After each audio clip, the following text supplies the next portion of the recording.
This masked man is Seo Junho, the hero who single-handedly took down the Ice Queen, the final boss. But before he could even return to celebrate and be hailed by the entire world, his body fell into a deep, icy slumber. 25 years later, while this historic battle was being commemorated in a museum, our protagonist suddenly shattered his icy prison and stepped out. He had absorbed the Ice Queen's power completely over those 25 years. Seo Junho woke up in a hospital, and his old moniker, the Ghost, was all over the news again because of his sudden awakening after a quarter century. After Seo Junho defeated the Ice Queen, several safe zones were established across Earth. People could live in peace in these areas, free from monster attacks. But at the same time, a space elevator appeared, consisting of 10 floors in total. The second floor is a land of opportunity. After successfully exploring it, humanity gained access to magic, new technologies, fresh knowledge, and vast resources. However, for 25 years, that was as far as humanity could get. When Seo Junho heard this, he was stunned. Humanity is that weak now? Simdoku, his old friend, continued. The third floor is a volcanic hellscape, constantly erupting with lava. It took players a long time to figure out the key to this floor, the Ice Queen's core. Only this item could soothe the harsh environment of the third floor and help humanity conquer it. Seo Junho turned pale upon hearing this, because the so-called Ice Queen's core had been absorbed by him during the battle 25 years ago. It was too embarrassing to admit now. Junho could only pat Simdioku on the shoulder, reassuring him that they just hadn't been lucky enough to find the core. Putting world affairs aside, since Seo Junho had just woken up, Simdeoku wanted to take him out to eat and show him how much the world had changed. But the only place Seo Junho wanted to go was the Korean History Museum. An exhibition about the 5 sleeping heroes was being held there. In truth, 25 years ago, besides Seo Junho, 4 other comrades had reached the North Pole. But only one person was allowed to enter the Ice Queen's lair. All 4 chose to give that chance to him, and they ended up frozen. Unlike Seo Junho, who was just in a temporary hibernation, they hadn't been able to wake up yet. Seo Junho walked into the museum, straight to the area where the ice statues were kept. He sat down heavily on the floor, pulling out a bottle of soju and 5 cups. Seeing the statues covered in dust, Seo Junho reached out to wipe them clean. But the moment he touched a statue, the system issued a warning. Skill Ice Affinity confirmed, insufficient mana. Seal removal failed. With the Ice Affinity Skill, he could thaw the frozen status. Junho felt like a drowning man grabbing a lifeline. If he could break the seal, it meant his friends could shatter the ice and wake up. So Junho swiped his hand, and his status window appeared. He started checking his stats, but they were all extremely low. That was because his 25-year nap had caused his initial abilities to atrophy. But fortunately, they could be restored if Seo Junho kept grinding his level. Moreover, winning the battle back then granted him some special effects. In addition to that ice skill, Seo Junho had successfully conquered a floor of the space elevator. Things were definitely looking up. Seo Junho reached out to touch the 4 statues. A bright future was unfolding before his eyes. He couldn't help but let his hands tremble. Just a little longer, guys. I'll get you out of there. Seo Junho returned to the hospital and told Sim Diogu his plans. His bald friend was shocked that Seo Junho wanted to go back to being a player. After all, he had constantly talked about wanting to retire early. Plus, Simdoku didn't want his friend to overwork himself so soon after waking up, because on Earth today, the demons had started running wild again. This term refers to people who have powers, like Seo Junho's, but use them to kill and commit crimes. 25 years ago, because of elite players like his group of 5, these demons had no room to operate. But ever since the 5 of them were frozen and the second floor of the space elevator opened, they had started acting out again. Simdioku worried that they might catch wind of Junho's return and come for revenge. But Junho wasn't too worried. He had always worn a mask and used the name Ghost instead of his real one. Now that he was back as Seo Junho, no one would know who he really was to seek revenge. Simdioku still wanted to talk him out of it. But when Junho said he knew how to conquer the 3rd floor of the space elevator, Dioku's attitude shifted. What had to happen would happen. Junho finally confessed that the Ice Queen's core had been absorbed by him. Sim Diogu was so furious his head was practically steaming. He felt like pouncing on Seo Junho. He couldn't believe the key that humanity had been struggling to find. For 25 years had been inside this guy the whole time, and he'd been keeping quiet since he woke up. So, your reason for coming back, it has to do with your teammates, right? Yeah. At Simdoku's question, Seo Junho didn't hesitate to admit it. With his goal out in the open, Simdioku was ready to help Seo Junho. including dealing with the doctors who had seen his face and helping him register for the new player examination. Junho was lazy at first, but after hearing Sim Deoku's reasoning, it made sense. After all, Sim Deoku was a big shot in the player world. Seo Junho wanted to officially get full support from Sim Deoku as a new player, so he had to have an impressive debut. Got it. I'll get the best results. On the day of the test, Seo Junho obediently went to the Players Association to get his number. While waiting for his turn, Seo Junho's curiosity kicked in. He wanted to hear what the other players waiting for the test were saying, so he activated his enhanced hearing skill. Every whisper around him became crystal clear, but there was nothing particularly special. Seems like things were pretty peaceful. The first player went in for the test, and a virtual screen appeared in the waiting room so others could watch the progress. The first guy entered confidently. He used his spear with great intensity, scaring the monsters back. The other players thought he'd pass soon, but Seo Junho didn't think so. A spear is only good for long-range attacks. When the opponent closes the distance, it becomes useless. Just as predicted, the first guy failed. Finally, it was Seo Junho's turn. He was near the end of the line. The judges were already exhausted because none of the applicants that day had met the basic requirements. When he stepped into the exam room, everyone, including the judges and other applicants, was startled. Seo Junho was carrying a sword, a bow, throwing knives, daggers, and even a spear. He had literally packed every weapon he could find onto his body. His lean frame also reminded everyone of the legendary player, the Ghost. Sim Deoku was sweating bullets. Even though he'd told his buddy to try and keep a low profile, this was, man, he really overdid it, didn't he? The test began, and 20 goblins appeared. They were simulations, sure, but their stats and abilities were identical to the real deal. The whole pack charged at once. Junho, looking totally confident, got into position. He swung his spear in a single, fluid arc, and just like that, 2 goblins were sent packing. As soon as those goblins were taken out, the system spawned more. Seo Junho whipped out his throwing daggers and took down 5 of them that were trying to sneak up from behind. The rest of the pack started to get spooked. Some tried to run, but it was pointless because Seo Junho had a bow, too. His archery coach was Ginberto Green, one of his old comrades, and a world-famous archer. Those goblins had nowhere to hide. With only a few left, they made a desperate, enraged final charge to get into melee range. Junho drew his sword and danced through them, finishing every last one off. Candidate number 75. Seo Junho. You passed. Congratulations. The test was over, but Seo Junho's old bones were already starting to creak. Both the examiners and the other candidates were stunned. His spear, dagger, and sword work, not to mention his archery, were so clean and precise. It was a real eye-opener for everyone watching. In the end, Junho passed the trial and got into the association. Where did the world's greatest player disappear to after he woke up? That was the question everyone was dying to know. In reality, that legendary Seo Junho was just lounging in Sim Deoku's office with his feet kicked up, reading a novel, snacking on chips, and leaving trash everywhere. Sim Deoku couldn't take it anymore and yanked him up. A few days ago, he'd asked Junho for info on the unconquered gates, places full of deadly traps and monsters that no player had ever cleared. High-level players were too scared to touch them. Sim Deoku never imagined that a guy with Junho's current stats and low level would be crazy enough to dive headfirst into one. But Junho was desperate to level up fast, and those unconquered gates offered insane experience points. Sim Deoku was losing his mind. Hey, you already died once. Can't you pick something a little safer? Even after getting yelled at, Junho didn't budge. His old teammates were still waiting for him to break their seals. If they were in his shoes, they'd definitely choose the harder path too. Plus, Seo Junho had a solid point. Since he was back as a player, he'd have to face the demons eventually. He had to get strong, fast, or he'd just end up being someone's footstool again. Sim Deoku hadn't really thought that far ahead, but eventually, he caved. After searching for a while, he found one gate that actually matched Junho's current level requirements.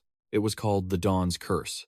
It had opened 7 years ago, and while 142 people had tried to clear it, not a single one had succeeded. The catch was that only level 1 players could enter. That's why it was also known as the Novice Graveyard.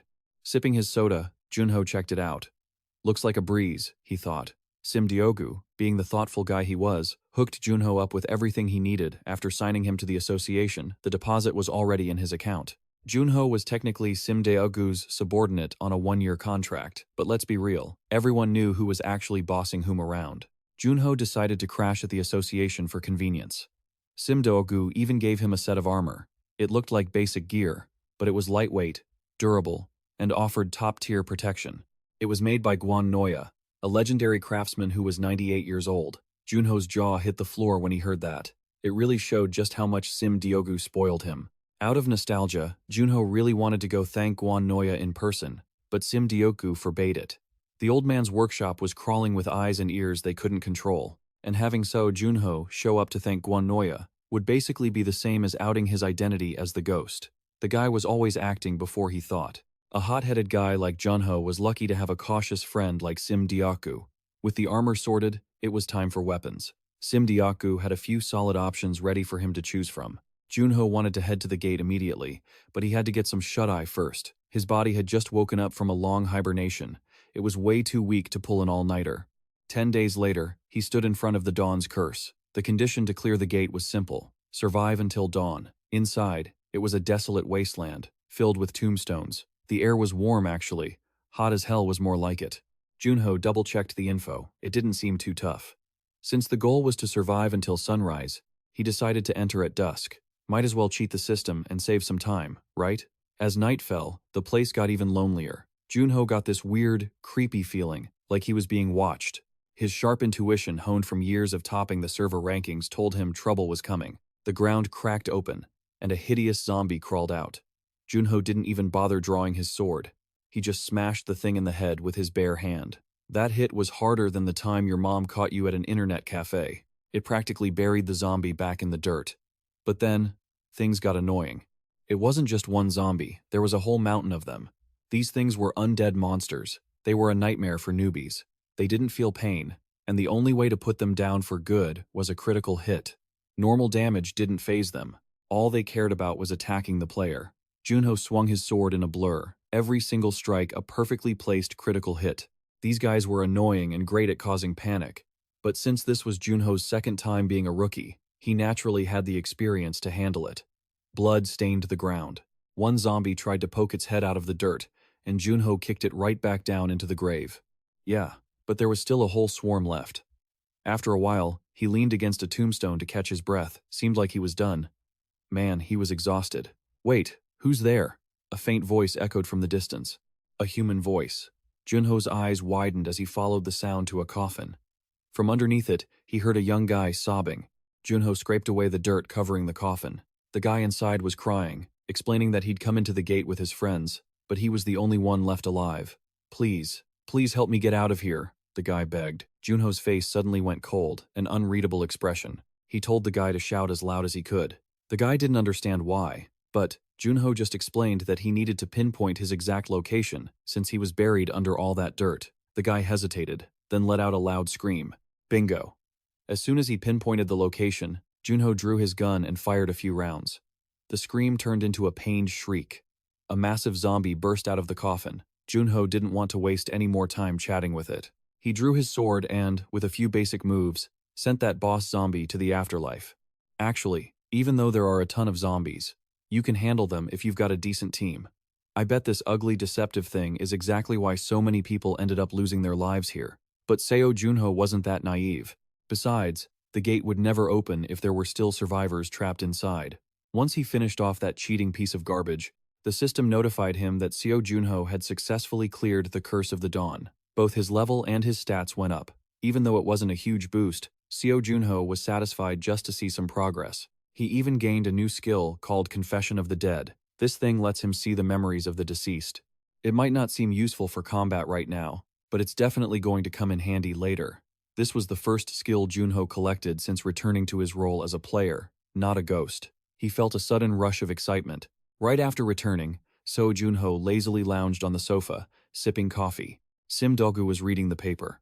The Korean news was already buzzing, reporting that the Curse of the Dawn Gate had been conquered in less than a day. The identity of the player who cleared it was still unknown. Sim Dioku was thrilled. This was basically a slap in the face to all the top guilds that had never been able to conquer this gate. With this kind of achievement, if Seo Junho revealed his identity, he'd definitely be highly sought after. But he didn't want that. Sim Diogu was totally confused. Seo Junho, however, was thinking way further ahead. In the near future, he was definitely going to clear plenty of other restricted gates. That would keep the press in a frenzy. By then, those paparazzi reporters would surely be waiting at the uncleared gates. If he let them capture that moment themselves, Seo Junho's debut into the player world would be even more spectacular. "You're pretty devious," Sim Deokgu muttered, shaking his head after hearing Seo Junho's PR plan. An old-timer reborn like Seo Junho always had to focus on improving his physical stamina. Today, just like always, he was doing one-armed push-ups in his room. By the time his limbs felt like jelly and he was drenched in sweat, his stamina stat finally ticked up by 1. Junho gulped down a bunch of water, feeling like he'd been brought back to life. He casually checked his status. Seo Junho's next target was the Loop Garden.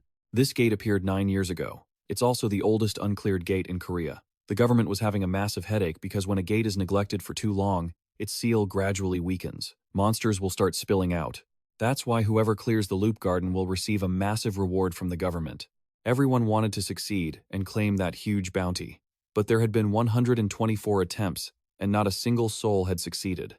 It got to the point where Korea spent a fortune bringing in Tuha VC, a 22-year-old archery genius from India.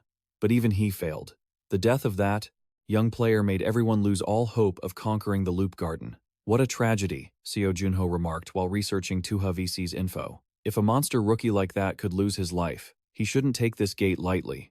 Junho checked his stats one more time. Everything was looking good. Still, he had to consider every worst-case scenario just to be prepared. But what made Junho most excited right now was that he was finally getting used to using his frost skills. The feeling was incredible. He couldn't imagine how powerful it would be in an actual fight. A few days passed, and Seo Junho entered the new gate. The condition to clear the Loop Garden was to defeat every single monster inside. Seo Junho weighed his options carefully. Many four-man teams had failed here before, so he suspected that besides monsters, there were hidden traps. After wandering around for a bit, Seo Junho spotted a maze, but he figured it was better to steer clear of that for now. The monsters in the Loop Garden are nocturnal. Junho lazily returned to his resting spot in the middle of the flower garden to take a nap. As night fell, the first things appeared. They looked like 2 rose bushes that had come to life, taking the shape of young girls. Because he had enhanced all his senses, Seo Junho snapped awake, even while sleeping. Both sides skipped the pleasantries and dove straight into the fight. Seo Junho used the Queen of Frost's power to create a spear. He leaped high into the air and hurled the spear, piercing through both monsters. They were finished instantly. Whoa, this Queen of Frost power is really top tier. But of course, there weren't just 2 monsters in here. After that opening act, a whole bunch of tree sprites came looking for Seo Junho. He wasn't the least bit intimidated. Still wielding the ice spear, Junho fought fast and hard, wiping out almost all his opponents in one sweep. One last one was scurrying away, trying to escape, but it also ended up with Seo Junho's ice spear straight through its body. He thought that was it, but no. As Seo Junho turned around, a swarm of tree sprites was waiting for him. It looked twice as crowded as before. Damn it. Don't tell me these things clone themselves after dying. These guys weren't strong, but there were just too many of them. It forced Seo Junho into a chaotic scramble. He had to run and fight at the same time, but the annoying thing was they were attacking more aggressively by the second. Seo Junho used his frost skill to create a shield, but under the onslaught of the sentient trees, the new ice shield shattered into pieces. Seo Junho felt like he was so tired he couldn't hold on anymore. He didn't know how many hours had passed. The fighting just wouldn't stop. But there was one thing that kept bugging him with this level of difficulty. He was still able to hold his own solo. So why had so many strong teams come here over the years and still ended up as fertilizer in the Loop Garden? Especially Tuha VC with his skills, he should have at least been able to handle more than half of this mob. A team of 4 should have been able to clear the whole group easily. Lost in thought while still fighting, Seo Junho somehow managed to clear the stage. Dawn was starting to break. He was exhausted to death. But luckily, he wasn't actually dead. Without realizing it, Seo Junho had wandered to the maze he saw when he first arrived. The air was thick with the stench of corpses. Seo Junho thought for a moment, and some strange impulse made him step inside. The path was littered with dead bodies, all white skeletons. Seo Junho felt a mix of pity and disgust. He reached a dead end, and there was nothing there. He was about to turn back when he saw something glittering. It was a gem embedded in a bow held by a corpse. "Forgive me," Seo Junho said, clasping his hands toward the skeleton before picking up the bow to inspect it carefully. He recognized this item. It was called the Storm, a bow with extraordinary power. When Tuha VC came to Korea, the Indian government had lent him this very weapon. So, this was the body of the young rookie who died at 22. Seo Junho also found a notebook in the skeleton's hands. Curious, He opened it to read. The 7th of April 2044. Onikikukpm. I've been assigned the mission to conquer the Loop Garden in Korea. The memories of Tuha VC flashed before Junho's eyes. First, there was the scene of the young man overjoyed at being given the mission. Next, there was a scene of his father trying to stop him, because the loop gate hadn't been cleared for so many years. Tuha VC was full of youthful energy and never backed down from a challenge. His beautiful wife, Jia, was just as determined and insisted on following him to South Korea no matter what. The young couple held hands and made a pact to conquer the gate. 2 of their friends joined them as well. Upon arriving in South Korea, Tuha VC was eager to practice his archery. He even had a good feeling about this trip. As soon as they began the quest, the 4 of them were stunned, for beyond the gate lay a breathtaking sight. Flowers were blooming everywhere, and the scene was incredibly peaceful. But as a professional player, Tuha VC didn't let himself get distracted for too long. That night, they were greeted by 8 monsters, then 32. The numbers just kept growing. Even though the 4 of them worked well together, they still suffered casualties. Tuha VC's first friend was struck down. His wife and the remaining friend carried the wounded one toward the labyrinth, while Tuha VC fought and retreated. Clearly, after every wave, the number of monsters doubled, leaving them no time to react. This gate was insane. By dawn, inside the labyrinth, the monsters finally retreated, but Tuha's friend couldn't hold on any longer.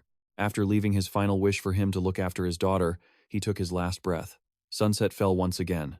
Tuha VC knelt before the labyrinth, facing the flower field to pray. By evening, they had defeated the 4th wave, but their last friend, Jium, had also died. With trembling hands, Tuha VC wrote a few more lines in his diary. He estimated that he and his wife might be able to leave this place by tomorrow. By the 5th night, Jia also took her final breath. Tuha VC sobbed, holding his wife's body. He had promised to conquer this place.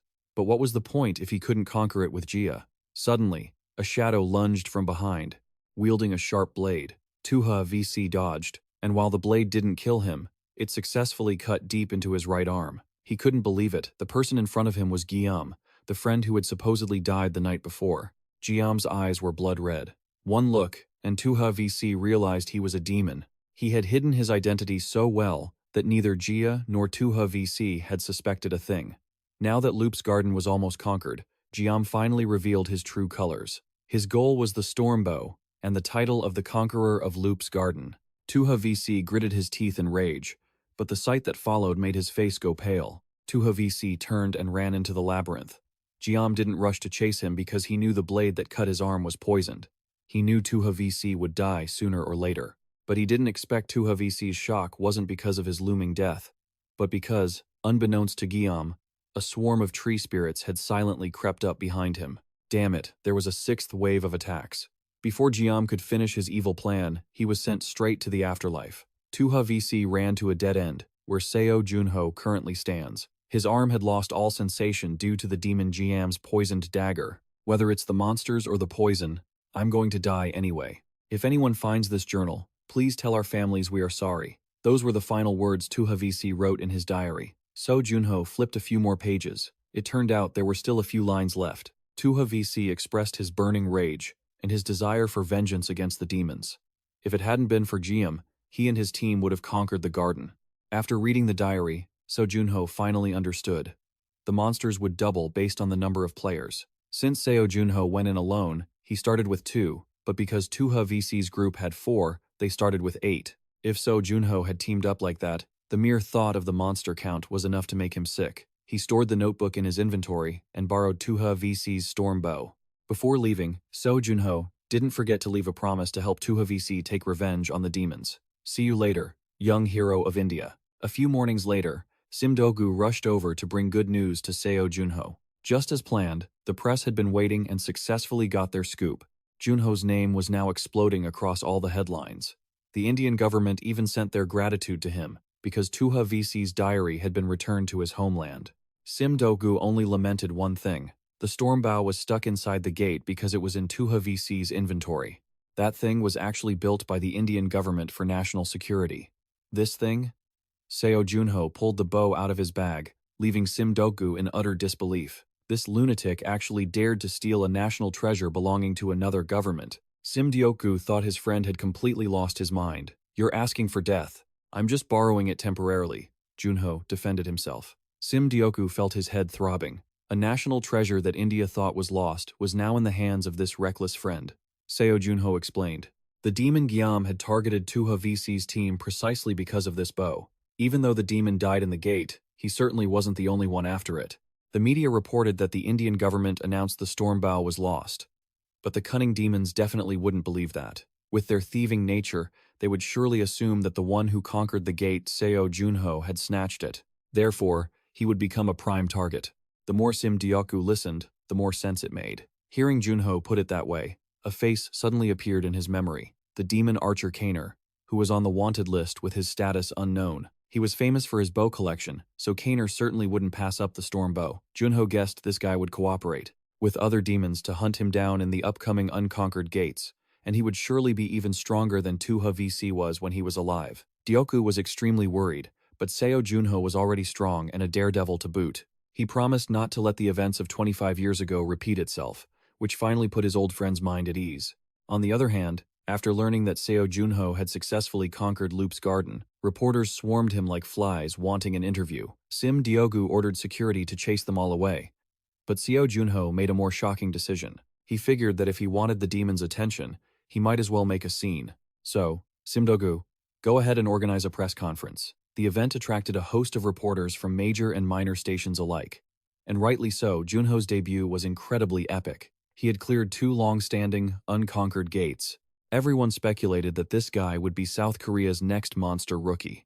When Seo Junho entered the auditorium, all the reporters were stunned. He was wearing flip-flops, a t-shirt, and shorts, looking like a mess with his hair all disheveled. Was this really the player who swept through 2 unconquered gates? Did he accidentally wander into the press conference? The reporters kept clicking their cameras, but remained incredibly baffled by Junho's appearance. He didn't care much, lazily walking toward the microphone and announcing his conference would only last 30 minutes. After the announcement, the reporters seemed to snap out of their daze and scrambled to ask questions.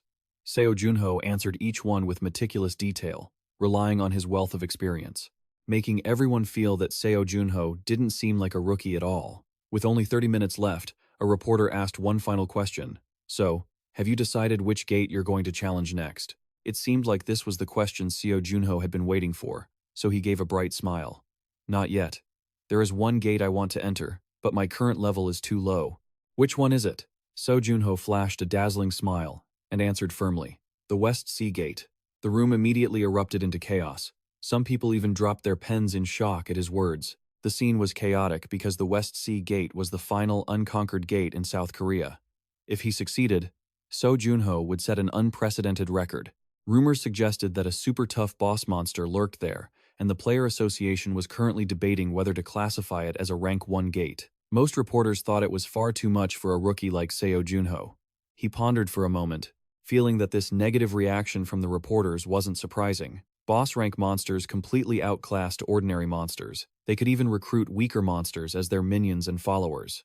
Despite the uproar in the room, Seo Junho remained calm, confidently delivering one last line before ending the press conference.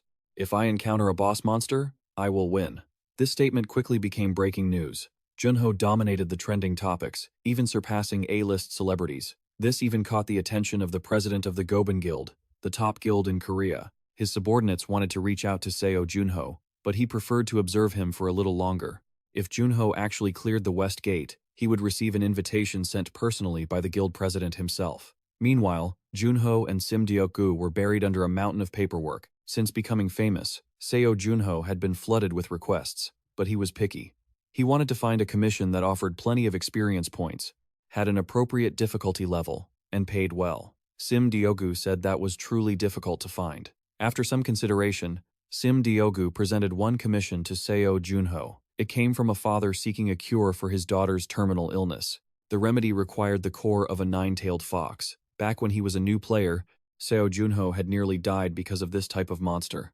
The gate Seo Junho was to conquer for this mission was the 9-tailed fox gate. Because it had only appeared 3 months ago, it hadn't been declared an unconquered gate yet, but the 9-tailed fox inside had already devoured 7 player parties. Sim Deok-gu had carefully reviewed it, feeling that Junho's skills were more than enough. Plus, this commission actually came from a friend of Sim Deok-gu, the CEO of the Miha Ho Corporation. Previously, Sim Deok-gu had found a new assistant for Seo Junho named Cha Si-eun. because it wasn't appropriate for a chairman like Sim Deokgu to do everything for a rookie himself. After a brief introduction, Seo Junho was immediately taken by Cha Si-eun to the Myung-ho Corporation. While driving, she gave him a brief overview of the company. Myung-ho was originally the #1 corporation in South Korea, with a spotless tax record. Their lives were perfect until the CEO Choi Pinyo's eldest daughter contracted the 9-yin chill. This illness appeared in people with high yin energy levels. The only cure was something containing potent yang energy to extend their lifespan, and one such source was the 9-tailed fox core. When the two arrived at the Choi family estate, Choi Pinyo was already waiting. Cha Si-eun hadn't expected the CEO to personally welcome a mere rookie like him.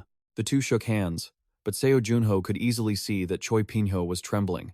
He couldn't even hold back his tears, bowing his head low and begging Seo Junho to save his daughter. Choi Pinyo had done extensive research and knew of a case where someone suffering from the 9-yin chill had fully recovered thanks to a 9-tailed fox core. He offered Junho a commission fee of 15 billion won. Along with that, he promised to grant any request as long as it was within his power. Cha Si-eun sat to the side, swallowing hard. 15 billion was a colossal sum. Combined with those extra requests, surely Seo Junho would agree.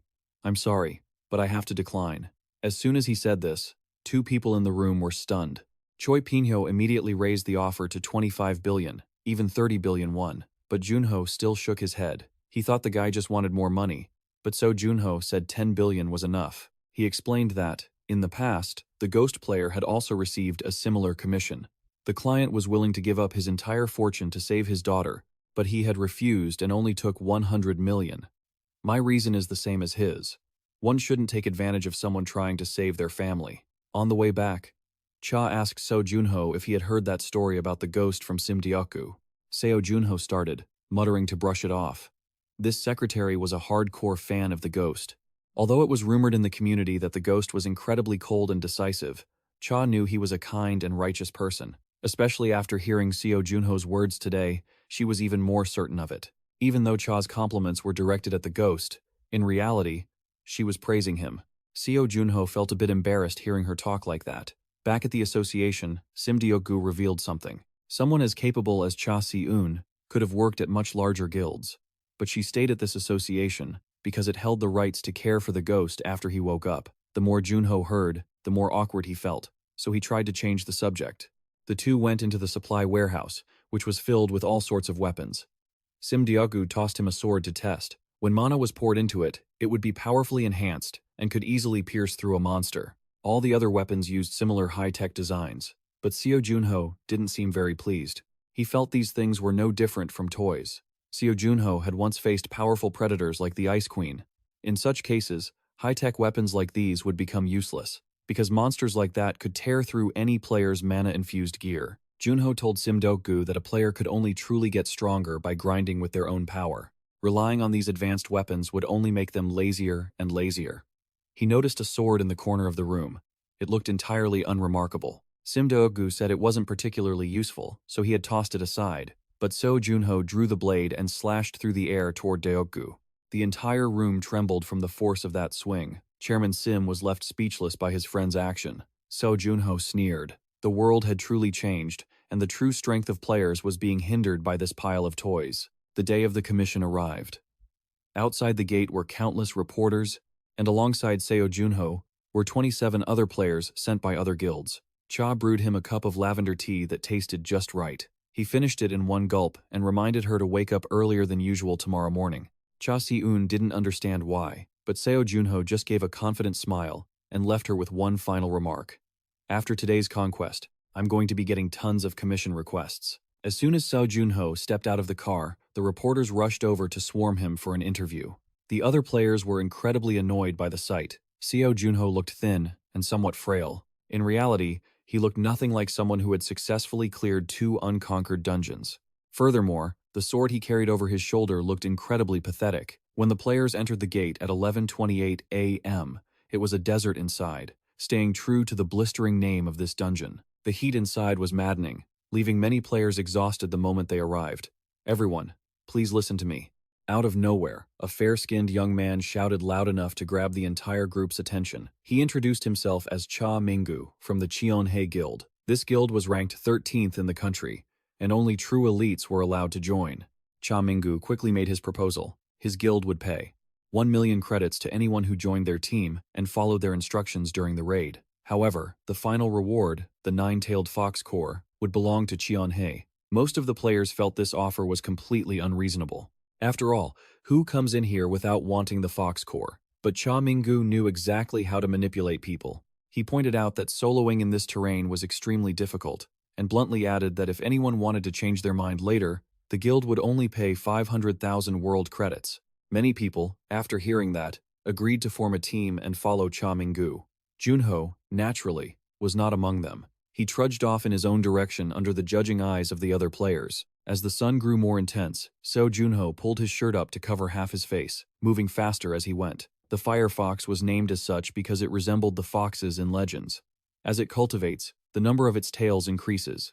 After 1,000 years, once it reaches 9 tails, it can ascend to heaven and become a celestial 9-tailed fox. Regular fire foxes obey the commands of the tailed fox. The more tails it has, the more fire foxes follow its lead. Seo Junho didn't know how many tails the fox in these scorching dunes had, so he temporarily looked for a high, safe spot to scout ahead. The group following Cha Minggu quickly encountered monsters. About 30 firefoxes burst out from under the sand to attack. Cha Minggu ordered his team leader to execute the plan. He fired 4 electric traps in 4 directions, creating 4 invisible walls. The firefoxes were electrocuted to death upon hitting the barriers. The players following Cha Minggu felt even more arrogant seeing this. With this modern technology from Cheonhae, they assumed dealing with the 9-tailed fox would be nothing to worry about. But the final boss appeared sooner than expected. The sky suddenly went dark. Looking up, they realized it was because a giant 9-tailed fox had appeared. It saw the fire, foxes being slaughtered cruelly, and its eyes turned incredibly ferocious. The players counted the fox had 9 tails. No way! A 9-tailed one? The one that the ghost had narrowly defeated before was only a 6-tailed one. Most of the players at the scene immediately panicked. Cha Minggu ordered them to stay calm and stabilize their formation. He had calculated everything very carefully. No matter what the monster was, piercing its heart and head would kill it. He had also prepared a very powerful trap to ensnare the fox. Cha Minggu only had one goal today: to kill this fox and surpass the ghost from before. But reality is always far different from imagination. Before anyone could finish preparing, the giant fox spat out a massive flame. This blast knocked out everyone in the team, and the traps were completely wrecked. Cha Minggu was so severely injured that he burst into tears in frustration. This monster was too powerful. He truly didn't know what to do anymore. Seeing the monster breathing out another fireball, Cha Minggu was too weak to run and thought he was done for. But at that moment, Seo Junho stepped in front. Facing the incoming fireball, he drew his sword and sliced it in 2. Needless to say, Cha Minggu was so shocked his jaw dropped. With no time to waste, Seo Junho ordered them to take the survivors as far away as possible. And what about him? Cha Minggu, having lost all his arrogant confidence from before, just stammered like a child. I obviously have to stay behind to take care of it. Once the survivors had left, Seo Junho felt much less burdened. He and the fox quickly entered a life-or-death battle. This monster was even more aggressive than he had imagined. First, it treated Seo Junho to a light show, specifically 6 or 7 fireballs at once. Although he dodged them, Seo Junho found it extremely difficult to get close to the monster. Before he could even rest, the fox spat out another giant fireball. Junho was blinded by the glare, nearly losing his sight. If that hit him, it would definitely be the end. Thanks to his ice skills, Seo Junho barely managed to block the fireball's attack. Before the flames cleared, the fox sniffed him out and launched another attack. Seo Junho leaped high, successfully escaping its claws by a hair's breadth. But constantly dodging wouldn't solve the problem. It seemed Seo Junho had prepared well in advance, so he wasn't too passive. He thought for a moment. The more tails a fox has, the greater its power. So what if the number of its tails were reduced? And he didn't just think about it, he acted. After that leap, Seo Junho closed in on its tail. With that same pathetic-looking sword and his ice skills, he successfully severed one of the fox's tails. Outside the gate, 10 hours had passed. The reporters were sitting on mats, eating instant noodles while waiting. Inside the gate, Seo Junho had just cut off another one of the fox's tails. It roared in pain, but Junho certainly didn't hold back. A monster is still a monster. Before facing him, this thing had killed who knows how many players. Overcome with pain and rage, the fox swung its claws straight at Junho, but he easily dodged. The fox's strike slammed into the ground, kicking up a cloud of dust. Its vision was temporarily limited. This was a good opportunity, and Seo Junho seized it successfully. His blade swept through, blinding one of the fox's eyes. It screamed in pain and launched another fireball, but due to its heavy injuries and the loss of its tails, it had weakened significantly. Seo Junho seized control of the situation and continued to strike, blinding its other eye. Even though it was nearing death, the fox didn't give up. It poured all its remaining energy into one final attack. The fox's entire body seemed to ignite with terrifying power. Seo Junho used his ice skills again. In the middle of the scorching desert, he created a giant ice spear that pierced straight through his opponent's head. The outcome of the battle was settled. Seo Junho collapsed to the ground, exhausted. The system sent a notification. You have defeated the nine-tailed fox. You have received the nine-tailed fox core as a reward. Outside, the gate changed from red to blue. This was the sign that it had been conquered. It had taken Junho a total of 13 hours to complete this raid. The reporters switched on their cameras, waiting. The first person to step out of the gate was Cha Minggu. On his back, he was carrying someone. It was Seo Junho. The injured were loaded onto stretchers and taken to the hospital for emergency care. The reporters immediately swarmed around those still conscious to get their interviews. However, most of the camera flashes and lenses were focused entirely on Cha Minggu. Everyone assumed he was the one who led the party of players to successfully clear the gate. The praise made Cha Minggu reflect. He suddenly remembered when he was a child, his teacher asked him what his dream was. Back then, Cha Minggu said that when he grew up, he wanted to become a great hero like the Ghost. But a hero is not allowed to lie. Even though it was bitter, Cha Minggu chose to set aside his vanity and tell the truth about what happened behind the gate. When Seo Junho woke up in the hospital, Cha was already sitting by his side. It was only 6 in the morning, and she was already busy with a pile of requests sent to Seo Junho. He really was right when he said that Cha would have to wake up earlier the next morning. Seo Junho sat up, dragging his IV drip stand along as he headed out.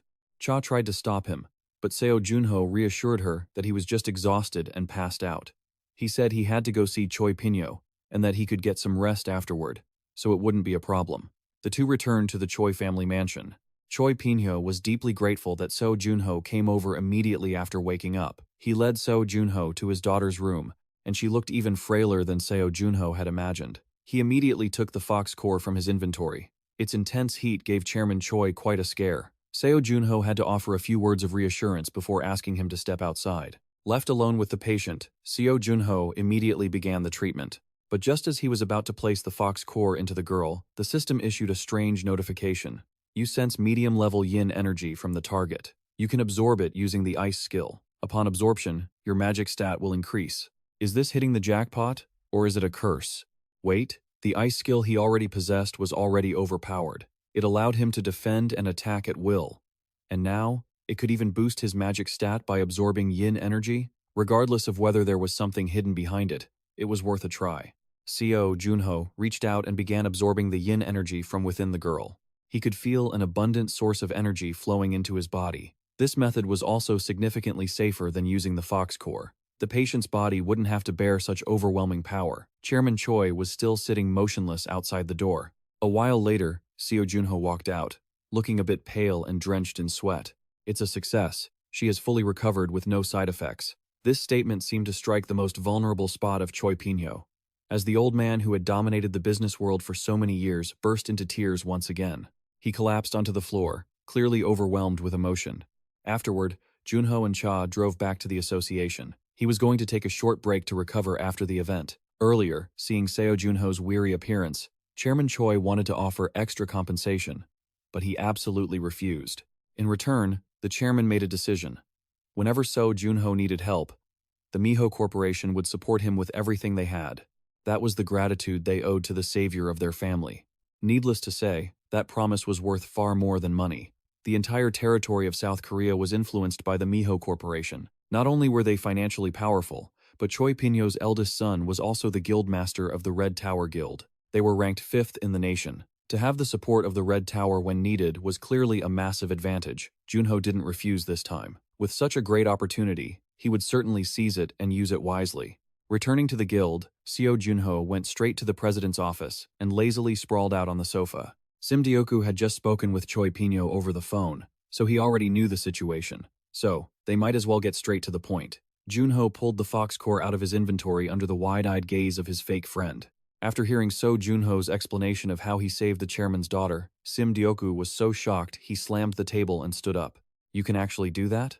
The ice skill allowed Seo Junho to absorb the target's yin energy. He discovered he could do the same with items, not just living targets, but he didn't tell Sim Deoku just to brag. Sim Deoku immediately understood that Seo Junho was asking him to find items with yin properties so he could absorb more magic points. However, for an incurable disease like the 9 yin malady, which only carried medium-level yin energy, ordinary items probably wouldn't be very effective. Sim Deoku considered it for a moment. The two split up to take action. While Sim Deoku searched for suitable items, Junho would go investigate the player's market. The player's market was a hub that gathered many stalls from South Korea and all other regions of the world. It sold everything from items for ordinary people to gear for players, and even dealt in information. Because of this, it attracted all sorts of people, making the market always very crowded. Seo Junho felt happy seeing the bustling streets. Life now was truly much more stable than it had been 25 years ago. But today, his main purpose wasn't just to go for a stroll, he was headed for the black market. Junho went into a movie theater. There were special seats here that helped players teleport instantly to the black market. The moment Seo Junho sat down, in just a blink, a different scene appeared. The black market looked gloomier and more mysterious. There were no ordinary people here. Seo Junho was surrounded by countless people, each whispering about different things. A few recognized him, the new monster rookie of South Korea. But Seo Junho knew that very few here had the capability to threaten him. Two sharp-looking thugs popped out from somewhere and blocked his path. These guys were just mediocre players. Junho was confident he could take on several people at once. Move. The two thugs looked at him, then at each other. Then, they actually moved aside. Wait, this isn't how the script goes? No jumping into a fight to warm up my muscles? How come they just moved when I told them to? But whatever, he didn't care. Seo Junho stepped into a shop. The shopkeeper recognized him immediately. He quickly scanned the artifacts on display, but they were all low tier and not what he needed. Junho asked the shopkeeper to show him the secret room containing the high-end gear they had there. The shopkeeper acted as if he had a fishbone stuck in his throat, immediately jumping up. Who told you about that room? It's all just baseless rumors. By the look on his face, you could tell he was lying. Seo Junho pulled a gold necklace from his inventory. It wasn't just ordinary gold, it was a high-quality piece of gear. Everyone really does bow down to material wealth. The bald shopkeeper grumbled for a while before leading him to a hidden room. Inside were nothing but top-tier items. He found a pair of gloves that suited him. They were called the Ice Fairy's grudge-sealing gloves. Compared to the yin energy from the 9 yin malady, they were slightly weaker, but still usable. Seo Junho didn't need to think twice. He snatched them up. Once the purchase was done, Seo Junho headed to a bar. You can use the teleport service here to instantly travel to the Yidong branch market. While waiting, Seo Junho's arrival quickly caught the eyes of all the deadbeats hanging around the tavern. They all recognized Junho, and these mediocre players always hated talented up-and-comers. So, it didn't take long for 3 guys to swarm Seo Junho, looking for trouble. But our protagonist isn't one to back down from a fight. If they want to throw hands, Seo Junho is more than ready to rumble. The brawl grabbed everyone's attention. Some were just waiting to watch Seo Junho get beaten until he couldn't get back up. Others felt that bullying a rookie just to boost one's own reputation was pathetic, but no one stepped in to stop it. The gang, confident in their numbers, assumed Seo Junho was definitely going to get crushed, but he just calmly pulled a small dagger from his equipment pouch. How much longer until the teleporter is ready? Seo Junho asked the 3 men, his face expressionless. 4 more minutes. 4 minutes is more than enough. To Seo Junho, the 3 guys who called themselves the Gangnam Trio were nothing more than insects. He dropped a few provocations. The big, long-haired guy, who was showing off the most with his weapon, was the first to charge. Seo Junho tilted his head, dodging with ease. His left hand caught the guy's weapon handle effortlessly. Even though his right hand held a dagger, Seo Junho didn't want to play dirty just yet. He jerked the handle, pulled the big guy toward him, and landed a clean elbow strike. Crash! The guy sprawled onto the ground, blood covering his face, leaving the whole tavern in shock. The remaining 2 started to get scared, but they were in too deep to stop now. Seeing that physical attacks weren't working, the red-haired one switched to magic. He condensed his energy into arrows and fired them at Seo Junho. Of course, the protagonist's plot armor wouldn't let him get hit by such small fry attacks. Seo Junho dashed forward, engaging the sword wielder in the group in direct combat, and it didn't take long for him to leave the guy struggling on the floor, knocked out cold. Seo Junho shot a look of contempt at the red-haired leader. His agile movements allowed him to dodge attacks while closing the distance in an instant. Seo Junho didn't hold back at all. He pinned both of the guy's hands to the wall with his dagger. In less than 4 minutes, the Gangnam Trio, with their 5 years of experience, had been defeated by a rookie. All three were shaking like leaves, while the tavern patrons started clapping and cheering for Seo Junho. The teleport system was ready, and he didn't have time to bask in the glory of those hollow compliments. So he left quickly. By the time he reached Yidong, it was late afternoon. Seo Junho looked up at the city sunset and sighed. I really miss my friends. Wait, the previous line was about Yidong sunset. Let's continue.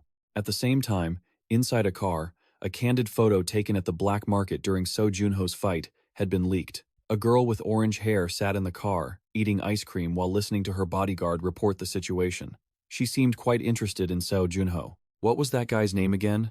Seo Junho isn't afraid of people, and he isn't afraid of monsters, but the moment he arrived in Yidong, he ran into a real trial. Fans, a huge crowd was lining up just to take pictures with him. Junho's face darkened. Facing a crowd of people with so little strength, he couldn't even run away. Just as he was getting a headache trying to figure out how to hide, the orange-haired girl and her bodyguard appeared. Player Seo Junho. Can we talk for a moment? Her bright orange hair and intense energy could be felt from far away. Seo Junho searched through the many player profiles in his memory and found a name. This is Gong Juha, Princess of the Dako Guild, one of the 6 strongest guilds. Gong Juha handed him a business card. Just as Seo Junho expected, they were here to recruit him, not to start a fight. She invited Seo Junho to a nearby cafe to talk. Since he needed to escape that crowd of fans anyway, he agreed immediately. Seo Junho sat across from Gong Juha. She didn't look like much, just like any normal person.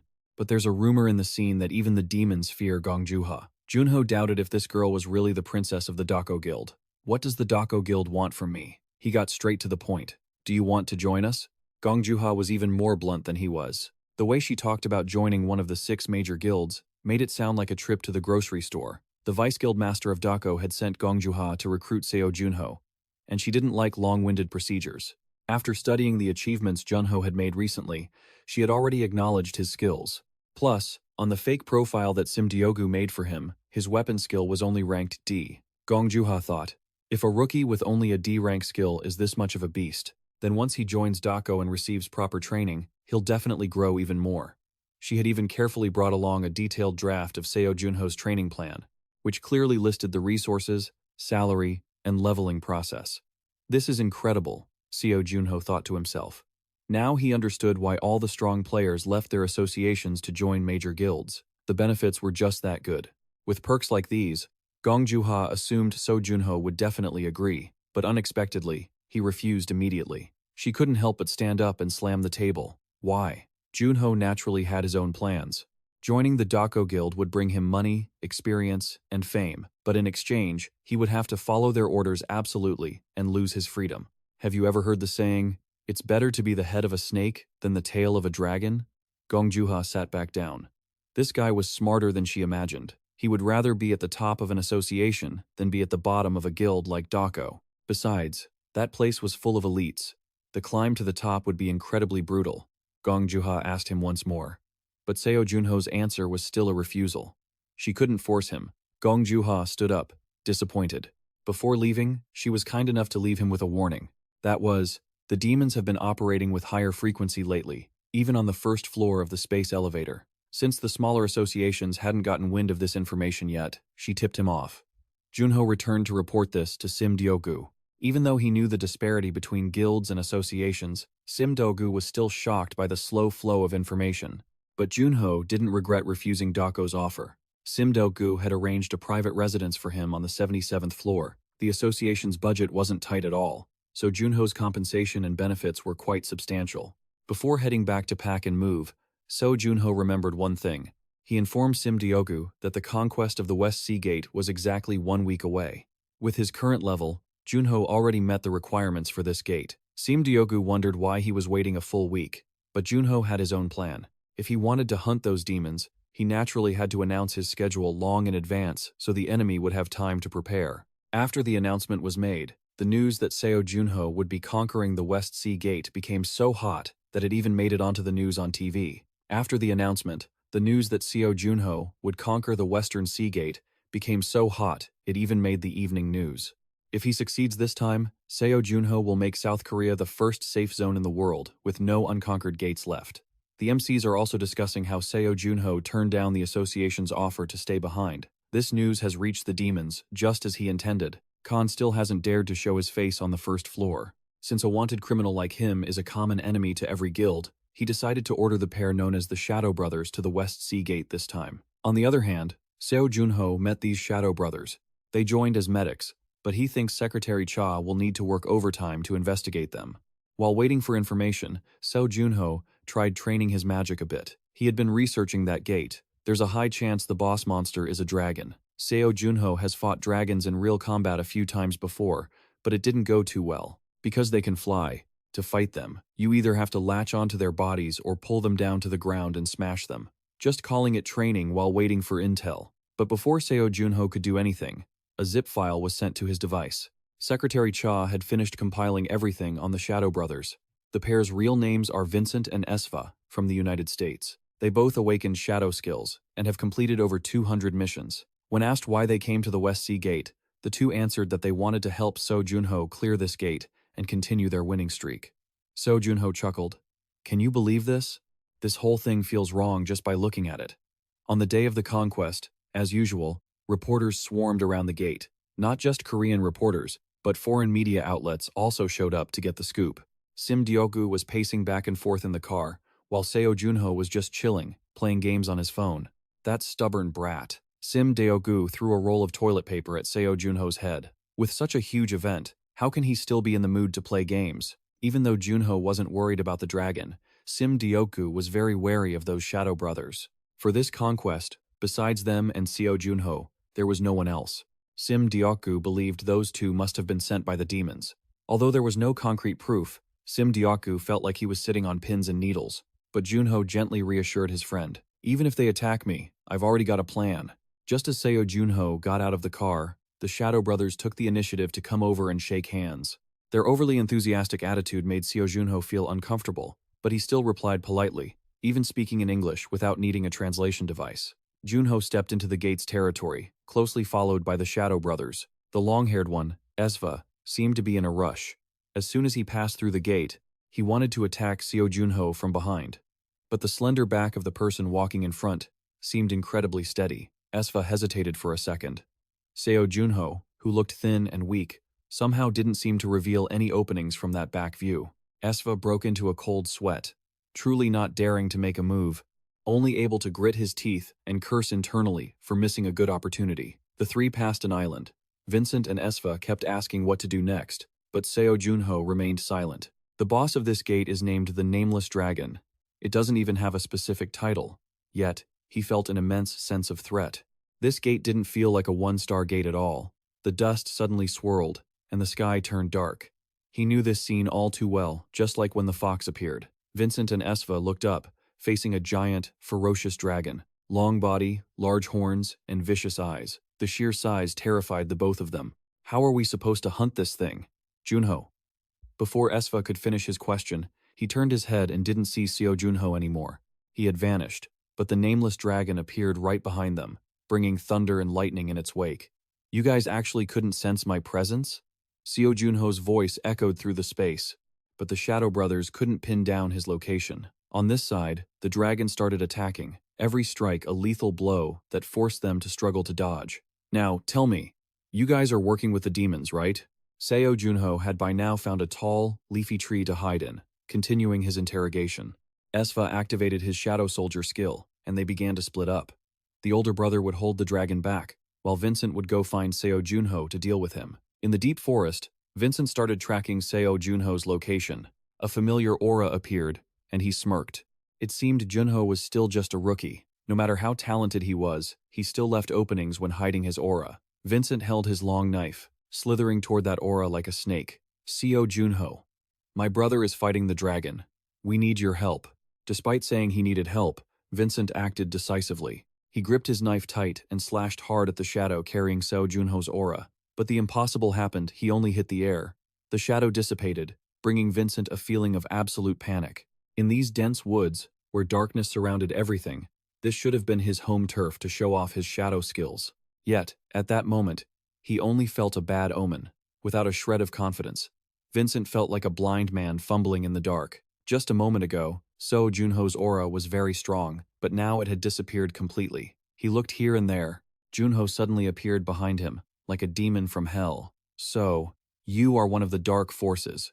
What a pity." The way he appeared and moved through the shadows was too smooth, like a seasoned predator. Vincent was dripping sweat. He still played dumb, trying to ask what Seo Junho meant. He was too lazy to play games with these two, so he laid his cards on the table immediately. Vincent still wanted to deny it, but his eyes had already turned blood red. The red eye, something those on the dark side cannot deny. Just like the demons. Being called out by Seo Junho, Vincent staggered back, hurriedly covering his eyes with his hands. He didn't expect himself to lose control and reveal the red eye. Since it was out, Vincent stopped hiding. He dropped his knife and started showing off his own power. Neither Vincent nor Esva were demons, but they had killed and drunk demon blood. That brought them the peerless strength of demons, but at the same time, a cruel nature and a complete loss of emotion. Every time I use it, I get this indescribable sense of excitement. Vincent channeled demonic energy into his hands, his murky eyes showing a sinister smile. He attacked first, streams of demonic energy like sharp physical weapons tearing through the air, aimed straight at Seo Junho, but he looked completely relaxed and at ease. Junho used his Shadow Walk skill, a specialty for night operations. He instantly vanished from Vincent's sight, then suddenly appeared right behind him. Vincent panicked and tried to change his attack path, but Seo Junho vanished once again. Mastering this skill didn't just help him mask his presence. In the darkness, every one of Seo Junho's senses was heightened, including his mastery over touch, sound, and vision. So, who's the real hunter now? Meanwhile, those two were struggling like hell against the nameless dragon. It wouldn't even fly low below the clouds, making almost all of his attacks useless. He was focusing entirely on the dragon when Vincent stumbled out from the bushes, looking like he'd just seen a ghost. Where was Seo Junho? That guy is weird. I can't find him. Esva didn't think much of Seo Junho's strength. He assumed his precious little brother ended up like this only because of Junho's cheap tricks. But they had to deal with the dragon first. They'd handle Seo Junho later. Esva laid out the attack plan. That dragon was incredibly strong and kept flying high, but it had one fatal weakness, a reversed scale. If they hit that, it would all be over.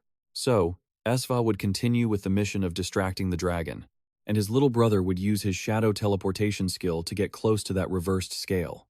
It was a perfect plan, but unfortunately, it didn't play out that way. Before they could even act, Esva's shadow army was wiped out by the dragon. Both of them took hits too. Esva was worse off, shaking all over, his face covered in blood. Vincent didn't dare hesitate. He fired a burst of magical energy to lock onto the teleportation spot. Although he hit the dragon, he missed the reversed scale. After climbing onto the dragon, Vincent frantically scanned for the reversed scale. Found it. As soon as he pinpointed the spot, he jumped straight to the coordinates. Then, Vincent used every ounce of his strength to rip the scale out. The result? The dragon didn't die, and Vincent took a thunderous blow that left his fate uncertain. Seo Junho had been hiding in the woods, watching the whole situation. After seeing that, he could only utter one thing. Idiots. Vincent fell from the sky, covered in blood. Esva didn't understand what had just happened, but only Seo Junho knew exactly where they went wrong. The reverse scale was indeed the dragon's weakness, but if it were touched, they would feel threatened, resulting in them becoming many times more ferocious than usual. Facing a dragon that had just had its reversed scale pulled, you needed some serious gear. Seo Junho pondered for a moment, then pulled out his storm bow, aiming straight at the nameless dragon. Back there, the Shadow Brothers were in deep trouble. The dragon kept attacking, each strike more violent than the last, leaving them struggling to dodge. Vincent kept calling for his brother, while Esva kept swearing. "Stop calling me, you're distracting me." A wind-piercing arrow shot up from the forest and struck the dragon. It let out a roar and paused its attack. The two Shadow Brothers looked at each other. They immediately realized it was Seo Junho. It wasn't that he wanted to save them, but if they died, Seo Junho wouldn't be able to take down the dragon alone. So, they both wanted to use this chance to save their own skins. They didn't waste energy attacking the dragon anymore, but just ran for their lives. Haha, these two bastards are actually kind of smart. Seo Junho smirked. They wanted to use him to escape. Don't count on it. Seo Junho focused his mana to form an arrow. He used Storm to fire several consecutive shots at the dragon. Vincent and Esva noticed. The nameless dragon's attacks were slowing down, and Seo Junho wasn't playing games anymore. He suddenly appeared right in front of the two men again. Why is this madman here? You were supposed to be providing support from behind. I finished shooting, didn't I? Junho gestured behind him. The sky was empty. The giant dragon, hit by several arrows, was falling from the sky. Finally, it landed with a massive thud right behind Vincent and Esfa, scaring the hell out of them. What the hell? Why does everyone say Seo Junho's main weapon is a sword? Is it even possible to snipe a dragon from that distance like it's a piece of cake? Isn't it awesome? No wonder Kaner was so obsessed with this thing, Seo Junho said boastfully, holding Storm in his hand with a provocative tone. The two men looked at each other. Even though they were on the dark side, they knew how to distinguish the strong from the weak. In this situation, it was clear Seo Junho wasn't someone they could easily handle. The Shadow Brothers wanted to negotiate. They would provide information about Kaner in exchange for their lives, but they had already seen too much they shouldn't have, and Junho had no intention of making peace. "You're really going to kill us?" Vincent roared and lunged forward with a dagger. But his speed couldn't compare to Seo Junho's. He couldn't even see Seo Junho's move before his throat was slashed. Vincent collapsed in agony. Seeing his brother taken down, Esva was both heartbroken and furious.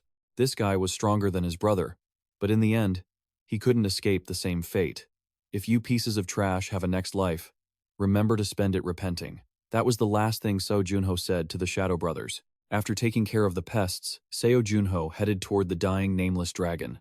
After delivering the final blow, he officially defeated it and successfully conquered the West Sea Gate. The system sent a series of notifications about leveling up and the dropped items, but Seo Junho had something else to care about. He wanted to try using the Confession of the Dead skill on those two. Vincent's memories began to appear in a virtual window. Looking at this interface was just like watching a movie on YouTube. Seo Junho wanted to see the most recent memories, but they were all just slaughter, blood, and pleas for mercy. Junho couldn't watch anymore. "I really did let them off too easily," he muttered. He searched for memories about the Monster Union, the place where this scum was hiding. A few fragmented memories appeared. Seo Junho could basically determine the location where they often met to exchange information. But when it reached the important part, he couldn't see anymore, because this skill had a level limit to ensure the player's safety. Junho was annoyed. The last image he saw was a blonde man, likely of a higher level than these two, yet he couldn't see any further. But this skill wasn't limited to non-human targets. Seo Junho looked at the dragon. This monster was of a much higher rank than the fox, yet it didn't even have a proper name. He was also curious about its past memories. The nameless dragon's memories appeared, and it was actually an ancient dynasty in Korea. From this perspective, the narrator was a king. Moreover, this king was suffering from a severe illness. The king was always troubled by the legend of the Shin Ryan, the divine dragon protecting the prosperity of the Tang dynasty. So, he wished that upon his death, the head monks would cremate his body and scatter the ashes in the West Sea. If the legend were true, he could also transform into a divine dragon to continue protecting his people, even though it meant the king would lose his chance at reincarnation. Seo Junho was speechless after watching it. He never expected that this nameless dragon was once a human, and not just any ordinary person. Based on the memories, it was clear he was Munmu, the first emperor of the unified nation.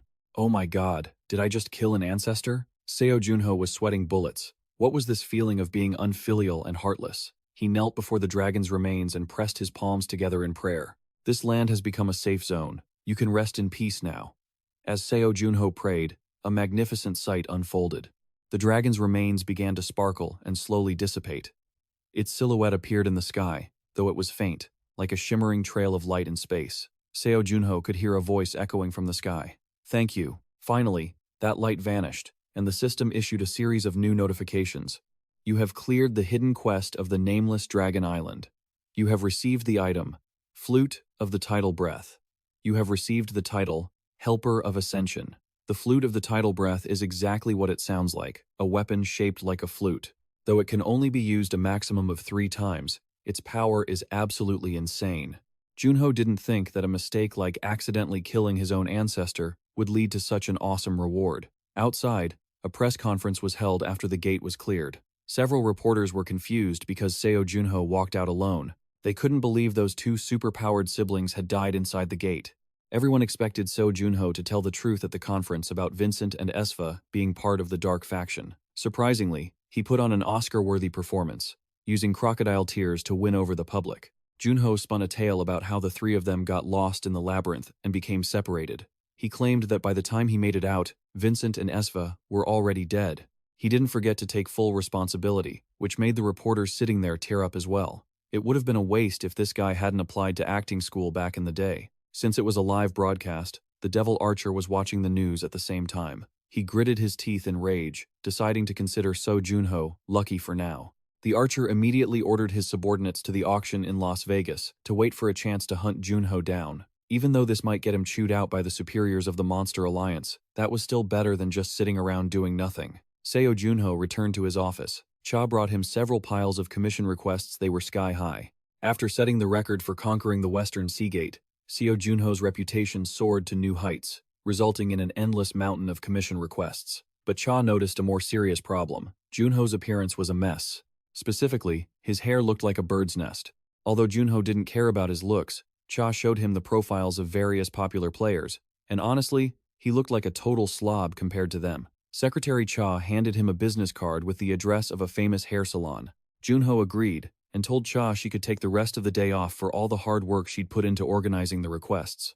Her eyes sparkled at the mention of that. Without waiting for Seo Junho to say another word, she said goodbye and dashed out of the office. Seo Junho actually listened and went to the salon for a trim. He felt that being a phantom was still the best. As long as he took the mask off, he could go anywhere without worrying about being watched.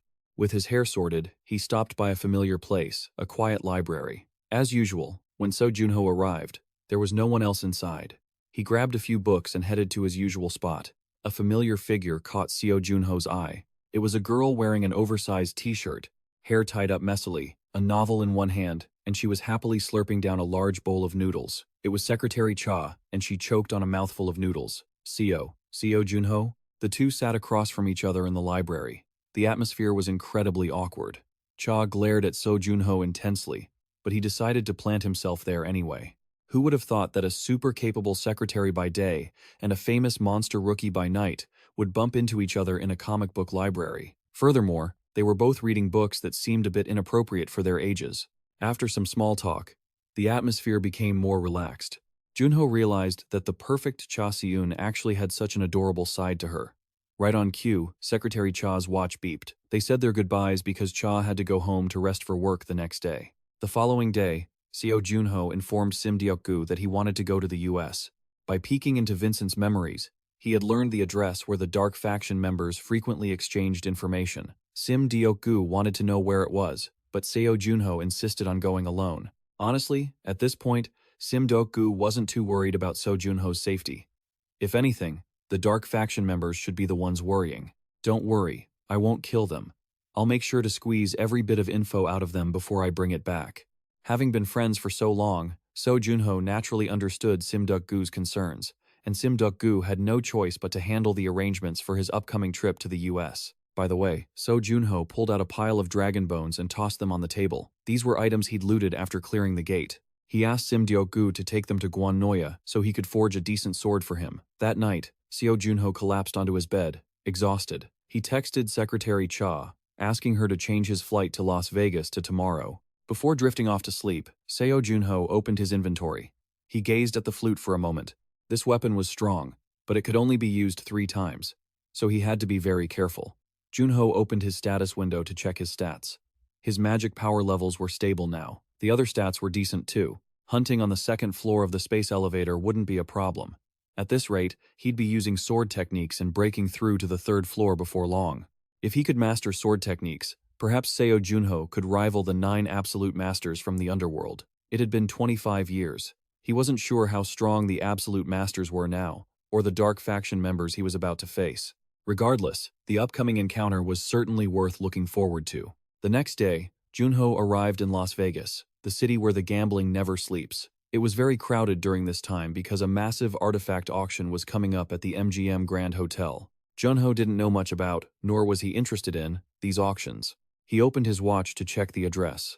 It was a place used by the Monster Alliance to relay messages, perfectly disguised as a dry cleaner called Jim's Cleaners. At the shop, 2 guards were losing their minds because the air conditioning was broken. They looked tough, but in reality, they were just low-level fodder in the Monster Alliance. Just as they mentioned the monitoring team, the main door swung open. The 3 newcomers were none other than the team they had just been talking about. Why is it so hot? Trying to get yourself killed? The only woman in the group frowned and muttered a complaint. terrifying the other two men, so much they jumped to their feet. The two shopkeepers handed over an instruction sheet, which contained details about a mission change. According to it, the plan to attack the second floor had also fallen through. The League superiors were now ordering the monitoring team to track someone else. If I'm not mistaken, these superiors are actually Kaner, and he's ordering the monitoring team to track Seo Junho. Whether that's true or not, let's keep watching and see. Out of the three, the tall, bald man seemed to be the leader, as the other two were quite timid in his presence. He took the paper from his subordinate's hand, and with flames erupting from his palm, he instantly burned the note to ash. "Are there any other orders besides this one?" the bald man asked. "No, none at all," the shopkeeper replied fearfully. The monitoring team left immediately afterward, and the shopkeeper was so terrified he collapsed to the floor because he had realized the identity of the bald man. To this day, there are 9 top-tier players in the world, known as the 9 Heavens. The bald man they just saw, the demon, is one of them. Not only that, he is a high-ranking official in the Monster Alliance, and the very person responsible for the massacre in Turkey 6 months ago. That bio is terrifyingly impressive. The two shopkeepers were still gossiping about the demon when the door swung open once again. They were scared out of their wits, but it wasn't the monitoring team returning. The person who walked in was a tall, thin young man wearing a hat. Who else could it be but Seo Junho? "You're the AC repairman, right? Why are you so late? It's boiling in here." Both of them grumbled as soon as they saw Seo Junho. "AC, you say? I think I can help with that." Junho snapped his fingers, and ice and snow flooded the room, bringing a refreshing chill. The temperature kept dropping, making the two guards shiver uncontrollably. Junho had no intention of stopping. He took off his hat, provocatively smiling at these low-level monsters. Their eyes instantly turned blood red, signaling their rage, but they were just small fry. It didn't take long for Seo Junho to finish them off. These low-level ones are really only good for delivering messages. They have almost zero combat ability. Seo Junho checked his watch and called Sim Deoku. An extremely impatient voice came from the other end. "Hey, you maniac, it's 2 in the morning in Korea." Seo Junho chuckled and apologized. He didn't mean to bother Sim Deoku, but upon reflection, the auction in Las Vegas was definitely worth attending. Since he couldn't get in without an invitation, he had to ask Sim Deoku to get him one. Junho went to the MGM Grand Hotel to scout the situation first. The all-capable Sim Deoku had quickly found him an invitation, and on top of that, he even sent a suit made of premium silk. It was just as flamboyant as Sim Deoku's personality. He probably didn't need to wear it. In the hotel lobby, Seo Junho spotted a casino. He wanted to go inside and look around, but triggered an alarm. Several men in black suits immediately appeared and demanded he stop. But the blonde man in the lead recognized him as Seo Junho. "Who are you?" The guy took off his glasses and introduced himself as Ha Inho from the White Tiger Guild. Junho finally recognized him as the tall bodyguard who accompanied Gong Juha last time. Ha Inho asked what brought Seo Junho to Las Vegas. He honestly replied that he was there for the auction. Coincidentally, Ha Inho's group had been commissioned to protect the auction, which led to this unexpected meeting. Ha Inho enthusiastically led him to the casino. Recently, many players had been entering regular casinos and using their abilities to cheat. So, the hotel had opened a separate casino exclusively for players. There, they could use their abilities as they pleased. Wouldn't that be more advantageous for high-level players? Junho wondered. Ha Inho offered a stiff smile. This game doesn't rely much on levels. It's mostly about observation. To illustrate, he pointed into the distance.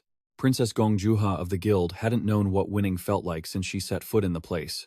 Seo Junho's face darkened at the sight. He sat down next to Gong Juha, who was whining because she had lost so many rounds. When she saw him, she was both surprised and excited.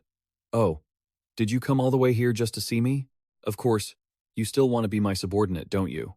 "Obviously not.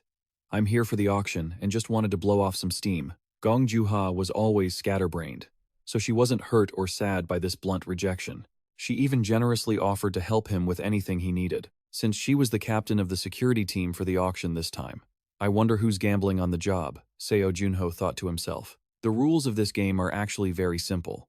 There are several identical cups on the table, and one of them hides a marble. The dealer switches the positions of the cups very quickly. Finally, the player has to guess which cup the marble is in. That's why levels aren't very important.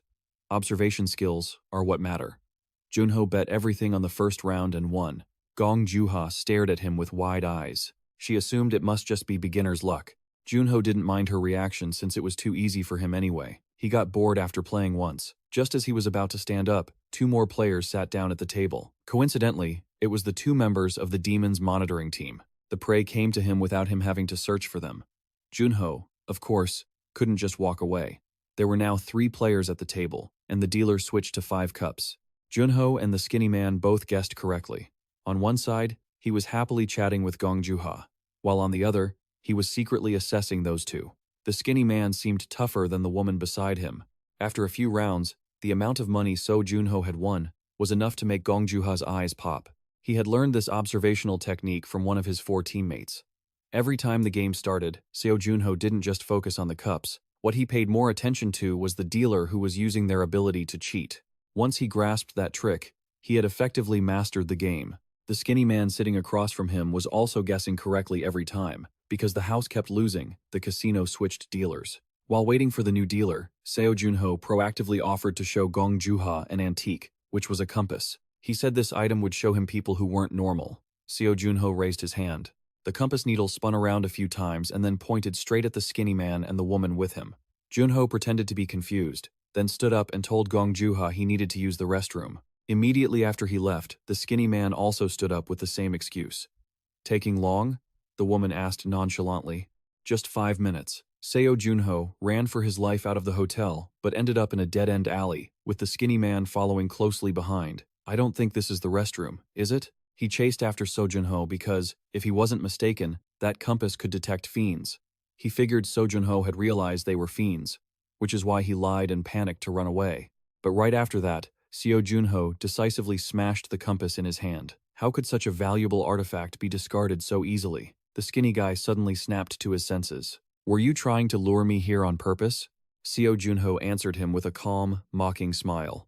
A longsword had already appeared in Seo Junho's hand. It was true that he had known those 2 were fiends from the start. However, without concrete evidence, it would be hard to just beat them up. So, he had to stage this whole act to trick them into confessing. People in the Monster Alliance aren't exactly known for being patient. The skinny guy drew his dagger too. He sprinted towards Seo Junho and attacked first. Even though he knew this guy wouldn't be easy to take down, Seo Junho didn't expect him to be that fast. This guy not only had incredible physical strength, but also an acceleration skill. Since the opponent was moving too fast to track his attacks, Seo Junho made a bold decision. He closed his eyes to fight. When sight is blocked, the other senses sharpen. Most importantly, his hearing. The skinny guy thought to himself, the head and the heart, those are the 2 spots that will finish him off if I land a direct hit. The head had more openings, so he would feint toward the head and then strike the heart instead. But just as he was about to close in on Seo Junho, a cloud of white smoke and a blinding light flashed. The skinny guy thought these little tricks were useless because his blade was still aimed straight at Seo Junho's heart. But when the smoke cleared, his hand holding the dagger was frozen solid.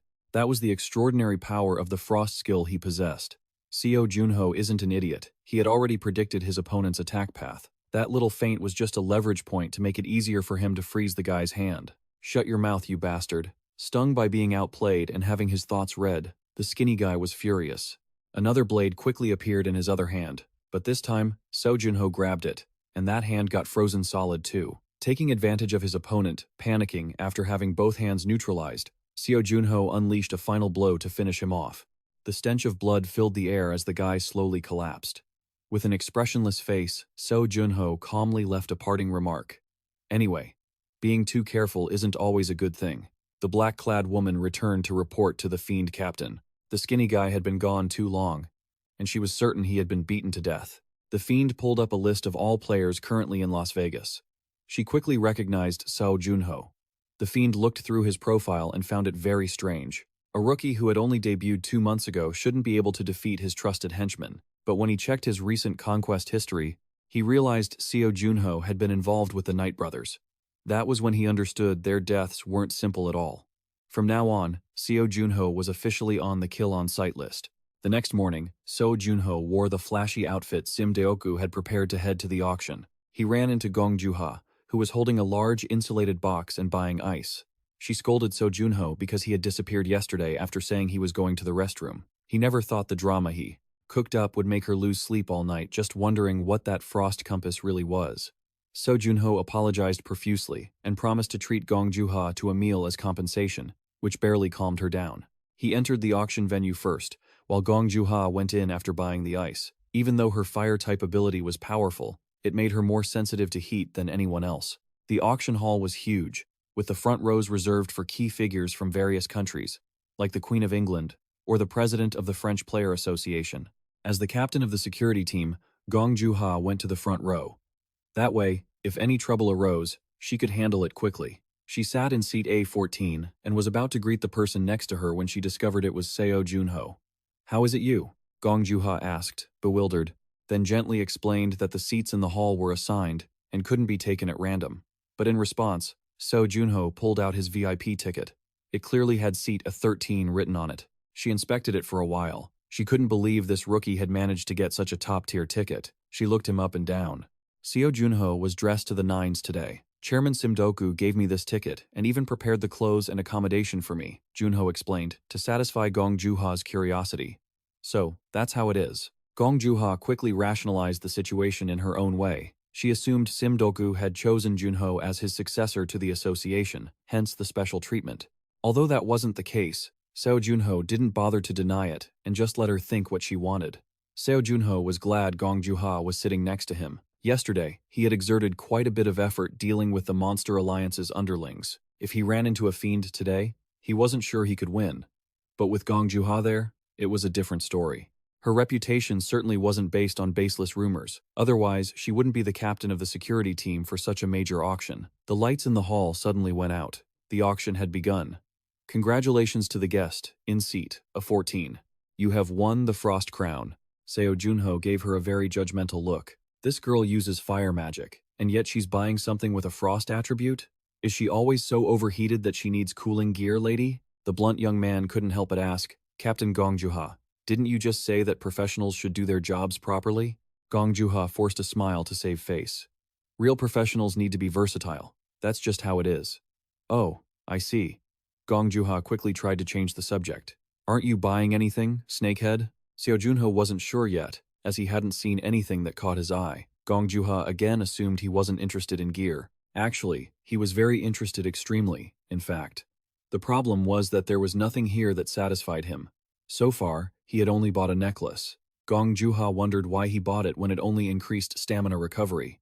She guessed he was going to give it to someone else, perhaps a girlfriend? Hey, shouldn't you ask if someone has a girlfriend before guessing? Seeing him say that, Gong Juha guessed again. "Then, is it for your mom?" "My mom passed away." Gong Juha felt like she had been struck by lightning and immediately signaled for herself to shut her mouth. Seo Junho comforted her, telling her not to overthink it.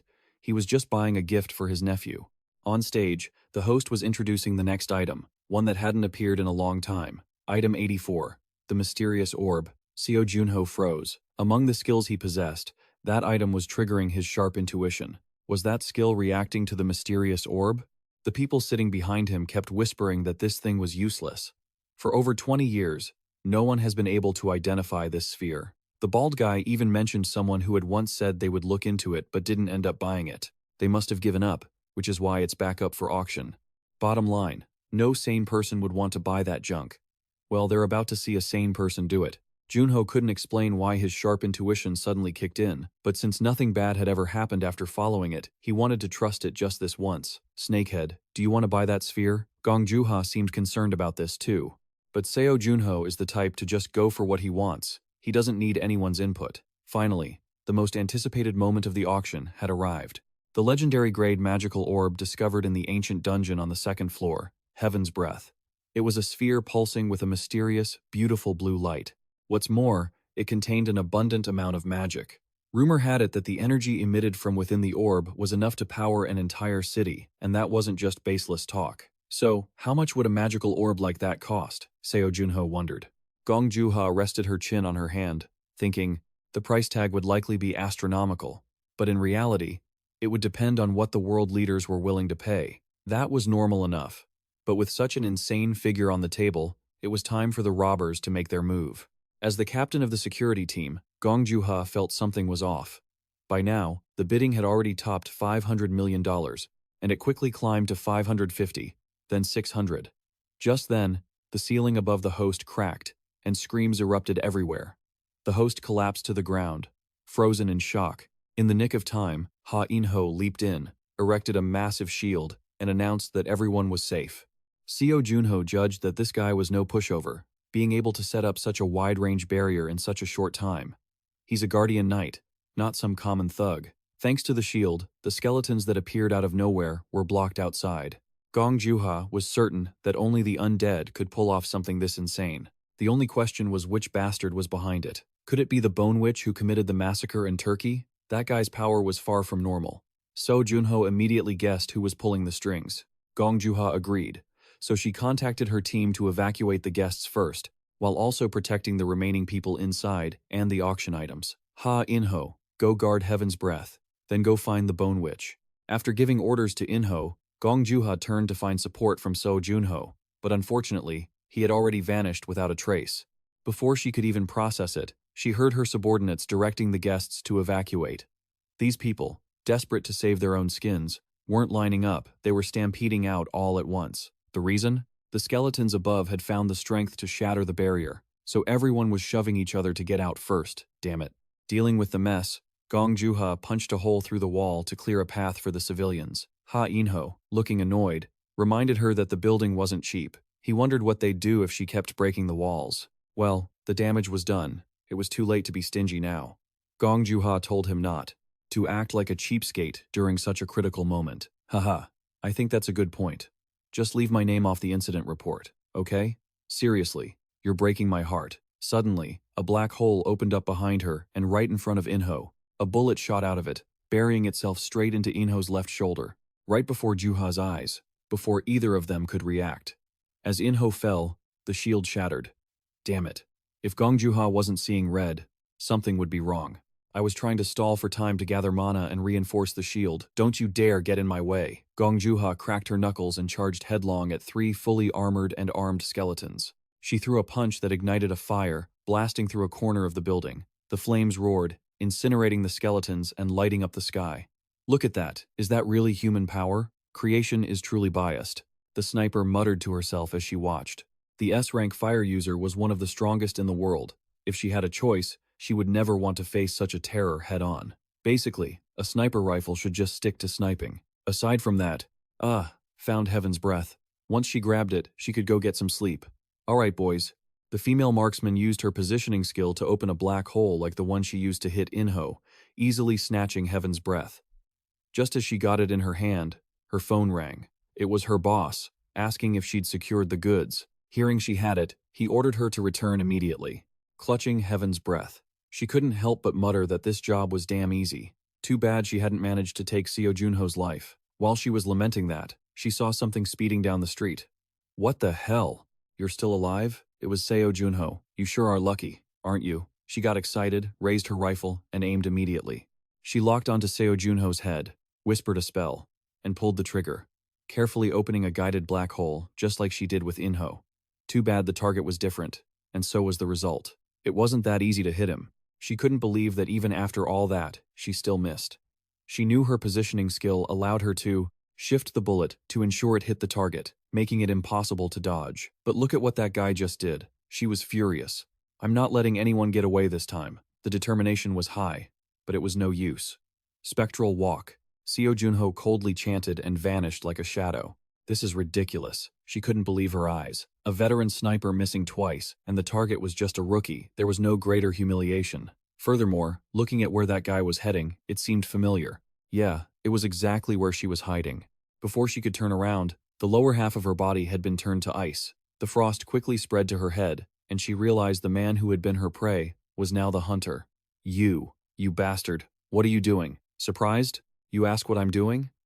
Your life is worth nothing now. Tonight, you lot will be wiped off the face of the earth. As Seo Junho coldly dealt with the sniper, on the other side, someone was cursing. It's so damn hot. Gong Juha's hands were blazing with fire, and she was complaining about the heat of her own making.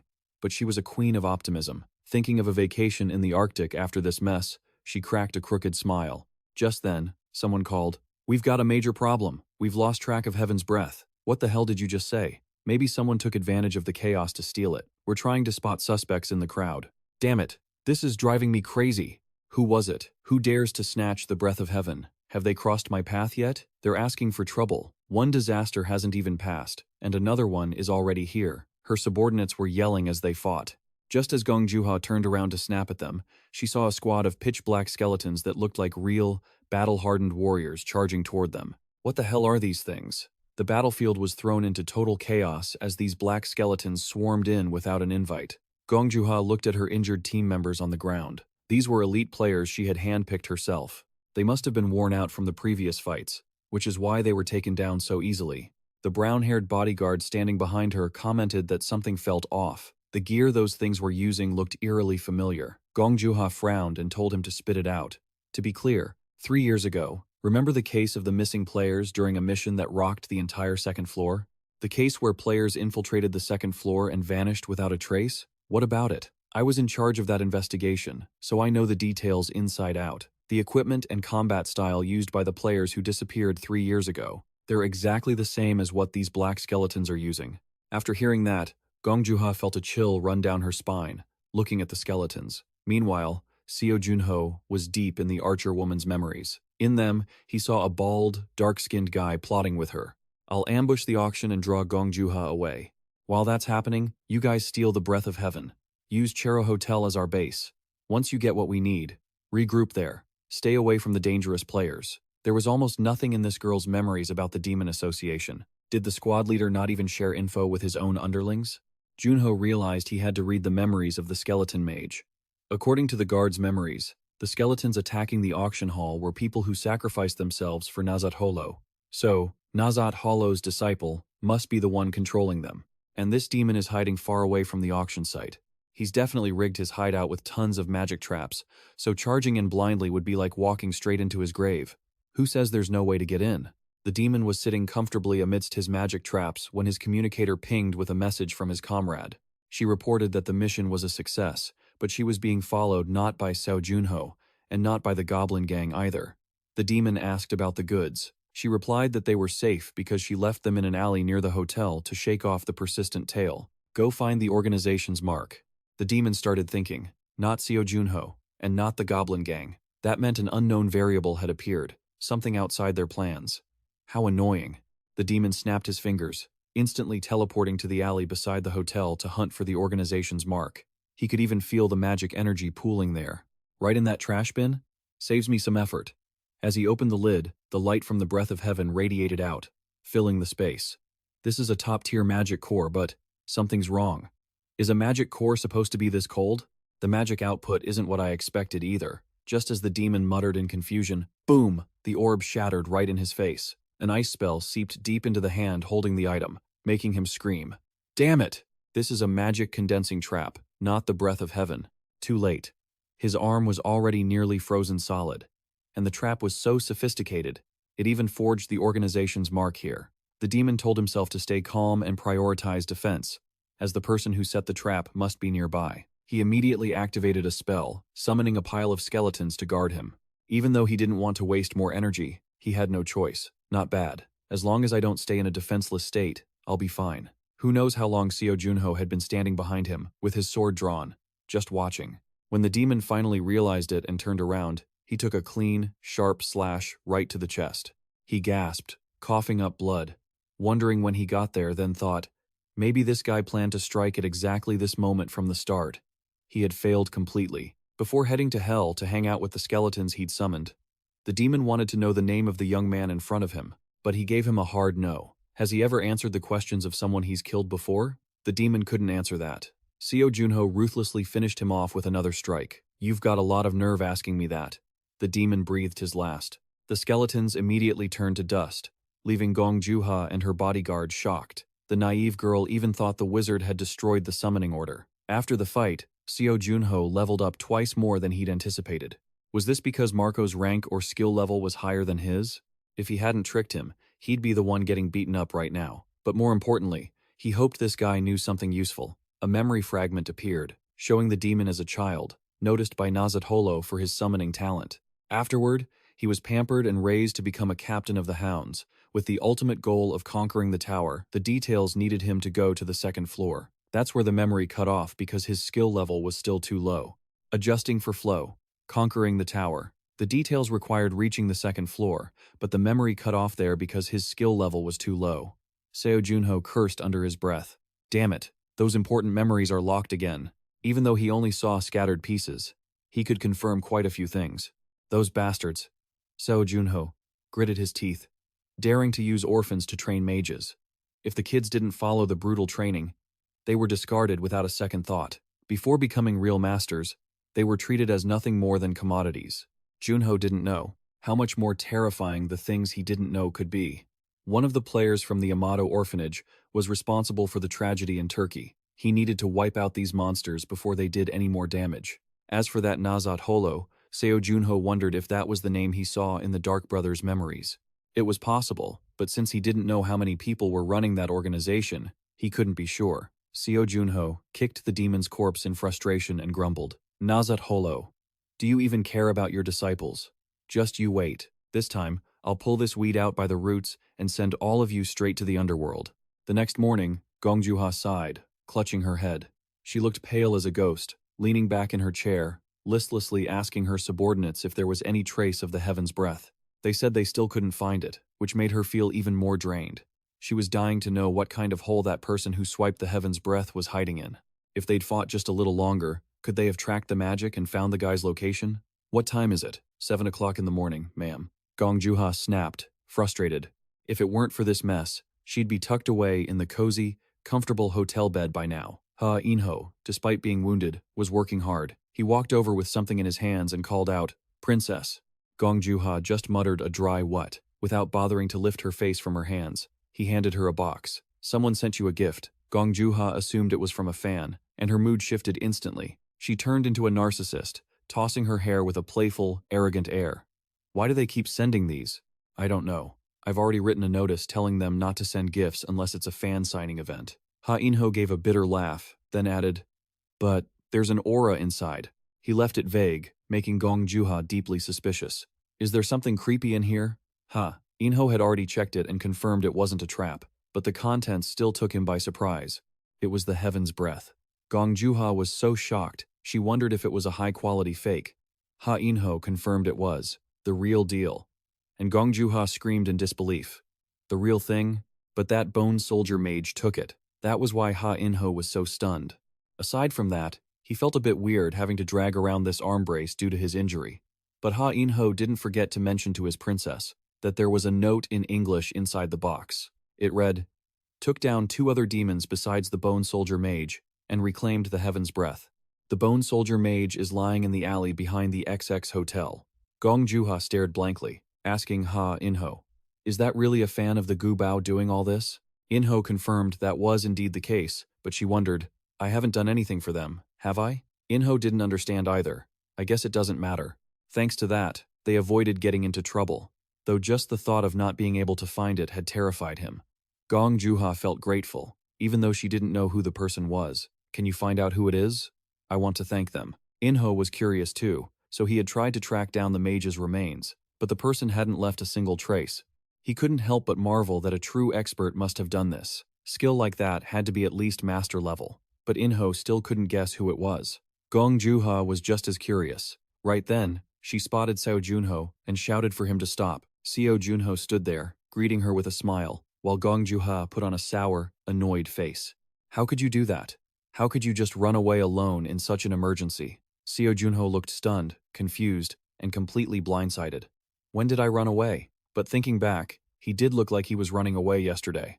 Gongjuha seized the opportunity to lecture him on his past sins as well.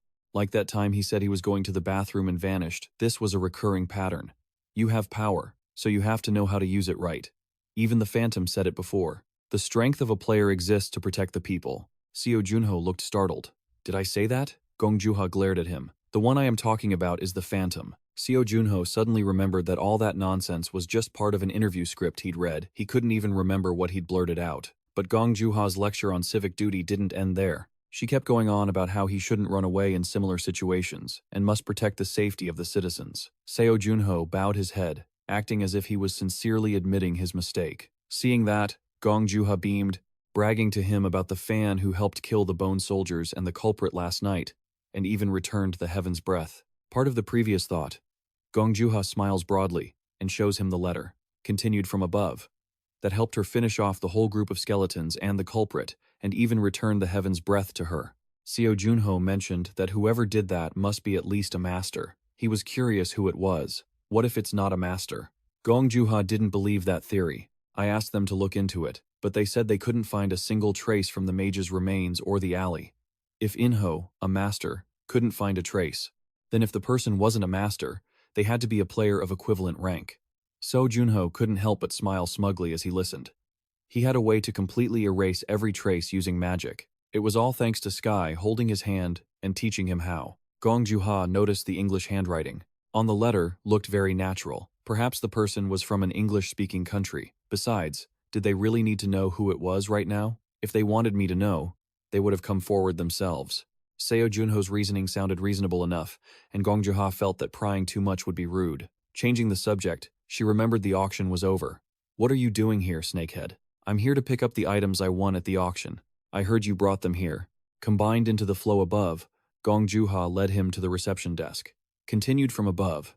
Besides that, she asked if he was heading back to South Korea immediately. Seo Junho said yes. She felt quite sad saying goodbye. Before parting ways, Gong Juha asked one more time, "Do you want to join our guild?" I answered right back, "I absolutely refuse." "Then the next time we meet will be on the second floor, right?" "It won't be long." Gong Juha chuckled.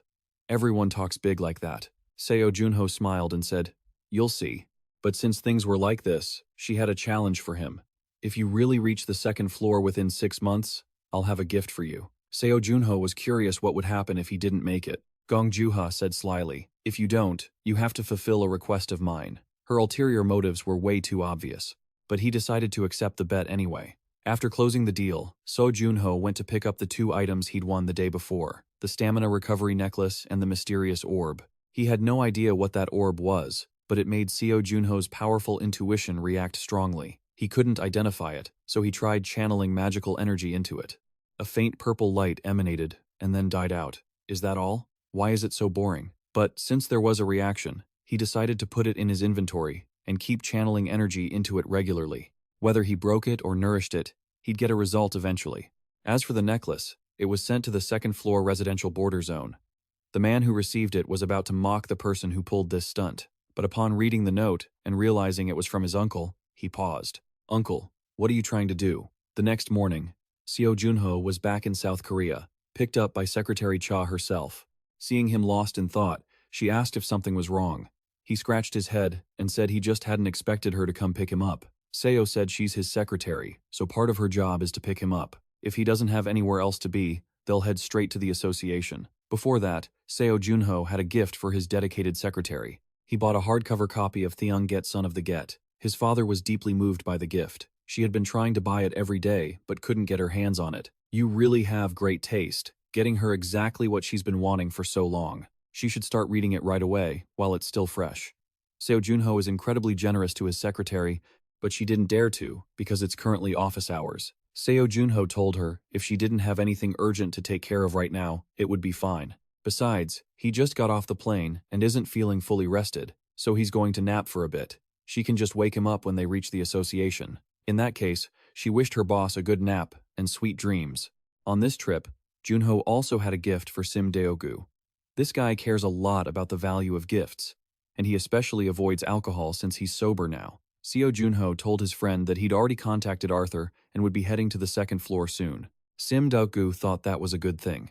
It's been 25 years. The kid must have had a rough time, but he's grown up well. The thing is, they hadn't seen each other once since he reached the second floor boundary. Sim Deogu had met him when he came to Earth. Every time Arthur visits, he stops by to see him and always remembers his father. I heard from Captain Gong Juha of the K-Guild that the invitation you gave me wasn't just a regular letter. Sim Deogu didn't expect his friend to find out so soon. He wanted the whole world to know the love he has for Seo Junho. Above all, he doesn't want anyone else messing with his friend. Junho saw his friend's intense affection and decided to ask for a favor. I need to find a kindergarten. Why a kindergarten? I've discovered their secret. Seo Junho told Sim Deogu everything. After hearing it, his friend looked pretty devastated to learn that those orphans were being trained to become monsters. It was true, and Seo Junho didn't have any other information besides the fact that the place was overseas. Deogu was so furious he started swearing, Those miserable bastards, they really don't know where to draw the line. Seeing his friend pull out a bottle to pour a drink, Seo Junho was curious. Didn't he just say he had quit? But in this hellish situation, Sim-do-gu needed a drink, or else he'd lose his mind. In that case, his friend should just help him with some ice to cool down. Sim-do-gu suddenly remembered that Gwon Noya had been calling for Seo Junho. Before he went to the US, he'd asked the old man to forge a sword, right? The sword would be finished by tomorrow, and he wanted to hand it to him personally. With his current status, it wouldn't be a problem if he met the old man now. That's true. His name has reached a new level. Even the Cabbie Guild had sent him a request. Sim-dyoku reminded him to go there early tomorrow morning. Junho agreed and went to get some rest. Sim-dyoku knew his buddy must be missing Gwon Noya, so he let him go. As for himself, he had to think about what to do next with all the intel Junho brought back. Right on time, the next morning, Seo Junho arrived at Gwon Noya's house.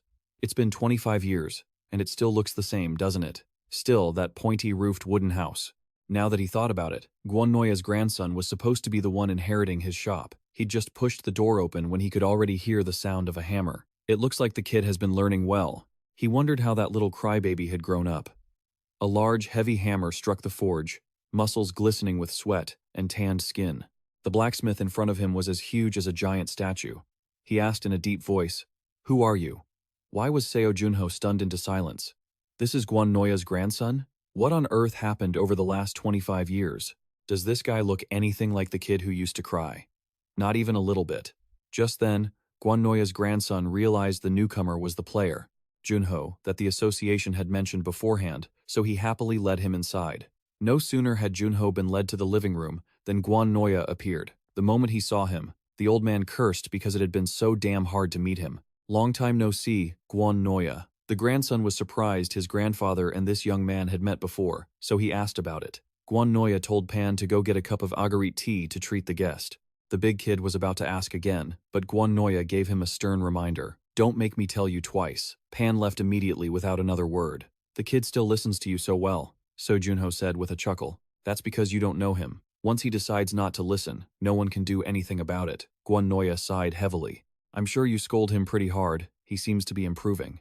I saw him hammering away earlier. His physical strength is truly amazing. Yeah, there's still a lot I need to teach him. Are you still being all awkward when it comes to complimenting others? Seo Junho understood his old friend. He had a sharp tongue but a kind heart. He teased him. Hey, aren't you going to welcome me? Aren't you happy that I didn't die and came back to life like this? Gwon Noya glared and shouted, I'm very happy. He walked over and patted Seo Junho on the shoulder. I've been offended enough already. Junho thanked him and was glad he was still the same. Gwon Noya asked why he did it. Asking him that?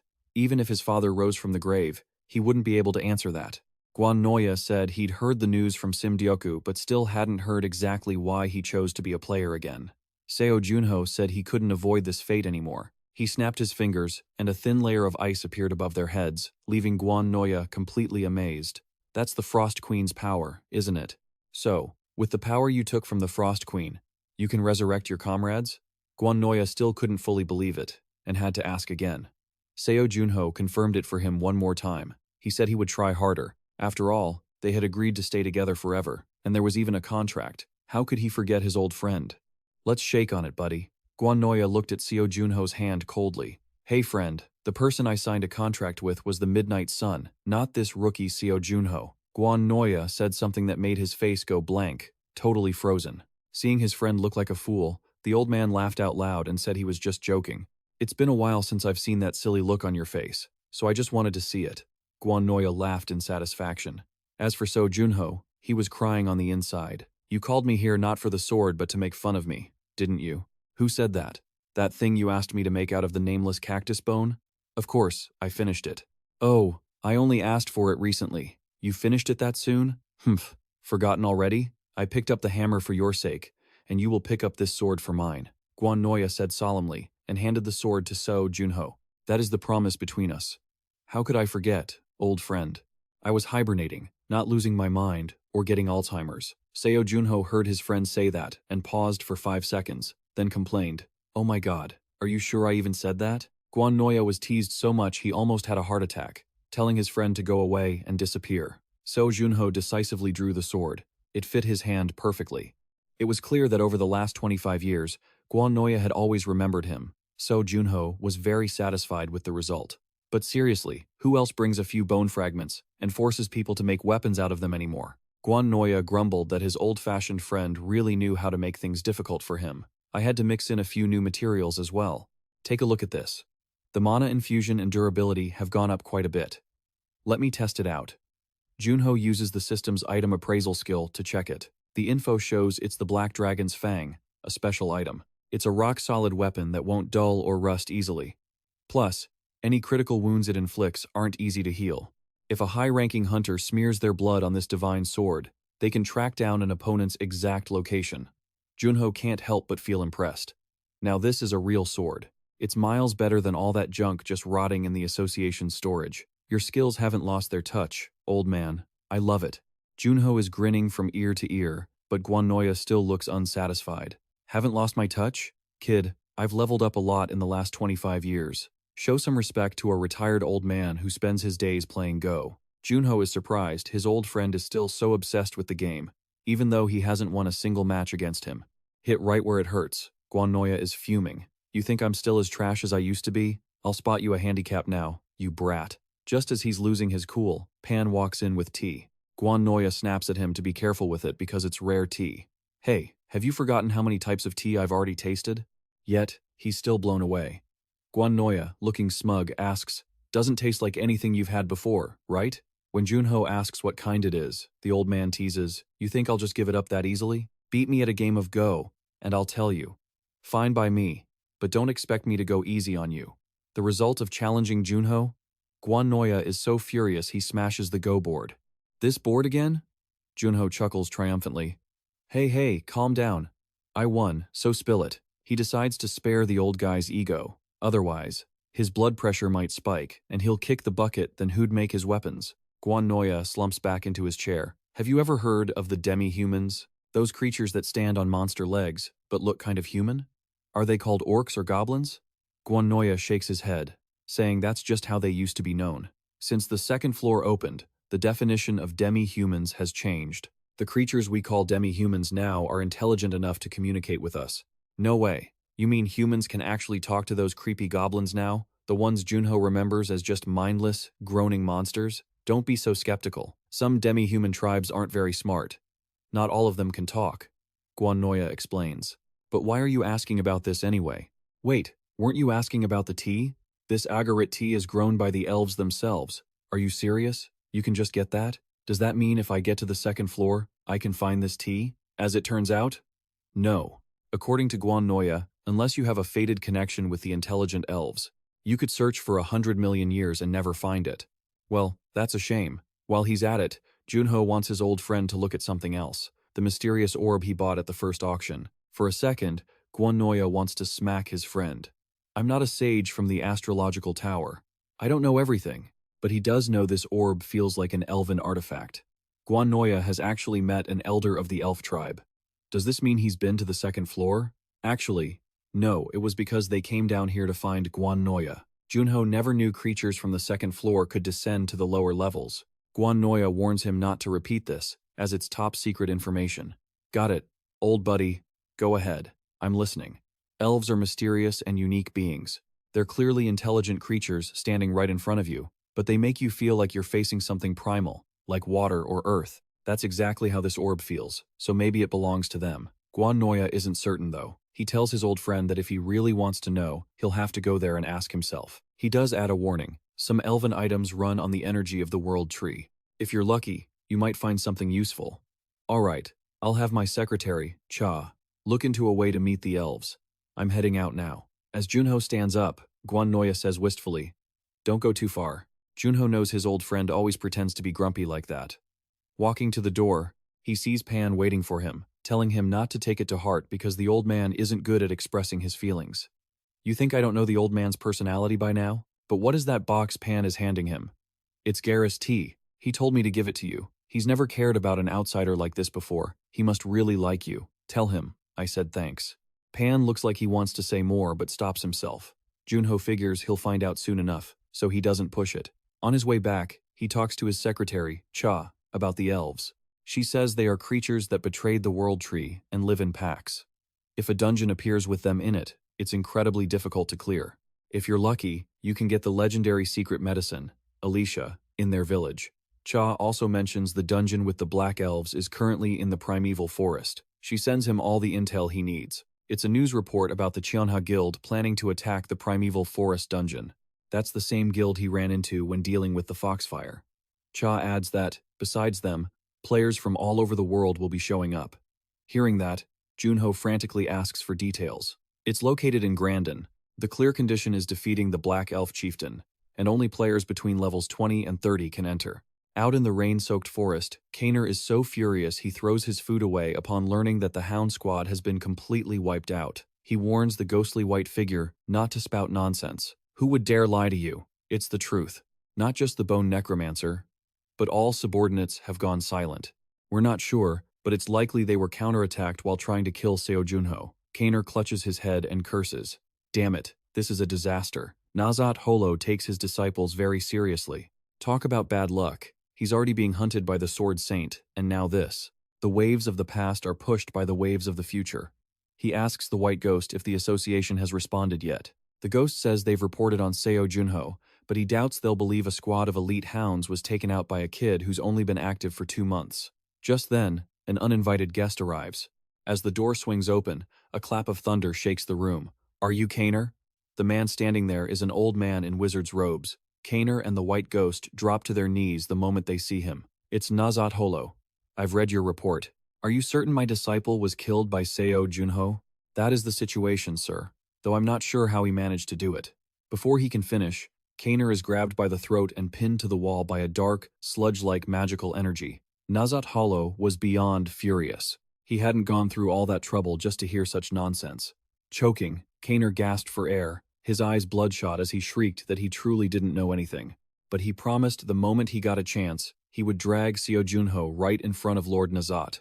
Fine. Nazat Holo scoffed, satisfied enough to withdraw his magic, leaving Kaner to collapse face first onto the ground. I'll give you half a year, Nazat ordered. Within 6 months, you'd better bring that Seo Junho to me. Kaner stammered. But sir, to bring him to the 2nd floor, the guy needs to be at least level 30. He just became a player not long ago. How could he possibly reach that in 6 months? Don't make a mistake. Make it happen, unless you want to lose your pathetic life. With that, Nazat Holo dissolved into sand and vanished, giving Kaner no room to bargain or make excuses. Scrambling to his feet, Kaner started cursing, ordering Baek Ma to go find a guide. She looked completely bewildered. A guide was the kind of person who could help them use the time elevator without being detected by the Player Management Association, right? Realizing her master's twisted intentions, Baek Ma looked terrified, but Kaner was dead set. Distract Kim Gujong. I'm heading straight to the 1st floor. Meanwhile, Seo Junho had already boarded a plane to Graham, England. The moment he touched down, Secretary Cha called to check if he'd reached his hotel safely. Thanks to her, Seo Junho had arrived without a hitch. Cha wondered why he was in such a rush, given that the gate raid wasn't for another 3 days. Seo Junho replied, I figured I'd clear a few minor gates around here, just to warm up.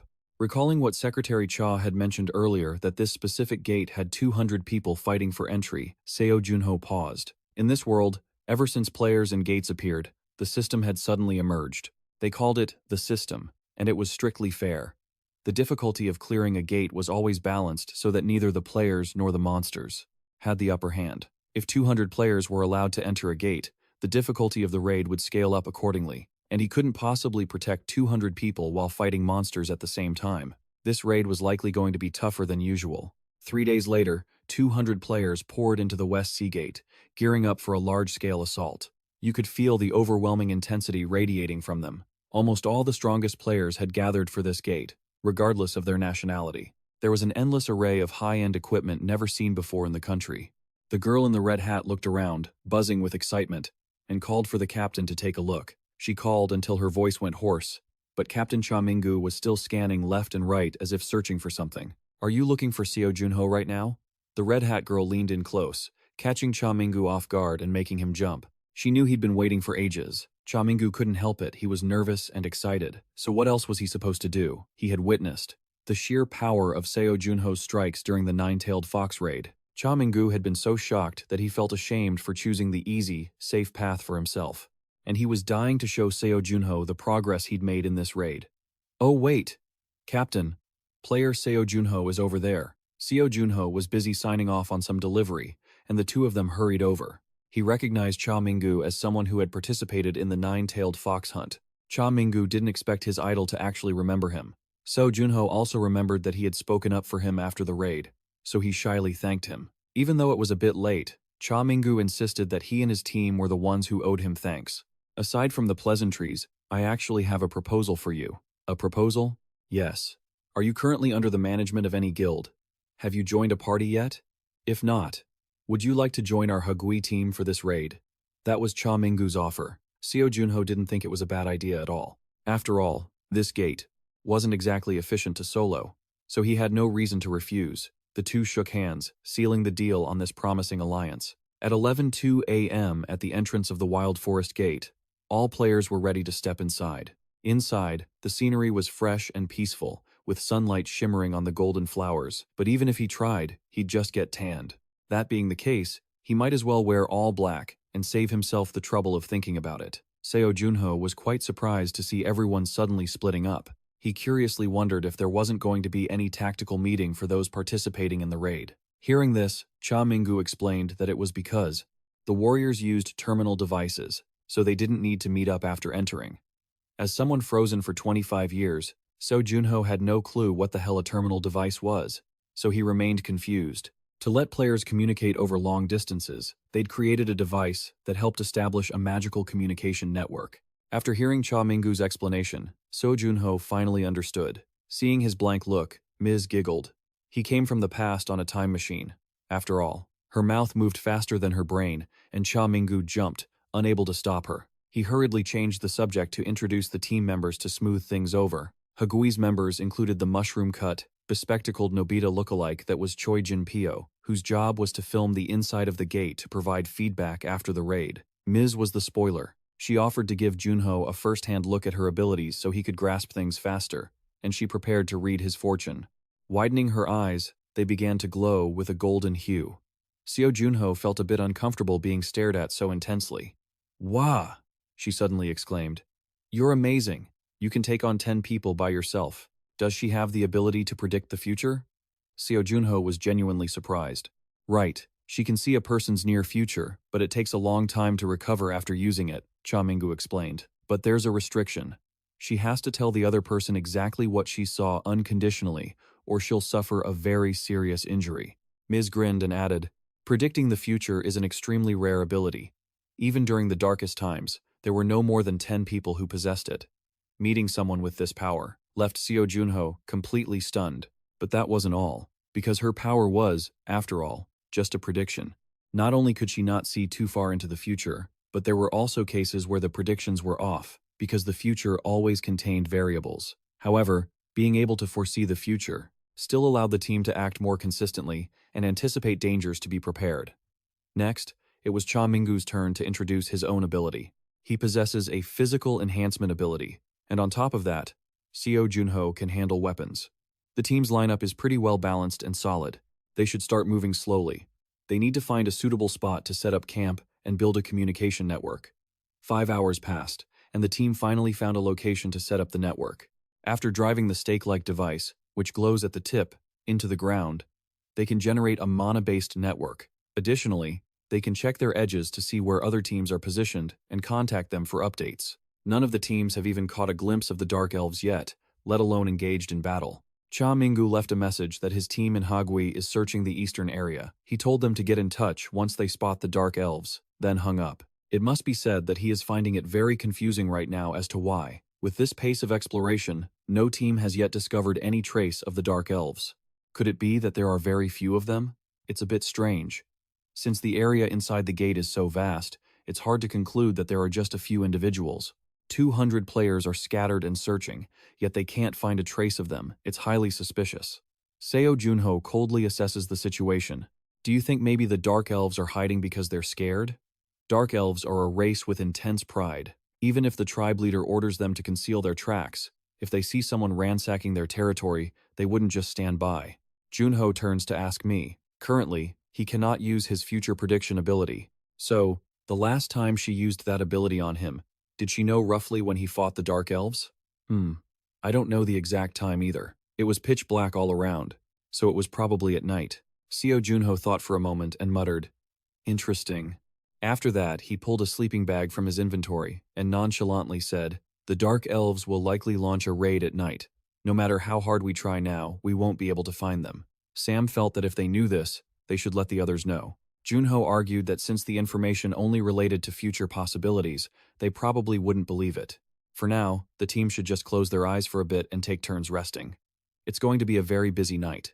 Sleeping until nightfall, the forest became incredibly cold. Some people started to get anxious. If they attacked now, it would be a total disaster. His companion immediately told him not to joke like that, because dark elves are just corrupted creatures that cannot resist the temptation of power and only gnaw on the roots of the world tree. Rumor has it they don't even have intelligence, so they can't even speak to each other. How could creatures like that execute such a sophisticated military plan? Okay, you're the best. You're always right. No sooner had he finished speaking than there was a commotion behind them. The young man with the braided hair reacted extremely quickly, grabbing his spear and striking backward. The chubby man trembled, hugging his staff and shaking as he called out for his senior. From behind the bushes, a gray wolf timidly crawled out, followed by two more. The two immediately relaxed their guard when they saw animals that could be easily tamed and were afraid of fire. So, they weren't a threat after all. The chubby man was still worried because there were quite a few of them. Incidentally, he also wondered, are they really afraid of fire? The braided youth didn't respond but looked up at the treetops, then widened his eyes and told the chubby man to wake the others up. The chubby man was still confused, but the braided youth turned pale and screamed, "Wake the others up, right now. The dark elves riding dogs are here." On the other side of the front lines, Seo Junho suddenly jumped up from his sleep. Seeing Junho wake up suddenly, Ms. told him that since nothing had happened yet, he could keep sleeping. Seo Junho asked about the situation with the other groups. Ms. said the night watchman would call to report the situation every 30 minutes. It was time for them to call now. However, a glitch occurred. The magical network seemed to be malfunctioning. No one had called yet, so they probably won't call. Seo Junho laughed. They've probably found their way here too. Those bastards? Seo Junho activated his Night Hunter skill and saw the unintelligent dark elves riding their own dogs, launching a night raid. How interesting. He turned to call Captain Cha to wake up. Ms. never expected to fight a battle in the middle of the night like this while seeing absolutely nothing. She wasn't even aware of what was leaping right over her head. When Ms. turned her head, she already saw the entire maw of a dog, deep as a cave. Fortunately, Seo Junho leaped in immediately and slashed the dog. The dog and its rider were consumed by fire. This scene made Seo Junho feel disgusted. He couldn't use the sword Guan Noya made to play these childish games. Go wake the other members up. We've been surrounded. Ms. hadn't even recovered from the shock before she had to dive into the fight. A battle even more intense than the actual fight that was waking up people who were sound asleep.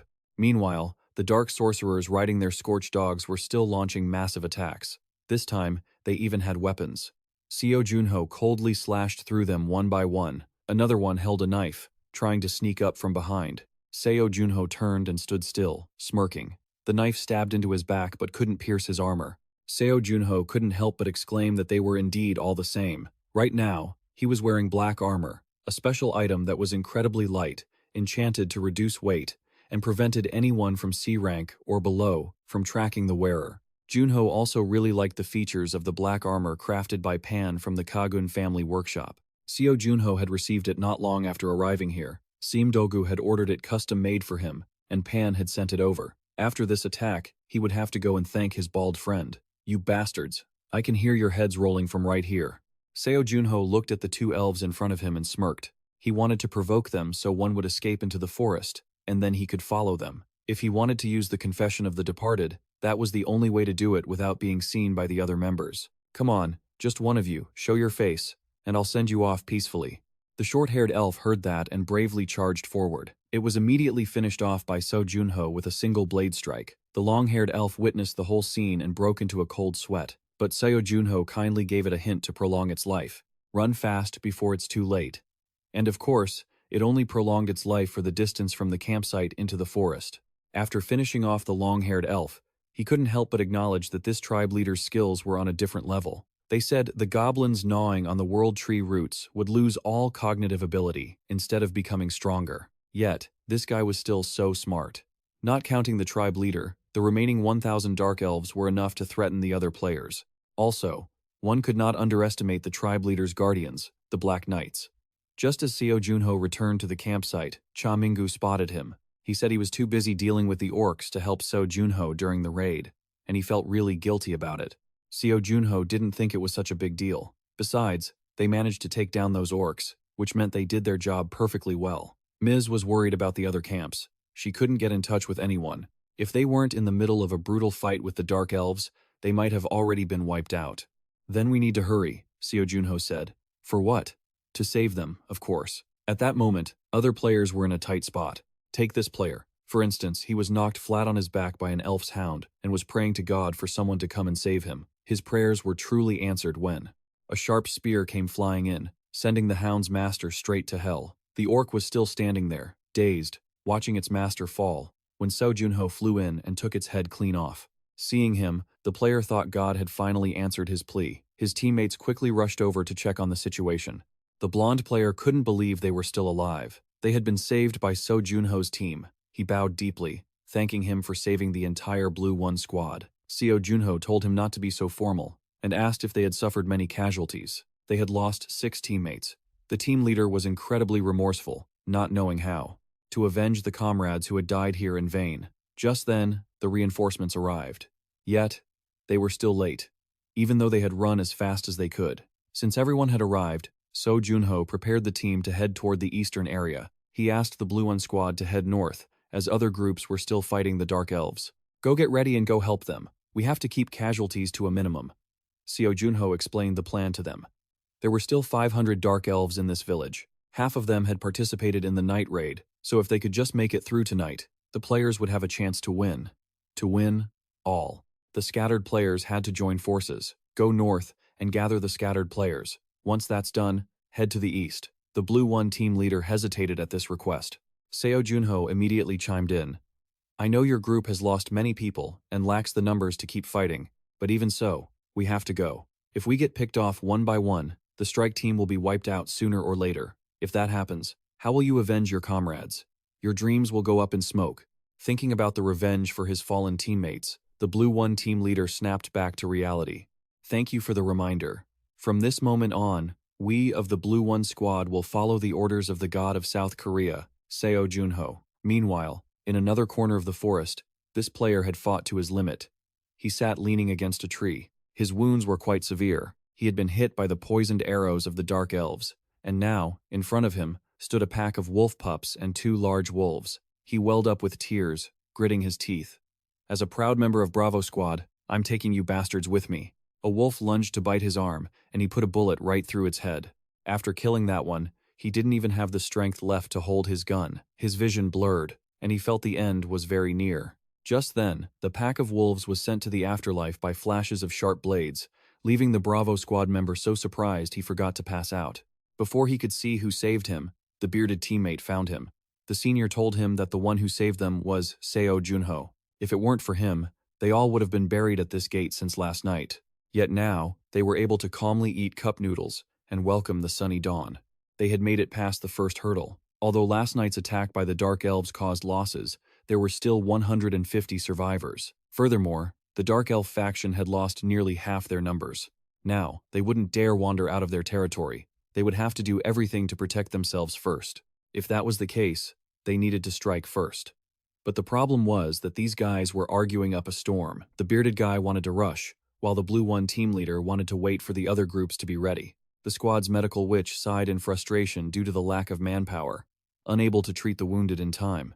How can we attack with a group that's arguing like this? What do you think, Seo Junho? Cha Minggu asked for his opinion. Continue our strategy once the forces are ready. Which of the 2 tactics do you think is more effective right now? He spoke loudly so the 2 men bickering like geese would stop. Seo Junho saw that both had pros and cons. He hadn't even finished speaking when the bearded guy cut in. I think attacking now is best.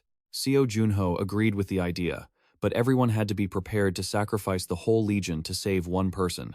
And the reason they needed to attack now was that the longer they waited, the more disadvantageous it would be for their side.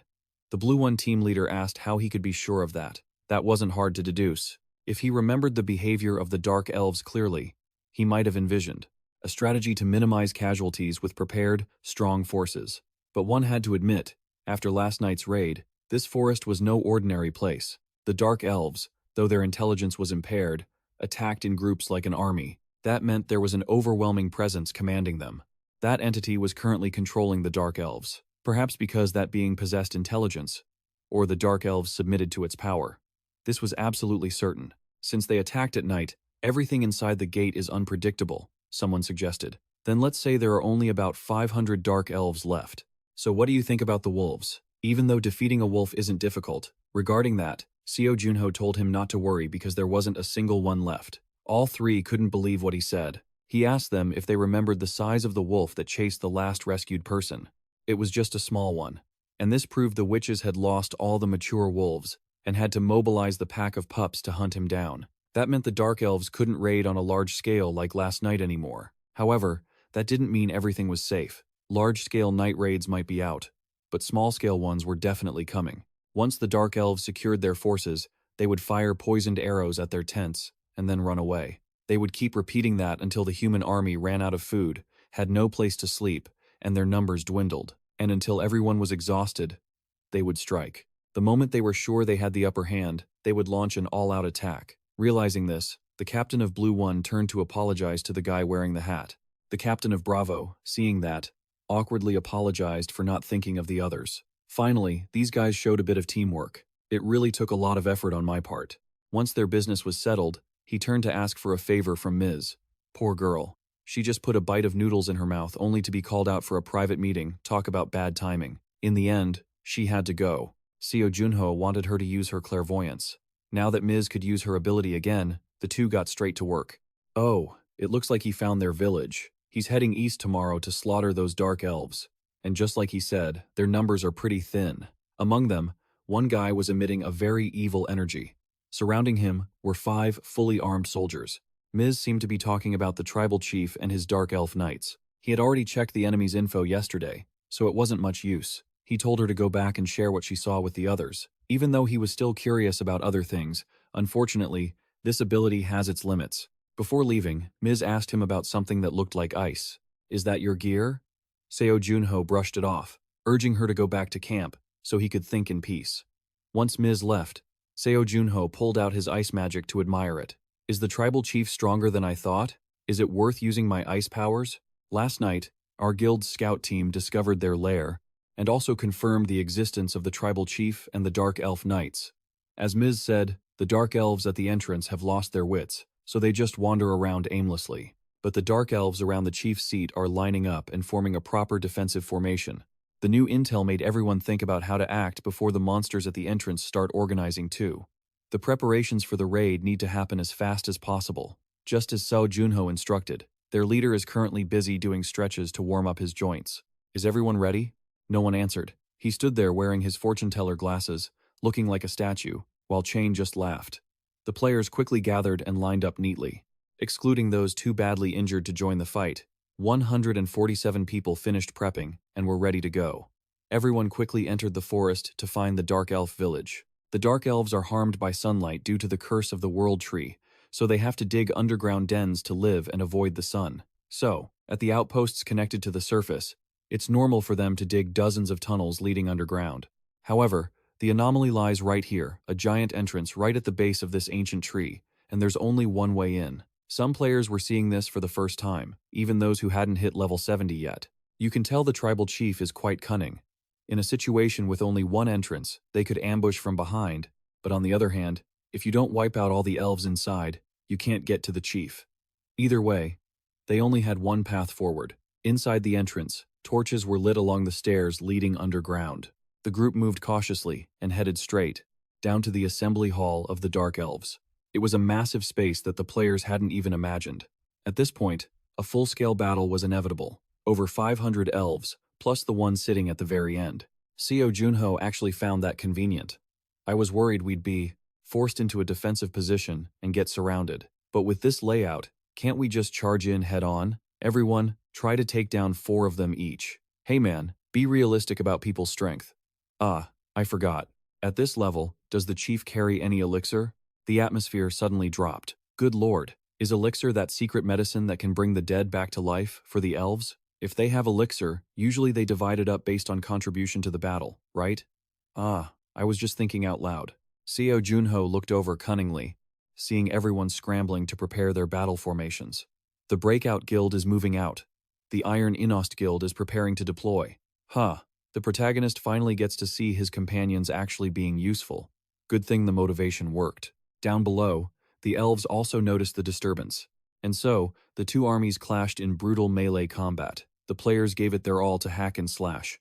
But even more impressive was Seo Junho. His speed at killing dark elves was on par with a harvesting machine, making the other players wonder what the hell kind of speed that was. Some who still thought he had only just become a player were left wide-eyed. Others couldn't keep up and could only stand there cursing because they were out of breath. On the other side, Cha Minggu was trying his best to break through the encirclement. He fought left and right to stand beside Seo Junho, but heard his idol coldly say, "It's going to get dangerous from here on out.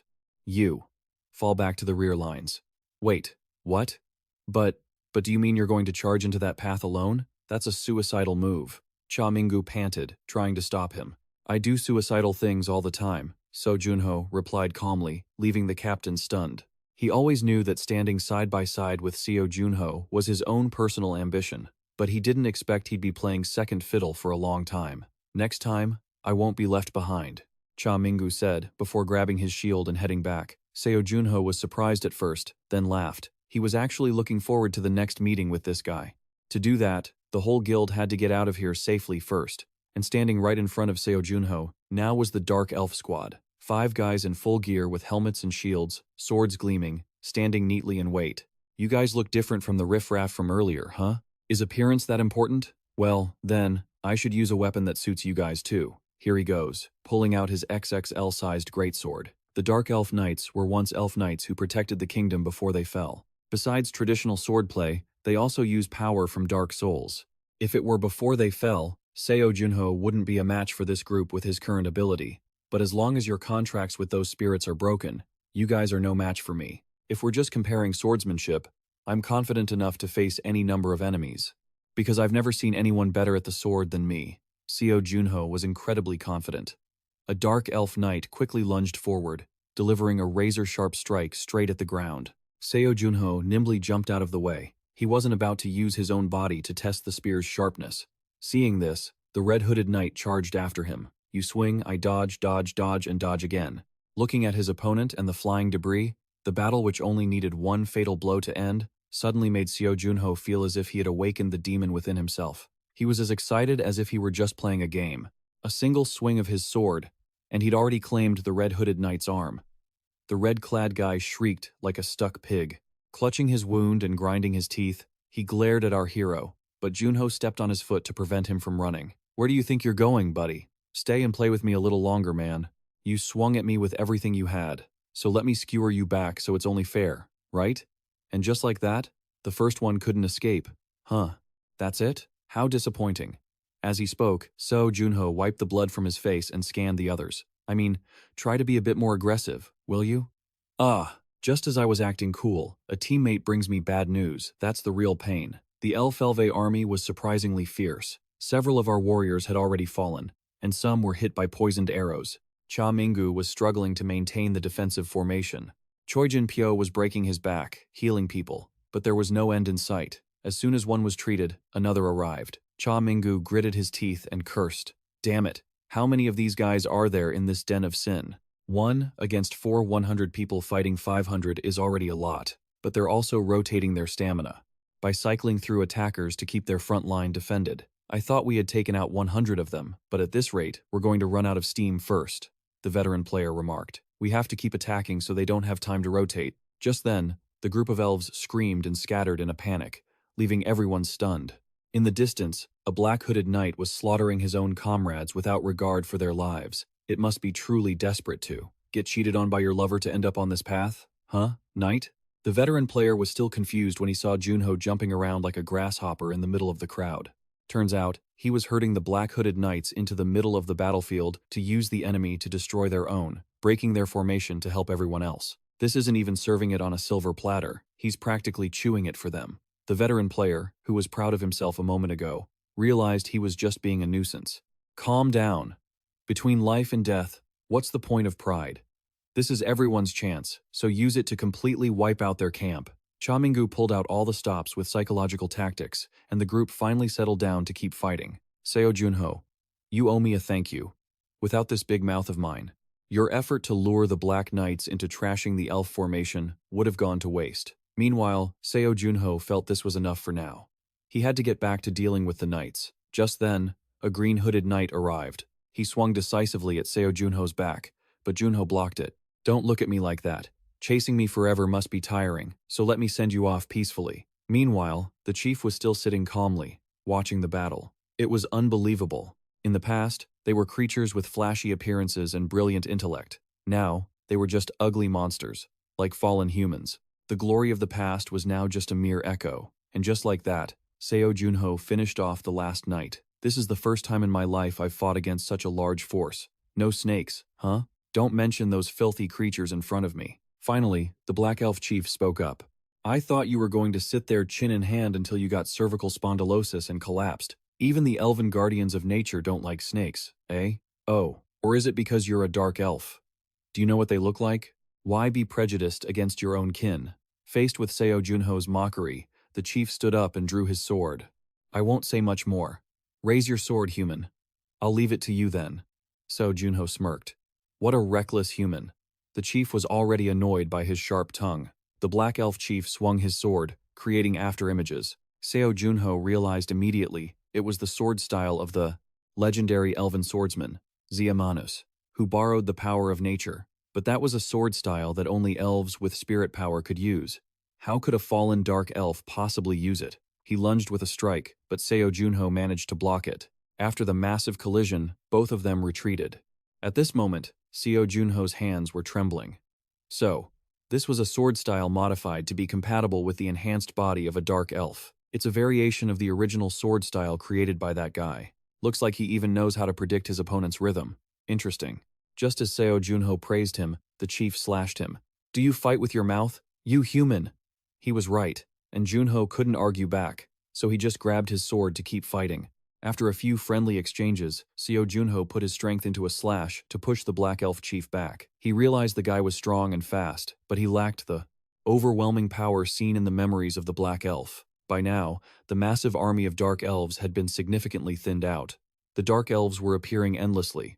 The chief looked at his tribesmen, the fools who still believed in, and followed a failure like him until the very end. He only wanted to return to the glorious past with them and fix the mistakes he had made. To you fools with short lives, if you want to make that wish come true, face these 1,000 enemies and defeat them. The defeated will not be forgiven. Therefore, I only permit you to win. With that will, the Black Elf chief suddenly erupted with terrifying energy that even surprised the others. He lunged at Seo Junho at the speed of light. He delivered a terrifying, unexpected blow that caught Seo Junho off guard. Taking a heavy hit, Seo Junho immediately coughed up blood. This was the exact feeling he had seen when reading the Black Elf's memories in the forest. It was that overwhelming power. Seo Junho hurriedly pulled out a gun and fired a hail of bullets, but it was useless. The Black Elf chief turned into golden light and flew toward him, aiming to slash that handsome face of his.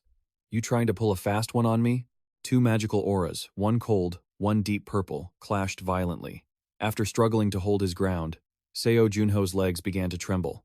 Thanks to the power of the Black Dragon's Fang, he was able to endure it, but he couldn't keep fighting while hiding his true strength anymore. Even then, there were too many people staring this way right now. In that moment of hesitation, the chief slashed decisively, sending Seo Junho flying like a ball, pinning him to a wall, unable to even hold his sword. Damn it, I think I broke a rib. But the enemy is still right there, Seo Junho told himself. Stand up, you have to stand up. But his vision is so blurry now, he can barely make out the enemy's shape, let alone get back on his feet. Meanwhile, the Dark Elf chieftain is swinging his blade with ruthless precision. Just when they thought it was all over, out of nowhere, other players jumped in to help Seo Junho. Cover this opening, protect Seo Junho, Cha Minggu yells, veins popping as he directs everyone into formation. Keep firing, give it everything you've got. Seo Junho is stunned to see the other players risking everything to keep him safe.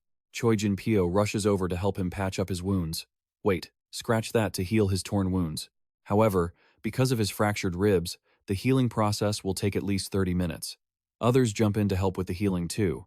It might be low level, but it's better than nothing. We were in the back, but we saw everything, Choi Jin-pyo says with genuine appreciation, leaving Seo Junho completely shocked. You took down all those nasty dark elf knights and took on the chieftain all by yourself.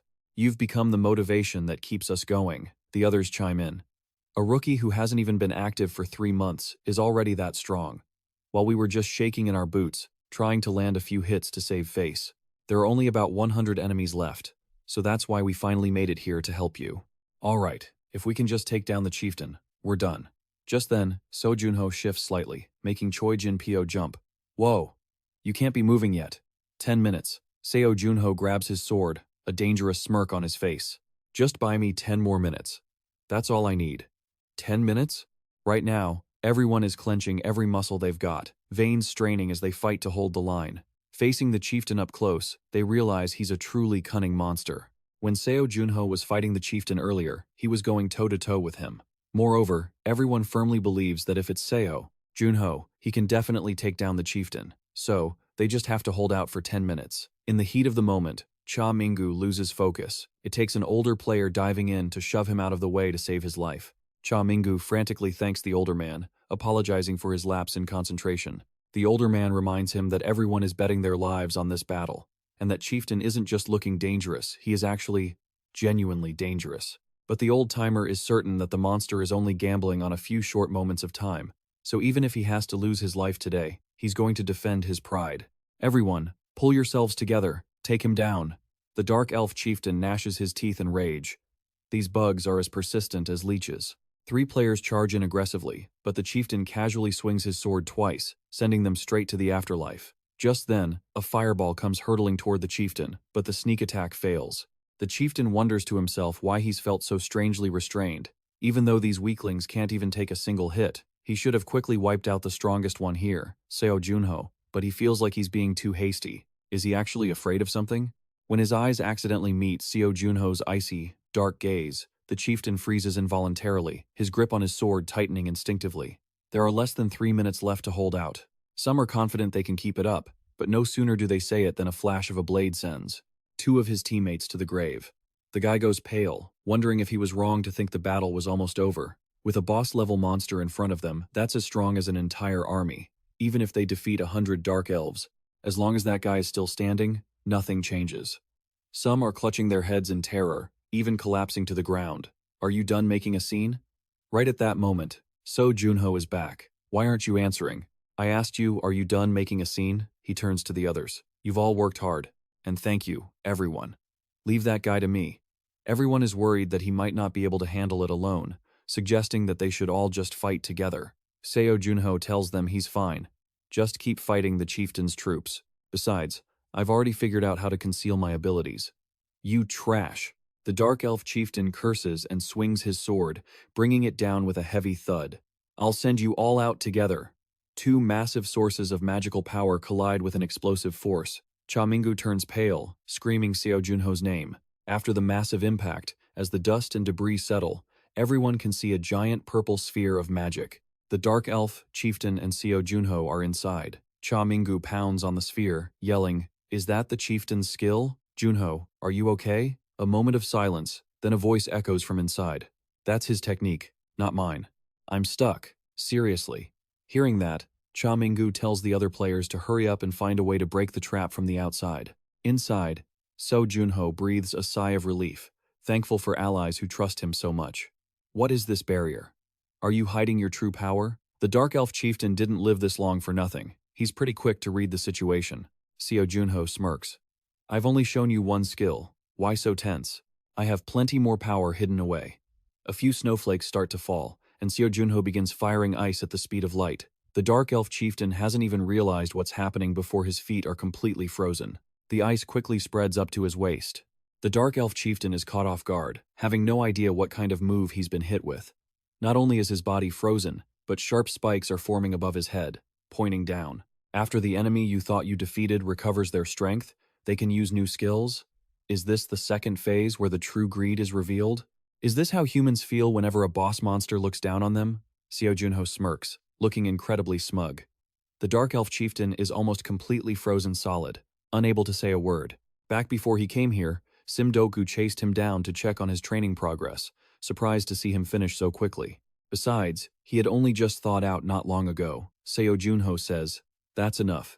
Now I need to test out the frost skill. Your combat method reached a level of perfection back in the Sunless Era. Do you really want to develop it even further? You've all misunderstood. I'm still lacking." Thinking of the Ice Queen, Seo Junho feels like he's nothing. Simdeoku asks how he intends to use the frost skill. First, I'll divide it into three main parts. The first is practicality. This is shown by using the frozen terrain to gain an advantage in battle, then wearing down the enemy's stamina bit by bit and attacking the moment they can't adapt. The second is using it in a more direct, intuitive way.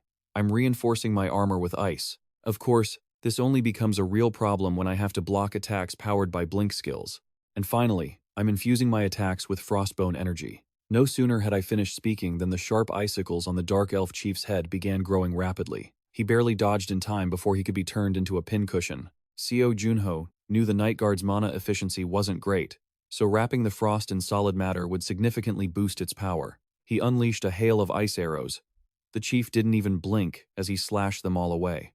"You're basically a magic swordsman, aren't you? Why hide that kind of power?" "I have my reasons. Besides, aren't you hiding your own strength?" The Dark Elf Chief thought hard. "My power is just burning souls to temporarily borrow the strength of spirits that have long vanished. That ability isn't something I can use whenever I want." His skills were always so mysterious and dangerous, but in the end, nothing would change. The chief exerted his power to shatter a block of ice aimed at Seo Junho, but Junho's expression remained completely unreadable. Originally, he intended to take 10 minutes, but he changed his mind on the spot and declared he'd take down this monster in 5. The chief laughed like a madman at such a bold claim, calling the kid funny and mocking him for being arrogant. Wait, wasn't Seo Junho actually complimenting him? Don't twist my words. I might not be in my prime, but I think I can use my full power to finish you off within 5 minutes starting now. If he didn't get it, Junho would repeat it. Suddenly, waves of overwhelming mana surged from his body. The chief guessed it was sword aura, but mastered sword aura should burn much brighter than that. The kid was just channeling his mana into his blade. The chief was certain that with just that amount of mana, it was impossible for the kid to manifest true sword aura. Yet, the power he was feeling was just as terrifying. If you're curious, just ask instead of guessing constantly. What is this hellish skill anyway? Seo Junho smiled. Oh, this? About 27 or 28 years ago, I faced a boss-rank armored turtle at a dungeon gate. Its shell was so tough that even sword aura couldn't scratch it. That was when I hit rock bottom, wondering if I was going to die right there. But even at death's door, I hated the idea of losing. I didn't choose sword aura back then. This is the skill that came to me in that moment. It's a technique that uses mana to reinforce the sword, making the darkness energy collide. Even Ramada's, that gorilla-looking guy, had to tip his hat to this technique. Among all the messy skills I've seen, this one is the best. Solar Eclipse. That was the impressive name Ramadas gave it. Back then, by truly understanding life and death, the path to survival opened up. Seek death to find life. With one strike of his solar eclipse, Seo Junho successfully took down the Dark Elf Chief. Before passing on, the chief lamented that Junho had good judgment 5 minutes, exactly as promised. Seo Junho showed a bit of mercy and let him have his final words. The chief just wanted it all to end here, a simple request, but Junho never did anything that didn't pay off. Quid pro quo. Answer one question, and I'll grant your wish. He pulled out the unnamed egg and asked if the chief knew what it was. The chief jumped. What? A spirit egg? Does that mean it will hatch into a spirit? Are spirits born wherever the world tree's power remains? The chief explained, then pulled a string of beads off his neck and handed them to Junho. It wasn't much, but the beads still held the power of the ancient tree. If you channel mana into that egg, it will hatch. Seo Junho thanked him for the intel, but he was still greedy for more. Don't you have anything else to give me? Like an elixir of swordsmanship? The chief was dying.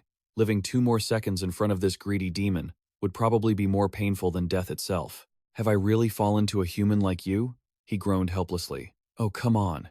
Just say you don't have it. Why the insults? Before leaving, Seo Junho retrieved his sword, which had been embedded in the chief's chest. In his final moments, the chief prayed to the world tree, begging it to only take his life and to have mercy on his pathetic subordinates. In a dark alley, a long-haired man was thrown against a wall like a bag of trash. Kaner stepped on his head and asked viciously, "Where is the part finder?" Back at the Dark Elf Den, the chief had officially logged out of the game. Seo Junho stared at the egg in his hand, wondering if it really was a spirit's egg. If you can form a contract with a spirit, you can use powerful abilities without consuming your own mana. Back in the day, Seo Junho's mana was always running dry. Whether they were friend or foe, he always envied those who had spirits. Now, he could have one too. It's basically a match made in heaven. Spirits only contract with those they can harmonize with. So, this egg had to belong to a dark spirit. Seo Junho excitedly imagined a spirit with 2 purple horns, and the 2 of them sweeping through every gate together. Thinking that, he didn't hesitate to crush the string of beads the chief gave him to stimulate the egg. The forest's energy was a bit weak, so he added his own mana to speed up the dark spirit's arrival into this world. The egg flashed with a golden light and cracked open, much to Junho's anticipation. Outside, the other players had been waiting forever, but the magic barrier hadn't vanished, and no one had come out. Choi Jin-pyo wondered blankly. We cleared out all the remaining dark elves, so why hasn't Seo Junho returned yet? Everyone was worried. Had something happened? Just then, a notification screen appeared before each of them, announcing the successful conquest of the primeval forest gate. Everyone cheered, ready to go home. They missed their moms. A short while later, the barrier opened. Seo Junho walked out with his head down. Someone rushed over to ask if he was okay. I'm fine. You all worked hard. Junho kept walking, not even looking back. The player noticed he wasn't badly hurt, but his mood seemed terrible. How intense was that fight with the chief, that he looked like he wanted to chew someone's head off? After finishing up here, Seo Junho immediately boarded a plane to head home. He had no intention of lingering in this place a second longer. To what extent must one be stressed to have a face as crushed as minced meat in porridge? As soon as he finished his work here, Seo Junho boarded the plane back home, without a shred of lingering attachment to this place. Watching the recording of the battle, Seo Junho sighed in frustration. What was the point of being MVP anyway? It was all just fleeting and useless. Did he hope the spirit that came out of the egg would be greed? He never held a grudge against frost spirits, but hatching a snow queen, a literal floor 1 boss, was not fun at all. Meanwhile, the frost spirit, or the pint-sized version of the snow queen, was breathing onto the airplane window, marveling at the world outside. The skills of the people here are truly amazing. To be able to fly in the sky without even using magic. Seo Junho reminded her to stay quiet until he was done thinking. I'm just talking to myself, you know. Such a selfish person. The Snow Queen, naturally not one to back down, immediately retorted at Seo Junho. Seo Junho was so annoyed he could pop a blood vessel. He still couldn't understand why the monster who froze his teammates and terrified the whole. The world was now his spirit. He had even sent her to that other world. Just then, the icy lady started rambling again. I've seen generations of wheeled carriages, and now, to not even need a carriage to soar through the sky. Honestly, I think I've given you enough time to think. Seo Junho groaned. He told her to be quiet, didn't he? He reminded her. Yet the lady turned around and accused him of eavesdropping on her monologue. Is she insane? Seo Junho clutched his head in despair. Where did you even crawl out of? I am the spirit most compatible with your mana, which is why I was summoned to you. Obviously. That means your most compatible element is frost. Seo Junho argued back, offended. Don't make me laugh. I've been using Shadow Guard for 5 years now, and I've only used frost skills for a mere 3 months. But the spirit that came out of the egg is still me. So stop being so stubborn. Just obediently sign the spirit pact with me. Sign? Think about the things you did to humanity before talking about this. What exactly did I do to make you react so violently? Seo Junho was about to start a whole sermon, but suddenly he was struck with panic. When he realized he didn't actually remember what this brat had done, he finally managed to cough up the fact that she had frozen the Pacific Ocean. The frost spirit thought, is that it? So, are you mourning for the fish that lived there? Seo Junho broke into a cold sweat, trying to justify that because the Pacific was frozen, the climate had become abnormal. Although he knew there were opinions that, due to global warming, the high temperatures of the past were just returning to normal, that was beside the point. There was still one brutal thing she had done. Freezing him and his teammates. The Snow Queen told him he already knew that, so stop pretending. She wasn't the one who froze them. In fact, she could have used her power to melt the ice and save them. In short, she felt she hadn't done anything worth being scolded for, and even felt pity when they had to lose their lives like that. Seo Junho, unable to win the argument, told her to look out the window. Taking advantage of the moment, he used his smartwatch to call Sim Deogu for emergency backup, asking him what crimes the Snow Queen had committed. Sim Deogu thought he was just acting up again. Sim Deogu only knew the same things Seo Junho did, so he couldn't help either. He was stuck, and the Snow Queen, actually caught him trying to cheat by asking for help. How embarrassing. Seo Junho quickly changed the subject. What benefits will signing a contract with you bring me? The Snow Queen puffed out her chest. I will become your guide and your direct instructor. Sounds super reliable. Seo Junho admitted she was strong, but she still lost to him. Why should I accept someone who was defeated by me as my master? The Snow Queen thought for a moment.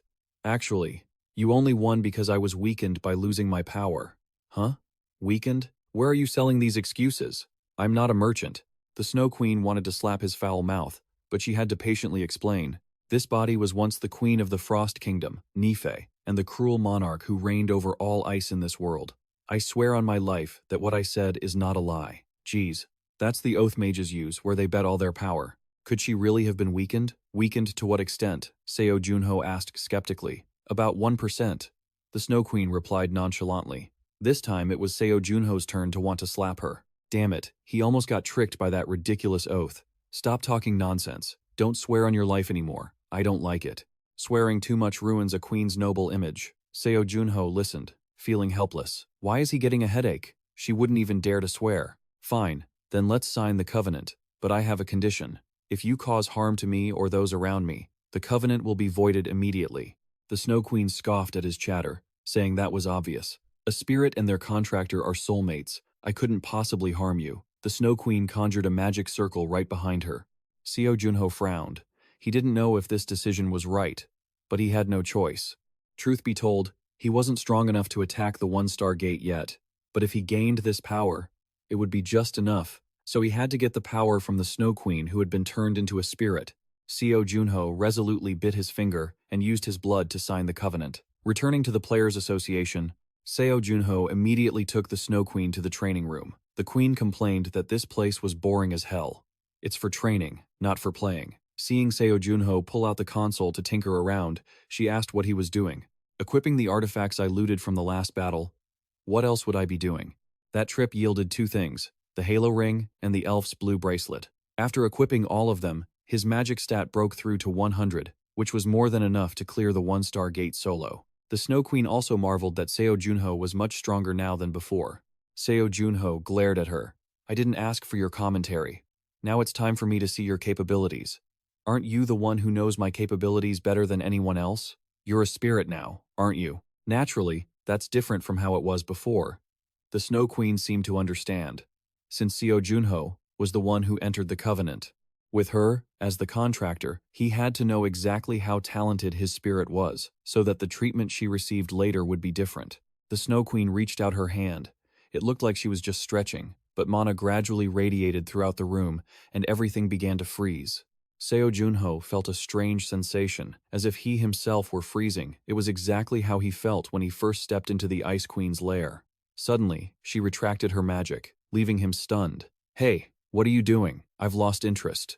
The Ice Queen suddenly spun around 180 degrees, leaving Seo Junho stunned, unable to say a word. I'm not in the mood to use my power right now. Are you messing with me? Once I get curious about something, I can't focus on anything else. Seo Junho pulled at his hair for 2 seconds, then asked her quite irritably, what on earth could have made her that curious? The Ice Queen just smiled.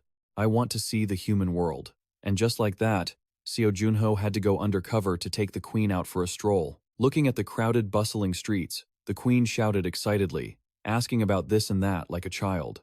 Oh my goodness, who owns that giant castle? That's just an apartment building. What is that strange horse-drawn carriage? That's a car. Everyone was glued to the things they were holding in their hands. So strange. Seo Junho looked at her with a face full of annoyance. So annoying. Seriously. But can't other people see you? The Queen also felt a bit sad because she had been flying around and making a fuss, yet no one noticed her. But if you want, I can let others see me. But it wasn't the right time yet. The Ice Queen suddenly slammed on the brakes. Hey, contractor, what's the name of that adorable creature? The thing she wanted to ask about was the black cat emitting an aura, lying there sound asleep. Seo Junho guessed it was a stray cat. The Queen shrieked, wanting to pet it. Hey, it can't even see you. The Ice Queen still stubbornly rushed toward the cat, but the cat seemed to see her and gave her a fierce swipe. Luckily, the Queen was agile enough to dodge, or she would have lost her legs. The cat changed tactics, raising its claws to attack. The Queen struggled to escape, flying high up while complaining. What? Why did it suddenly go crazy? It was quite a hassle before she could land on Seo Junho's head to vent. Why are such ferocious monsters here? Is it okay to let such a vicious thing wander the streets? The cat slowly approached Seo Junho. It only doesn't bite those larger than itself. Haha. He bowed his head and picked up the cat. It lay obediently in his arms, its eyes round and cute. Cats only show their vulnerable side to those stronger than them. The queen felt slighted, definitely slighted. So hateful. Lead the way. Back to the training room. I'll show you my power. Man, I've been waiting for this. Let's go. Let's go. Keep your eyes open and watch closely. Engrave my power into your memory. Sure thing. You talk like you've got everything figured out, huh? A magic circle instantly appeared under Seo Junho's feet. Sharp ice spears sprouted one after another, followed by massive walls covered in sharp ice thorns. Then came countless ice swords and blades. With all that, Seo Junho could go to the battlefield alone with no issues. Yet, he just replied indifferently, "Not bad, I guess." The Ice Queen was boiling with rage. "What? You watch all this and all you can say is not bad? Watch again. I'll show you just how terrifying my power still is, even if I've been weakened by becoming a spirit.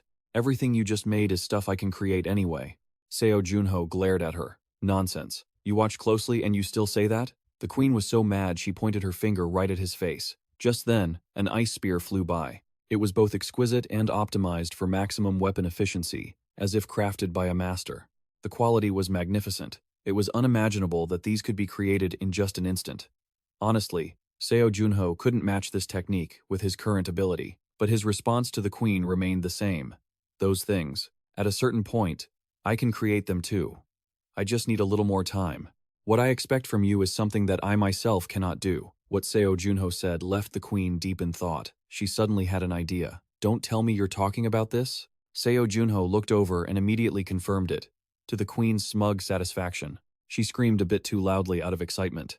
Even Secretary Cha in the office could hear it while processing paperwork. "Deoku, do you know what the Ice Queen looks like?" Seo Junho asked seriously. Secretary Cha was left speechless by his friend. "The only people who have met her are you 5 heroes. To be more precise, you're the only one among them who has met her." Since his friend said so, there was no problem. Time to reveal the queen's true form to liven things up. Sim Deoku looked over and saw no one next to his friend, sweating bullets and turning pale, thinking his friend was talking to himself. When he saw the tiny version of the Ice Queen, he was so scared, he hid behind his chair. "Is that silly-looking guy really your friend?" The queen held Sim Deoku in extremely low regard, unfortunately. That's right, Seo Junho was also embarrassed but had to admit it. Holy crap, if something like that just appears out of nowhere, who wouldn't be startled? Sim Deoku lamented. "Something like that, huh?" He accidentally touched the queen's pride. "You dare call me something? You've got some nerve." Sim Deoku was called out and trembled, turning green with fear. Seo Junho had to step in. "Hey, don't mess with my friend. Don't forget the terms of our contract." The queen puffed out her cheeks in anger. "If he calls me that one more time, even if he's your friend, I won't let it slide." Sim Deoku, did you hear that? The queen considers everything in this world beneath her, so be careful. A queen?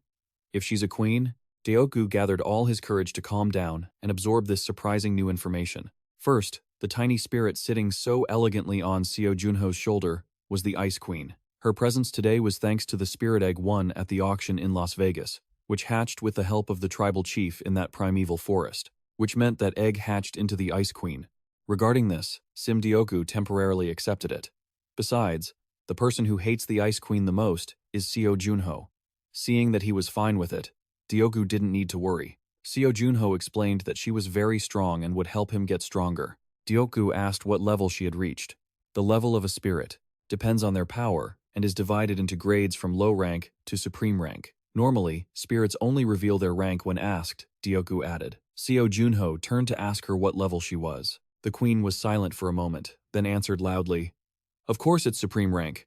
Something seemed a bit off here. Sim Deogu covered his mouth and whispered to Seo Junho not to ask such disrespectful questions, but he also felt something was off, just like his friend. No matter how you look at it, she looks like a low rank. Sim Deogu didn't think much of this ice spirit. Yeah, she looks like a B-rank spirit. Of course, Seo Junho felt the same way, perhaps even more dismissive, but when talking to the queen, he was still upbeat. Basically, this kid is super strong, so next time I'll head into a dungeon with a bit higher difficulty. The dungeons you've tackled so far have been pretty tough already. If you go for something even harder, could it be that you're planning to enter a one-star dungeon? Sim Dioku was stunned when he said that. He never expected his buddy to have more guts than brains. The primeval forest dungeon I successfully cleared was a one-star dungeon, right? Ever since that raid, I've gotten a lot stronger. Now, I have enough power to clear a one-star dungeon all on my own. If you say so, then that's how it is. Sim Dioku also mentioned that there are only 3 one-star dungeons left on Earth, located in South America, China, and... He suddenly stopped, startled. Wait, are you actually okay? Are you having post-traumatic stress or something? Even if you have PTSD, the one who caused it is sitting right here. So what's the problem? The next dungeon I'm going to tackle is the Sejong Antarctic Base Station, and the name of the dungeon is Heavenly Castle. I guess I really have a destiny with ice and snow. Junho and Daegu chatted until late at night, finally deciding that the press conference would be held at 2 in the afternoon tomorrow. Secretary Cha was in charge of getting Seo Junho back to his room, and once he was all cleaned up, Junho popped open a soda can. Before taking a sip, he politely asked the Frost Queen if she needed anything to eat or drink. She was just busy gazing at the city through the window, and replied that she is a spirit, a noble being, and doesn't need food or drink like a human. Oh really? So I save money on food, then? Junho is really stingy with this spirit, not wanting to spend a dime on her. By the way, I have a question for you. Do you know anything about the two-dimensional space elevator? The two-dimensional space elevator is the source of this damn world. If I can figure it out, Seo Junho thinks he might be able to last until the end of this game. The queen thought for a moment and dropped a bombshell. I have no idea. Seo Junho couldn't believe it. Hey, you were a floor master, yet you don't know anything? Stop hiding it. If you tell me, I really don't know. I swear on my life, the queen said seriously. It's true. I really did know something about this world, but when you defeated me, I forgot it all. If I try to remember, my mind just goes completely blank. Man, that's a shame. If even the Frost Queen's memories were wiped, this system is seriously messed up. The queen encouraged him not to be too disappointed, even though the memories you wanted were erased. I'm famously known for being smarter than anyone else. I'm sure I'll be of great help to you later on. He was glad to hear that, but he still had one more question. As far as I know, spirits don't need to use the contractor's mana. So where do you get your power from? I can't feel any magic radiating from you either. Do you really not know? There's a limit to how dense you can be. A spirit needs the contractor's mental strength to draw power from the spirit world. In other words, if your mental stats hit rock bottom, I won't be able to use my powers normally. If your condition isn't good, I might be summoned back to the spirit world. That sounds reasonable, doesn't it? There's no way you can use power infinitely without paying a price, right? The queen added. It's just like when I used the thing I showed you earlier. No matter how talented you are, if you want to really fight, you're still going to need at least another month of training. A month, you say? I'll make you change your mind by the next full moon, Junho bragged, making a bold declaration. The next day, when Secretary Cha brought him the suit for the press conference, Junho was almost done getting dressed. He stood in front of the mirror, adjusting his shirt collar, his hair slicked back, looking incredibly dashing. Are you not wearing pajamas today? Cha couldn't help but ask. You've got to do it in style once in a while, right? Seo Junho replied with a grin. He threw on his blazer with a cool, effortless flair and turned to ask, I'm all ready now. How do I look, Secretary Cha? Cha immediately gave him a thumbs up. All right, let's go. At the press conference to meet player Seo Junho, the cameras were already set up. Journalists and reporters were all present. Wow, look at that crowd of reporters. It's only been 3 months since the last conference, and there are way more people now. That's because his growth is unprecedented. I saw Junho in person at the press conference for the East Sea Dungeon raid. I could already feel the charisma radiating from him. Seo Junho is a monster with just as much potential as powerhouses like Kim Gujong or Shin Hyun. Today, even if S-rank player Seo Junho says he's going to tackle a 1-star dungeon alone, I wouldn't be surprised at all. The others all turned to look at the fat guy. After 2 seconds, everyone just mocked him for overreacting. Right then, Seo Junho walked out, the stage lights shining down on him. A handsome, polished Seo Junho stepped out. He was so sharp that it made everyone remember how he looked roaming around in pajamas earlier. Camera flashes went off like crazy. The press conference will now begin. Does player Seo Junho have any intention of entering the trial cave? Of course I do. I'm actually working on rearranging my schedule to get in there. The reporters dropped their jaws. A female reporter stroked her chin in thought. That's the dungeon every rookie absolutely has to enter at least once. For a player with Seo Junho's growth rate, Missing it would definitely be a waste. The Trial Cave is a dungeon located in the highlands of Tibet. As the name suggests, players are given challenges level by level. Players participating in the raid have two choices every time they complete a challenge: continue to the next challenge, or give up halfway and exit. It's different from regular dungeons in that, even if you give up halfway, you can still get out safely. Because of the system's restrictions, you can't talk about what happens inside the dungeon, so the rewards for successfully clearing it haven't been announced in detail. But there must be some reason why so many players want to clear the Trial Cave. I've got enough content to write a story today. The female reporter smiled to herself, delighted. Oh, and after clearing the Trial Cave, I plan on tackling the Winter Castle dungeon. The whole hall went dead silent at Seo Junho's statement, then erupted into a chaotic buzz like a disturbed beehive. Did you just say Winter Castle? That is one of the 3 uncleared dungeons in the world with legendary difficulty. After the Frost Queen, that dungeon once again brought terror to humanity. Are you really talking about the Winter Castle dungeon? Seo Junho replied coolly. Yes, I am. The reporters rushed to their helicopters to get the news out and write their stories. The headlines read, "Next target for S-rank player Seo Junho is the 1-star Winter Castle dungeon." Experts. Reporters scrambled, rushing to their helicopters to get the scoop, crafting clickbait headlines. Their new target? The S-rank player, Seo Junho, and the 1-star Winter Castle gate. The experts. Investigating the gate, one might wonder, is he being too arrogant? Player Seo Junho has declared he will enter the challenge dungeon. Can he really surpass the 9th floor of Kim Gujong? Seo Junho is reading that very article, unable to stop himself from sighing. The news just keeps popping up, huh? The Frost Queen, standing beside Seo Junho, asks curiously, "Are you all right?" Setting aside the 1-star gate, most people think it's way too early for anyone to be clearing a challenge dungeon. The requirement to enter a challenge dungeon is for the player to be between level 25 and 30. However, there is another condition that most people aren't aware of. The more difficult the challenge, the more valuable the reward the dungeon provides to the player. But the difficulty of the gate is fixed, which means that if you enter the gate at a lower level, you receive a much more valuable reward for completing the same challenge compared to someone at a higher level. Aha! Isn't that great then? That would only be true if entering the same gate a second time were actually allowed. Seo Junho knows that players who have already claimed the rewards inside a challenge dungeon can't enter a second time. Back in the day, when I was a phantom, I obviously claimed the rewards inside that dungeon 25 years ago. But now, since all my stats have been reset, maybe, just maybe, I can enter that gate a second time. The plane lands on the roof of a high-rise building. Looking at the city in the distance, Seo Junho is determined to take on that challenge once more, to meet his frozen comrades again, and to surpass his past self. "Hey Frosty, what do you want? When we get back, you're helping me train." "Training?" She perks up, realizing something. "Are you asking me to mentor you? Because you're better at using ice mana than I am. Learning from you wouldn't be a waste." The Frost Queen grins ear to ear. "That sounds like I'm about to become your master." This girl, has she been watching too many dramas lately? She's way too over the top. But thanks to that, she's actually enthusiastic. "Lead the way then. As a ruler, I shall personally instruct you. I'm not your servant or your disciple, but if you're willing to help, I appreciate it. You're going to have a brutal training session." "Fine. I'll be looking forward to it." Meanwhile, at the Temple of the Frost Queen, the 4 ice statues of Junho's comrades remain untouched. Finally, on the evening of October 14th, we returned.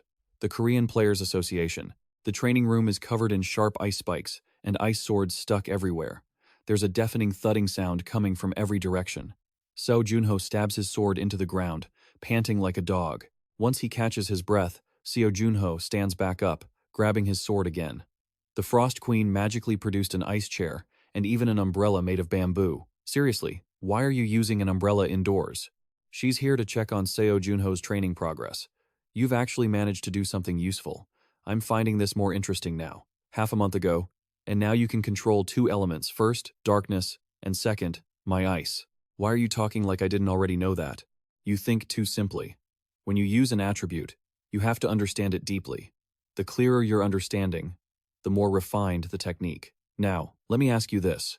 What do you think dark attribute energy is like? Junho is stunned. Dark energy? It's like violent and arrogant, indifferent and hateful. Not a bad answer. What about ice attribute energy then? Seo Junho indifferently spits out 2 words. The Frost Queen is about to scold him, but she realizes he has a point and lets it slide, because after all, the kid has only been studying ice for 3 months. Listen closely. Ice is colder and more elegant than any other energy. It is a truly comprehensive power. I get it, so it's very balanced. Exactly. For example, darkness, fire, and wind have high offensive power, but are weak in defense. Water and earth have defense but lack attack. Users of ice skills were always lone wolves on the battlefield. Can you guess why?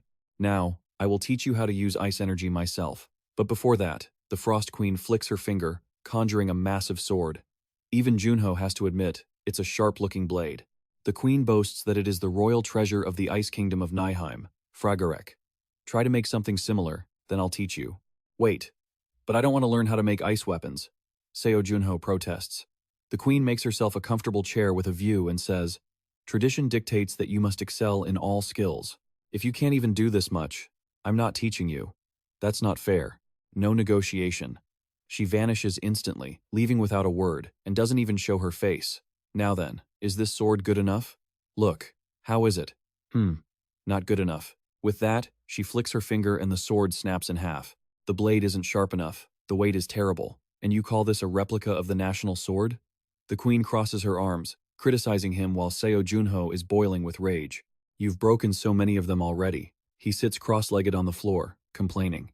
But despite what she says, the Frost Queen is actually quite impressed. After 34 minutes, he was able to simulate 64% of the original Fragarek from 28 years ago. He's become so strong that she can hardly believe he's a human from Earth. Seo Junho is thinking, maybe I'm creating a monster. The queen smiles while watching him create the sword. After the sword is formed, she criticizes it again. Here, the blade is tilted by 5 degrees. She finds watching Seo Junho's progress quite a fun process. This is decent enough. It only took you 152 tries. I did my best. So, does this one pass? The queen doesn't say a word, just laughs loudly as she breaks the sword in a heartbeat. Again, Junho is completely exhausted, yet she seems to be blooming with joy.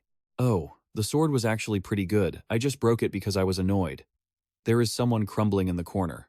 She places her tiny hand on Seo Junho's head. Weapons training is enough for now. You must be tired after staying up for 2 days straight practicing. Go to sleep. When you wake up, I'll teach you how to use ice energy. Even though she sounds sincere, Seo Junho, in his sleep-deprived state, says, you're too suspicious. You aren't planning on making me do more training, are you? The queen gets angry hearing that. I suddenly want to change my mind, if you break your promise. He suddenly tilts over and rolls right onto the floor. I won't sleep on the spot. The queen magically produces a set of premium bedding for the kid to get a good night's rest. Only then does she praise him for being both talented and persistent.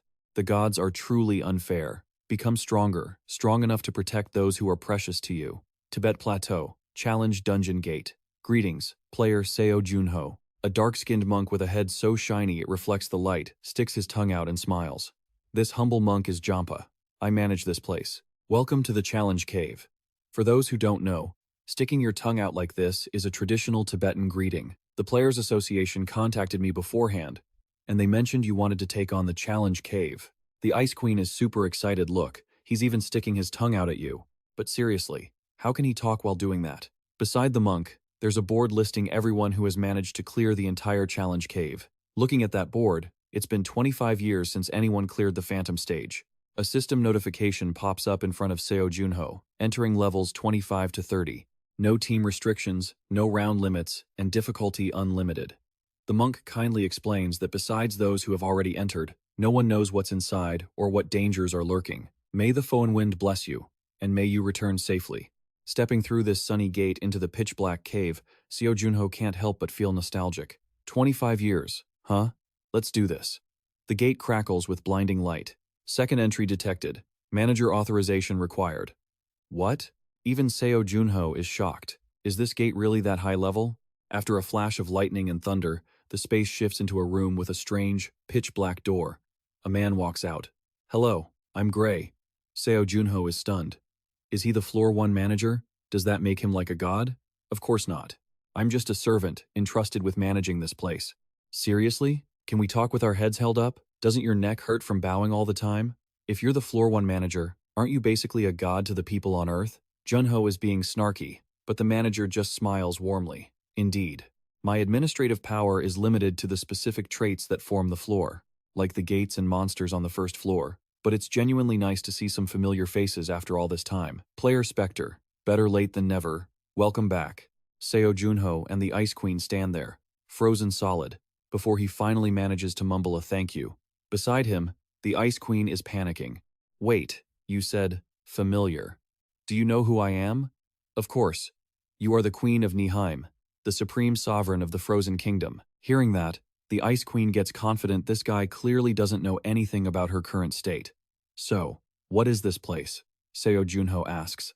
It's a virtual space I created. Lightning crackles above them again. Can we tone down the spooky effects, please? 28 years, 7 months, 16 days, and 32 minutes ago, you cleared the challenge cave, didn't you, Spectre? You should know the rule. Those who have already received rewards cannot enter a second time. Even if you change your name, your soul remains the same. But what if I don't have the rewards anymore? What do you mean? Exactly what I said. I no longer possess any rewards obtained from the challenge cave. The manager snorts and tilts his head with a sinister grin. You're telling the truth. Seo Junho feels an invisible pressure. Is this the power of a manager? He continues. Since you don't possess the rewards, the rules technically allow you to enter. Seo Junho thinks that's only fair. The manager closes his book with a snap, saying it's up to him to decide. It's not about breaking the rules. It's about fairness. You've been here once, so you know exactly what challenges await. That wouldn't be fair to the other players. Seo Junho immediately suggests, then adjust the difficulty. If you crank up the difficulty, wouldn't that be fair? The manager eyes him suspiciously. Are you sure you can handle it? Seo Junho is incredibly confident. Fine. If you can enter. I don't know if you're cunning or just sincere. All right, you've entertained me enough, so I'll allow it. Gray snaps his fingers, says good luck, and walks away. The space around Seo Junho begins to warp. The Ice Queen hurriedly calls out to him. Wait, you seem to know a lot about me. Do you know why I lost my memories? Who knows? I can't say. Have fun. With that, he vanishes. Seo Junho and the Ice Queen are teleported straight to the dungeon. Feeling the damp air, Junho is finally sure he's really back in the challenge cave. The Ice Queen looks gloomy, gray. It's hard to read him. Did you really lose your memories? That's why I'm so frustrated. I have 0 memories of any of the floors. Well, this is fine, I guess. Riding the airship here was comfortable. Sister, that was an airplane. A welcome notification pops up. Level 1. Magic challenge starting now. Shatter the balloons using magic. The Ice Queen scoffs that it's too easy. It's only level 1, so it makes sense that it's simple. Like a tutorial level, nothing to worry about. Seo Junho doesn't do a thing, he just stands there. A flash of light passes, and, magic challenge cleared. The Ice Queen crosses her arms. Not bad, but if it were me, it would have taken less than a second. Junho winces. Yeah, save it. If you want to move to the gravity challenge, say so. Or say, stop to quit. System. Go ahead to level 2. Seo Junho is full of bravado, though he's immediately hunched over by the crushing gravity. The Ice Queen asks innocently, what challenge is this? Why are you suddenly posing like that? The second challenge changes the gravity on his body every minute. It feels twice as heavy as before. What are the other 8 challenges? Things most people would consider torture. And now, Seo Junho is meditating in midair.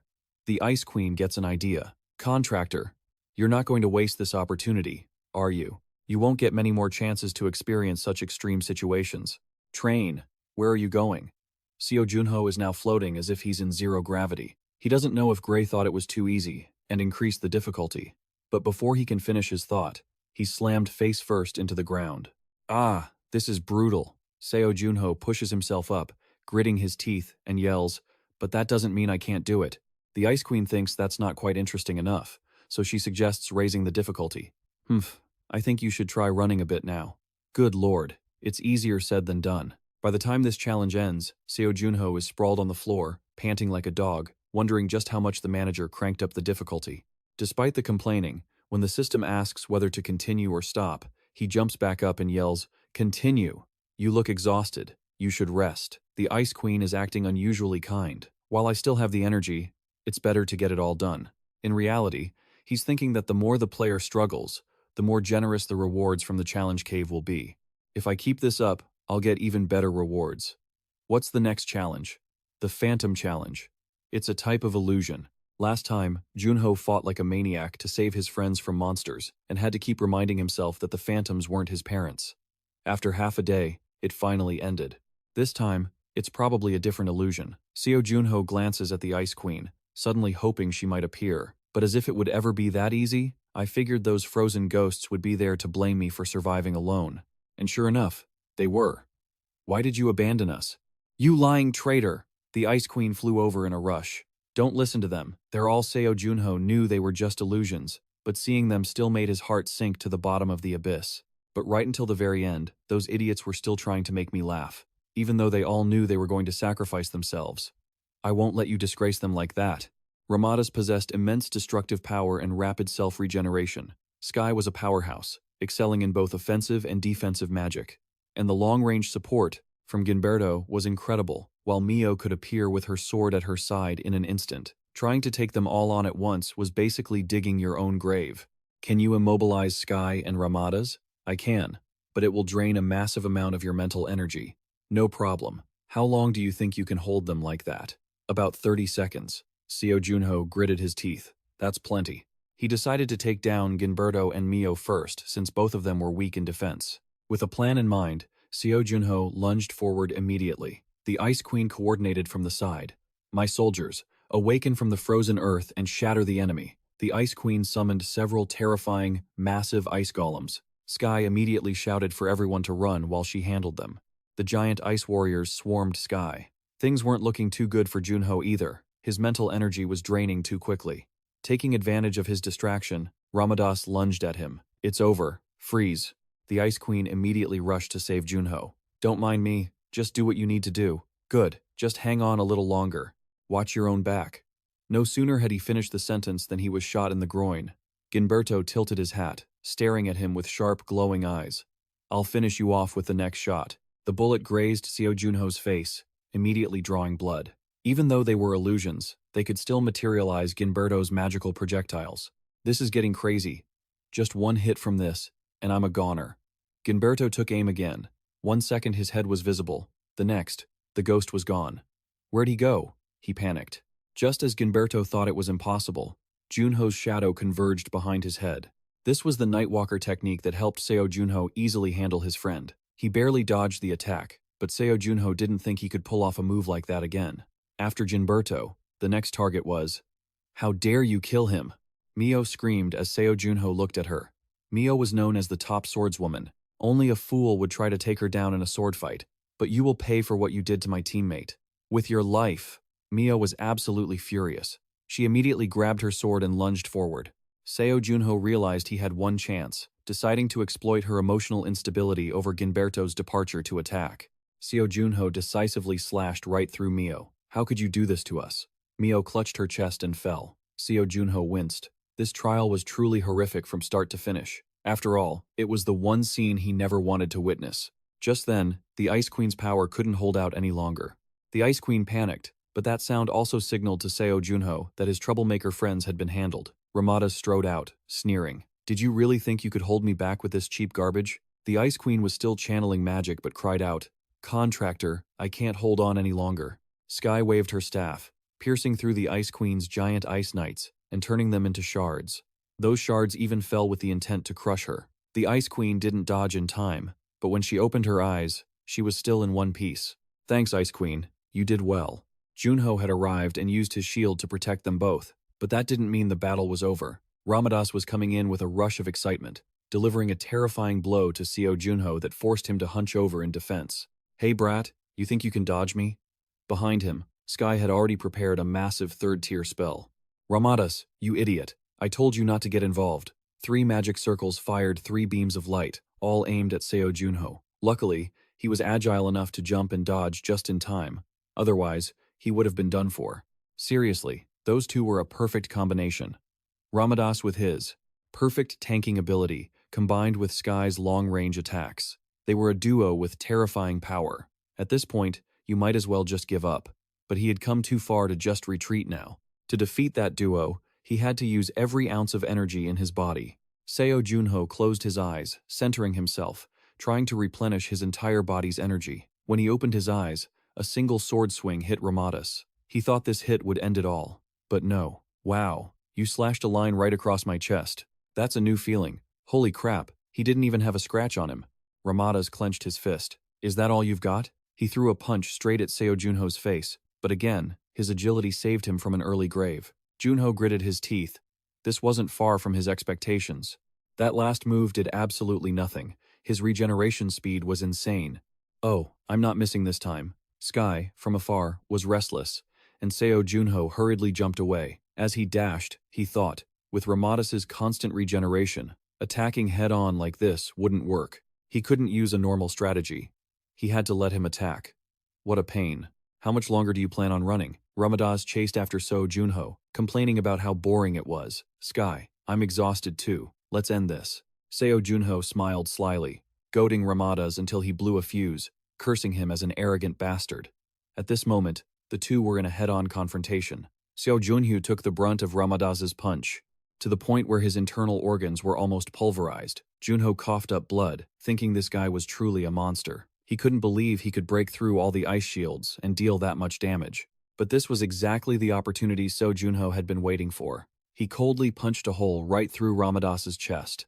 Ramadas grinned, showing his teeth. It's useless, but I have to admit, you're impressive. Even at the very end, you managed to give me a thrill. Junho laughed right in his face. You're wrong. You're the one who's getting finished.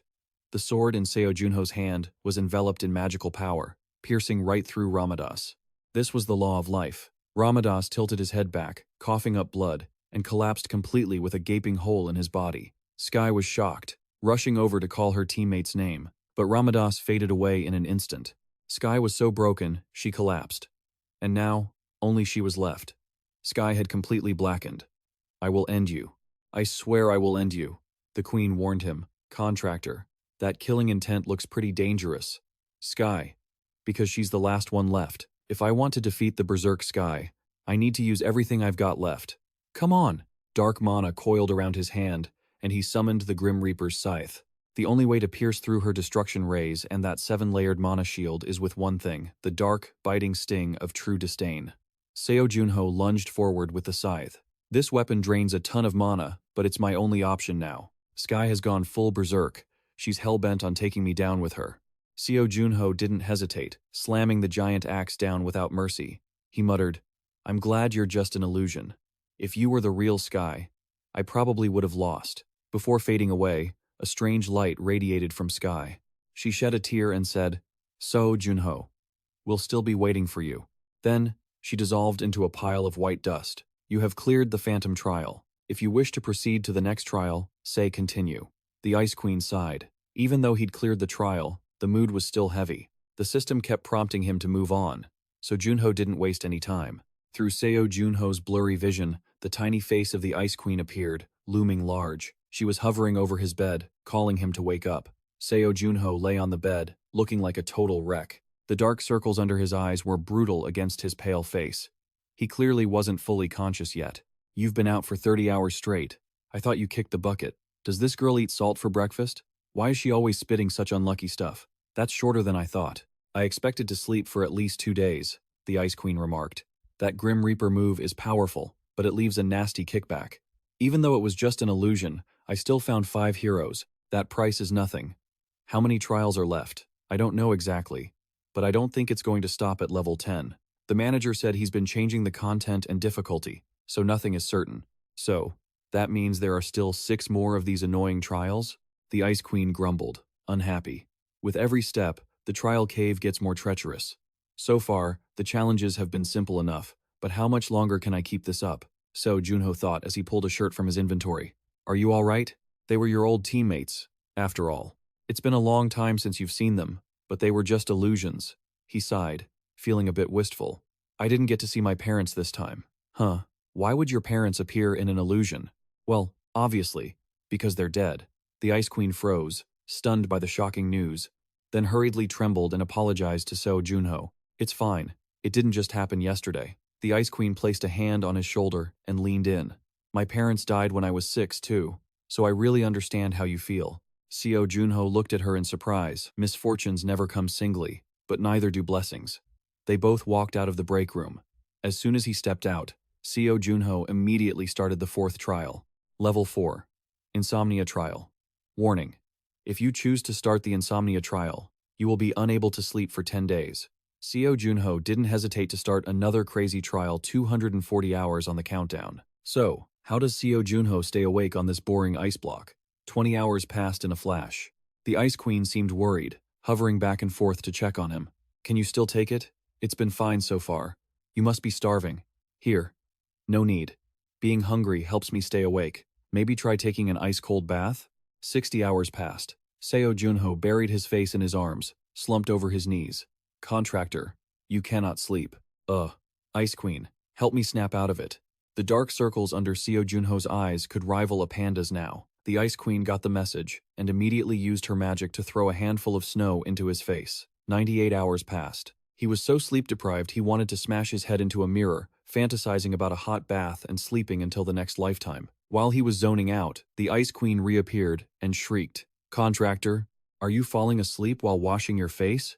Obviously not. With a little brat watching me like this, how could I sleep? Hang in there. Only 24 hours left. Seo Junho was now in a delirious state of sleep deprivation. He was thinking about the reward for clearing level 9. It was something like Heroic Will A rank, and a flat 10-point boost to all stats. That's definitely a reward worth the effort. At the very least, I have to make it to level 9 so I can save them. I promise I'll save everyone. The contractor, Seo Junho, jolted awake from his daze. He panicked and turned to the Ice Queen. Did I fall asleep? Did I actually fall asleep? The Ice Queen pointed to the countdown board. No. Look, the time has officially hit 0. Seo Junho immediately collapsed onto the ground. I won. Man, was that supposed to be easy? I was literally falling apart. The Ice Queen, who rarely gave credit, joined in. Yeah, you did it. Just as he got over the worst of it, before he could even catch a break, the system chimed in. You have cleared the insomnia trial. If you want to start the next trial, say continue. If you want to leave the room and claim your rewards, say stop. The next level is taste. Seo Junho grimaced and reluctantly said, continue. This is a long road. I pushed on to the sensory trials after a quick rest, and honestly, it was horrific. The pressure on every sense hit me all at once. Next was the silence trial. Noise and stillness combined to become absolute silence. If the original 2 trials could be merged, that means more and more new trials are being created, and I have to endure all that chaos. Just thinking about it makes my blood boil. I'll find a way to end this. For sure. Seo Junho looked at the Ice Queen always by his side. She was using a stick to scratch the ground to ask if he wanted to eat. Seo Junho stiffly shook his head. But look at her. Ever since she learned sign language, she seems pretty excited, doesn't she? Seo Junho thought about the next trial, Oblivion. Most players who challenge the trial cave give up here. The Void Vortex, it's a primal fear that no one can easily overcome. When you lose all 5 senses, humans become fragile. And if your mind isn't strong enough, you can lose yourself in the infinite. Before, I ran away, and now you have cleared the Oblivion trial. If you want to leave the room and claim your rewards, say stop. Level 9, Oblivion, and Level 10. Time will occur simultaneously. Seo Junho was shocked. I didn't think the trials could get this twisted. The system even issued a red warning. Please leave if you believe you cannot overcome this trial. Your existence may be erased. Oblivion was scary enough, but with time added to it, the old manager has officially lost his mind, hasn't he? I'm going to be stuck in an endless void. The void is terrifying enough on its own, but now it's messing with time? Is that manager crazy? I'll get trapped in an endless void. I can't feel a thing, not even the passage of time. But then Seo Junho places a finger on the queen and taps out a code. It means, we're going back. Anyway, I have to bet everything on this gate to even have a chance of winning. The Ice Queen smiled at him. Good luck, and don't worry, I'll be here waiting for you. The Ice Queen was excited since this was her first time playing the waiting wife. Junho was confident he could do it. The level 9 and 10 trials, the trials of the void and time, were about to begin. The gate was pitch black, filled with roaring thunder. Seo Junho was swallowed into the darkness, floating in the void. He couldn't feel a single thing, not even the Ice Queen's power or his own. I am Seo Junho. I am Spectre. I always win, and I can overcome this trial. I'll make it through. I don't know how long it's been since I fell in here.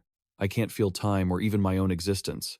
How did things end up like this? I needed to master my ice skills as soon as possible. But was I too greedy? Am I going to run away like last time? No, I made my choice. I wanted power even if it meant risking my life. I chose this because I knew I could clear the trial. I'm not going to die in this hellhole. Junho gritted his teeth. I am Spectre. I am Seo Junho. When he opened his eyes, a surge of dark energy erupted, and he was back. He opened his eyes to see the Ice Queen acting all bubbly like a little goldfish. Welcome back. Yeah. How long has it been? 10 days. Junho cursed, calling this cave a piece of junk. He thought he had been counting for a month, but it had only been 10 days. But it feels like the contract has changed somehow. The Ice Queen pointed it out, and Seo Junho finally noticed. Suddenly, the cave was bright. It's nothing serious. I was just taking a little rest. Seo Junho felt his body lighter than before.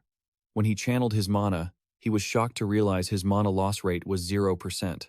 Even when I was Spectre, it was only 3%. That means I'm as strong as Sky, the natural-born magic genius. I have perfect mana control. With that realization, Seo Junho drew his sword and slashed down decisively. The cave wall exploded with a boom, sending rocks and debris flying and leaving a deep crater behind. The Ice Queen gasped in awe.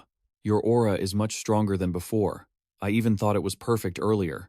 Just then, the system popped up with a notification. You have cleared the Trial of the Void and the Trial of Time. Calculating rewards for the Trial Cave. This was the moment he had been waiting for, and he became twice as alert as usual. But after waiting forever, nothing happened. Junho and the Ice Queen impatiently tapped on the system board. Are you guys trying to fix this like some old-school home appliance? Hey, why isn't anything showing up? Is it glitching? Why is it slower than before? The system turned a furious red. Don't be in such a rush. We're still calculating your rewards. Manager Gray, sending regards. Okay, I'll put my hands up. The Ice Queen wondered, just how massive is the reward if even a manager is getting involved? The numbers finally started scrolling rapidly on the screen. Final results. Seo Junho, level 29. Title, Bringer of Spring. Ice Queen's Assistant, the Limit Breaker. Sharp Intuition ranked up from B to A. Hero's Intelligence ranked up from A to S. Strength 94 plus 20. Agility 100 plus 20. Speed 96 plus 20. Magic 120. Damn, that's good. 2 skills increased by 1 rank, and all stats increased by 20. That's double the reward he got for clearing the 9th floor before. Seo Junho recalled the time he told the manager to increase the difficulty. He was aiming for this moment. The rewards of the Trial Cave are proportional to the effort you put in. Perhaps Gray had already predicted this. Not to mention, there was a new title, Limit Breaker, awarded to those who surpass their own limits in the Trial Cave. Effect. Every time you level up, a random stat increases by 1.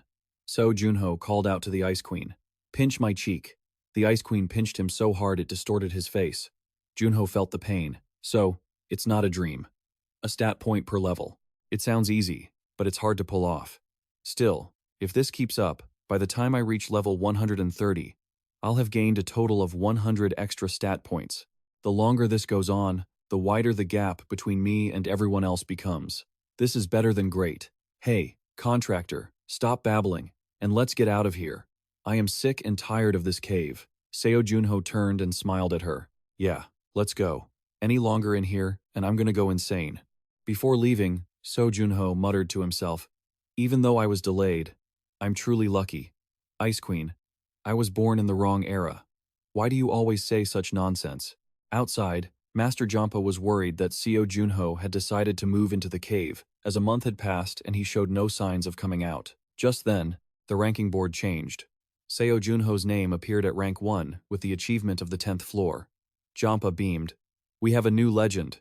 At the same time, Kaner knocked on a door. The man who opened the door bowed with extreme formality. It is an honor to welcome you to this humble abode. It has been a long time. Yeah, this place doesn't seem very fun. Kan looked utterly bored. The blonde man smiled brightly. Because we don't do this for fun. We are preparing for the second coming of the Heavenly Demon. Heavenly Demon? Kan seemed very agitated hearing that name. Torres Milo. How dare you speak his name in a place full of children? But if you don't believe me. The blonde man snapped his fingers, and the children immediately stopped playing. Just take a look. Kan frowned. The children were terrifying. They were all being trained to become as skilled at being devils as him. He told the children to continue playing as usual, and the blonde man invited him inside. Rome, Italy, filled with tourists. Look, contractor, the Ice Queen exclaimed loudly. People are praising you on TV. Junho told her not to be distracted. He had disguised himself very carefully. We came here to find paradise and destroy it. Let's head to the bustling areas where Torres usually appears. We have to search in this faraway foreign country? Is this the only way to find out what that tour is? There's no other choice. A few days ago. Oh my god. My precious Seo Junho has arrived. What is this? Gross. The stranger looked at Junho with an overly affectionate gaze. Come here. Let me hug you, son. After you finish the dungeon trial, donations have been pouring in. If that doesn't make you precious, I don't know what does. Cut it out. Why are you calling me son? I looked into the orphanage you found in Paris. The skeletal evil mage attacked the auction house in that ruin. Many children were being raised to become demons just like him. Although I couldn't confirm the exact location, I found many things related to it. The screen turned on, and the face of the blonde man who met Can appeared.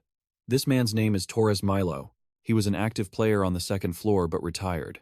It's not rare for someone to retire after a while if they feel their strength is waning, but his behavior after retirement has been quite strange. Turns out that guy making such a sickeningly loving face at Seo Junho earlier was Sim Deoku. I never expected him to be capable of such a transformation. I didn't even recognize him. Look at this next photo. Torres Milo is leading 2 children. Investigators stumbled upon this shot. According to the locals, he's spotted near Rome quite often, but exactly where he lives or what he does, nobody knows. Every now and then, he's seen leading a group of kids toward the bustling district. That's all there is. But there's one suspicious point. The kids Torres brings along are always changing. It's genuinely strange, but if he's involved with an orphanage, isn't this a bit too blatant? That part bothered me too, so I dug through all the crime reports in Rome from the past few years. Take a look. Ever since Torres Milo appeared in the bustling district, we've had a missing person report every single week. Seo Junho narrows his eyes. This needs investigating. Sim Deoku says. He shows up in the bustling district once every 2 months, and exactly 1 week later, the 2-month mark hits. Finding Torres in Rome is the top priority. And yet, I'm already exhausted, forced to sit and rest by the fountain without finding even a speck of evidence, let alone the kids. The queen smiles to comfort him, saying not to be discouraged on the first day, that we should stop here and head back to rest. I guess so. Seo Junho and the Ice Queen are chatting happily as they walk, when suddenly, they bump into a young boy. Seo Junho sighs, then grabs the kid's hand. What are you doing? What do you mean? What am I doing? Hand over the wallet you just swiped. The boy turns pale, grits his teeth, and throws the wallet back, shooting him a look of utter disdain. Thought I hit the jackpot. What are you looking at? You want me to apologize? No, I'm just debating whether I should hand you over to the police. The boy goes stiff as a board, pale as a ghost. That one sentence alone terrified him. Seo Junho leans in close. Are you part of some organization? So what if I am? The boy shouts. Good, you know this place really well, don't you? So what? So, you get a free meal. The boy hungrily devours the food. Seo Junho just sits and watches him eat. He tells the kid to slow down before he gets a stomachache, then asks if he wants to order more. No, I'm full. It's just, I'm the only one who got to eat my fill. Hey, Seo Junho waves at the server. Pack up one of everything on the menu, please. How many people are in your organization? 16. 16 orders. Then, Seo Junho's generosity is so grand that Marco suddenly chokes on his food. Where are your parents or your family? Don't have any. Kids in the same situation as me live together in a place like a warehouse. Are there no adults there? A place you'd call an orphanage? Ah, a priest visits once a month. A priest? Yeah, definitely a bishop who came from the Vatican. They wash away our sins, make us pure, and lead us to heaven. Heaven? The priest said if we go there, we can study, wear nice clothes, and eat 3 full meals a day. But I don't want to go to heaven. The priests there just make me feel uneasy. That feeling of unease and fear. Sometimes, sensitive people get that gut feeling when they face pure evil. Have you seen the other kids from that place? I haven't seen their faces, but whenever I ask the priest, he brings me letters written by the other children. It seems like they're doing just fine. Marco smiles. I see. They really are kind people. When do the priests visit you next? In about 2 days. Why do you want to meet the priest? Actually, I have a younger sibling. I was separated from a long time ago. I was wondering if I could get some help finding that kid. The queen watches as Seo Junho tells a blatant lie. Once fed, Marco becomes much more enthusiastic. If that's the reason, then I get it. I'll help you meet the priest. Great. Let me know when you see him. I'll pay you well. Of course. The Vatican. The current pope, Francis. An uninvited guest arrives in the middle of the night. Ah, may I ask who you are? He seems old, but his senses are still sharp. Seo Junho puts his phantom mask back on. The Pope is startled when he sees him. I clearly heard you were recovering from your wounds. Just lying around makes the body tired. It's been 25 years, good to see you again, Francis. I'm the one who didn't expect to see you again. This old man's prayers must have finally reached the heavens. He bows deeply before him. It's shameful to say, but we are living well in the peaceful world that the 5 heroes created. What's there to be ashamed of? I worked hard to make that happen. Francis, I have something to ask. Do you know of any orphanage named Heaven? Heaven? I've never heard of it. How unexpected, even their affiliate is a fraud. Those who dare to impersonate priests to kidnap children are no better than monsters. Is that so? Never mind then. Sorry, I couldn't be of help. Seo Junho is about to climb out the window when he remembers to leave a warning. Francis, in a few days, there might be a big fire near Rome. Call the fire department in advance. A fire. All right, I'm off. Wait, why come all this way just to leave like that? Francis tries to call out, wait a moment, but Seo Junho has already blended into the night. The old man sighs. He always disappears so unexpectedly. The night here is shimmering yet eerie. It starts to rain hard at Marco's place. Make sure you eat well. I'm going out for a bit. I'll be back later. Marco tells his siblings, and they obey dutifully. Just then, Seo Junho walks out, stretching and yawning. That was a good nap. Marco glares at him with disgust. You have a perfectly good place to stay, so why come here to sleep? Seo Junho grins mischievously. What's wrong with it? Sleeping here is comfortable and nice. The kids are cute too. We could all go together. That much is true. But thanks for the help today. My #1 tour guide. Seo Junho is going to disguise himself and go with Marco again? The queen speaks to Seo Junho. Contractor, that boy walks very lightly. I feel the same way. Seo Junho watches for a moment, then asks Marco, are you trying to become a player? Marco blushes, looking a bit annoyed at being called out like that. Huh? How did you know? Are you a player too? Seo Junho seizes the chance to bluff. I'm at the level where I can tell just by looking at how someone walks. Marco tries to regain his composure. Yeah, I am training to become a player. It's a tough road, but I have to walk it anyway. We don't have parents to rely on. It's the best way to protect my family. Plus, the priest said there's a player training course at the Garden of Eden, so he's going to help me. Seo Junho freezes at the mention of a player training course. The queen is also bewildered. Contractor, this is. It's a trick to lure in kids with potential. Seo Junho knows these dirty tricks all too well. But the kid is still dreaming big. When is the priest coming? I'm planning to stop by the Garden of Eden to study. Once I get my certification, I can enter the gates and make money. And someday, I'll become a great player just like the Ice Queen. Seriously, kid? Is he overdoing it? Seo Junho and the Ice Queen were left speechless by the boy. The group continued their journey. It's funny how, by some twist of fate, they ran into exactly who they needed to see. A guy named Torres Milo was walking down the road with a young girl. And get this, the girl was an acquaintance of Marco's. Marco called out to her. Seo Junho looked confused. Who is this kid calling? She's like family to us, he explained. She came to the Garden of Eden 2 months ago. Seo Junho glanced at the date when Torres Milo had arrived in the city center to keep track. For a whole week, there had been missing persons reports every single day. Cross-referencing it with the photos Sim Dao-gu dug up, she was definitely the one they were looking for. Anna! Anna! Marco shouted as he scrambled toward her. Meanwhile, Torres Milo quietly questioned the girl. Is that someone you know? He's the leader of the family I used to be in, she replied. Make sure you greet him warmly. The girl said yes, and instantly, her cold, gray face lit up with pure happiness as she threw herself into Marco's arms. Marco, it's been so long. Anna, are you doing all right? Torres Milo bowed his head, offering a benevolent smile to the boy. Greetings, Marco. I've heard so much about you. Hello, father. Did you leave the others back at home to come here? He wanted to keep talking, but he was cut off. Finally found you. Seo Junho stepped in, sounding annoyed. Hey kid, you should have finished what you were saying before running off. I thought I'd lost you. Torres Milo asked awkwardly. And who might you be? He silently judged the guy wearing sunglasses and a mask, definitely hiding his face. Seo Junho gave a goofy grin. Oh, sorry, I haven't introduced myself. I'm a tourist, named Seo Junho. The kid is my tour guide. Seo Junho, is it? I see. My name is Torres. It's a pleasure to meet you, Seo Junho.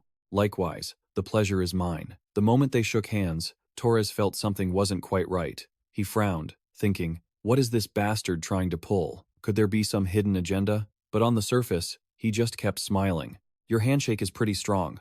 Are you a player? Seo Junho continued to play the fool. Oh, how'd you know? Yeah, you got me. I'm a level 27 player. Torres Milo gritted his teeth. Level 27? Just a pathetic little pest I wouldn't even bother with. But Marco, hey, is he the one who came from the Garden of Eden? That question made him freeze, and he quickly shot back. You said you were a tourist, right? How do you know about the Garden of Eden? Seo Junho immediately turned on the waterworks. Actually, I came here to find my younger brother who went missing 15 years ago. Torres was totally stunned by the sudden sobbing. Junho was acting his heart out. I've been searching everywhere and heard about a place called the Garden of Eden. So, would it be possible for me to see the list of people who have come there? Torres Milo's expression darkened. That's a real shame. Our orphanage doesn't have any children over 15. But in his head, he was thinking, if I let him walk away this easily, he might leak information about the Garden of Eden. In that case, why don't you come with us? You can check for yourself. It'll be faster that way. I'm just happy to help. You're coming too, right? Anna urged Marco. Naturally, the boy didn't refuse. Arriving at the Garden of Eden, Marco ran ahead, looking around in awe. Is all of this the grounds of the Garden of Eden? Haha, that's right. It's quite large, isn't it? A red-haired teacher came over to greet Torres Milo. He muttered quietly, "Go check if anyone followed us." Both of them radiated an incredibly dark energy. Is this building the dormitory? Living quarters, classrooms, the chapel, it's all right here. And this lecture hall is where we train the kids who dream of becoming players. One notable thing was that their eyes were all completely void of emotion. Torres Milo invited Seo Junho inside for a quick tour. Meanwhile, he received word from another teacher. No one followed us, sir. He clapped his hands loudly. All right. I just had a great idea. Hey, Seo Junho. Torres smiled dangerously. As a senior player, could you teach our juniors a few moves? Everyone, pay attention. Today, I've invited a current player named Seo Junho to join us. As a senior, he wants to show you some tricks. Assistant teachers, join in too. Immediately, a team of 7 teachers stepped forward, weapons ready. This lineup looked more like an execution squad than a demonstration team. Marco whispered to Seo Junho, looking worried. Hey, doesn't this feel a bit strange? You've got a sharp eye, kid. It was only then that Marco noticed everyone's eyes were glowing red. He panicked and started shouting. Seo Junho explained, "That's right. Look closely, and remember this. Eyes like that are the key evidence that they are demon humans." Torres Milo smirked. "You're pretty sharp, asking about the Garden of Eden out of nowhere. Did you make that kid drink demon blood? Well, you saw it yourself without drinking demon blood. How could they become demon humans? Of course, they all refused at first. I made an example of a few of them, so the rest started crying and drank it quickly." Torres Milo laughed, sounding insane. Marco went limp, collapsing to the floor with tears streaming down his face. "So that means Anna, Lynn, Leo, Shu, all those kids? And I didn't even know. I forced them to go even though they were crying and didn't want to. This bastard is lower than an animal." Marco lunged forward, fists raised, trying to finish him off. But with his current strength, he was just asking to be beaten. The red-haired teacher immediately leaped in front of Torres Milo and punched Marco in the stomach. The boy vomited blood and collapsed. Torres Milo laughed, looking down at the pathetic sight of the kid. Marco screamed, trembling. "Someday, the Dark Knight demon will punish you all," Torres Milo replied nonchalantly. "If you'd said that 25 years ago, we might have been scared. But he's in hiding, recovering his strength, isn't he? Even if he came back, no demon human would be afraid of him anymore." Suddenly, a coat was draped over Marco. "Marco, players are people who must grit their teeth and keep moving forward, even when they see their most precious people leave them. So, if you want to become a real player, you have to hold your weapon until the very end, even when facing an opponent far stronger than you." Seo Junho pulled out his Dark Knight mask and put it on, having already tossed aside his glasses and mask. "But since you're not a player yet, I'll help you out this time." Marco was stunned and skeptical. What on earth is going on? Why is he wearing the Dark Knight Watcher's mask? It's a lie. There's no way someone as great as him would come here to help me. "But if you really are the Dark Knight Watcher, please, save my friends." Torres Milo scoffed. "He's the Dark Knight demon? That's a good one. Is that why he called himself Seo Junho, because of that Dark Knight name?" The other teachers laughed. "Showing up like a movie character, huh?" One of them, completely oblivious, approached him. "If you're the Dark Knight demon, my head should be off my shoulders in 5 seconds, right? It won't even take 5 seconds, Seo Junho said coldly. And then, while the guy was stammering, a blade flashed, sending him straight to the afterlife. Now, the demon humans finally started to panic. "The Night Guard? So, that really is the power of the shadows. What are you just standing there for? Take him down. Now. A bit late to start shaking in your boots, don't you think? Torres Milo really couldn't believe that a genuine night guard, the real deal night devil, could actually show up here. He had assumed it was just some amateur using tricks from the shadow world. But clearly, this guy's a real player. He even acted like a total weakling at first. He might actually be a threat to my life. But if there's any sign of the Demon Palace sword, the situation changes. He fumbled for his smartwatch, planning to call for backup. Meanwhile, the rest of the henchmen swarmed Seo Junho. He just raised his hand and gave a light snap. Shadow wolves roared, tearing into the guys in front. Those thugs were quick to read the room. Seeing that, they immediately turned tail. Damn it, all it took was one snap? Stop trying to fight him. Everyone, run. So, these guys are trying to fight while calling for help? What a waste of time. Even though their mana has increased since 25 years ago, the mana loss recorded in the training pit is 0%. Now, Seo Junho has no limits on his mana. He swung his phantom fist, sealing the room so not a single teacher could escape. Torres Milo went pale. He really is the demon hunter. Only now did he realize the legend of the 100 demon hunters falling in this place was true. Damn it, you useless idiots. All of you, charge. With no other options, he threw the children into the fray. I have to buy more time until Labyrinth arrives. You guys, go. Capture him for me. Hurry up and stall for time until Labyrinth gets here. The children moved like machines, launching their attack. Seo Junho knew right away he was using the kids as a shield. He didn't want to hurt them, so he used shadow magic to stop them in their tracks. Stay back while I'm still trying to talk reasonably. The kids hit by the shadow magic stood frozen on the spot. Shadows engulfed them, forcing them to their knees. Torres Milo watched the scene, terrified, and fled in a panic, cursing the kids as weak, useless trash. And when is that bastard Labyrinth finally getting here? At this rate, am I going to be dead and buried before he shows up? Torres ran so fast he tripped and fell. Damn it, I can't fall and get stuck in this situation. But he had already fallen, so Junho's shadows caught up to him. The shadow wolves took a little souvenir from his leg. Torres Milo couldn't win, but he kept running his mouth. Seo Junho caught up in an instant. I want to ask you one thing. Did you ever, even once, think about how those kids felt being forced into becoming demons? Yes. Yes. Of course I did. Oh, really? Well, that's convenient. Seo Junho swung his hand, and the shadows sliced him to pieces in an instant. Now that you're dead, things are finally fair. Torres Milo spat blood, breathing his last while begging for someone to save him, but Seo Junho just slammed his head into the ground. Return the lives of all the children you sacrificed. And just like always, he dug through the man's memories. Images of Torres finding the demon blood for the first time, cradling it like a holy relic. This is demon blood, he thought. If I can have the power of those demons, I'll be able to crush everyone who looked down on me. Finally, I have a chance.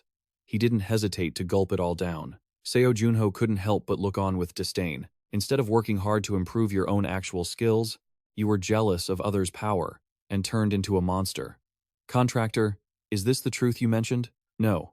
This is the confession of death skill, the ability to extract information through the memories of the deceased. Huh, what an amazing ability. If this guy is the manager of the Garden of Eden, he probably has quite a bit of info on the Demon Association. Torres's memories continued to play. At this point, he had arrived at the Garden of Eden. You are Torres, the current manager of the Garden of Eden?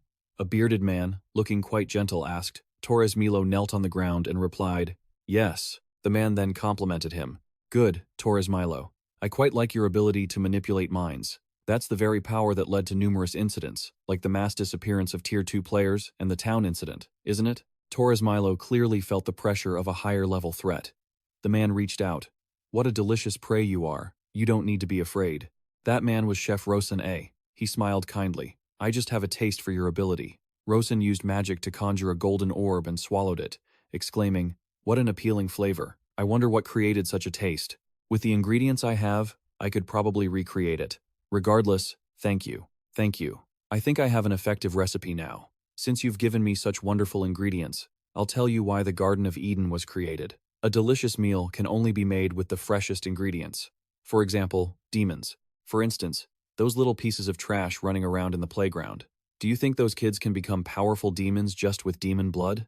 No. Even if you feed them demon blood, the best result you'll get is just a half-demon. That's why, in 24 years, the Garden of Eden has only produced 5 high-quality demon bloods. Initially, The Garden of Eden wasn't created to produce powerful demons. 24 years ago, demons hiding in the shadows arrived at the second floor and formed an organization, but they feared the awakening of the 5 heroes from the eternal ice and those demons being hunted down. It was because of the terror those ice-wielding people created. At that time, the leader's solution was to establish the Garden of Eden. We needed power, the kind of overwhelming power I've witnessed with my own eyes. We will have the strongest attribute, and we will create our own Night Devil. Torres Milo was excited. Was the Garden of Eden established with the goal of creating a second Night Devil? That's right.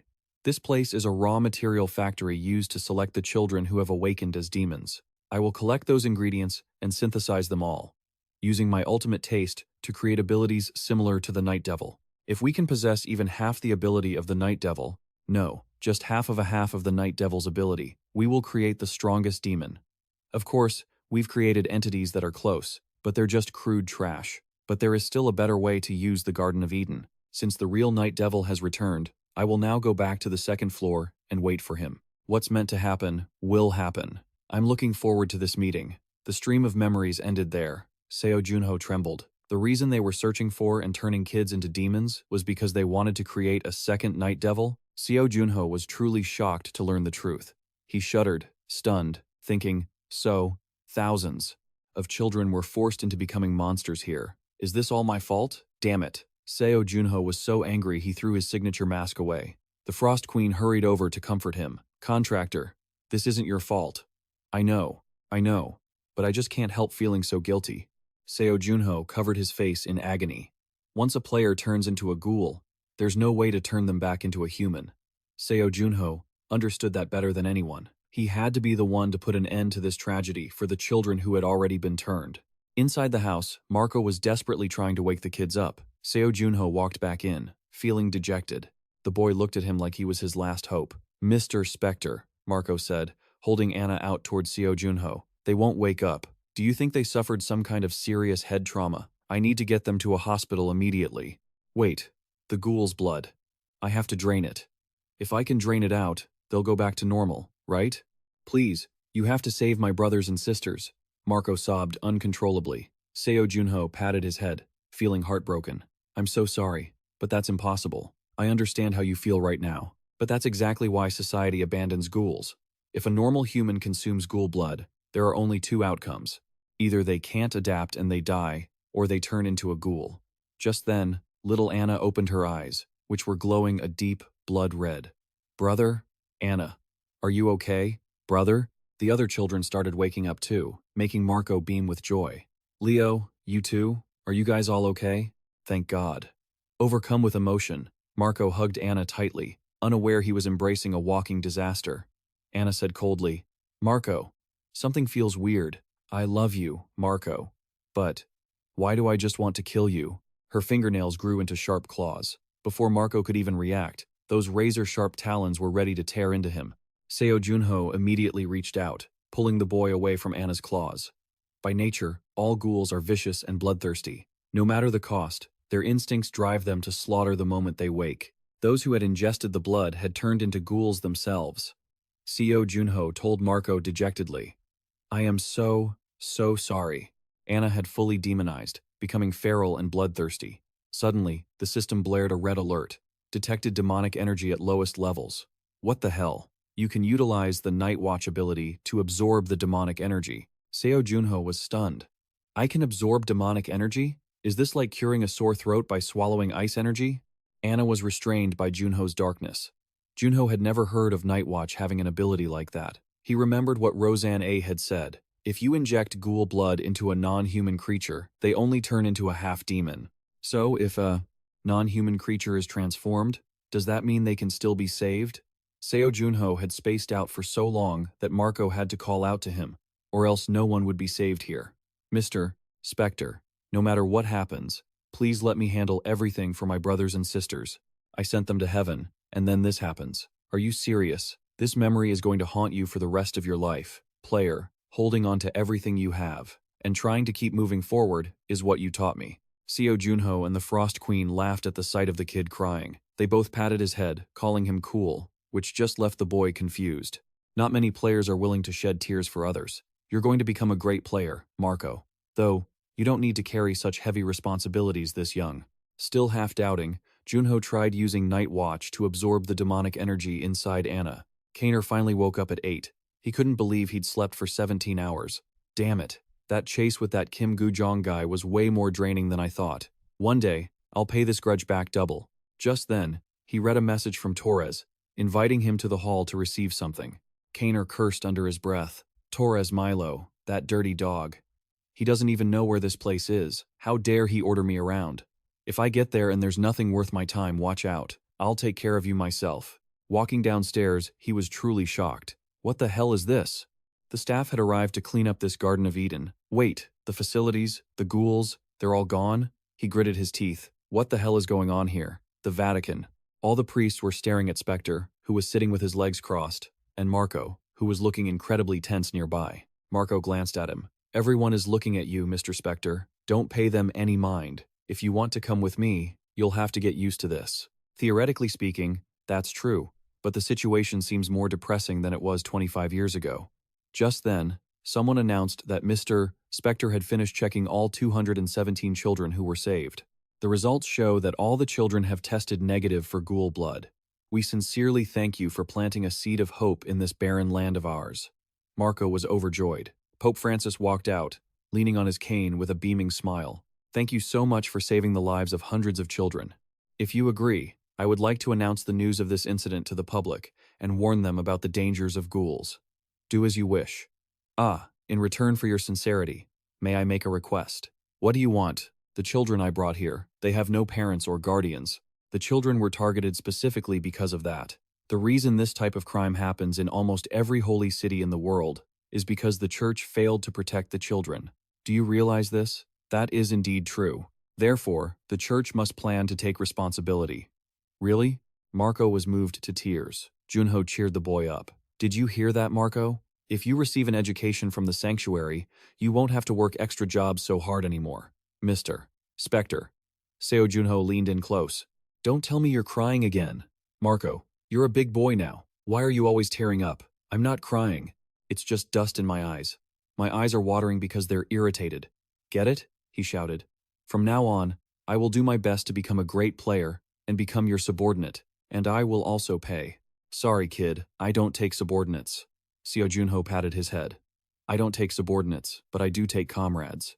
My standards are very high, so, if you want to become my comrade, you have to work really hard from now on. Yes, breaking news. An orphanage in Rome has been discovered to be a front for a ghoul breeding farm. The victims of this Garden of Eden orphanage have all been rescued safely, and the illegal operation network has been dismantled by one of the 5 heroes, Spectre. While the whole world praised him, Kaner stood in a corner, grinding his teeth. That bastard ruined our plan. Damn it. If I had woken up at the right time, I could have taken care of that Spectre guy. Just like Seo Junho, he slips away like an eel. Just wait. I let you slip through my fingers this time, but once I'm done with Seo Junho, you're next, you brat. Welcome to the Korean Players Association, sir. You've worked hard, Spectre. Seo Junho looked outside, puzzled. Why is it so noisy out there? Seo Junho stepped out to see for himself. A crowd had flooded the streets, holding banners and chanting, welcoming Spectre's return. He was genuinely taken aback by the sight. Simdioku appeared at his side, as if from nowhere. The police estimate there are over 500,000 people out there. Seo Junho asked, Simdioku, what is all this? Still don't get it? They gathered here just to see you. They're celebrating your return and they're grateful you're back. The bespectacled employee said he'd be the one to escort him to the association. Other staff members were grinning from ear to ear, repeatedly thanking Spectre for coming back. Seo Junho glanced back at the scene, thinking to himself that one day, he wanted his frozen comrades to see this view too. Simdooku told him, I've arranged the press conference as you requested, but if I may guess, this isn't just about announcing a partnership between you and the association, is it? What do you think? Simdooku, do you remember when I first woke up? When you first woke up? Simdooku froze, his face blank. How could you remember what a mess of a friend I was back then? At the time, I thought the world was finally at peace, just like we had always hoped. But looking closer, I realized that wasn't the case. While the 5 heroes were away, the fiends rose up, and the weak were being hunted. 25 years ago, at least the fiends didn't act this brazenly. That's because the 5 heroes were born to keep them in check. But now, It's just me carrying that burden. I know my strength isn't what it used to be. At first, I just thought, I'll recover enough power to bring my comrades back to life, and that'll be enough. But reality is far more cruel. The fiends don't need rest like they used to. That's why they do these things, to create people like me. They need people to play the role of the ones who oppose the darkness. Simdaku was shocked. Are you really trying to go back to being Spectre, Seo Junho? You know why the Nine Heavens and the other top rankers have no intention of becoming the next generation of Spectres? It's because the one at the front takes all the heat. A hero doesn't just attract the enemy's attention. If you choose to return, no matter the outcome of it all, the weight of the world will fall on you. And if you don't show up exactly when they need you, you'll be met with a storm of anger and criticism. Junho, you and your comrades have sacrificed enough. You've earned a rest. I know, it's not like I want to take on this responsibility either. But the problem is, there's no one else left but me. Even though my skills are lacking, I still have influence. Seo Junho gave a helpless smile. He really was doing this out of necessity. The Ice Queen chimed in from the side. Contractor, you've just made a monumental decision. I shall acknowledge your courage. Yeah, Seo Junho gave a faint nod. Reflecting on the situation, there was never going to be a peaceful, easy way out of this. Simdogu rubbed his temples. Are you serious? You have no idea what you're getting into. Fine, you stubborn idiot. Do what you want. So, what do we do now? Volume. Turn the volume up to the max. I want Spectre's voice to echo throughout the entire second floor. The Spectre press conference was packed, filled with extremely attentive, serious faces. Inho was there, too. It seemed like the vice presidents and captains of the Big Six had all shown up. Many high-ranking officials were present. It looked like a fierce battle for influence was about to begin. Princess Gong Juha was sitting nearby, wearing the bashful smile of a teenage girl seeing her crush. She couldn't believe she was seeing the Fiend Hunter in the flesh. She was getting so excited that Ha Inho had to intervene. Please, keep your composure. The Fiend Hunter and President Simdoku will be here shortly. Please wait patiently. As soon as he finished speaking, Seo Junho arrived, followed by Simdoku. The press conference will now officially begin. We will only be taking a few questions. A reporter was immediately invited to speak.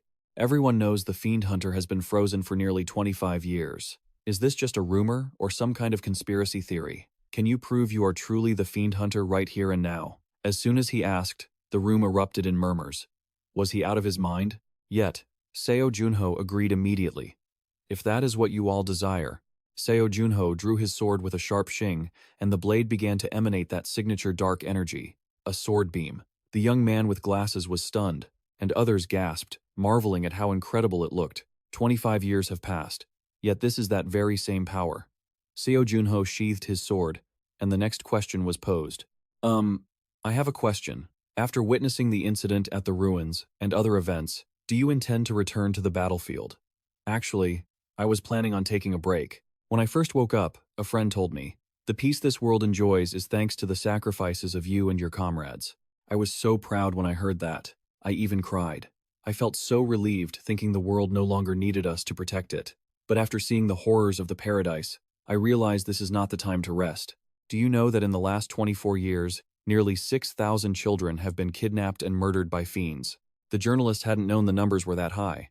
And nobody knew how the fiends were managing to pull it off. Nobody knows. Because nobody cares. We could absolutely prevent these things from happening if only we paid a little attention. I ask all players and guilds to join hands to ensure the fiends never appear again. The hall went deathly silent. And one last thing I want to tell the fiends. I have returned. The press conference ended there. Seo Junho lay sprawled on the sofa, scrolling through the news. Every headline was about the Fiend Hunter and the S-rank rookie, Seo Junho. The articles were drawing massive attention online. The result was exactly what Seo Junho had hoped for. As expected, it drew plenty of attention. Contractor. Out of nowhere, an earth-shattering scream made Seo Junho nearly roll off the sofa. He scrambled to see what was wrong with that Ice Queen again.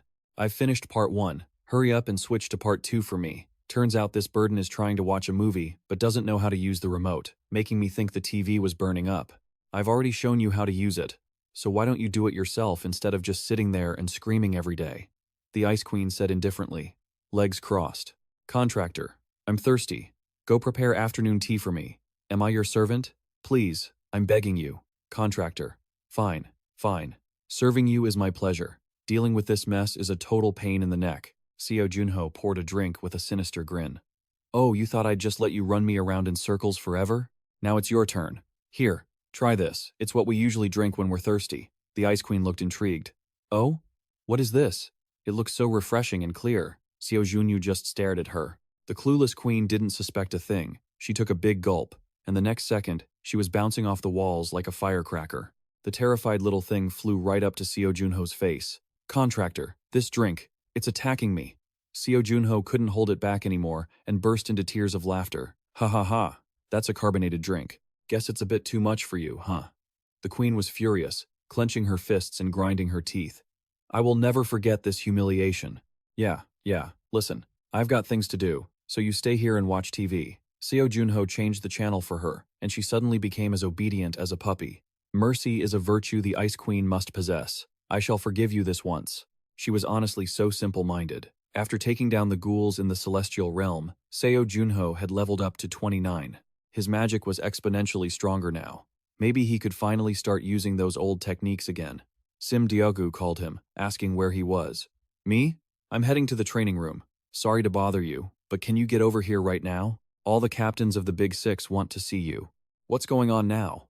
Seo Junho looked confused. Why were the Big Six suddenly looking for him?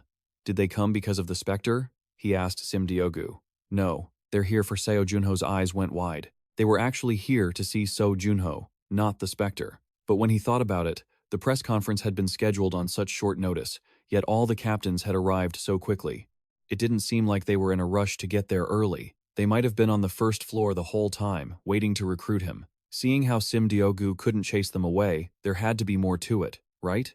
Sim Diogu clutched his head. This brat really figures everything out, doesn't he?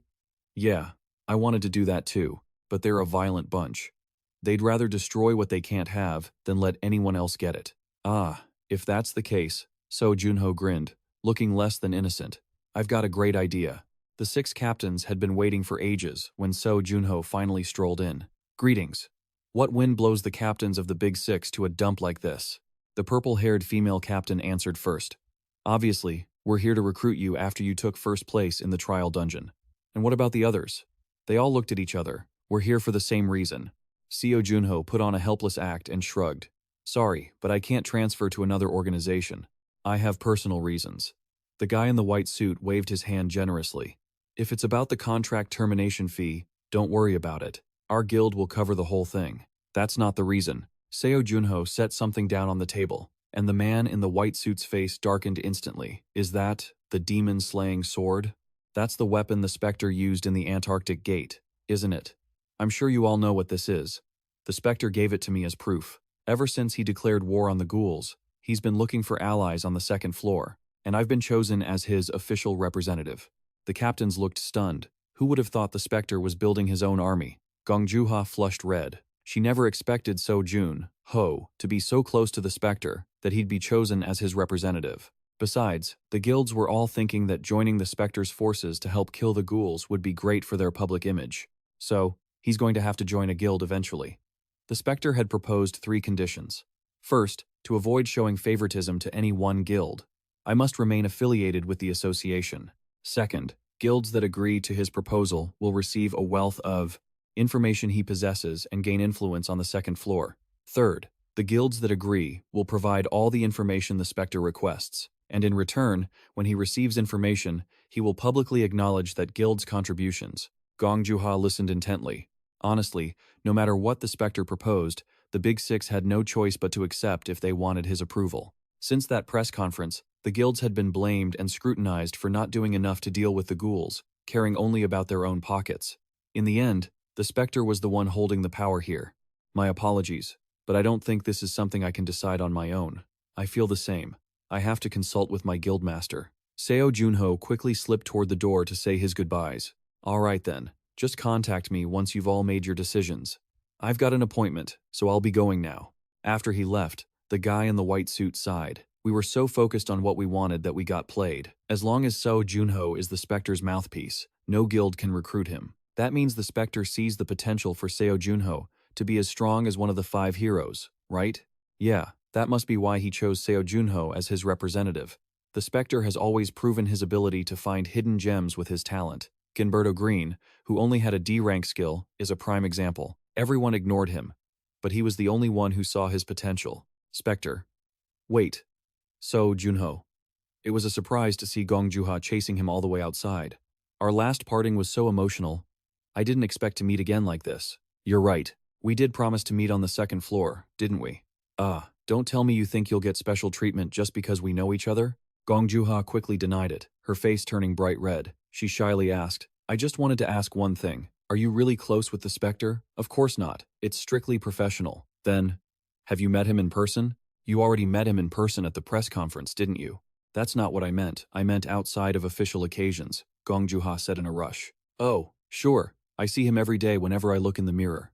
Oh, well, when you see him again, please get an autograph for me, okay? Gong Juha bowed and handed a magazine to Seo Junho. He turned pale. An autograph? Seo Junho replied lethargically. I'll try asking him. Really? You're serious, right? Gong Juha looked at him with sparkling, hopeful eyes. Please ask him to write, to my precious fan, and ask if he can draw a heart too. Seo Junho heard this and made an incredibly judgmental face. Hey, how is he supposed to write cheesy stuff like that? Gong Juha closed her eyes and shouted, It's not like you're the one signing it. Even so, if the Spectre doesn't agree, there's nothing I can do. I'll try asking him. I'm counting on you. I'm going to put it in my treasure chest. Thanks. Seo Junho looked at the magazine. On the cover was a photo of Seo Junho looking forced among the others. The great hero of Korea? Seo Junho then dashed to the training room, the electronic board displaying his info. Seo Junho, level 29, title, Bringer of Spring +2, Strength 96, Stamina 112, Agility 100, Magic 143. With this, I can rebuild the stats I had gathered back to level 60 inches the past. Thinking about the second floor, the moment I step in, I'll face those challenges all over again. Even if I use the Night Demon's name to gain public support, I still need crucial information from major guilds like Secret Six. And to clear the second floor, I need to recalibrate my old skills. My current way of using magic is effective, but because I'm rushing to use my own magical energy, its speed and power aren't high. There's only one way to fix this, and that's training. Seo Junho ordered a level 100 virtual reality system with holographic images. The Ice Queen wondered what kind of life-risking training this was. I want to be sure I can use my familiar skills from my past life when I hit the second floor. The holograms appeared exactly as he ordered. A dummy immediately launched an attack. Seo Junho tilted his body, effortlessly dodging the punch, and coldly struck the dummy's shoulder with one hand. It vanished instantly. The Ice Queen marveled at the combination of attacks and magic. Enhancement is strong, but consumes a ton of magic energy. Right now, I can't use it much because I don't have enough energy. I've been holding back, only using magic when absolutely necessary. But the downside is that it's slower and weaker. So, what's the plan? I've developed a technique to solve this. Magic control, mental strength, and focus. If you lack any of these three, it won't be effective. You have to recall the feeling of magical energy flowing through the meridians in your body. That's what Sky taught Seo Junho when they were together, and he always remembered it. The sensation of magical energy coursing through his veins. Seo Junho's veins lit up. A wave of blue light energy radiated from him. This is the enhancement technique. Seo Junho threw a heavy punch into thin air. The energy released was so terrifying that even the queen had to shield her tiny body. This single punch alone tore up a huge section of the training room floor. The floor cried in agony. Why is it always the first thing to get wrecked whenever a fight breaks out? Contractor, you're absolutely amazing. The Ice Queen blurted out in awe. Why are you just standing there? Seo Junho's face was full of bulging veins, trembling and standing still like a statue. It took a few seconds for him to come to his senses and answer her. Hey, that's what you call backlash. My body being enhanced doesn't mean its processing speed is faster. In other words, my brain is overloaded. It's like the system is crashing. But the queen still exclaimed, truly an extraordinary technique. So, even as a specter like me, I can only use full enhancement for about 10 minutes at most. Now I have to train until I can use it proficiently in combat. Regenerate the holograms until I face the Winter Castle gate. A week later, the Ice Queen hugged the thermometer and panicked. Contractor, your body temperature is dangerously high. Seo Junho had already taken off his outer shirt, tied it around his waist, and had been fighting so hard that his whole body was red, his mouth cursing. The queen grumbled, I told you to try using the bone covering skill to lower your body temperature. I tried, but enhancement is already hard enough to use. If I use bone covering on top of it, it'll...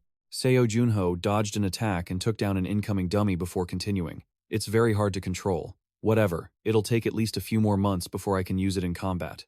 The queen hesitated. You think so? Both stared at each other, the atmosphere freezing. You know something, don't you? Of course, but I'm not telling you. Hey, aren't you two supposed to be allies? You're my contractor. Don't you think you could at least find a solution yourself? Damn it. Then what do I need you for? Get the hell out of here and stop being a nuisance. I don't need your help, you cheap little brat. Tisk, at this level, I can probably use it in the field. Seo Junho took his smartwatch and called Secretary Cha immediately. I need a teleportation gate. Understood. What is your destination and time of arrival, sir? Tomorrow, I'll be at the Antarctica Winter Castle Gate. White snow fell everywhere, and the surroundings were blanketed in ice. This is the one-star Antarctica Gate. The guide for Seo Junho clutched his trembling body, sneezed loudly, and said they had arrived. Seo Junho, standing next to him, was fine because he had already put on a thick puffer jacket like a blanket, wearing glasses and a mask, completely disguised like a ninja. What did I tell you? I told you that you'd need a winter coat. The guide argued with him. I only need to get you here. Now I'm heading back. Looking at the gate ahead, he said with a shiver. Player Seo Junho, I wish you success. Then he scurried away, as if staying any longer would turn him into an ice cube. The queen mocked. What a weak man. This weather is perfect for camping. Camping on your grave, maybe. What are you saying? Even someone with a bit of cold resistance like me feels the bite of this frost. The guide walked, each step crunching through the snow. So this is what they call the Winter Castle Gate. Seo Junho called up the system to show the gate's information. Winter Castle. Entry requirement. Level 80 or lower. Party size, 30. Objective. Defeat the master of the Winter Castle. Difficulty. Brutal. A gate that even second-floor players can't clear? Do you need time to prepare yourself mentally? I finished that ages ago. Nothing can stop me now. Passing through the gate led to another world. Opening his eyes, he saw ice and snow even thicker than outside. Walls of ice covered almost the entire space here. The mission is to defeat the master of the Winter Castle. But where is the castle? Northwest, the Ice Queen replied as if she were a local native. Hey, do you know where we are? Of course, this is the Niflheim Ice Kingdom, the country I once ruled. This is Niflheim? Seo Junho was also shocked. Before them now was a magnificent, majestic ice castle. The Ice Queen lay on Seo Junho's shoulder and said, Indeed, this is definitely my territory. But how could the gate of the Ice Palace still exist when I've already left? I think we'll figure it out once we get in there. More importantly, do you remember anything else about that castle? It'd be foolish not to ask for directions when you've got a local right here. Seo Junho. Of course I'm not a fool. Anything else? What are you talking about? Things like who the current lord of the castle is, or maybe how many guards are inside, or if there are any secret passages. Are you trying to get me to leak state secrets to you? The Ice Queen flew into a rage, pounding on his shoulder repeatedly. He chuckled, looking less than innocent, and said, It's so heartbreaking that she interprets it that way. Don't forget, our fates are linked now, okay? We'll be together forever. The Ice Queen looked like she was about to gag. All right, let me tell you this. Stop using that sickening tone immediately. The girl was so terrified, she didn't even want to sit on his shoulder anymore, forcing herself to fly alongside him. Seo Junho sighed. That's why you should have said something sooner. Why did you make me whip out my ultimate move? Do you remember the gate I appeared inside of? The Queen's Nest. I don't think I'll ever be able to forget that for the rest of my life. Why do you ask? The final labyrinth was located there. Initially, I intended to summon all of my knights to that spot. Wait, so those knights we fought on the first floor weren't all of them? That's right, they were only a small fraction. I failed to bring the entirety of Niam's forces there. So, as far as I recall, there were 27,000 soldiers in the Ice Palace. However, when we enter the gate, I believe the numbers will be slightly reduced. 27,000? That's too many. The Queen saw him sighing and added, Perhaps the only one here is Kid. Kid? Who's Kid? Kid Brayon. He is my loyal knight, and the Lord of the Ice Palace. Everyone calls him the Sword of the Kingdom, and truthfully, besides me, he is the best knight. How strong is he? The Ice Queen pondered carefully, and then generously held up one finger. What's that? Are you saying I'll only last an hour? No. Wait a minute. 10 minutes. 1 minute. The number dropped, mirroring Seo Junho's growing panic. The Queen stated clearly, with just one finger, Kid would be able to tear something as foolish as you to shreds. Contractor, that's how strong my knight is. Doesn't that mean he's even stronger than you? How many more times do I have to say this? You met me when I was in an extremely weakened state. Seo Junho gave a fake laugh and said, Fine, fine. I guess I don't have to worry about that anymore then. I bet this guy is just as weak as you, right? What is this? A velvet carpet? It looks like the throne room. Isn't royal color usually red? Every country is different. In my kingdom, white is the color of the crown. This place is called the Knight's Path. It is governed by the Ice Palace's strongest knight, Kid Brayon. His palace is considered the holy land for knights, and rumors say that anyone who walks this red carpet will become a powerful warrior. In fact, those who aspire to become a knight come to the Ice Palace to test themselves. The Ice Queen explained enthusiastically. Test themselves how? Seo Junho asked, turning to her with a confused look. It's called the Knight's Proof. Beyond that door is a giant hall, with 100 knights waiting. You have to duel them one by one to prove your strength. Junho's expression turned grim. What? Why are you telling me this now? He really wanted to smack the girl on the head. Seo Junho held his head and shouted, That's the only way for me to get through the gate. The Ice Queen finished, causing him misery, and then tried to comfort him as if it were genuine. Calm down. You don't have to go in there just yet. You should have told me sooner. In any case, I didn't even know how many knights were in there. However, during the Knight's Proof, you have to fight. Each one of them for a set amount of time. They won't all rush at you at once. Junho had to admit that panicking before stepping inside wouldn't help, and he had to defeat them all anyway. The Ice Queen said he was wrong. Once you defeat the Ice Palace's knights and their commander, who do you think will be left? Alright, so it's 100 versus 1, including Sir Kid Brayon, right? Seo Junho accepted his fate, stepped forward, and pushed the doors open. The scene inside was enough to make someone crap their pants. The knights stood in rigid lines, swords scattered on the floor, the whole hall filled with men as big as giants. In the middle was a path covered in a red carpet. The pressure of them just standing there was incredibly intense. Seo Junho suddenly laughed teasingly. It looks like they've all been frozen solid. Are you sure they're still alive? I'm not sure myself. At the moment, I can't sense any life from them. Suddenly, the door behind them slammed shut, startling them both. The knights who seemed frozen suddenly moved, reaching for their swords, and not just one, all of them drew their swords at once. Seo Junho had already drawn his blade. How could he let himself be turned into a pincushion here? Damn it, it's starting. Seo Junho couldn't help but grumble. Just then, a knight wearing a blue cloak stepped onto a high platform, looked down at the knights who were baring their fangs, and shouted, I, Horan Seamus of the Ice Palace, command you to state your purpose, outsider. Seo Junho was about to say why he was there, but the queen shouted, Contractor, the Knight's Proof. Tell him you came here to prove your knightly spirit. What the hell? Why do I have to do that? Regardless of the situation, you lose nothing by saying it. The girl urged him anxiously. Just do as I say. Hurry up. Seo Junho looked at her, full of suspicion. I get it. Let's do it. The blue-cloaked knight shouted again. I will ask you one more time. What is your purpose here? If you don't answer this time, you will be treated as an intruder. Junho sighed and sheathed his sword. The queen beside him smiled so adorably. I have come to prove my knightly spirit. The guy's eyes lit up.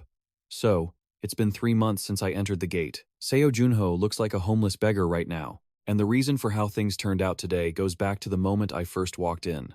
A soldier shouted and stood at attention. The knights immediately changed their posture and sheathed their swords, which startled him. What was that for? The Ice Queen giggled. The knight shouted again. 100 knights will challenge the honor of your sword. The duel will not end until one side drops their weapon and surrenders. The first knight stepped forward. I am the Knight of Nihime. Let's begin. He pulled out a massive sword and pointed it at Seo Junho. A normal person would probably have their bones crushed into dust by the pressure of that blade. But our guy just laughed and praised him. This is fun. So this is the knight's style? Straight to the point. I like it. Seo Junho didn't hesitate to pull out his sword and prepare to solo. Without another word, the knight immediately rushed straight at Seo Junho at the speed of light. From their incredibly powerful collision, it was clear that none of the knights fighting him were low level. If they were players, they would be at least level 100. Even without superpowers like players, they possessed near-perfect combat techniques, and each used unique sword skills and maneuvers. Honestly, Seo Junho felt they might be even more dangerous than players. And now, he was sitting there, gnawing on a dry piece of bread by a campfire, passing the days in this place.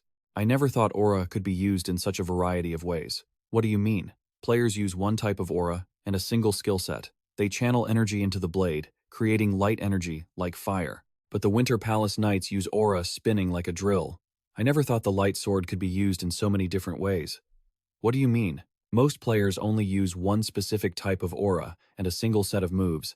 They channel energy into the blade, creating light energy that acts like a flame. But the Knights of the Winter Palace use light energy that spins like a drill, or sharpened variations they can use like a spear. In short, they use countless forms of light energy. Does Neum have a player system too? Of course not. The Queen was stumped by the system, so it seemed impossible to check their stats. Well, that much is obvious. Knights can't receive stats or skills like players do, but they still reach peak levels through a lifetime of training their bodies in magic. Persistent, aren't they? Contractor, do you have any explanation for your weapon choice when using the light sword? It's nothing complicated. To create light energy around the blade, I just need to channel a bit of energy into it and control it to coat the steel, that's all. Knights aren't bound by the weapons they use. The most important thing is the pride in their hearts. Knights find the weapon they're most proficient with and simply create the light energy that best fits their fighting style and weapon. The thing that fits them best. Seo Junho began to ponder, thanks to his weapon master skill, which allowed him to easily use any weapon instantly. I only chose the sword because it's what I'm most familiar with.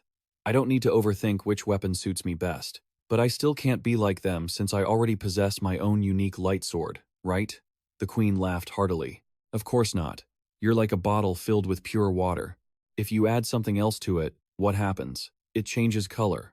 That's right, you can still use it to hold whatever you want. That's your current state. The Queen was just giving him pointers, but she made it look like a magical girl transformation. Seo Junho thought it made sense, so he made that his goal for this portal. The new concept of a goal left the Queen confused, and she asked him to clarify. Seo Junho smiled. I'm going to learn more about weaponry and forge a new light sword. And just like that, Seo Junho trained for 3 months, and it was finally time to return to the main mission. Seo Junho opened the gate to the castle once again. The wandering knight appeared. Prepare for battle. With that, Fai swung his heavy blade. You have to wonder, did he steal that sword from Yang Guo? But never mind that. Taking a hit from that sword would mean nothing but poverty. Fai's opening strike was incredibly intense. It was truly a powerful gale, but Seo Junho was no longer the same person he was when he first arrived. Facing it head-on, he smirked confidently, a direct collision. After the clash, a small crack appeared on Seo Junho's sword, and his whole body trembled. Even though he had absorbed the shock by channeling the recoil into the ground, he still felt a stinging pain. However, it was nothing he couldn't handle. Seo Junho immediately gathered momentum and lunged forward. It was no surprise that he had already mastered that move.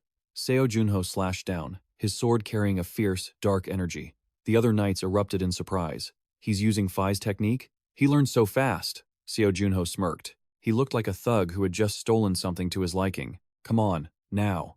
You should share the good stuff with everyone. From then on, they feared no opponent, and continuously took down the knights. After fighting non-stop for a while, Seo Junho finally grew tired and sank to his knees, gasping for air. Wandering Knight, you have proven yourself.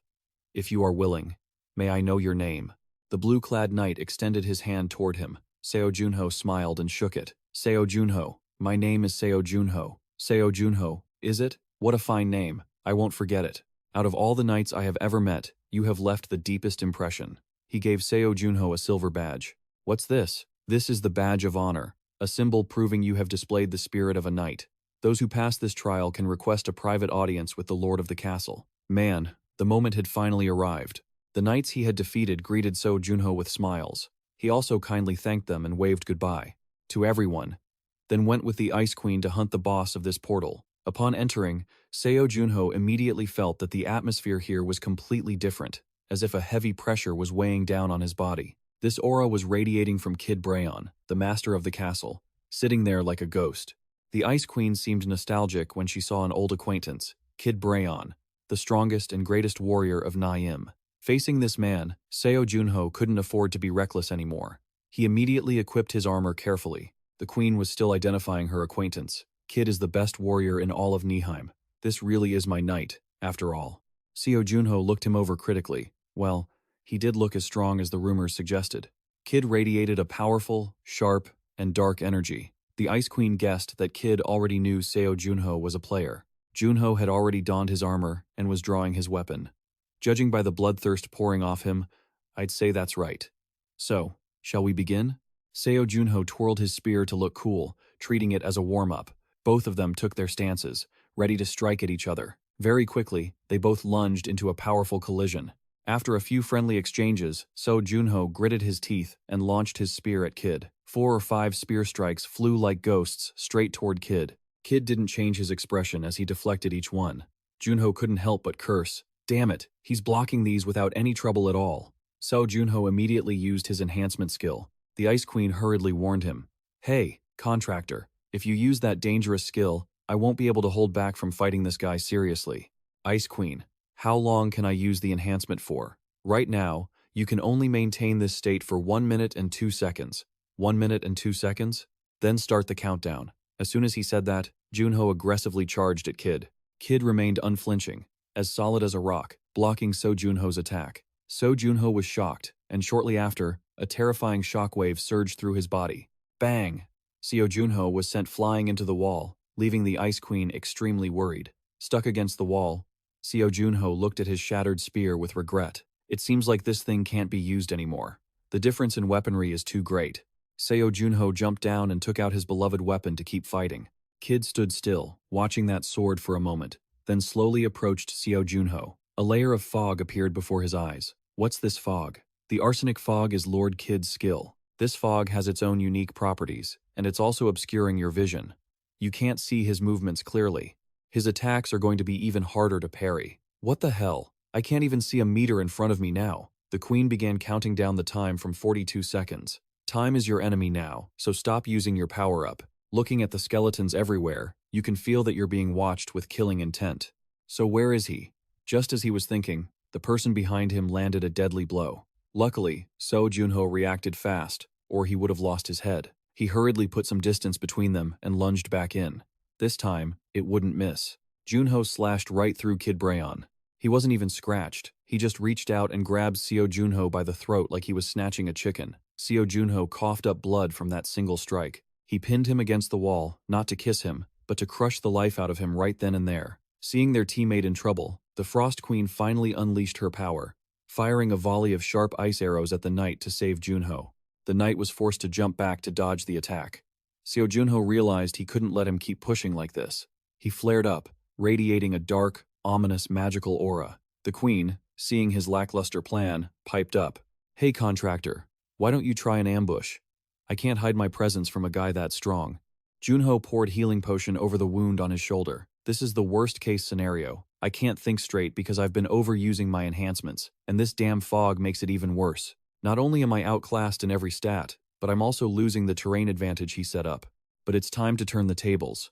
He's hiding in the mist quite impressively, but I'm starting to pick up his aura, and he's getting really close. Oh, look at that, found you, Knight Kid Brayon.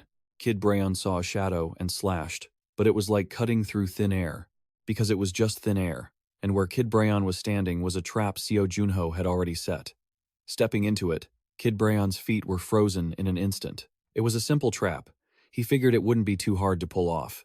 Right then, a voice whispered in his ear, "Do you know how to make fog? It's just a byproduct of condensation. So, if you just drop the temperature, it turns into ice." Junho was right behind him. The water droplets were already turning into frost. Kid Brayon told himself to pull back, but it was already too late. The whole area had frozen over. Kid Brayon tried to swing his sword, but before he could land a blow, he was frozen solid. Kid Brayon of Niflheim, let me bid you a warm and heartfelt goodbye. Right in front of the Queen, Seo Junho drove his sword straight through the night. As the blood flowed and the ice melted, he wondered, wait, is that it? Seo Junho was stunned. He thought he was going to get his butt kicked if he didn't finish this. My Queen, please forgive him. Turns out, he was just clinging to life to get his final words out. He was calling to her. Aren't you going to show yourself? I am not worthy. A queen must protect her subjects. The Knights of the Frost Castle are Niflheim's subjects too, but I couldn't protect them. Why the sudden deep talk? This is awkward. The Queen touched the knight and continued. Remember this. This is what the loser must accept. A stream of water flowed from Kid Brayon's eyes, crying alone, with no one to answer. You have completed the quest at the Frost Castle. The system popped up with a notification. You have received the armory key as a reward. All of your vitality has been restored. Your stats have been increased as a reward for your efforts. You have completed the hidden quest of the Frost Castle, Knight's Glory. Weapon Master skill rank has increased. Whoa, not bad. It's a 1-star gate, but the rewards are pretty generous. Not a waste of time living here like a beggar for 3 months. And thanks to completing the Knight's Glory quest, my stats are all boosted. Everything is 10 out of 10. No complaints. Contractor, your laughter is getting on my nerves. Let's go see what your reward is. The queen saw him laughing like a maniac and spoke up. All right, let's head to the armory. Inside, there were all kinds of weapons, from blades to spears, enough to arm an army. You have opened the Frost Castle Armory. Once a weapon is chosen, you will be automatically teleported out of the armory. What the hell? So stingy. Seo Junho was annoyed that he could only pick one weapon out of everything here. The queen mocked him. What's wrong? Looks like that manager, Gray, is still watching you. Yeah. His obsession makes me uncomfortable. So, which one of these would be the best fit after the Black Dragon? Seo Junho grabbed a spear and tested it. The system displayed its info. Executioner, unique grade, critical strike. Enemies wounded by this weapon suffer deep wounds that are difficult to heal. Weight reduction. Enchanted runes on the spear reduce the weapon's weight. Blood pact. Every time this weapon is stained with an enemy's blood, a portion of the user's vitality is restored. A blood pact? I didn't expect that effect. The queen asked him, does this weapon intrigue you? Of course, with the blood pact effect, even when I'm fighting a swarm of enemies, I can keep recovering my health. You could say this is top-tier stuff. Seeing he'd picked something he liked, the queen said it was time to go.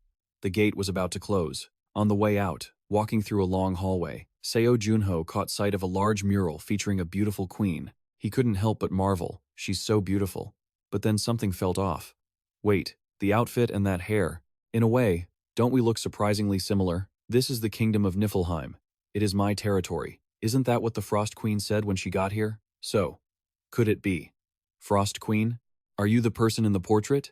The Frost Queen turned bright red from embarrassment. I suppose so. Take off that mask, let me see. From inside the mask, there was a frantic shriek. No, stop yapping and let's go. Back at the association, Seo Junho headed straight for medical treatment. Secretary Cha looked at him with a different gaze. You look like a man who just got rescued from a deserted island. Is it that bad?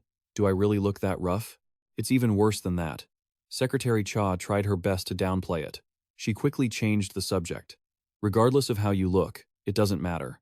I'm just glad you made it back safely. When he first returned, people in the association were pointing at him. No one even recognized him as Seo Junho. Secretary Cha offered to take him home to rest. I'm sorry, I should take you somewhere quieter.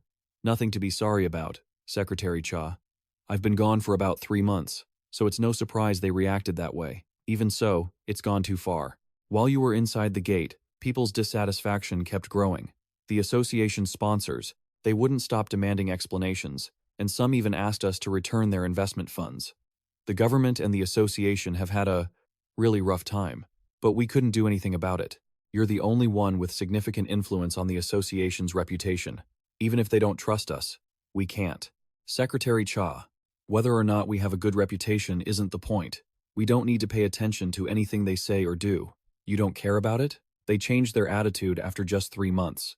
If I were in your shoes, I'd feel resentful, and I'd start asking myself why I'm even fighting for them in the first place. Secretary Cha, I think there are a few things about me you don't understand. I never fought for the applause of the crowd. Actually, it's the opposite. The reason I work so hard at fighting is to reach my own goals. I'm sorry if you feel disappointed, but that's the truth. Secretary Cha bowed her head. No, I think you're right. I should have started living for myself sooner, but I still can't do it like you do. My life is still tied down. She smiled bitterly. I still feel like such a fool. Well, you could stand to be a little foolish a few more times. Secretary Cha was surprised at first, then laughed and walked away. Then I suppose I'm too foolish to complete my duties, like forwarding your messages to the Big Six, for example. Seo Junho was stunned. She had already said her goodbyes and left, and he couldn't stop her in time. By now, the guilds had received the message from the Night Demon. After his 3-month the captain of the Dak Kabi Guild asked what he said. He demanded we gather information on the demons and send it to him within 30 minutes. Send him all information below the medium security level. Jung-han gave the order without thinking. I believe the Night Demon has made the same requests to the other guilds as well. The secretary reminded him. I've seen various members from the Big Six in the elevator. Jung-han realized he was making the guilds compete against each other to win his cooperation. The Night Demon is sending a message to all the major guilds and testing how willing they are to cooperate based on the information they provide. From there, he will make his decisions based on what he receives. All the guilds are practically in the palm of his hand, providing him with everything, including top-secret and classified information. Jung Han wants to show the Night Demon the trust and potential of the Dak Kabi Guild. Then, his guild will become the only one the Night Demon wants to work with. Send all requested information within the next 30 minutes. Junho gambled with the Big Six using this condition, using the guild master's own tricks against them. Just then, the watch on his wrist beeped with a new message. Seo Junho couldn't help but exclaim that the big organizations are actually punctual. He didn't even have to wait 30 minutes. The first file was sent by the KI Guild. You have to admit one thing. The problem with smart people is that they're too suspicious. During the 3 months he vanished at the Winter Palace, the Big Six probably made a deal to limit the amount of info they gave him. They had plenty of time to do that. But what if they had to compete against each other? They would try to provide more information than the other guilds to win his favor. And remember, he got hold of information that couldn't even be bought with money. Even though they're the Big Six, it looks like they still have a long way to go. He'll enter the second floor of Frontier in 10 days. In the meantime, he and the Queen must prepare everything they can. First, he needs to memorize all the info the Big Six sent. But why does it feel like I'm the only one doing the work? Seo Junho's face darkened as he realized. While he was buried in documents, the Queen was mindlessly snacking on cookies and watching TV. What is this? You seem to be enjoying yourself while I'm the only one working here, she immediately retorted. I'm absorbing new culture. You're clearly just playing around. Seo Junho thought about how many days it would take him to skim through all this information.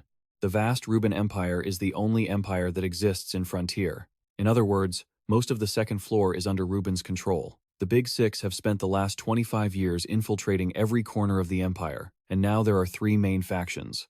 First, the Tin Guyet and Dak Kabi guilds are allies of the imperial family. They focus on gaining power within the palace, and have the most nobles among the 3 factions. Next are the noble factions. Labiran and Tianlin focus on gaining control over the remaining areas. Finally, the third faction is the church. Angan Tin holds control over the Sun Cathedral, the official religion of the empire. Besides that, Hum has established a new mercenary guild separate from the 3 factions. Currently, they operate in many fields. Frontier is a new world he hasn't experienced yet. What kind of place will it be? Seo Junho was a bit excited. Meanwhile, Sim Diogu had a rather unexpected meeting. The person who arrived was Secretary Cha. What's the matter? I came here because I have something to say. Cha reached into her coat and pulled out an envelope. This is my resignation. This must be a decision she's been considering for a long time. May I ask why? Do you remember the first day I came here? Of course I do. A few years ago, there was a talented healer in a region on the second floor. They called her the Saintess. She spent her whole life helping others, but when she fell into a crisis, no one reached out to help her. Except for one person. I respect you as much as I respect the Night Demon. You were the only one who helped me in my time of need.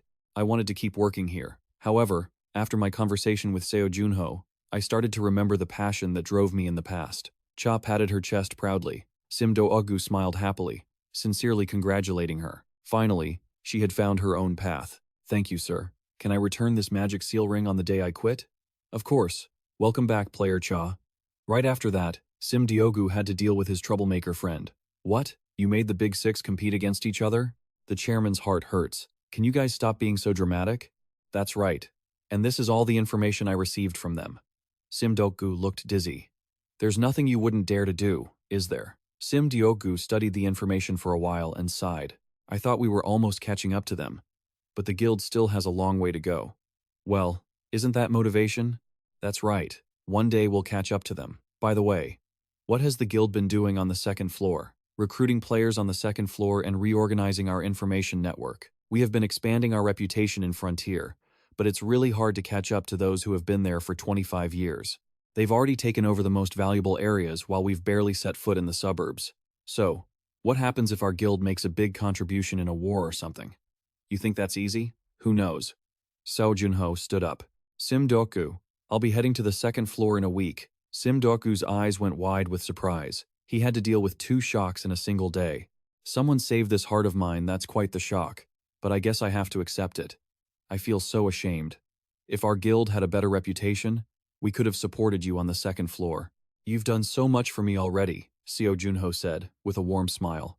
Thanks to you, I've got a new identity and managed to get my player certification without any trouble. You've provided me with gear, a place to stay, and so many other things. I couldn't ask for more. Thanking him, Sim Deokgu was so touched he had to cover his face, tearing up. The zoo was packed today. Watching the kids running around, one little girl looked incredibly sad. Nisa, why don't you go closer and take a look? I'm okay. Standing here is fine. Nisa gripped the necklace with a photo of her and her dad, replying softly. The grandmother sighed. Nisa, I understand, sweetheart. I know your dad is still watching over us, even if we can't see him anymore. I'm sure he's watching you right now, too. She hugged Nisa, patting her back comfortingly. He would definitely want you to be happy. The little girl reached up, hugging her grandmother's cheek and smiling brightly. I think Dad would want you to be happy too. The grandmother was surprised, as if she saw a vision of her own son smiling brightly and waving goodbye. Then, she smiled back at Nisa. Yes, of course. Now, let's go together. Okay. Back at the Players Association, Seo Junho accidentally ran into Secretary Cha in the hallway. She looked panicked to see him there. What are you still doing hanging around this late? Oh, well, I'm just helping the president check and reorganize some documents. Secretary Cha scrambled for an excuse. Why would he make her do that? I'll have to have a word with him. Secretary Cha gave a forced smile, and Seo Junho told her it was getting late, she should head home. Secretary Cha wished him a good evening and left. Just then, Deokgu popped out, also surprised to see his troublemaker friend hadn't left yet, looking to cause more trouble. Arya? Junho gave him a dark look. Did you force my secretary to work overtime this late? What? Deokgu stammered. Remembering Secretary Cha's plea to keep her resignation a secret, Deokgu gave a goofy grin and told Seo Junho not to worry about it, quickly changing the subject. Right, I forgot to give you this earlier. Sim Deokgu handed Seo Junho a piece of paper. What the hell is this? It's the address for Arthur. You know, Gilberto Green's son? Yeah, you should go find him and help him out with a few things later. Does he even remember my face? Even as Junho stepped into the elevator, Sim Deokgu was still standing outside, wondering, wait, I've got a few questions you need to answer. Are you planning to go see him as a nightmare? Seo Junho smiled mysteriously. I'll think about that later. For now, I'm out. Seo Junho pulled his mask up tight, planning to stop by the supermarket to soothe his hungry stomach. He had no idea that as soon as he left the association, Kainer had spotted him from the high floors above. Finally, you decided to show your face, Seo Junho. The guy gritted his teeth, enunciating every word. In no time, Junho had grabbed a bag of groceries. Stepping out the door, he saw a white cat looking at him with wide, shiny eyes. He gave a sheepish smile. Sorry, pal. I've got nothing to give you. The cat, seeing its cute act didn't work, scowled and walked away. That cat is pretty smart. The remark caught Seo Junho's attention, and he noticed a figure in the dark alley. He hadn't realized the guy was there at all. He's a player, looks like a pretty high-level one too. Should we go somewhere else? Kainer was impatient. He skipped the pleasantries and got straight to the point.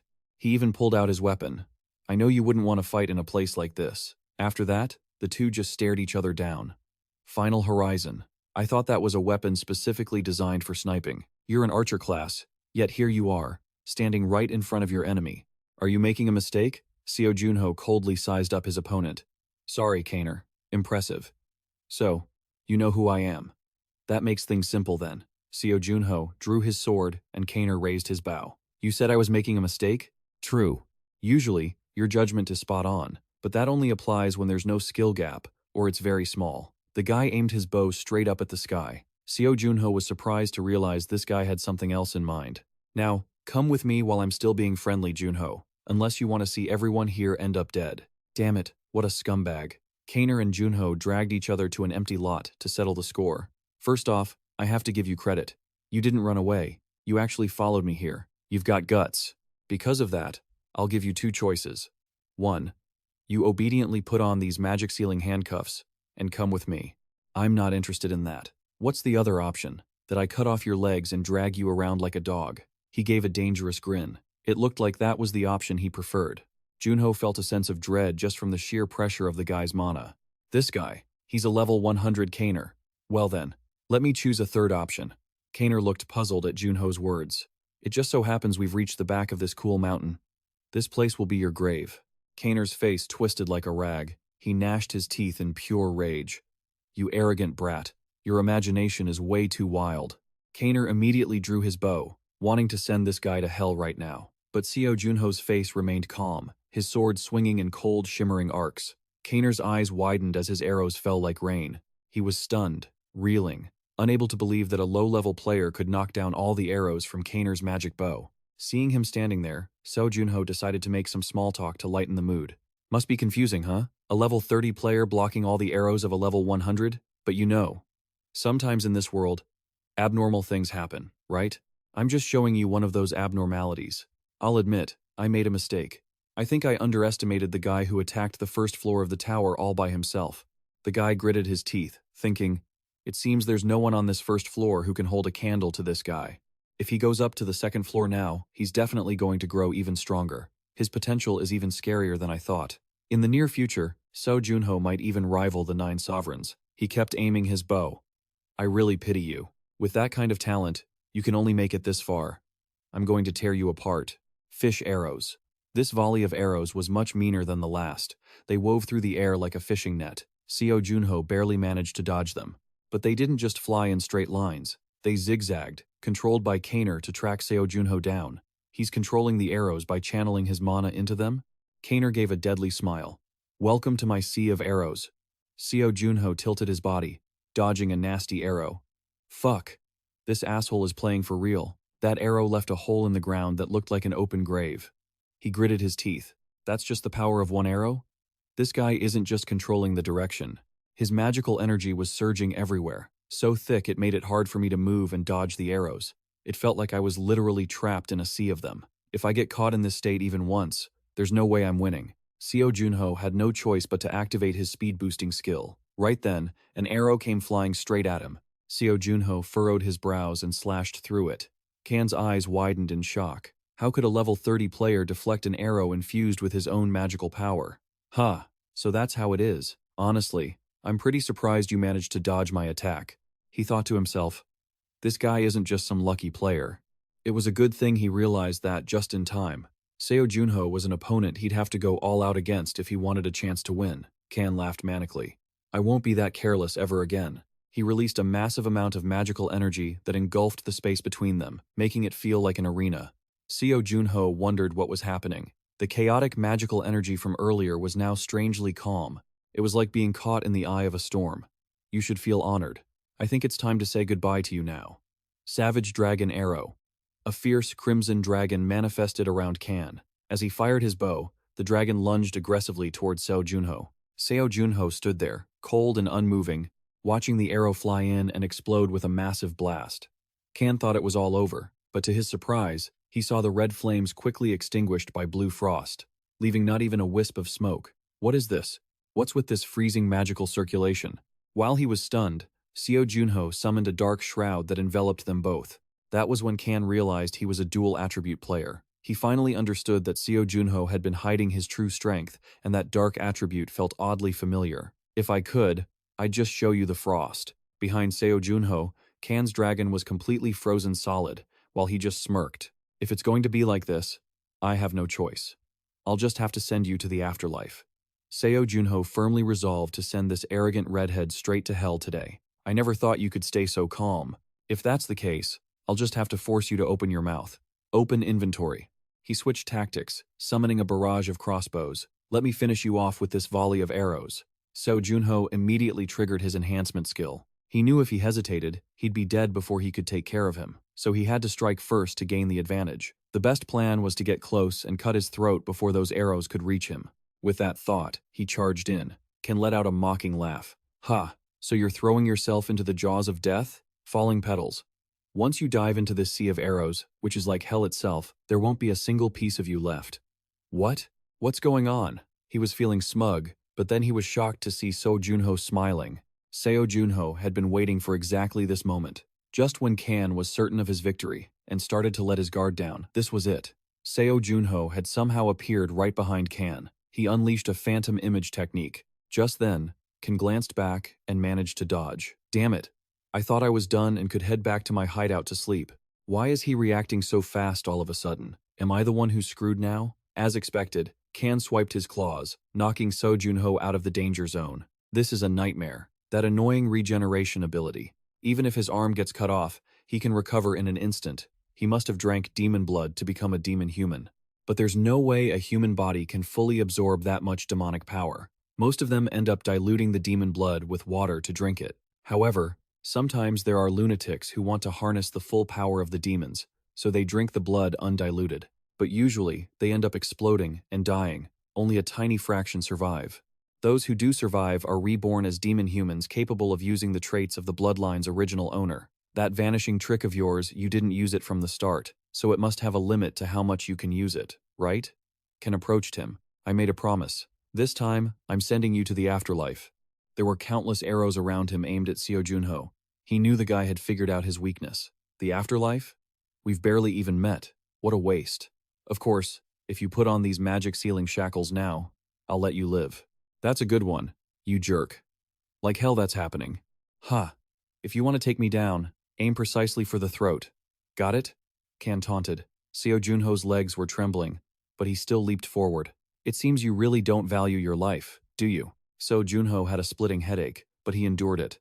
He even ignored the arrows piercing his body to stay focused. Focus as hard as I can. You managed to break through all my arrows? Kan was furious. He knew the guy had hit his physical limit, but could he really use that skill again to get within range? Kan wasn't having it. He launched another volley of arrows, refusing to let Seo Junho live. Junho remained cold as ice, slashing every arrow that came, and slashing even harder at the man himself. He had charged right up to Kan's throat. This lunatic, Kan cursed. He'd never seen anyone so reckless. Kan swung his arm, grabbing Seo Junho by the neck, and Seo Junho coughed up blood. Kan smirked. Finally. I've won. Are you sure? All that remained in his hand was a wisp of dark air. What you're holding is just my shadow. The idiot Kan's eyes went wide. At that same moment, he took a direct strike to his chest, still not understanding what the hell was happening. Seo Junho stood there looking down, while Kan face planted into the dirt. How is this possible? Seo Junho said coldly. You guys, eat up and clean this place. Spirit wolves, the shadow wolves had been waiting for that command. Now I get it. You're the night demon, the enemy of all demon humans. You bastard. You lied to everyone. What's your goal in hiding your identity? My goal? A dying man like you doesn't need to know that. The spirit wolves lunged to tear Kan apart. Meanwhile, the queen was calmly sitting there eating popcorn and watching a tearjerker movie. Suddenly, she flared up, threw her popcorn aside, tilted her head back, and shrieked. That contractor! Didn't he tell me to watch a movie? When are we leaving? Seo Junho, of course, couldn't hear her words. He was too busy watching, Can perish under the fangs of the spirit wolves. This guy, he came to hunt me down alone. If he went down to the first floor, he must have been chased by the Sword Saint. Wait, if he was being chased, does that mean I'm going to get dragged into this too? Man, that would be such a pain. Anyway, I managed to find plenty of information in his memories, so that's fine. The location of the Sumun Demon Church was on the second floor. The information found in Kaner's memories matched the documents from the Kabi Guild. With this much information, it should be enough to tackle the second floor.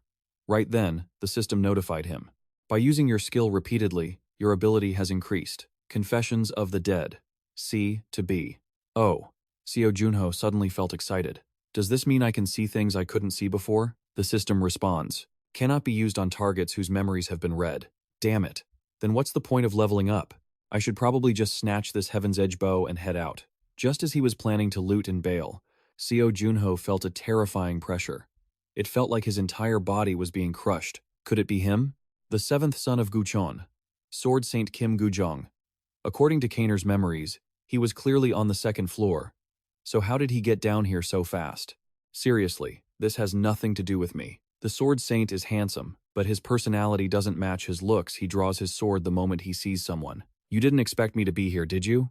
The scent suddenly disappeared on the second floor, so I did a bit of wandering. What the hell? What is this guy spouting? Is he handsome but brain dead?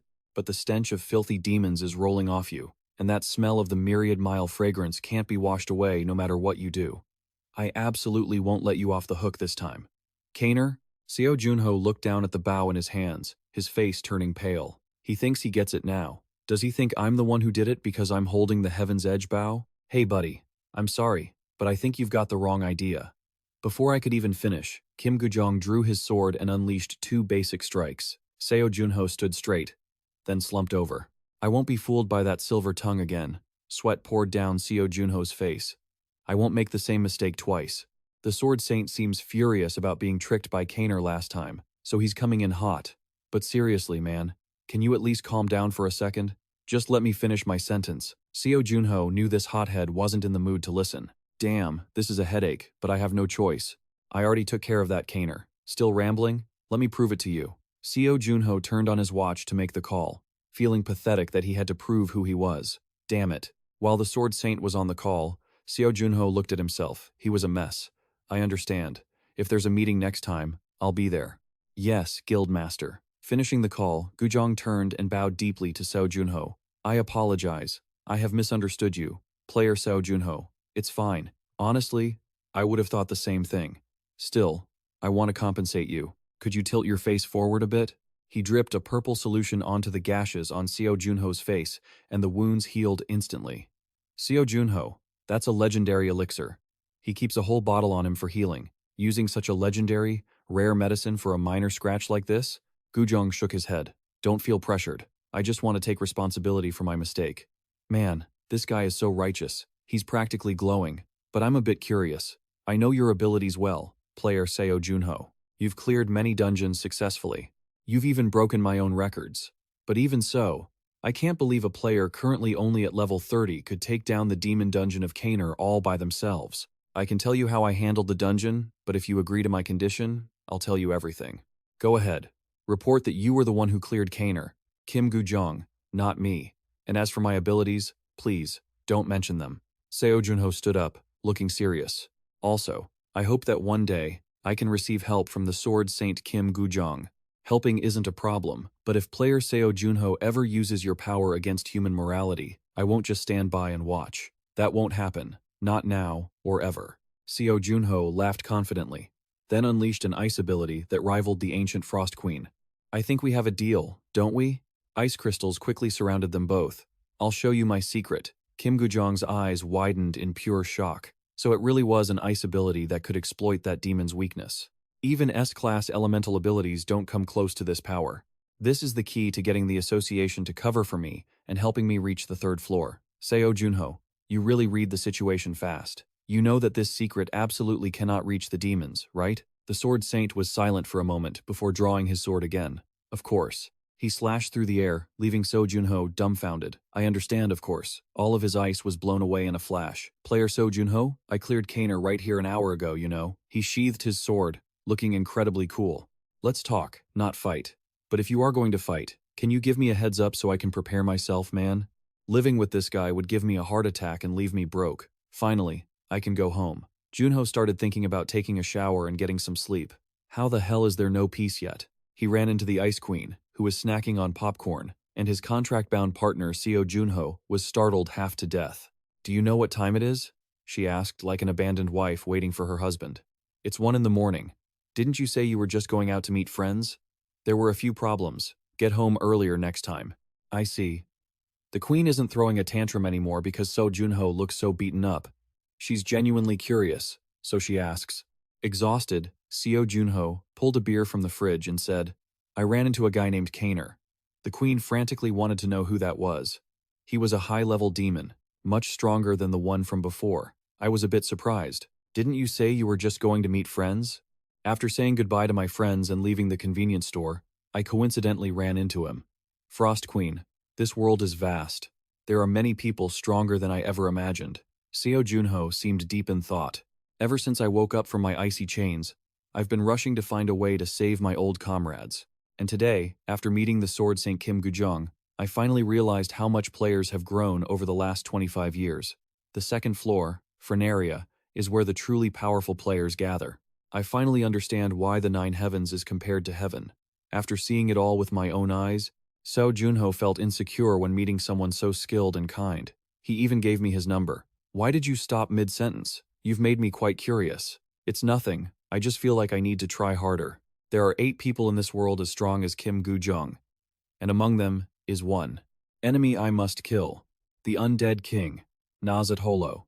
He's the master of the demon village, a lich mage, and the demon who sent Caner to capture me. Because I had so much knowledge about the 1st floor, I thought everything would be fine. But the 2nd floor is still a huge question mark to me.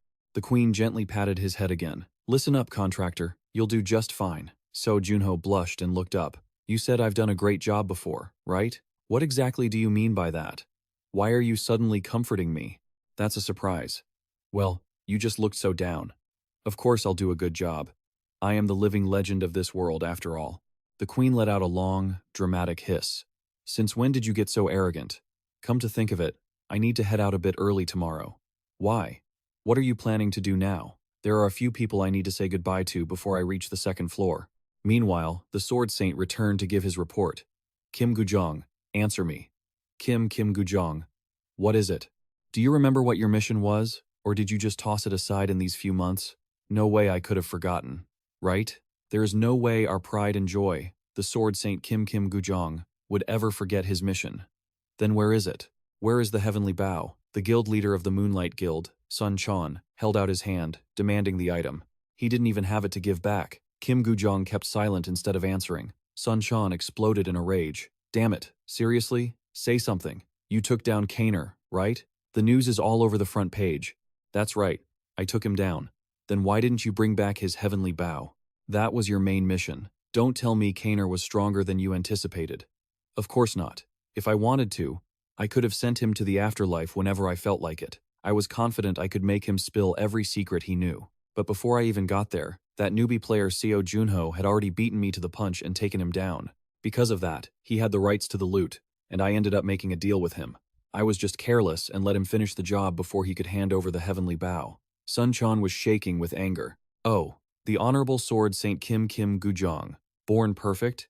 Yet you made this kind of mistake? Calm down, will you? How could I have done otherwise? Did you hit your head while fighting? No, I'm perfectly fine.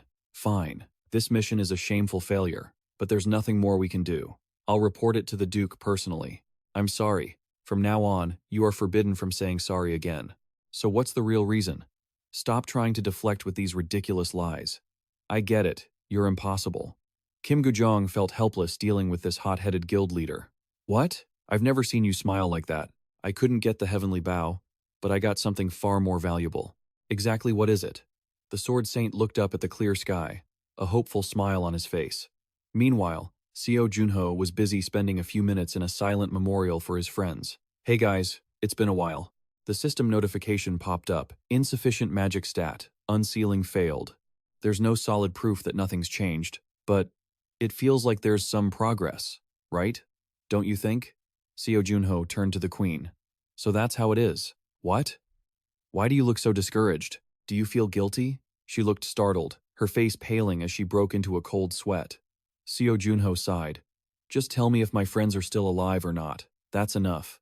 The queen immediately replied, of course they're alive, but if you want to break the seal, you have to become much stronger. Seo Junho understood. He looked at his friends one last time and turned to leave. The queen was shocked. We're leaving Earth soon. Shouldn't we stay here a little longer? No need. Don't do that to them. It won't be long until the day we can face each other properly. Seo Junho really missed the days they spent raising a glass by the campfire.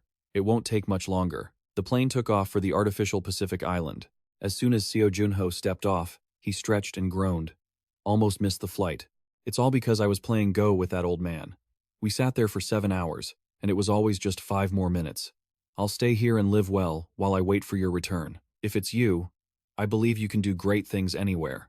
The queen, visiting this place for the first time, couldn't hide her excitement.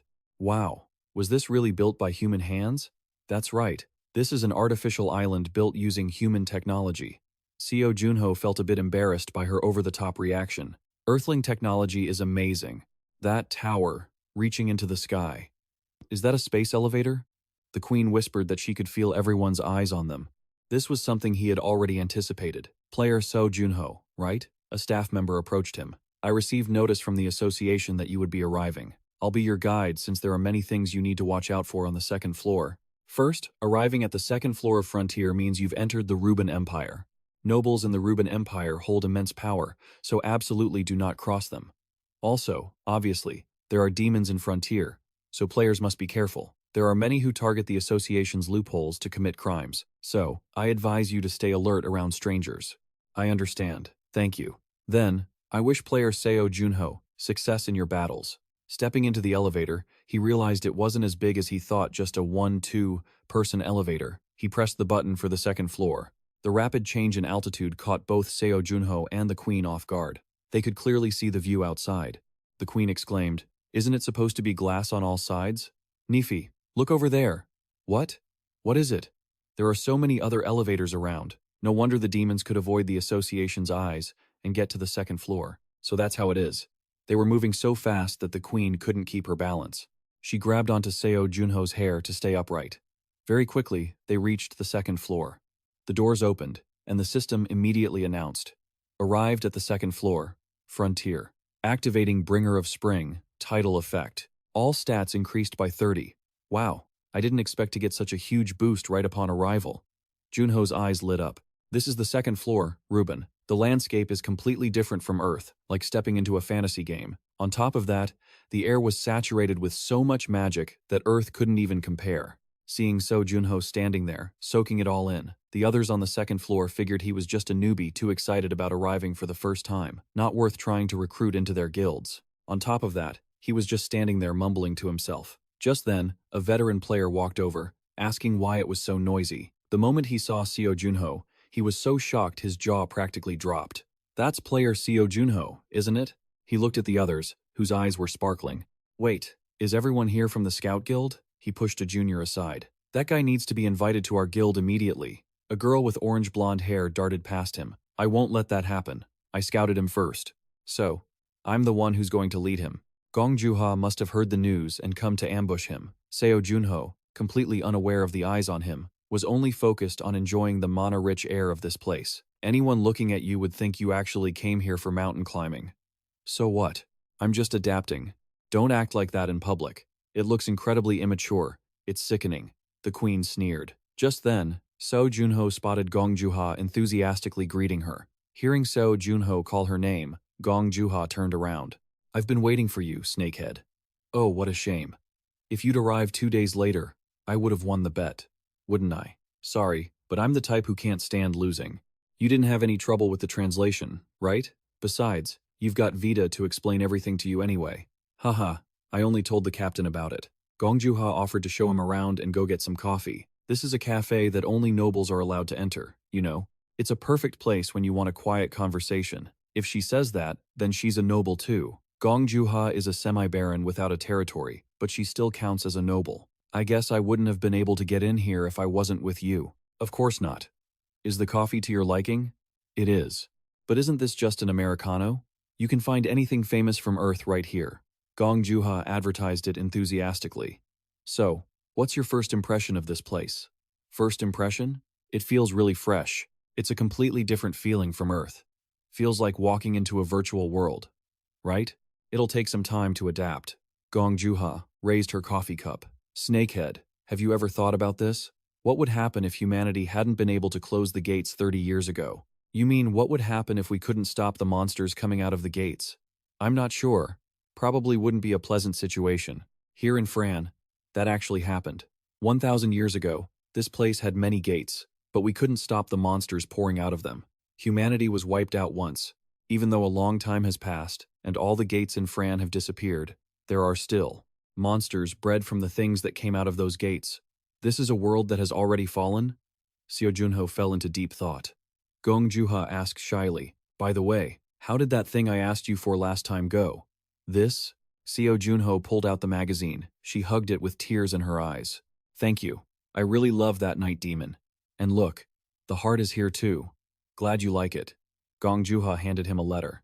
This is the bet winnings. Surely this isn't a handwritten letter, right? It's a letter of introduction. With this, you can dine with Viscount Hosio of the Maliva territory. A noble? I get to dine with a Viscount?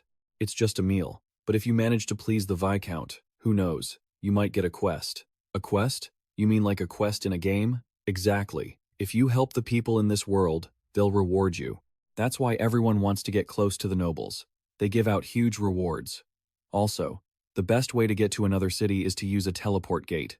Oh, right. You can't use that. Damn it. If I can't use it, why even bring it up? But why can't I use it? The status window will help clear that up. Applying the effect. Status level increased by 30. Visitor. Why does it say visitor? Every player who arrives here starts with the status of a visitor, allowing you to stay for 90 days. If you work hard at quests, the Adventurers Guild will give you an ID card. Good grief, this hellhole has so many rules. Before leaving, Gong Juha gave him one last piece of advice. I'm sure you've heard this before, but be careful of other players. You understand? I'm not exactly the type to run into people who like to stab you in the back. Gong Juha insisted that he be careful, and even gave Seo Junho an empire map and a guidebook specifically for guild members. I'm giving you this as your senior in the industry, okay? Are you sure you should be taking those documents out? Work hard, okay? Next time, I'll bring you something even more expensive. The queen exclaimed that she was interesting, much like a fox. Seo Junho could only sigh at this observation. But what's with foxes? They're pretty much like dogs and cats anyway. The queen felt that Seo Junho was truly a blockhead who understood nothing about women, and she was too tired to even bring up the topic. All right, what's your plan now? You said this city is called Julian, right? I'm planning to stay here, so I need to find a place to stay first, the queen excitedly suggested. If you need a place, how about Sangria on the other side? Actually, I've been eyeing the interior from before. No, I'm going over there. Seo Junho pointed in the opposite direction, and the queen immediately objected. Hey, isn't that just a rundown inn about to collapse? Even the name sounds super edgy. I need information, and everyone swaps that kind of intel where the raw goods are. If that's the case, then the Sriya side should have more people. Raw goods will do. Raw goods. Elsewhere, at night, a man was being cornered against a wall by a bald guy. He was so scared he sat down on the ground. I have nothing. What on earth do you want from me? What do I want? You have no strength, yet you dare to come to Frontia. Getting noticed by Mr. Pri is what matters. Pri, that's my name. Pri stomped on his head while speaking. The bald guy kept hitting the other man until he got tired and collected 30 gold coins. Pri remarked that, as expected, only the real players are the ones who can survive here. Inside that small inn, several guests were already sitting down. The queen exclaimed that this place was lively. Seo Junho felt like he was really inside an inn, in a game. Inside, players from Earth mixed in with the adventurers of this world.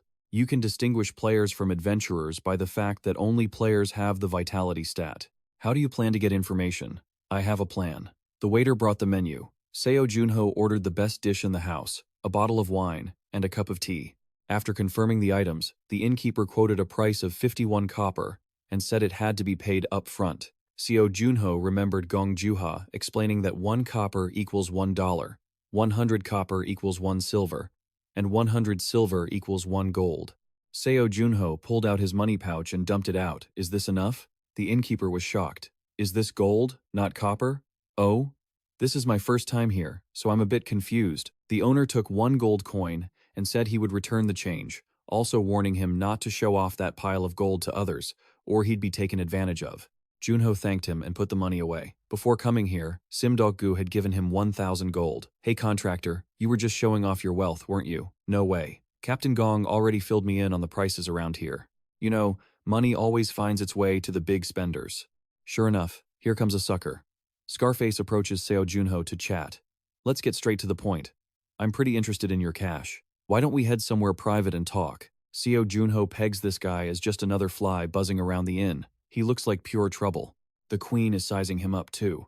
Fine, lead the way. The guy and his 2 lackeys smirk dangerously. The boss says all players are idiots, and he might be right, or not. It's the same guy, but his expression has completely shifted from smug to sheer panic. Why? Seo Junho's brows are furrowed coldly. In a flash, he grabs the lackey, whips him around like a rag doll, slams him into the others, and they all go down with a loud thud.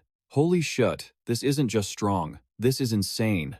Scarface is shaking like a leaf. Are you done talking? Seo Junho asks, fist inches from his nose. Yes, sir, completely done. After ordering him to kneel, Junho starts counting down. He barely gets to 3 before the guy collapses. The queen sighs, calling the group weak. They didn't even last long enough for a warm-up. Now, spill everything you know, including where your boss is. Scarface bites his lip, hesitant, stammering that he doesn't know.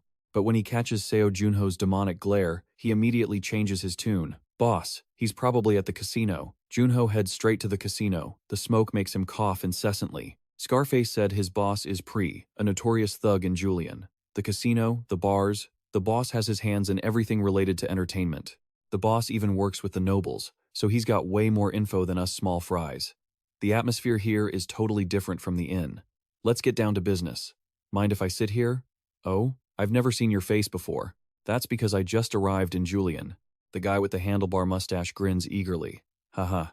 I didn't expect the first thing you'd do upon arrival is hit the casino. I can already guess how you've been living your life. But the stakes here are pretty high, you know. You got the cash? He's playing the nice guy role, acting like he can handle dealing cards for Seo Junho all night. Junho's face is cold as ice, while the mustache guy goes from eyeing a fresh sheep to turning green with frustration. He doesn't get it, the punk in front of him is clearly a newbie. Yet here they are, an hour later, still going at it. His opponent is him Fei Yu, the gambling genius. He's already swiped 350 chips. Is this guy a pro from out of town? While the opponent is overthinking it, Seo Junho is struggling to keep a straight face. His pint-sized advisor is working overtime. Left to right. 2, with no pair, 1 with a pair. Ah, Fei Yu has a pair of 2s.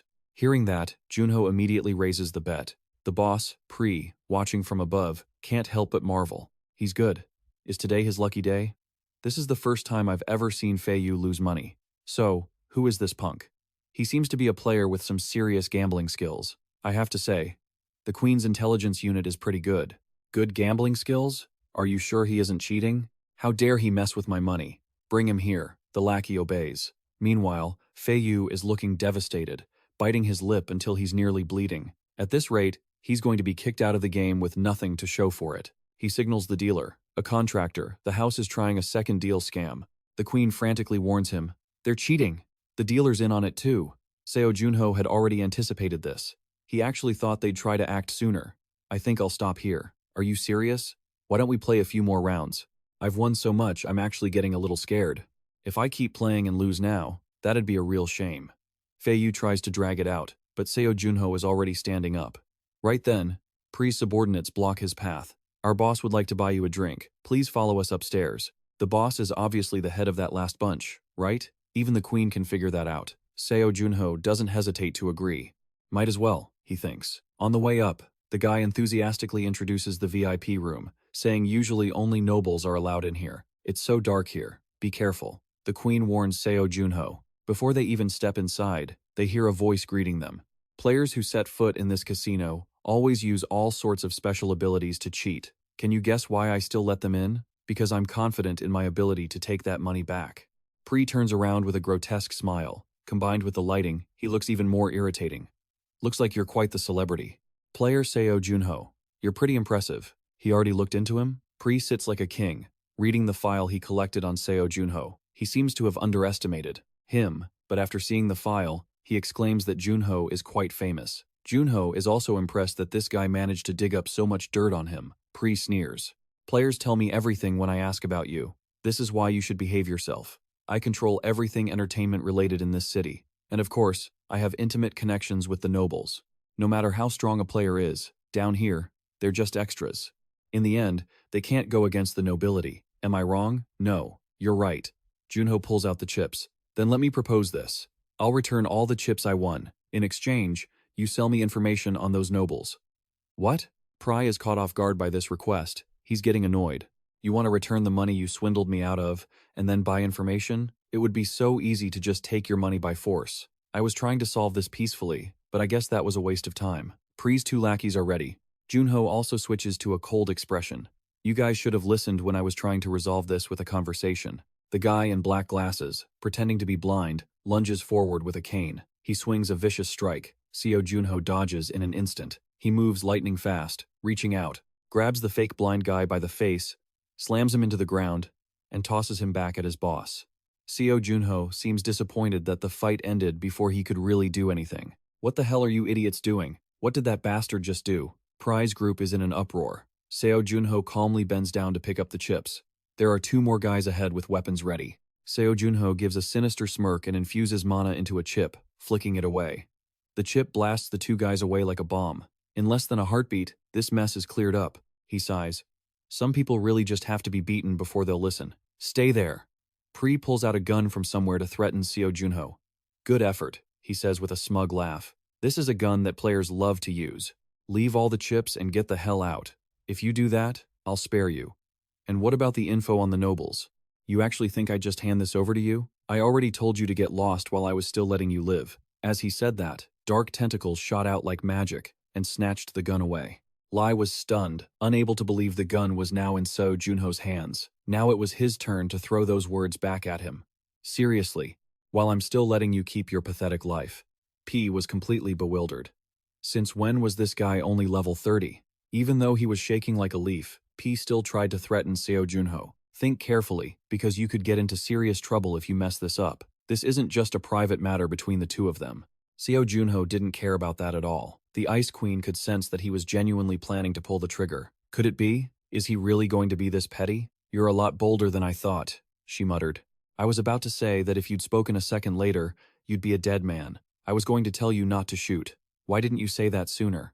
The gun still fired, but no one was hurt. The bullet stopped right in front of his nose. Seo Junho caught it and smirked. You should have said that from the start. Now, let's have a little chat. Early in the morning, Seo Junho was holding a thick book, grinning like he'd struck gold. You guys have worked hard all week. Thanks to you, I've got a ton of information about the second floor. You two can go now. Really? You're not kidding, right? Don't make me repeat myself. Before he could even finish, Lee and the blind acting guy hurriedly said their goodbyes and bolted. The Ice Queen let out a sigh of relief, finally finding some peace. However, now is the time to put this information to use. First, I'll go handle some quests. Seo Junho had been staring at the bulletin board until noon. He was looking for a decent quest, something perfect for his hunting practice. Finally, he chose the wolf hunt with a high difficulty rating. D-rank quest. Hunt 50 wolves on the western plains of Julian. Reward, 3 silver, 27 copper, and 50 honor points. They say the hunting competition will be held in 10 days, so I have to level up to at least 50 before it starts. But seriously, contracted one, you're moving way too fast. Can't you slow down? It's hard enough staying on your head, you know. You can fly, you know. I'm trying to endure this. Why are you acting like that, Seo Junho? What are you up to? Little did he know, he was already being targeted by some scumbags. Honestly, there's no prey more appetizing than a rookie who just hit the second floor. Following him were 4 of them. Upon arriving at the hunting grounds, Seo Junho realized the creatures he had to hunt were whiptail wolves. Based on the tracks, these things weren't exactly small. So, how strong do you think they are? It'd be better if they were entertaining opponents. You have to clear this fog if you want to see the road, don't you? Or maybe not. You're right. I can't tell where their territory begins. Oh ho, you say that, but you're grinning from ear to ear. Do you think I'm blind? There isn't a monster on Earth like this one. This is a chance to gauge the strength of the monsters in the border regions.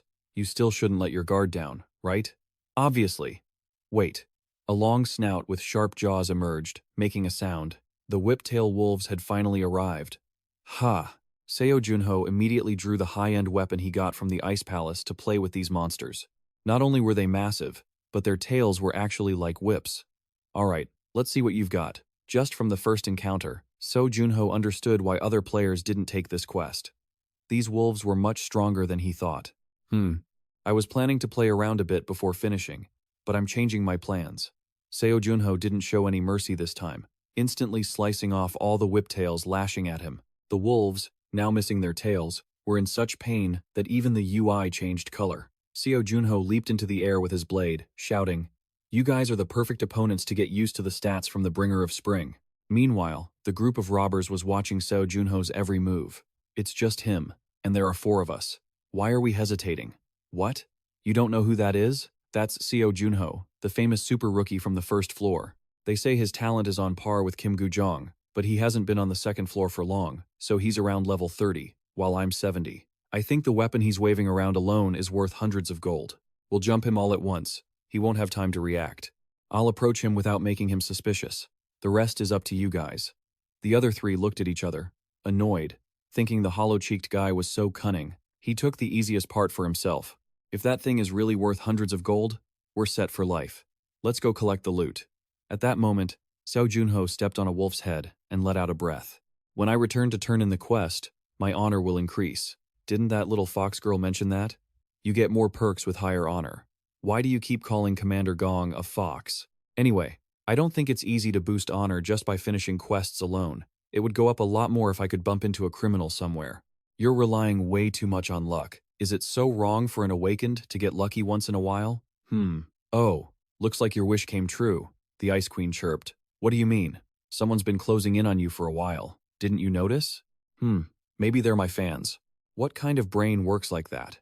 The Ice Queen couldn't believe what she just heard from Seo Junho's mouth. She thought he'd used reinforcement so much that his brain had fried. They probably trekked through monsters just to meet me, right? Seo Junho even struck a cool pose. The hollow-cheeked guy, seeing him open up like that, gave a fake smile. That's exactly right. He plastered on a corporate smile while his whole body was shaking. Could I get an autograph? Sure thing. Do you have a pen and paper? The other three couldn't believe this was actually working. Even the Ice Queen thought this was ridiculous. I'll take a picture with you if you have a camera. An autograph is fine. Do you want me to write something special? Good luck, or something cool. Meanwhile, a dagger was quietly closing in on him. The hollow-cheeked guy's accomplices silently praised him for a job well done. The Ice Queen stood right behind them, laughing her head off. Contracted one. Don't you realize they're setting a trap for you? Of course I do. How could they be my fans? Ha ha ha. What did I tell you? Seo Junho sighed. Geez, don't tell me they think I don't realize it. They look down on me this much? Huh? The dark-haired guy flinched, looking down at his feet to see a pile of wolf corpses. He wondered, just how many had Seo Junho slaughtered to stay so calm? Is he really level 30? Can I shake your hand? The guy proposed. Seo Junho gladly agreed. But do you really think 4 people are enough? What do you mean? I mean, are you enough to take me down? Seo Junho had already frozen the guy's arm. He grimaced and screamed. Seo Junho said coldly, You need at least 40 people if you want to play for real. The guy with the knife realized the plan had failed and desperately lunged forward.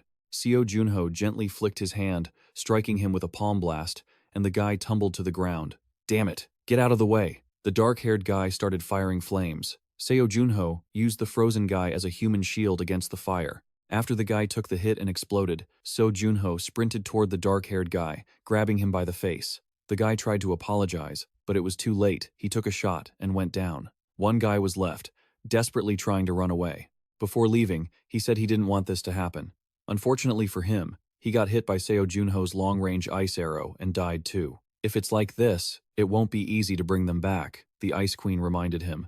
They deserved it. Seo Junho grinned. I'm sure my honor will skyrocket. Since I only fought back in self-defense, right? Yeah, it'll go up just a tiny bit. The awakened guy was yawning when the shopkeeper was startled to see someone arrive. He looked up and realized it was the guy who had come to take the quest this morning. Guess it's been a while. Wonder if I've still got the touch. Seo Junho tossed a pile of wolf pelts in front of him. The shopkeeper exclaimed in awe. They're in perfect condition. You must be a veteran to take them down in a single strike and keep the pelts this pristine. By the way, what's your name? Seo Junho. Wait, if you're Seo Junho, you're the one who caught the culprit behind the kidnappings? You're amazing. You're Julian's savior. Word travels fast, huh? Seo Junho didn't know what to say, just offering a sheepish laugh. I'll start preparing quests suited to your skills and caliber from now on. Player. Seo Junho. Well, see you later. As he stepped outside, a notification window popped up. Honor points plus 550. With this many points, I won't need to hit up the quest board anymore. How do you like fighting on the front lines? Contractor, it's fun, just like playing a game. Hearing that, it sounds like you enjoy the feeling of fighting new monsters. The contractor. Oh, there's a commotion not far off. A long-haired man is begging a bald guy for help. The bald guy flatly refuses. Suddenly, he gets smacked on the back of the head. He turns around, ready to chew out whoever dared to hit him. Seeing it's Seo Junho, he quickly changes his tune. Seo Junho's fist is still smoking.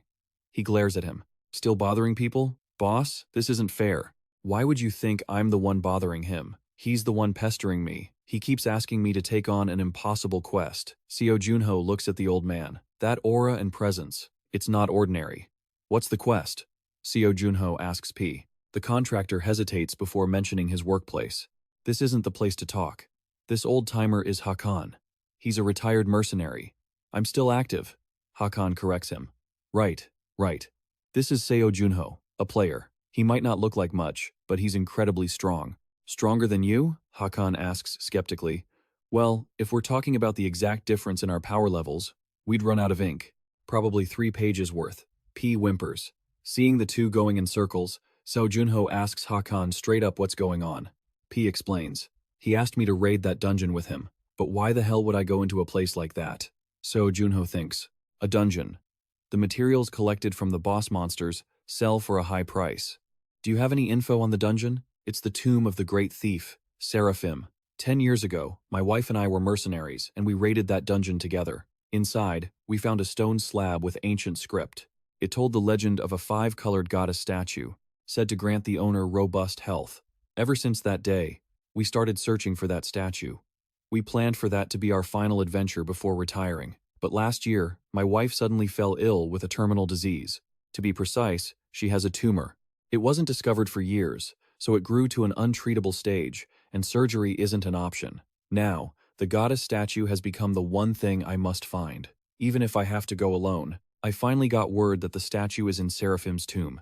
I tried going there by myself, but I couldn't get past the monsters. P grimaces. I sympathize with your situation, but even if Hakan sighs. Right, I can't force you to do something I should do myself. I understand. I'll help you, old man. Seo Junho cuts the deal. We leave at dawn. Hakan is overjoyed, thanking Seo Junho profusely, and rushing to find someone to care for his wife before he leaves. P volunteers for the job, and the old man is endlessly grateful. Seo Junho thinks, honestly, earning honor points is more valuable to me than the dungeon rewards. The time spent finishing quests is worth more than dungeon crawling, but he couldn't just turn a blind eye. So, the two headed to Seraphim's tomb. Last time I was here, this place was crawling with kobolds. What level are they? Level 60. The deeper you go, the higher their levels get.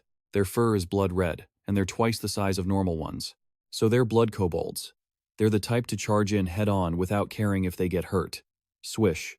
Hakan signals, puts down the lantern, and fires his crossbow. A charging kobold goes down immediately.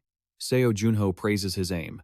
Not a wash-up like those military academy guys who couldn't hit 3 targets. Hakan says that's only natural. 30 years of experience makes a difference. That was a good start, but they needed to move faster because he could smell them. Seo Junho thinks this place doesn't look like a tomb at all. It's just a cave. Should be easier than I thought. Just then, the ground shakes. About 100 kobolds are coming. Seo Junho thinks the number doesn't matter. He pulls out his greatsword. In a blink, dozens of kobolds surround him. He raises his claw, no, his blade. Hakan warns there are at least 50 of them. Are they waiting for intruders? Kobolds have sharp senses. They must remember your scent, old man. This situation is looking grim.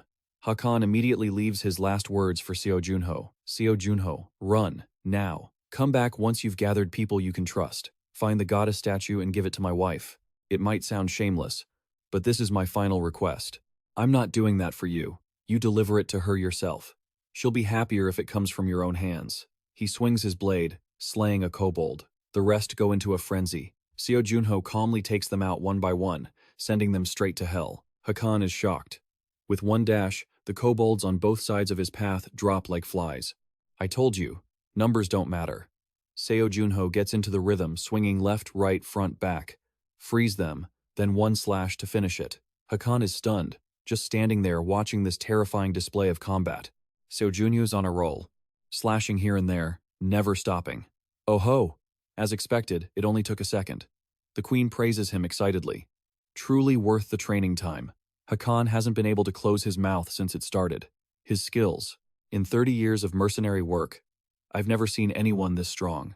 He must be on par with level 80 players. If it weren't for you, this would have been my grave. You're incredible. You look a bit too healthy to be talking about the afterlife, old man. You're not bad with that crossbow either. Let's keep moving. Haha, thanks for the compliment. After a sweep, the smell of the monsters is gone. I'm going to retire after this and spend the rest of my life happily with Sophia. Hold on. If you want to talk about that, wait until after we successfully raid this dungeon. I've never seen anyone say that and return safely. While caught up in conversation, Hakan hurriedly warns Seo Junho. Wait. He hurriedly dodged to the side, just as a spiked trap with a skull and pelvic bones sprang up. Thank goodness for the old man. Otherwise, he would have been a goner way ahead of schedule. I know you're incredibly strong, he said, but that's a double-edged sword that makes you careless and prone to traps like this. You must never let your guard down inside a dungeon. Hakan suddenly realized he was actually getting a bit of an edge, too. The queen behind Seo Junho warned him again. Contractor, there's another trap under your feet. The master of this dungeon must have a terrible personality, Seo Junho thought. Triggering another trap already? Lucky for me, my specialty is spotting and disarming them. How about it? Want to learn? If you're willing to teach me, I won't say no, Hakan replied. Look, if we handle the trap like this, even if the rope snaps, the nail stays right where it is. See? Like that, see? It stopped working. The axe above them didn't drop. So, setting a trap is basically just doing the exact opposite, right? Exactly. You're quick on the uptake, aren't you?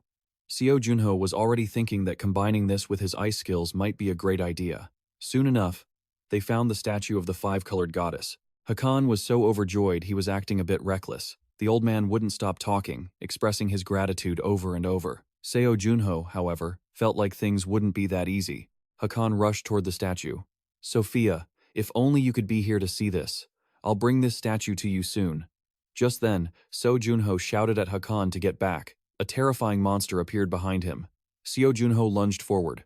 This monster was a level 83 iron-blooded demon. Is it using blood demon energy? This thing has to be a product of someone else's meddling. Come on then, if you're so good. You idiots from the Demon Association behind this? Seo Junho landed a powerful strike. The monster blocked it with its bare hands. The blood flowing into his cursed blade activated its hemorrhage and blood-pact effects. His stamina, mana, and recovery speed all surged by 600%. Seo Junho pulled out a gun and fired. Seeing the power of his weapon increase as well, he smirked and kept pulling the trigger. The monster roared in pain, swinging its arm at Seo Junho's face, but he dodged every hit. Want to play melee? If that's what you want, I'll oblige. Seo Junho coldly landed an uppercut that rocked the monster. The monster was sent flying. Seo Junho scoffed. "You're pretty tough, aren't ya?" He rushed in and unleashed a flurry of punches to its face. The monster was being battered from left to right, unable to counterattack. Seo Junho shouted, going wild with his punches. "Let's see how much you can take," he roared and delivered. A lethal blow to the monster, the final strike of the match. He sent that beast straight to the afterlife. Seo Junho's fists were literally steaming by now. Hakan rushed over, asking if his companion, who always carried him through these fights, was all right. Seo Junho collapsed on the floor, deactivated his armor effects, and was breathing heavily, panting like a bull. "No matter how much magic power or how many skills I possess, a monster is still a monster, huh?" Hakan was worried seeing Seo Junho's body burning like fire, but Seo Junho insisted he was fine. The Ice Queen Nifa seemed used to this by now. She silently helped cool Junho down without saying a word. Just then, the system notified Junho that he had leveled up. Hakan brought him some water. As he drank, Seo Junho said that instead of worrying about the small fry, it was more efficient to just take out the big ones. The system announced that all of Seo Junho's stats had increased by 3 points, and he was now level 43. Junho told Hakan he could take the Lord's treasure now. Hakan was stunned but finally accepted it. Hakan even told Seo Junho he could take all the other treasures too. For him, this was more than enough. Hearing that, Seo Junho started thinking seriously about what he should take to be fair. Amidst a pile of gold coins, a blue stone caught his eye. After checking the item info, he realized it was a spirit stone, a favorite snack for spirits that could enhance their power. He immediately told Nife, "Look at this. Isn't it great? I'll let you have a taste when we get back." Nife crossed her legs and sighed. "No, I don't want it. But all spirits love this, and it'll help you get stronger too." "I am a queen," she retorted. "Even if I've turned into a spirit, how could I possibly eat a rock? Drinking tea is more than enough for me to stay healthy." Hakan urged Seo Junho, "If you're done collecting, let's head back." Junho walked, thinking, if spirits are such picky eaters, what should I do to make them happy? By late afternoon, Sophia was already holding the statue in her arms, while someone nearby marveled, "I never thought the multicolored statue of the Lord actually existed." Sophia opened her eyes and smiled. "It contains the 5-colored holy light. That's right, Sophia. Now we can go back to the way things were before. Thank you, my love." Watching the scene, Seo Junho commented to his companion, "You're really willing to spend all that money just for Sophia's sake, huh?" The man looked confused, not catching his drift. "I've hired 2 caregivers and bought the best medicinal herbs for her. I didn't know you had this side to you." The man scratched his cheek, embarrassed. "You see, when I was young, they gave me a bit of food and clothing once in a while. I'm just paying back an old debt." Just then, Hakan called out to show them, "My wife's health is gradually recovering." The legend of the Lord's statue was true after all. Sophia looked at Seo Junho with warm eyes. "I don't know how to express my gratitude. Thank you so much for saving my husband's life, and mine as well." Hakan bowed formally to thank Seo Junho again, which made him feel awkward. "Old man, you don't need to bow like that. We worked together on this." Hakan said he'd treat him to a meal later. Junho agreed, telling him to focus on caring for his wife for now, and then left with his companion. After walking a fair distance, Seo Junho suddenly turned and asked his companion if his financial situation was all right. The man said things were just as Seo Junho had seen. Besides that, during his time as a mercenary, his guild had earned a decent amount, but most of it went into medicine. Taking the money, the man's jaw dropped in delight when he saw the bag of coins Seo Junho handed him. "Oh, is this my share?" "No. It's for Hakan and his wife. Make sure they're well taken care of. And don't tell them I gave it to you." The man accepted the money and the task, but wondered why he was looking after them so much. "No particular reason." Seo Junho winked. "You seem like an honest and kind person, so I just hope good things come your way. What's the matter? Are you suspicious that I'm trying to trick you?" "Oh, why would I suspect you? That's absurd. When it comes to money, you're the most trustworthy person I know." It seemed like that was the end of it. Who would have guessed that the next day, when Seo Junho woke up rubbing the sleep from his eyes, he'd find his notifications flooded. "The residents of Julian praise your wonderful character. Reputation increased by 10. The captain regrets losing track of you. Reputation increased by 10. The Gap family's grocery store has become your fan. Reputation increased by 5. And so on and so forth." So many notifications came at once that Seo Junho couldn't keep up. Finally, an information window. System alert. Level 43 achieved. Title unlocked. Pioneer. Stats updated. Strength 157. Stamina 160. Agility 157. Magic 189. Fame 1070. Junho stroked his chin, impressed. "Seems like my fame really spiked because of yesterday's events," he mused. Over just one night, Junho's fame had jumped by over 1,000. "You finally met the minimum requirement to be treated with the fame of a noble. Now, Nife, here's your special treat." Seo Junho presented her with a strawberry cake that looked absolutely mouth-watering. The fairy was instantly mesmerized. "What is this? The contractor seems to be in a good mood today, huh? All right, let's put the fame talk aside for now. We're focusing on leveling up. You've done well, contractor. I'll enjoy this." Huh? Seo Junho suddenly felt a bit uneasy. "What's wrong? Why that reaction? Is it not good?"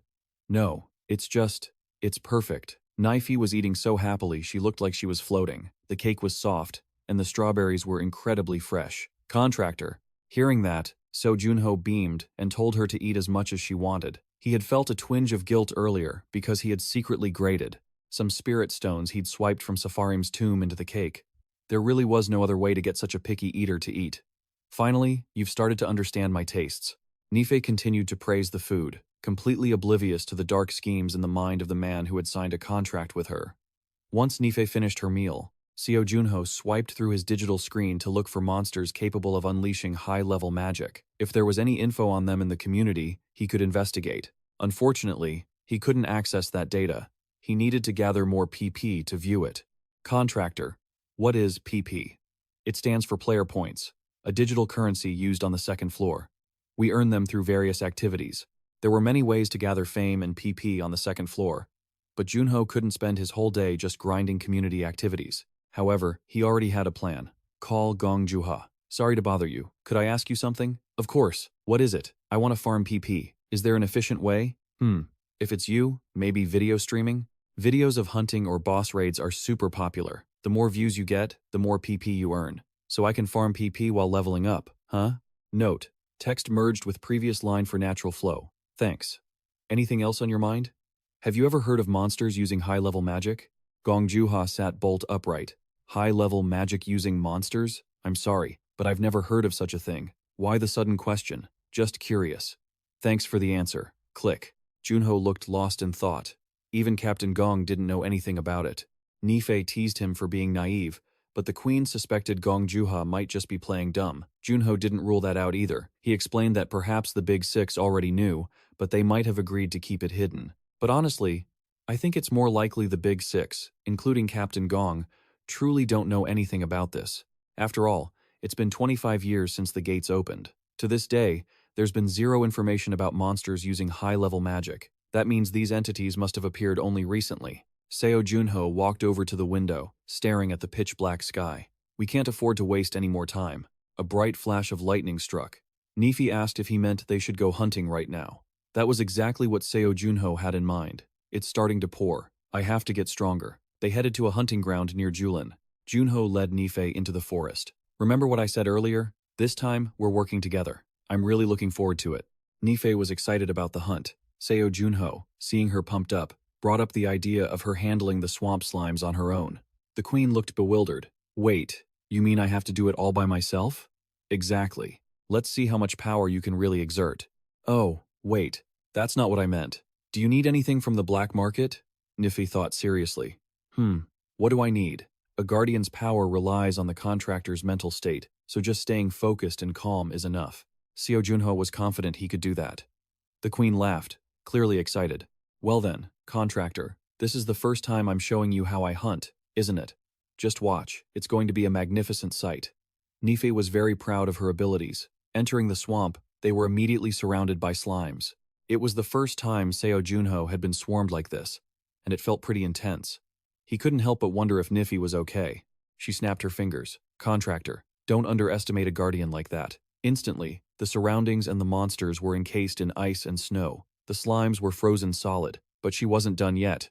Niffy clapped her hands, and icy arrows shot out in every direction. Niffy crossed her arms, looking smug. This is the power of a guardian. What do you think? It's impressive, sure, but it's too messy. The mission is to collect 100 slime cores, not to shatter them all into pieces. The queen was powerful, but she kept forgetting the primary goal, the cores. All right, let's move to the next spot. Let's show them our real capability this time. And please, don't destroy the cores this time. Seo Junho walked casually, a massive horde of slimes behind him. The queen snapped her fingers again. Watch closely now. She froze the slimes and extracted the cores in 2 seconds flat. Seo Junho held out his hands and caught them all like a basket of apples. You got all the cores. Your ice spear casting time is fast, and your accuracy is top-notch. However, the flight speed of the ice spear still seems a bit slow. So, it's useless then? Don't be like that. Don't you realize how important a support role is? Alright, from now on, you're assigned to the support position. And what about the ice golem? We were too busy fighting last time, so I didn't see what it could do. Seo Junho had only said a few words, and the queen was already beaming again. Its power isn't bad. The queen conjured a similar golem for him to see. From what I saw earlier, they can move freely? Do they have their own consciousness? They have a sliver of consciousness, but only at a very low level. So when they fight, it's best if the master controls them directly. Seo Junho was surprised. You can use various spells and control the golem at the same time? Niffy struck a pose to show off. I am the Ice Queen of the Niheiheim Kingdom. I once froze the entire world. Even if I'm just a high spirit now, that kind of task is nothing for me. Junho provoked her again. Then prove it, in real combat. Let's go find some more slimes. As evening fell, the forest was blanketed in ice and snow. Contractor, I've got all 100 cores here. We're finally done gathering them. Niffy brought Seo Junho a massive cup filled with ice creature cores. As she'd mentioned, these ice monsters weren't exactly geniuses. It would have been a miracle if they were even as smart as a toddler. Regardless, Junho was impressed the results exceeded his expectations. Niffy could handle defensive support with her golems, and even fight right alongside them. Junho stroked his chin. I've got a lot of prep work to do before we hit the city. Prep work? Isn't just grinding for levels at the hunting grounds enough? That had been the plan at first, but she had performed so far beyond his expectations that he'd changed his mind.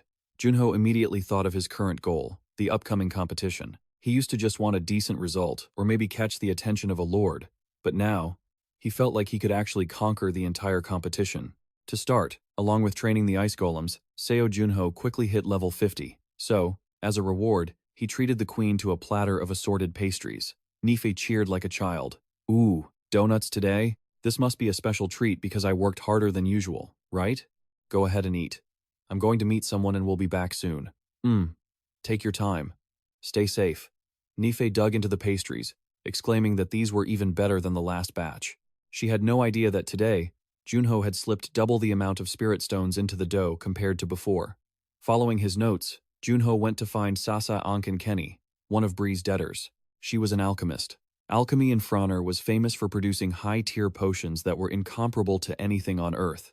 That was why players often called them apothecaries. Seo Junho frowned while checking the address. He was certain he'd seen her here before. Off in the distance was a fallen noble, the alchemist Sasa. She was such a brilliant alchemist that even the Six of Clubs was interested in her. She used a fake name and hid her true identity. Seo Junho didn't know the exact circumstances, but he sensed this was a golden opportunity. Standing before the magnificent 3-story house, Seo Junho wondered, is this the place? He never expected a house like this to exist in Julian. To anyone else, it looked like a haunted house. Seo Junho went to ring the bell, but even the doorbell was broken and completely neglected. He had no choice but to use the most primitive method of calling someone, shouting at the top of his lungs. "Sasa Ankin Kenny, are you home? Miss Ankin Kenny." A woman with disheveled hair parted the curtains to peek out. Seo Junho spotted her immediately. "Ah, just as I thought. You are home." Sasa's face twisted in annoyance as she looked down at the man who was beaming up at her. The door opened, a bottle of red wine sailed out, and then Sasa leaned against the doorframe, asking what Seo Junho wanted with a very unwelcoming attitude. "What is it? Why are you looking for me?" Seo Junho explained that he had stopped by P's place before coming straight to her. Sasa swore when she heard that she clearly viewed that debt as a burden. She begrudgingly told Seo Junho to get inside. "But what do you expect me to do? I don't have the money to pay the interest." Junho quickly explained he wasn't there to collect. "Actually, I can pay off all your debts." Alchemist Sasa. "I came here because I have a few questions. I heard you're an absolute expert at alchemy." Sasa rejected his request before he could even state it, claiming she was tired. Seo Junho wondered, did she even hear me out before turning me down? Sasa drained the last of her wine and spoke. "It's obvious you're not just asking about some random potions, are you? Alchemists aren't just mere laborers who brew medicine. They are artists who create new elixirs. Got it?" Seo Junho pulled out a gem glowing with golden light and pulsating power. "This is the core of a mystical creature called a flame hori. It's a highly demanding ingredient that not everyone can get their hands on. I want to use this core to create a potion for myself." "Well, if you can't do it, I guess that's understandable." Sasa started to frown in thought. "I usually don't fall for such childish provocations, but if you're going to show me something like that, I can't just sit here and ignore it. You want me to use this to make something special, don't you?" Seo Junho pointed to his head. "Right here. I want a potion that can boost my magical power. Can't do it?" Sasa smirked. "I never said I couldn't. Prepare plenty of money. Pay off all my debts to P, plus another 50 gold. Not bad." Sasa took the flame hori core and told Junho to come back in 5 days.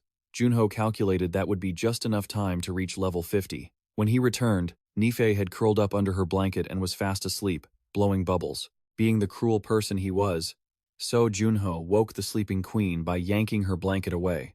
Nifei shrieked, fuming because she was still sleepy.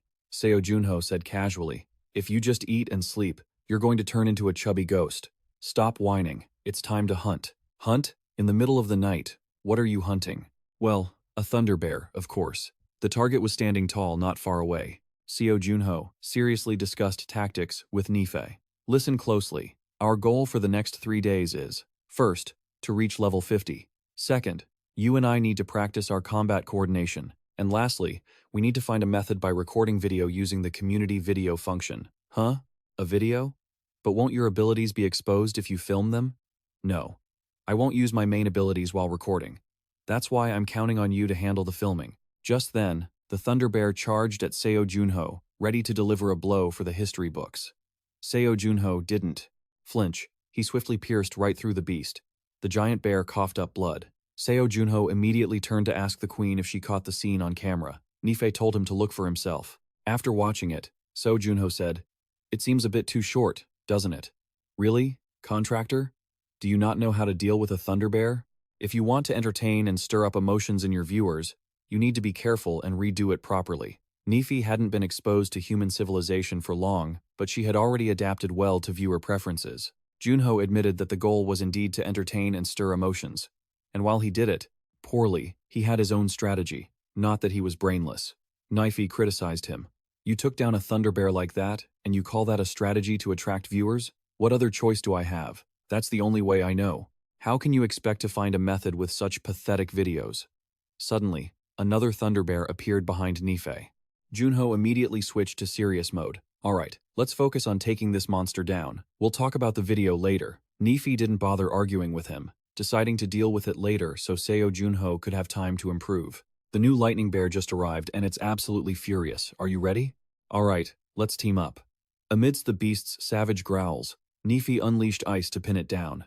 The lightning bear roared, swinging its claws, trying to swat Seo Junho like a pesky rat. Seo Junho readied his sword while Nifei chanted the mantra. "The important thing is that our minds are in sync." A flash of blue light erupted. Seo Junho's hair whipped back, followed by a streak of purple light. Surprisingly, the lightning bear didn't drop dead. Seo Junho was taken aback that it still had the strength to snap back at him, but its massive claws were quickly blocked by the Ice Queen's barrier. Nefi gritted her teeth and pointed ice lances bombarded the bear, finishing it off for good. The lightning bear coughed up blood and collapsed to the cold, detached remarks of the two hunters. That only took 4 seconds. I didn't even have to use my mana. What a pleasant surprise, huh? Seo Junho mused, saying that if they could run into a monster swarm, they could film an even more amazing video. Nifa suddenly got an idea. Why don't you watch videos other people uploaded and learn from them? Seo Junho clicked his tongue, calling it a great idea. But at this hour, most forums are shut down tight, so what the hell is there to watch? However, they could check the local channel to see if anyone else was out hunting. Just as they connected, a desperate voice came through, asking if anyone was nearby. The person was being chased by a swarm of insects and was sending out an SOS. The moment they finished speaking, a flare shot up into the sky. Seo Junho asked suspiciously, "Is that a cry for help or a trap?" Nifa blushed and shouted, "Yeah, exactly. That's it. Contractor, that's exactly what I need." Who knows what crazy, groundbreaking idea this girl has now. On the other side, it wasn't just one person, but a whole hunting group running for their lives from a pack of lightning bears. Led by an older guy, someone shouted, "They're about to catch us. They're relentless. Fire the flare. We need backup. They'll help us, right?" The group told them they'd be hunting all night. They had left a warning on the comms channel, hoping someone would come. That was the flare Seo Junho and Nife had seen. The group was still hauling ass away from the lightning bears. Someone had contacted the armored guy. It was Def. I checked the comms channel the moment I saw the flare, but it's a bit far. It'll take about 15 minutes to get there. Hey, wait. 2 more lightning bears just jumped over here. 15 minutes? We won't even last 5 minutes. The older guy gritted his teeth and replied, "We'll meet at the old spot. You remember where the supply cache is, right?" Def didn't care about that. He just needed the location. While the lightning bears were hot on their heels, he added, "I can get there in 7 minutes. We'll be as fast as we can." Just then, a lightning bear swung its claw, letting off an electrical discharge. The armored guy hunched over, using his shield to survive the blow. Still, the poor guy took a direct hit and was sent flying by the shock. Even in danger, the guy tried to keep everyone's spirits up. "We'll make it through this." No sooner had he finished than the bear's electrified claw prepared to slam down again. The spiky-haired guy tried to cast a spell, slowing the bear's movements to buy the armored man some time.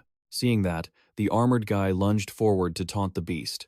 However, the strike barely scratched the surface of its hide. It didn't do any serious damage. The bear immediately swatted the armored man away. His teammates shouted for force in a panic. Formage had been struck by lightning for the second time and couldn't stop vomiting blood. The other members were quickly surrounded by the pack. Even heavily injured, Formage kept trying to block every blow. He gritted his teeth and screamed, "Run, you idiots!" The lightning bear was pummeling Formage, getting ready to discharge electricity again. Formage saw the end of his life flashing before him. Right at that hairbreadth moment, Seo Junho jumped in, slashing the lightning bear with a sparking blade. Formage and his team stared with wide eyes at the players who had responded to the flare. They must be having a rough time. I'll help them escape. Yeah, that's it. What a great introduction. Contractor. Nifa held the camera, enthusiastically recording and praising him. A few minutes earlier, the queen had asked, "Are we really going to save them? If we show up at their lowest moment and save them, our views will skyrocket, and we'll get tons of feedback, right?" Seo Junho was still wondering why they were in trouble while hunting at night. They could be hunters trying to lure players in to rob them. The queen pointed over there, saying, "Or there's another reason. If this rescue is a trap, we can just film us taking down those hunters instead." Seo Junho finally smiled. Either way, it works in our favor. Ice Queen, you're a genius. And that's why Nifi and Junho were here. Junho thought he shouldn't show off too much power on video, but he couldn't appear weak either. He needed to calibrate his skills just right. Nifi suggested, how about fighting them with just a knife? That would be fun. Give it a try. Seo Junho immediately followed the director's orders. Usually, players wouldn't hunt with just a knife because it's both useless and dangerous. But if he takes down a bear with just a blade, it'll be a shocker and attract way more viewers. If she wasn't a spirit or an ice queen, Nifi would have the potential to be a top-tier tanker. Back to the fight. The lightning bear was preparing to swipe at Seo Junho with its electrified hand. Junho lightly dodged to the side, using his short blade and lightning-fast reflexes to both avoid the attacks and poke a few holes in the monster. After landing enough stabs, Seo Junho coldly finished it off, pausing for a split second in a cool, badass pose for the camera. Nife flew around, tracking every one of Seo Junho's movements and casually feeding him lines. "Oh ho, contractor, Another one is coming, Seo Junho calmly replied. Then let's go this time, 2 at once. Seo Junho's performance had Formage and his teammates' eyes popping out of their sockets. Who is that guy? Seo Junho calculated.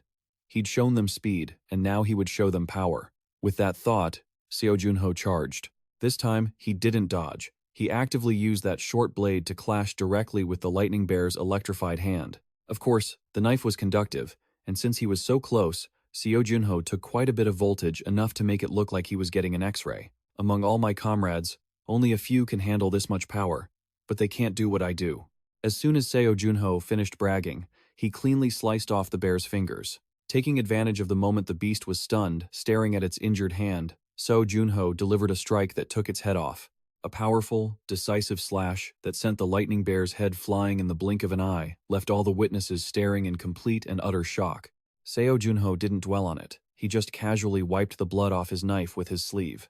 Nifi immediately flew over to tattle on the guys who were scurrying away in the distance. Seo Junho replied, "Let them run.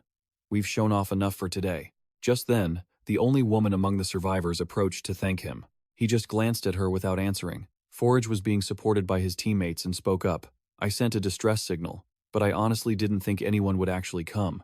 Wait, could it be Seo Junho? The older man recognized him in an instant. Seo Junho had no choice but to admit it. Forage immediately bowed. "Oh, what an honor. I've followed your heroics, and I've been rooting for you the whole time. Me too, even though it's a bit late. Congratulations on taking first place in the tutorial dungeon." The girl checked her status window and said, "We can't just ignore the fact that you risked your life for us.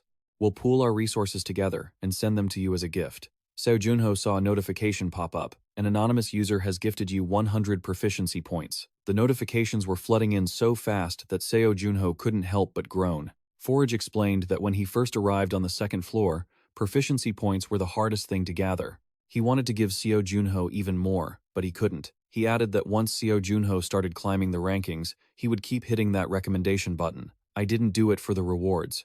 But I'm still grateful." Seo Junho certainly wasn't going to turn down free proficiency. After they left, he turned to Nifi. "I never imagined I'd receive proficiency as a reward. They're actually pretty good people." By now, Nifi had stopped recording. The two decided to review the footage right there. Junho was excited to see how good the Ice Queen's filming skills were. The Ice Queen was eager to see their work too. The system even had an editing function to make it easy for players to polish their videos quickly. Nifi started giving directions immediately. "Cut here, where you received the points. Adjust the lighting slightly here. And this part we should add a slow motion effect." "Man, anyone watching this would think I'm a professional director," Seo Junho exclaimed. "All right, let the Ice Queen decide the title. How about The Dark Knight Returns?" "No way," Junho refused flatly. "Oh, wait, I've got something better. Okay, let's go with this." Seo Junho chose a 5-word title, which made the Ice Queen freak out. "Huh? Why would you do that? It doesn't sound like a queen at all. It sounds more like a child." Regardless, their hunt for the Thunder Bears didn't stop there. Seo Junho had just taken down another one. Just as the beast tried to use its final breath to bite back, it was frozen solid by ice. Junho and the Ice Queen were both happy, as they had done a great job. Junho summarized, "Of the 3 plans we made before coming here, we've already completed 2, synchronizing with you and reaching level 50. The Ice Queen sighed. "Oh, back to that again. When are you actually going to check the comments on the tutorial video?" If she hadn't mentioned it, Seo Junho would have completely forgotten about that video. He asked if she wanted a snack before checking the results, but she was too impatient and told him to just open it. She was dying to see the outcome. Seo Junho was about to say something else, but what appeared on the screen left both him and Nife completely dumbfounded. It already had nearly 176,000 views and 5,000 likes. "Wait," he muttered, "is that a lot? It seems like a decent number, right? Gosh, I think so too. Most other videos barely get a few hundred views." Seo Junho's eyes lit up when he saw how much proficiency he'd gained. Proficiency earned, 1,760. Proficiency from donations, 1,153. The Ice Queen cheered. "You got almost 3,000 points. That's definitely not a small amount." She was so excited she started dancing. Seo Junho added, "There are some comments here too. Most people are really praising us. People are debating a lot of things about you too. By the way, does anyone know who he is? He has to be at least level 50. He's hunting dungeon bears like they're lowly goblins. And he's only level 50? Maybe he's level 80. They only returned less than a year ago, and they're already causing a massive stir. Is climbing the real-time rankings with this video really that impressive? I could do that too. There were many comments, but one stood out in particular. Sky, next time it's my turn to talk, okay? He's wearing armor from Kaganoa's workshop and carrying a golden hand cannon. Isn't it obvious he'd reached that level? So, if you got Kaganoa's armor, could you do the same? Junho froze while reading the comments, and the Ice Queen sighed, resting her chin on her knees. People on Earth sure love to argue about useless stuff whenever they get the chance, don't they? They really do lack some self-respect. Nifa, it looks like I have to show my true skills at the Comet Tournament so no one can doubt me anymore.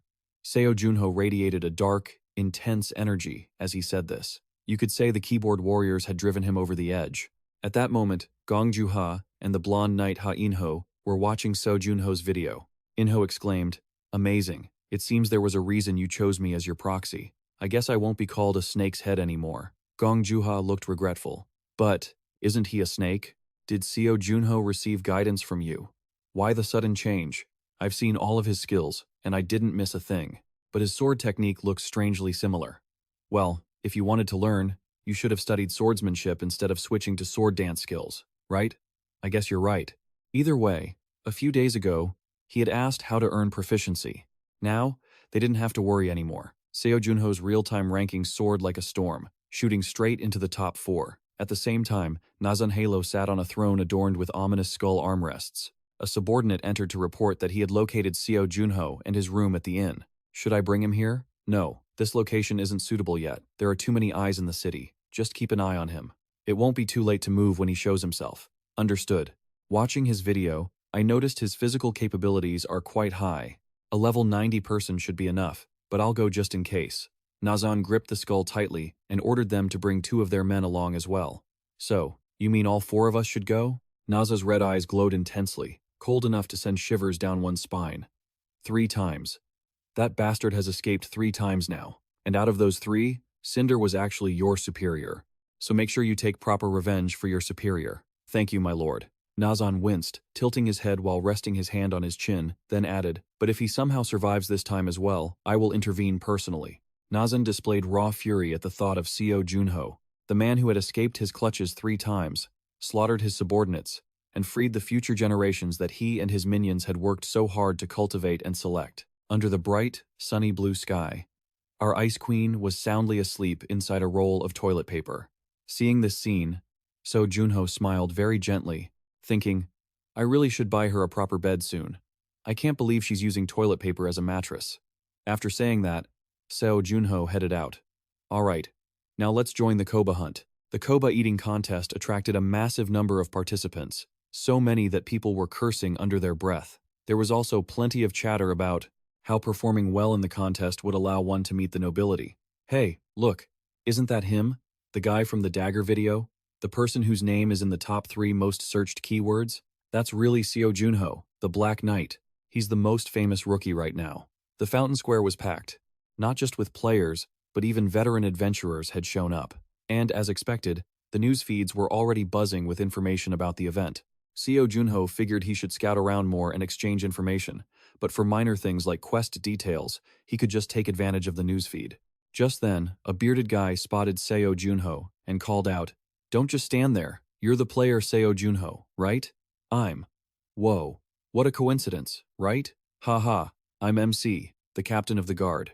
The knights have told me so much about you. I'm sure with your skills, you'll be a vital asset for this hunt. Don't waste your time here. Follow me. I'll introduce you to the commander. Seo Junho laughed, thanked him, and followed him right away. MC led Seo Junho to a place where they were holding sparring matches. Oh ho, so they're holding the tryouts here. MC patted Seo Junho on the shoulder and introduced him to Commander Fivia. This is the skilled player I told you I met recently. Time for a little introduction then. That was the commander of the Fivia Knight Order. It's a pleasure to meet you, sir. I'm Seo Junho, a player. Fivia looked him over and exclaimed, You look pretty strong. What's your level? I'm level 50. Fivia didn't think that number was particularly high.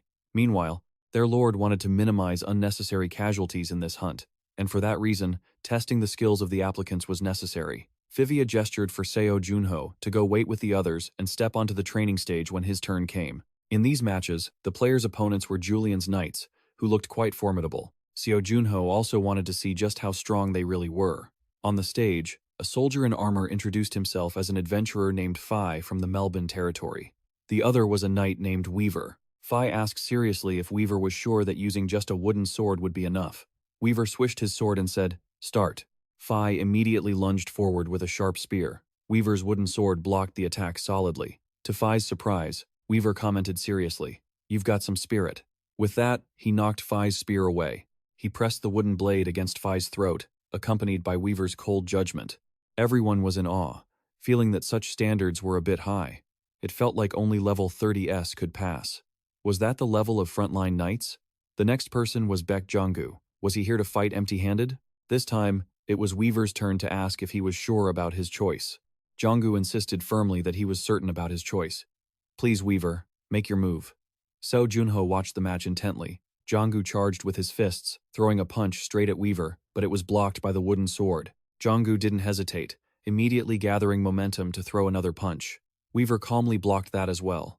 The others waiting with Seo Junho whispered among themselves, "Isn't that uncle famous for having no talent?" "Yeah.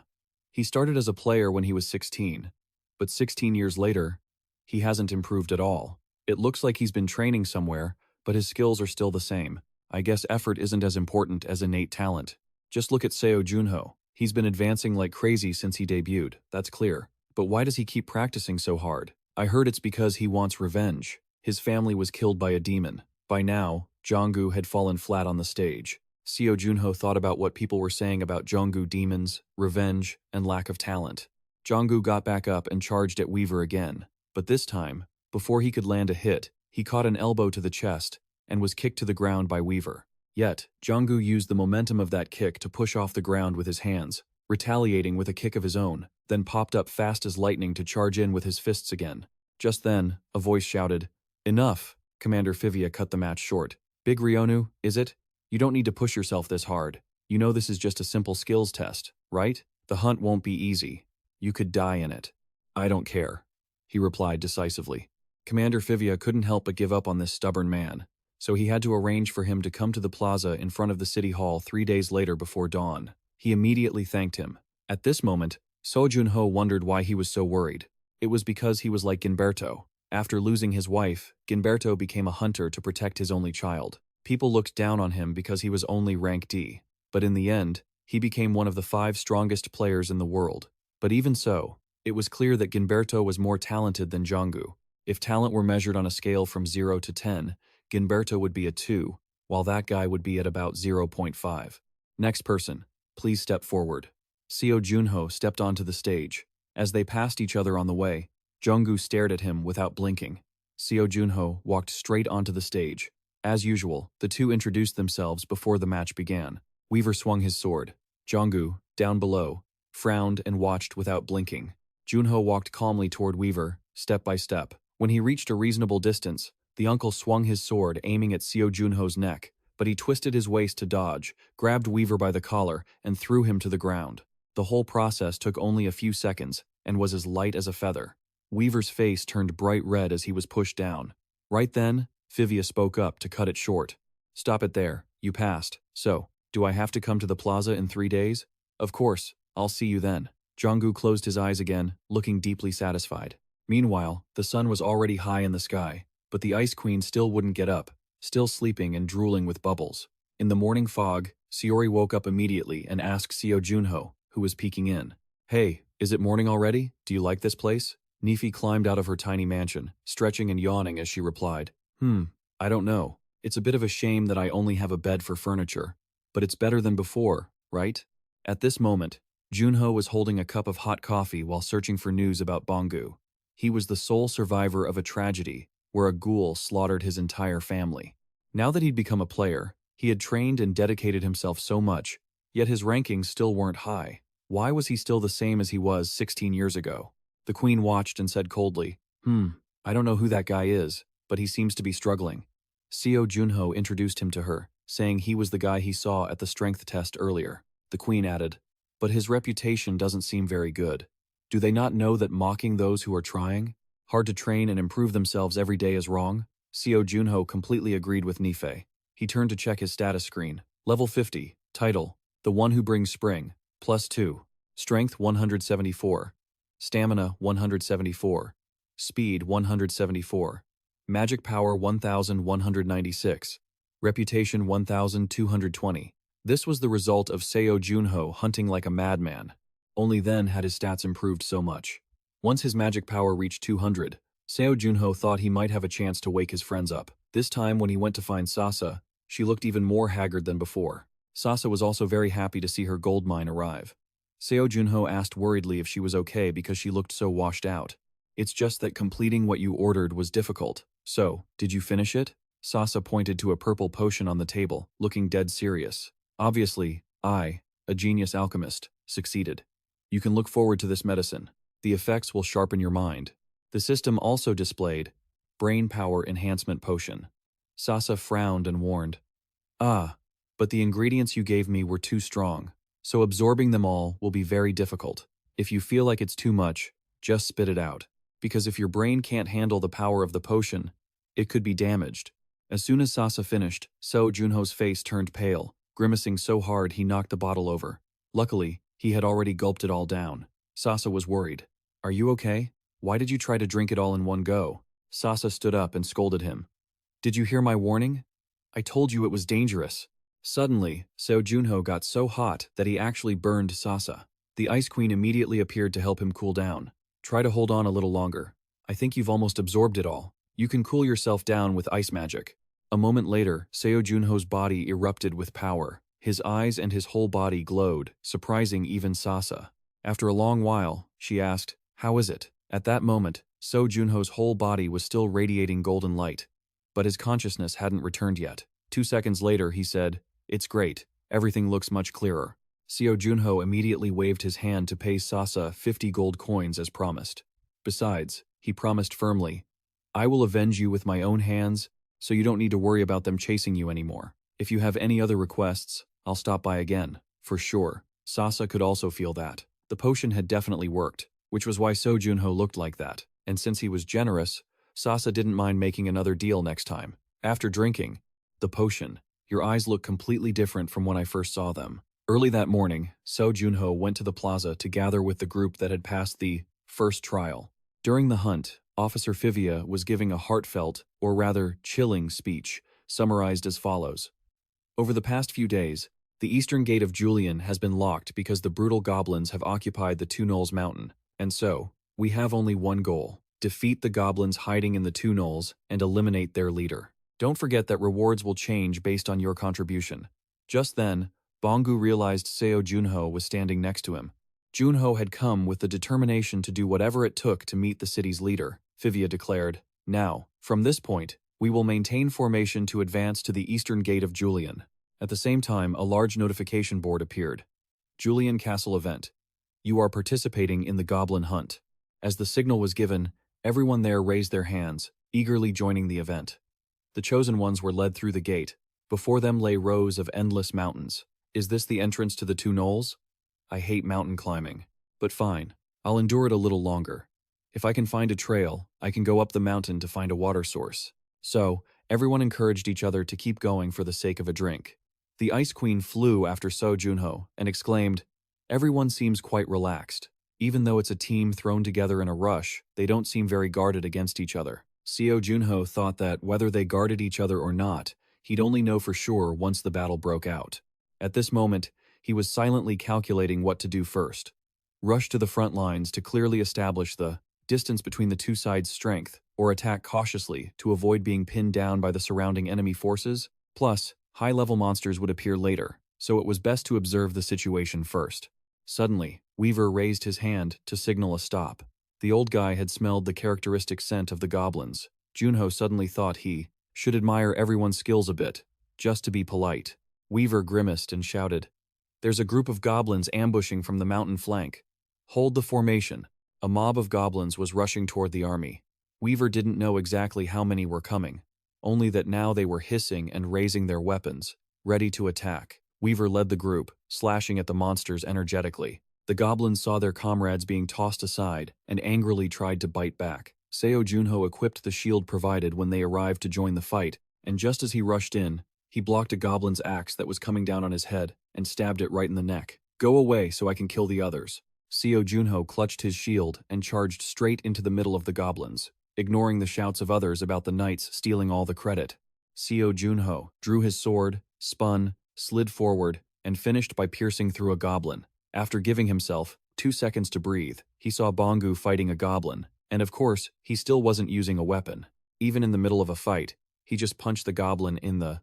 Seo Junho couldn't help but exclaim that this guy was strong, timing his heavy blows perfectly. If anyone took that hit, they'd probably break several ribs. Back when he fought Weaver, he used the exact same method, putting all his power into every strike. This was worth learning from. Seo Junho was truly impressed. Seo Junho didn't forget to take care of the kobold pack either. He grinned broadly. "Those dumb wolves are already tucking tail and running." Curses echoed all around. "Are you kidding me? I've only caught 5 of them." Well, the guys on the front lines have it better. Just then, Seo Junho suddenly spotted 2 blurry figures on the cliff edge. "That, over there, is a blood kobold." Hearing this, the others looked over and started buzzing. "Did you just say blood kobold? Blood kobold? Wait, I thought I saw a shadow over there just now. I've never heard of them appearing in this area before." Junho had a bad feeling about this, but he kept it to himself. "It feels like someone is pulling the strings behind the scenes." As night fell, he asked, "Mind if I sit next to you?" Seo Junho decided to approach Baek Jong-gu first. "I'm Seo Junho." Baek Jong-gu told him to go ahead and sit. Junho struck up a conversation. "Why don't you use any weapons? I don't mean to offend you or anything, I'm just curious." Baek Jong-gu was focused on eating and didn't speak until a while later. "That's due to my unique ability. It's not really something I can explain to you." Niffy chimed in from the side. "It's so heavy. The atmosphere is so heavy. Contractor, the air is suffocating." Seo Junho politely apologized to Baek Jong-gu for bothering him.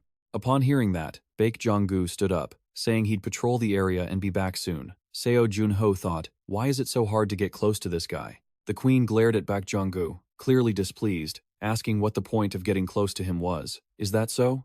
In my eyes, he's a guy with immense potential." Even though Seo Junho didn't know just how great that potential could be, he felt that even if that weren't the reason, maybe it was because the two of them shared the same pain that he wanted to do something for Baek Jong-gu.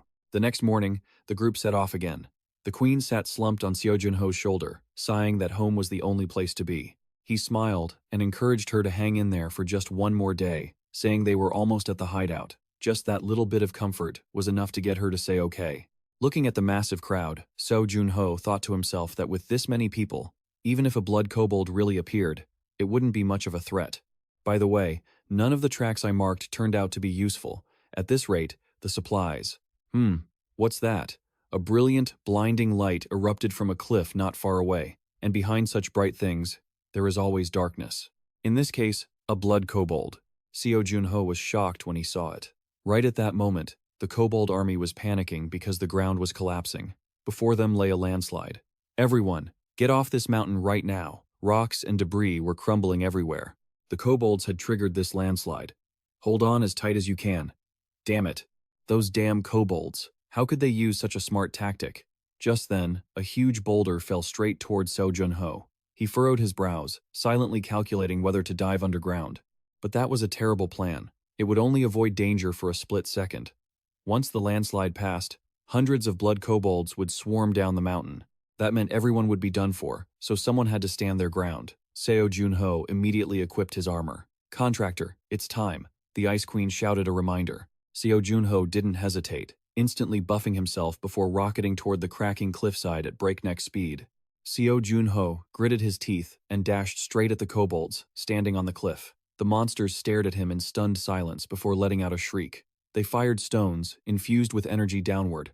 Seo Junho agilely dodged, conjured a sharp axe, and with one swing, sent 3 unfortunate kobolds nearby flying. Not giving the remaining kobolds time to recover from their shock, Seo Junho used the momentum to ruthlessly swing his axe again with heaven-shattering power. The kobold pack was decimated. As soon as Seo Junho landed, he pulled out his bow and fired, taking down 3 more monsters in a single volley. Seo Junho was raiding the kobold army all by himself, without showing a single sign of weakness. Putting away the bow, He snapped his fingers to conjure an iron-tipped spear and a shield. The kobolds used this chance to charge. Seo Junho didn't flinch, instead, charging headlong into their midst. He skewered every single one that came near him, without a second's hesitation. The kobolds took heavy losses. Suddenly, one leaped up, intending to bite him, but it ended up biting down on his spear tip instead. Seo Junho had deliberately shoved it into its mouth to let it exercise its teeth. He casually tossed the shield as well. This time, the mutant dog didn't dodge in time and was finished off. Seo Junho kept leaping onto the adjacent cliff. The kobolds chased after him. This time, the blood kobold appeared. Seeing it, Seo Junho jumped down to block its path, incidentally crushing the head of another monster. Let's keep going. Seo Junho sighed and turned to look at the kobolds behind him.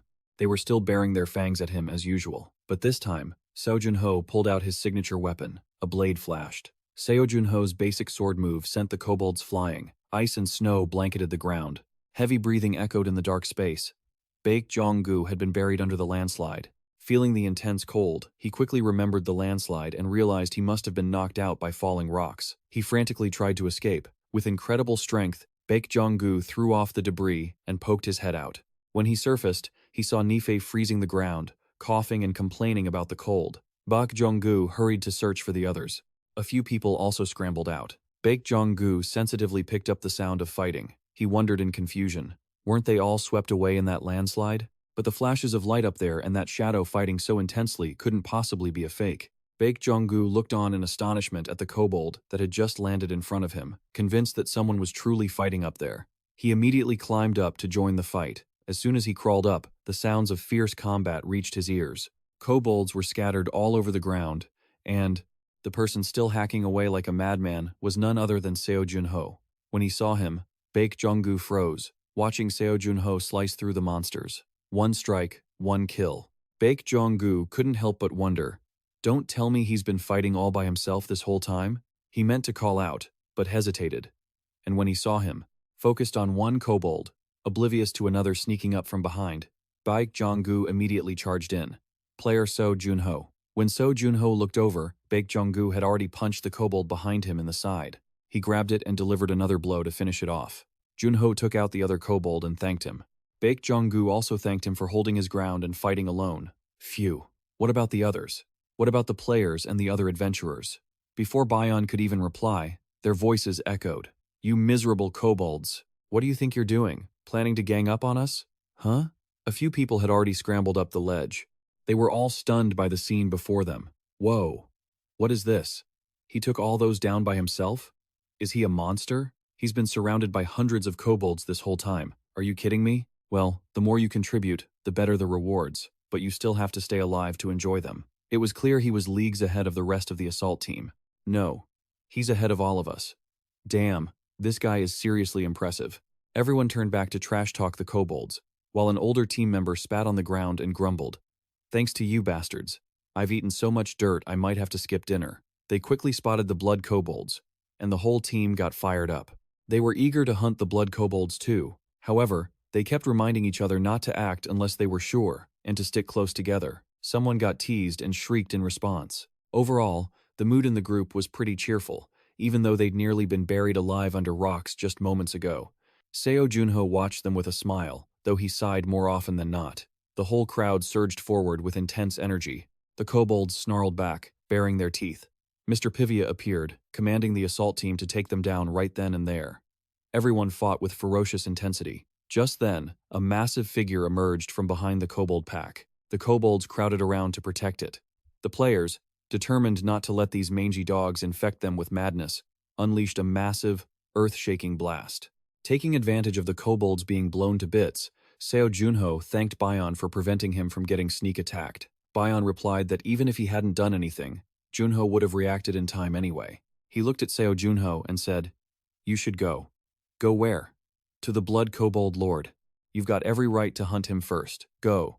"Seo Junho, leave this place to us." Before he could finish, he had already sprinted off into the distance. Nifei flew over immediately. "How's your head? You must have used a ton of mental energy to wake up those stone statues." Seo Junho smiled. "It's nothing. The medicine from Zaxa really does work wonders." "Haha, either way, just focus everything on the battle ahead. I'll scold you properly later. Seo Junho didn't want to burn himself out, but he felt like he had no choice. He sighed. You say that, and now I don't want this battle to end. Right then, a loud, hateful shout rang out. You bastards! Everyone was drawn to the sound, looking up at the cliff where a chair sat prominently. Seo Junho frowned. Finally crawled out of your doghouse. Did you? The Blood Kobold Lord, wearing a ring with 5 colored stones on its fingers, stood there. The one in the gold armor was the Blood Kobold Lord. It looked absolutely furious. The Blood Kobold Lord leaped off the chair, landing steadily in front of Seo Junho, the two of them growling at each other. Seo Junho coldly raised his sword. The monster spread its arms, swung its long, uncut claws, and lunged with its mouth wide open. Seo Junho slashed back with a powerful strike. However, his blade only left a tiny crack in its armor. It didn't even flinch. Seo Junho kept slashing, but the Blood Kobold Lord parried them easily. It even timed its opening to throw a punch at Seo Junho, but he managed to dodge it. Seo Junho countered with a kick to its snout. In a flash, the monster swiped with its other hand. Seo Junho had already anticipated it, and rolled away to safety. He rolled behind the monster, saw its exposed neck, and without a second thought, leaped up and drove his sword right into the middle of its head. Struck by the critical blow, the Blood Kobold Lord exploded with dark energy. Seo Junho tried to hold on at first but was quickly blown back by the force. The others were drawn in by the fight. Seo Junho grimaced, propping himself up on the ground. He had been cornered by several walls. In front of him stood the Blood Kobold Lord, with Seo Junho's sword still stuck in the back of its head. He wondered how a mage-type kobold could cause such a massive landslide. This bastard knows how to use magic, and the energy I'm feeling right now isn't just mana, it's something else. Plus, Junhui's buff effects were fading. He needed to land a decisive blow. Clenching his short sword, he prepared himself. The Kobold Lord was going berserk, swatting from left to right, trying to squash Seo Junho like a bug. But it wasn't going to be that easy. Seo Junho timed it perfectly and countered with a shockwave strike from his short sword. The kobold grew even angrier, slamming the ground until it caved in. But Seo Junho had vanished. He did a mid-air flip and dove down just as sharp stones, controlled by the Kobold Lord's magic, erupted upward. Seo Junho put everything into this attack. A terrifying explosion brought the Kobold Lord crashing down, while Seo Junho was sent flying into the cliff wall. Seo Junho gritted his teeth, watching the monster's fist come hurtling toward him. Just as the fist was centimeters from his nose, Seo Junho suddenly twisted his body and slipped past it.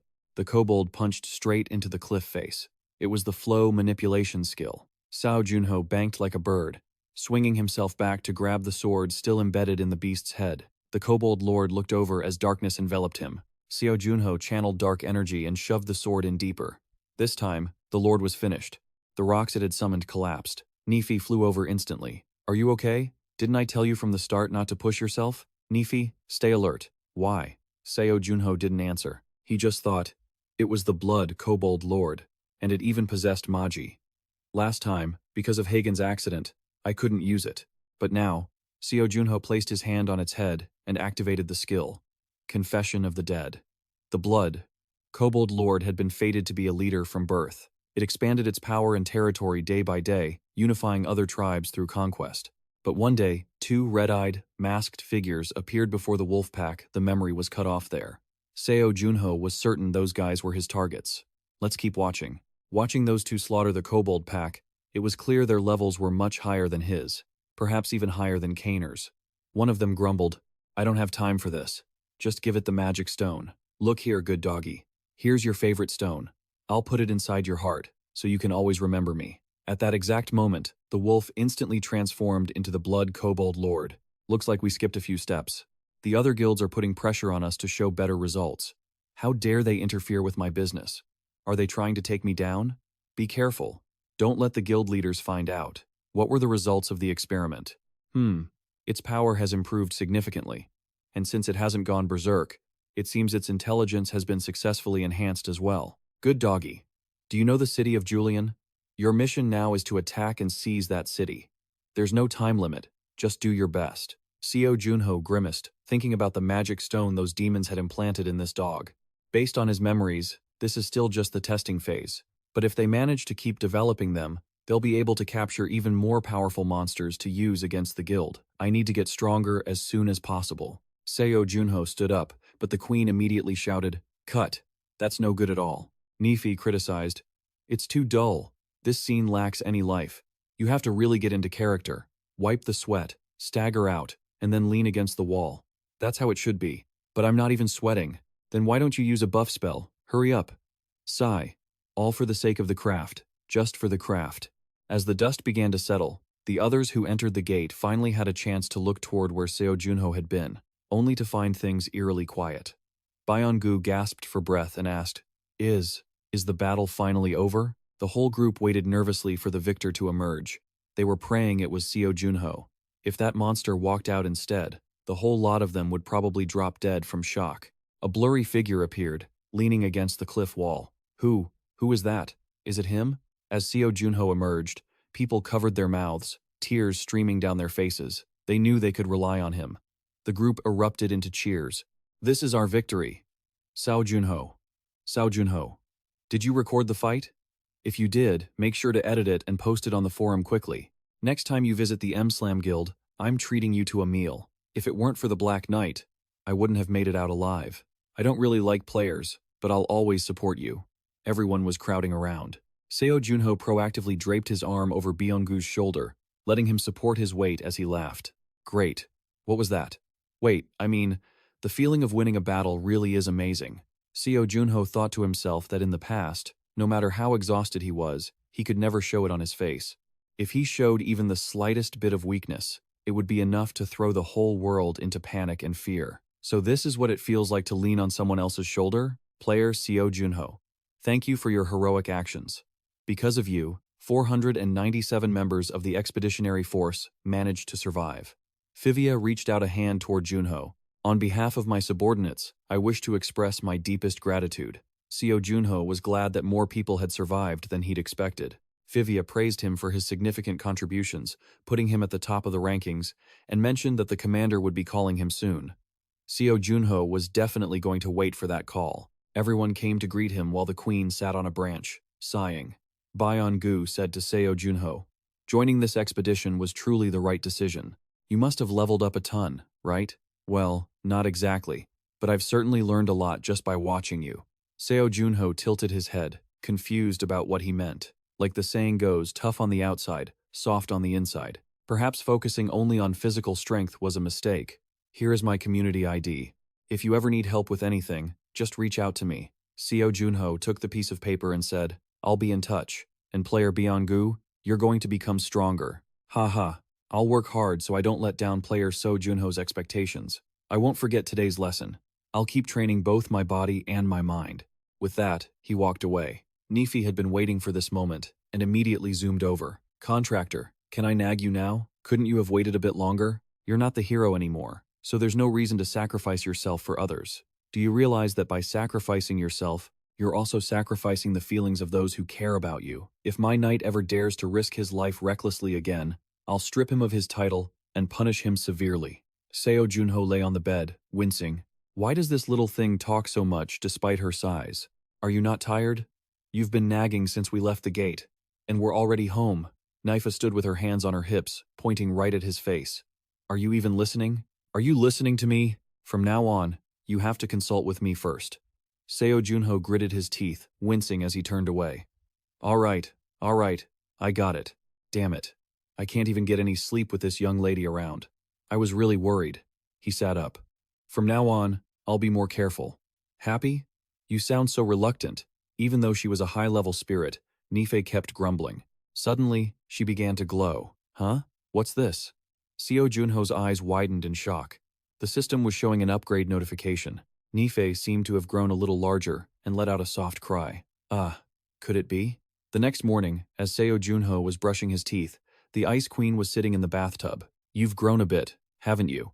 Not really. I'm still small. No way. Seo Junho excitedly picked her up and laughed. You've definitely grown this much. Nifa wiggled and struggled. Stop. As the Queen of Neum, I refuse this rude behavior. Seo Junho laughed and shrugged. No, you're not a queen anymore. Now you're my spirit. You've leveled up, right? Just as I thought, you were just a low-tier spirit. Spirits had ranks: lowest, low, mid, high, and supreme. Spirits have several ranks, and the higher the rank, the greater the power they possess. Nifi's face darkened. Supreme rank, stage 2. Seo Junho didn't understand what she was saying, but the queen had already slipped out of his hands. She tilted her chin up and pointed at him, saying, "My current rank is Supreme Stage 2. I am the first spirit to reach this rank. Remember that." Wait, what even is that? Before Seo Junho could ask, Nife had already run off. He sighed. Are there ranks I don't even know about? She's probably just bruised her ego, that's all. What is there for her to even worry about? Eventually, she'll hit the supreme rank anyway. It's not as difficult as getting a military promotion. A while later, a carriage arrived in front of the inn. Seo Junho said the Lord had summoned him and asked if Nife wanted to come along or keep working. Nife was still typing away on her keyboard, not even looking at Seo Junho as she replied, "I'm almost done, but I don't want to lose focus, so I'll stay here." Nife was editing a video of Seo Junho, the Lord of the Manor. Seeing her like that, he didn't force her. Reaching the door, the carriage driver politely asked if he was ready. Junho happily told him to go. Soon enough, the driver brought Seo Junho to the Lord's castle. He was led in by the soldiers. A soldier knocked on the door and announced, "My lord, player Junho has arrived." From inside, a voice called for him to be brought in. As the door opened, before Seo Junho could even step in, he heard a voice ask, "So, you are Seo Junho, the player who made such a great contribution in the expedition?" "Yes, that's me." The blonde lord was standing there with Commander Fivia. "I am the lord of this city, Viscount Basty Julian, player Seo Junho." He introduced himself very bluntly. Fivia also mentioned that he had been keeping an eye on him ever since he took the expedition test. The lord laughed heartily. "Haha, most players are terrified even when entering this room, but there really is something completely different about you." Just then, a maid ran in, looking startled, to deliver a message. "Young master. Young master is in critical condition." The lord's expression shifted instantly, and he rushed off. "Ah, forgive me. I must step out for a moment." Fivia stepped in for the lord, addressing the others. "Player Seo Junho," he said, "I apologize, but it seems today isn't your lucky day. Could you please take your leave for now?" Seo Junho asked. "Commander, may I take a look at the patient?" "What do you mean?"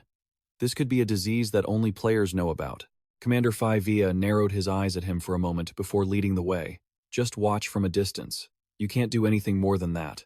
I'll keep that in mind." At that moment, the Lord's son was burning up with a high fever. The Lord was shouting, "What is going on? Didn't you say the illness had stopped progressing?" "Well, he suddenly spiked a high fever today. Even though we tried to suppress it with holy power, it wasn't enough." The maid by the bed was crying her eyes out. The Lord frowned and asked what they should do now. The silver-haired old man standing nearby looked like he was about to burst into tears. "My apologies. As a humble priest, I cannot find any better solution." Hearing that, the Lord felt dizzy and stumbled, but the priest managed to catch him. Commander Fivia quickly stepped up to take charge of the situation. "Priest, Hanong, please hurry and treat the Lord." "Yes, yes, to the nearest bedroom, quickly." As the Lord was being carried away, the boy on the bed continued to pant uncontrollably. Seo Junho stepped forward to get a look, but Fivia firmly blocked him. However, just one glance was enough for Seo Junho to see the boy was in critical condition. Every living soul possesses mana, and this child was no exception. Seo Junho placed his hand on the boy's forehead, feeling his mana running completely haywire. The mana that should have been circulating in an orderly fashion was now clumping together. Not only that, he wasn't sure why, but there was something pitch black radiating dark energy that was wreaking havoc on the boy. Seo Junho spoke to Fivia. "I can feel the mana inside the young master. Don't worry, I'm not lying. I can disperse the mana that's clumped up inside him." Fivia immediately brushed him off. "Stop talking nonsense. Even the priests of the Sun Temple can't do that." "Are you sure? I'm a player, you know." "Damn it, how do you intend to disperse it?" "That's related to my ability. Try it. But if you do anything suspicious."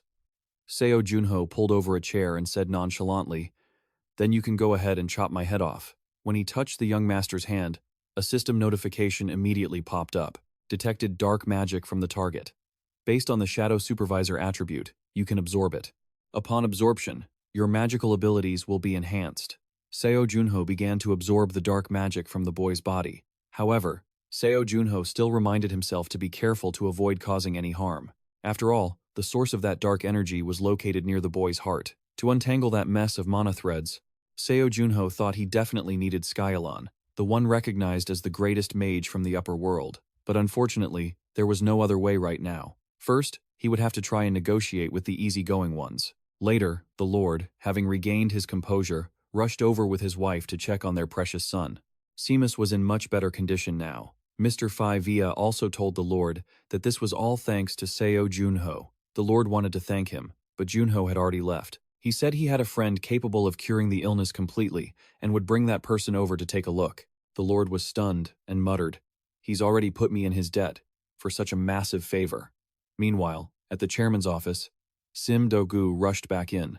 As soon as he entered, he saw his good-for-nothing friend stuffing black bean noodles into his mouth. Sim Do-gu was so shocked he stuttered, You, what's going on? You didn't even bother to contact me." Seo Junho ate as he replied, "An urgent matter came up, so I came here to see a friend." "A friend, you say?" Sim Do-gu exclaimed. "My God, do you miss me that much?" "What? I wasn't talking about you," Seo Junho said flatly. Sim Do-gu sat down, grabbed some food from the table, and questioned, "If not me, then who? Besides me, you don't really have any other friends, do you?" "Oh, I have plenty. I came down this time to talk about the ice seals." Sim Do-gu was quite surprised. "Ice seals? You mean the other heroes? Is everything ready?" Finally, the heroes of the past will gather once again in one place. Sim Do-gu immediately became excited. "So, what's the next step?" Seo Junho curbed Sim Do-gu's excitement. "By the way, have you heard any news from Frontier?" Seo Junho told Sim Do-gu about the magic stones. Sim Do-gu couldn't even fathom what kind of evil those demons were planning next. They've already made their move. "This time I've disrupted their scheme, but if they team up, nothing will be able to stop them. They'll start taming monsters that are even stronger. If they manage to do that, we're finished for sure." Seo Junho told Sim Do-gu to inform the guilds, because he couldn't handle it all alone. Junho didn't know if they knew yet or not. Do-gu agreed to the plan to inform the guilds, especially since the son of Lord Julian had also been affected. "By the way, you mentioned earlier that the magic stones could be used to implant into the citizens of Frontier? I'm not sure yet. There was still no trace of the stones. And since Lord Julian's son hadn't turned into a demon yet, he thought perhaps that person had absorbed a smaller version or a fragment of the magic stone. If the nobility and royalty in the Ruden Kingdom are affected, it will be a catastrophe, a terrifying catastrophe." Sim Do-gu promised to bring this issue up at the next international conference. Afterward, his friend sighed, saying it's hard to live in a world free of demons. "One day, I will make that dream a reality," Seo Junho said, and Sim Do-gu asked back, puzzled, "What do you mean? If those who are frozen are truly awakened, I had planned to go to the second floor first, but I can't wait any longer. I have to do something." Sim Do-gu felt Seo Junho was right. Thinking about the future where the 5 heroes of the past would head to the second floor together made him truly excited. Just hearing about it was thrilling, but no one knew what it felt like for those involved. At that moment, Sim Do-gu remembered the queen and asked if she hadn't come down with Seo Junho. Hearing herself mentioned, Nife immediately poked her hand out to let them know she was there. "What is she doing there? Watching dramas and movies?" Sim Do-gu looked at Seo Junho with a questioning gaze. Seo Junho told his friend not to look at him like that. He didn't know anything. "Editing videos? Wow. You know that skill too? Awesome, isn't it? I even got promoted yesterday." He handed over an iPad with the request, "I'm leaving." "Oh, and can you download a few dramas and movies onto this tablet? I'm going to take it with me to the second floor." Nifi carefully reminded me. "Make sure to ask her what classic movies she likes. Never forget that. Okay? Yeah. I'll load up that tablet with all the masterpieces. I'll make sure it's fully stocked," I said. "Seo Junho, your place is still so empty. I'll get it furnished eventually." Seo Junho approached the spot where the ice statues were placed. He stared at the 4 heroes, lost in thought. Seeing him looking a bit unsettled, Nifi called out to him. Seo Junho replied, "I'm just thinking. It's been quite a while. 9 months have passed since I first saw the light in this place. It's been a long time, yet it feels so short. We've killed so many monsters, cleared countless gates, seen the cityscapes I once imagined, experienced brand new things, and forged new relationships." Seo Junho scratched his head and smiled at the statues. "It's pretty pathetic to be the only one left after offending everyone, isn't it?" Seo Junho had at least tried his best. The moment he touched the ice block, a system notification popped up. Ability Frost S rank confirmed. You can use Frost S rank to break the ice seal. You have sufficient magical power to proceed with the unsealing. As the player lacks sufficient understanding of ice-type skills, a penalty will be applied. Breaking the seal will permanently reduce your maximum mana by 70 points. Once the seal is broken, the Curse of Extreme Cold will reduce all your abilities by 50%. Upon breaking this ice seal, you will be unable to break another ice seal for the next 90 days. Do you wish to proceed? Seo Junho was about to lose his mind looking at all these penalties. And what's with this curse of extreme cold? Nefi explained it was because his knowledge and level in ice-type skills were lower than before. Seo Junho thought to himself, I couldn't have possibly broken a curse like this 26 years ago, could I?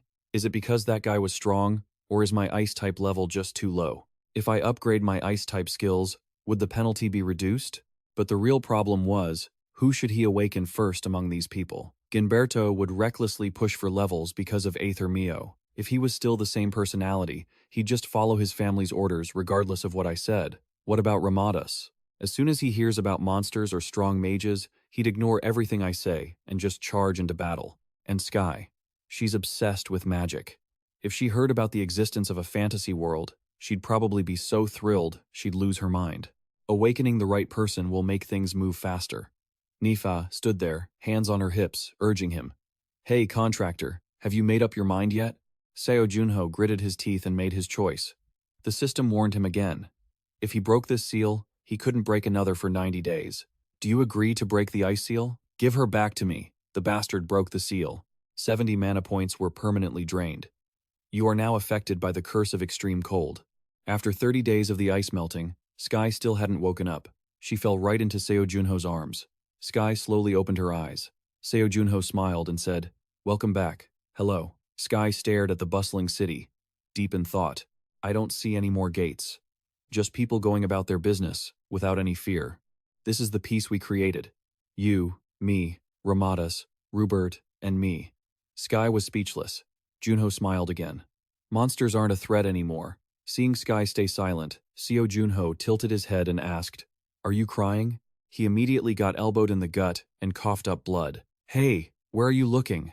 Damn, that actually hurt. It's been 26 years. I only awakened last year, so we're the same age now. You're not my big sister anymore. Seo Junho laughed while handing Sky a coffee. She looked genuinely annoyed. Huh? Who calculates it like that? You're supposed to count by birth year.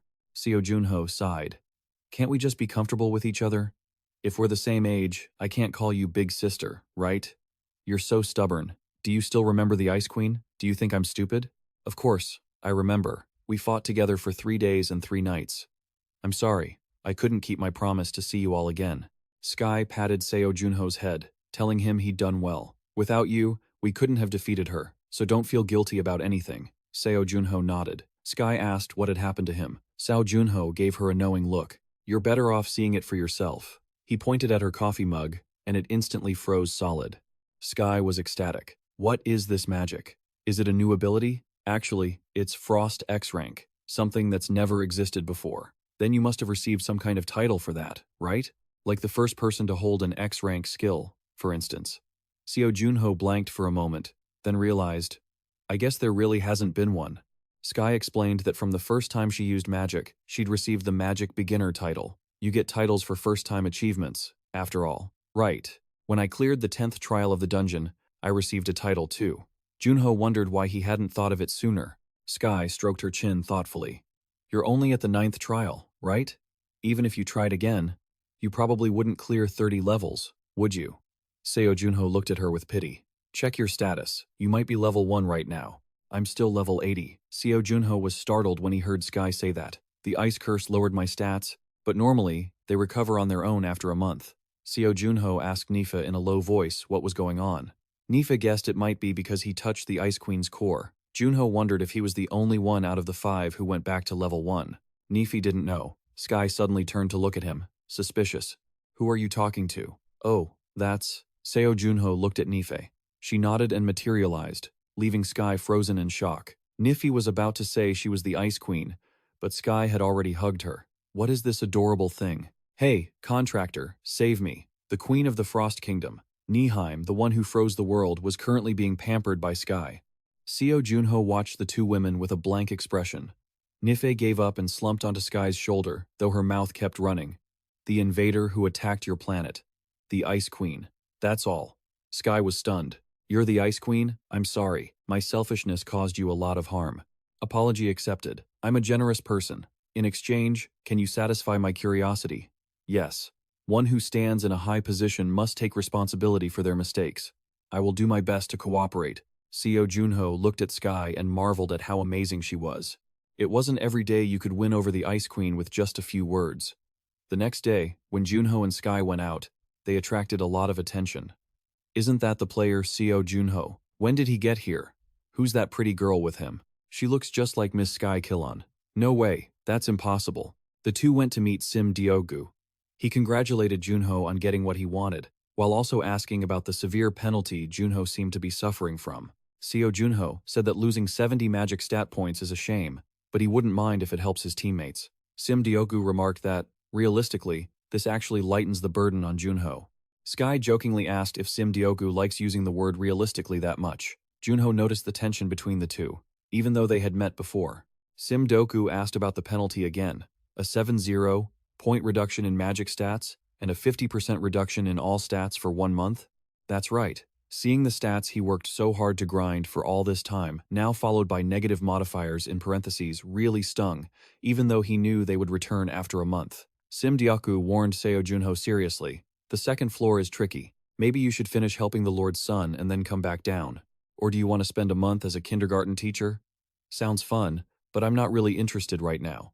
I'll gain more fame in Frontier. The kindergarten here is a training ground for newly awakened young players. Who would be bored enough to go babysit? Seo Junho turned to ask Sky what her plan was. She didn't quite catch his train of thought and asked what he meant. She said her level hadn't changed, so she could just head straight to the border, right? There's a magic tower at the border too, right?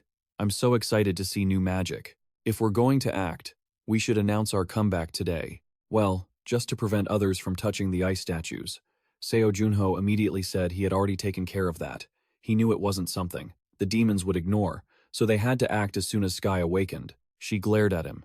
She had finally awakened after 26 years and was already being asked for favors. Why did Seo Junho put his night shadow mask on the table and suggest postponing the trip to the border? Why the sudden change? On Earth, we have the Black Mage, and at the border, we have the Archmage.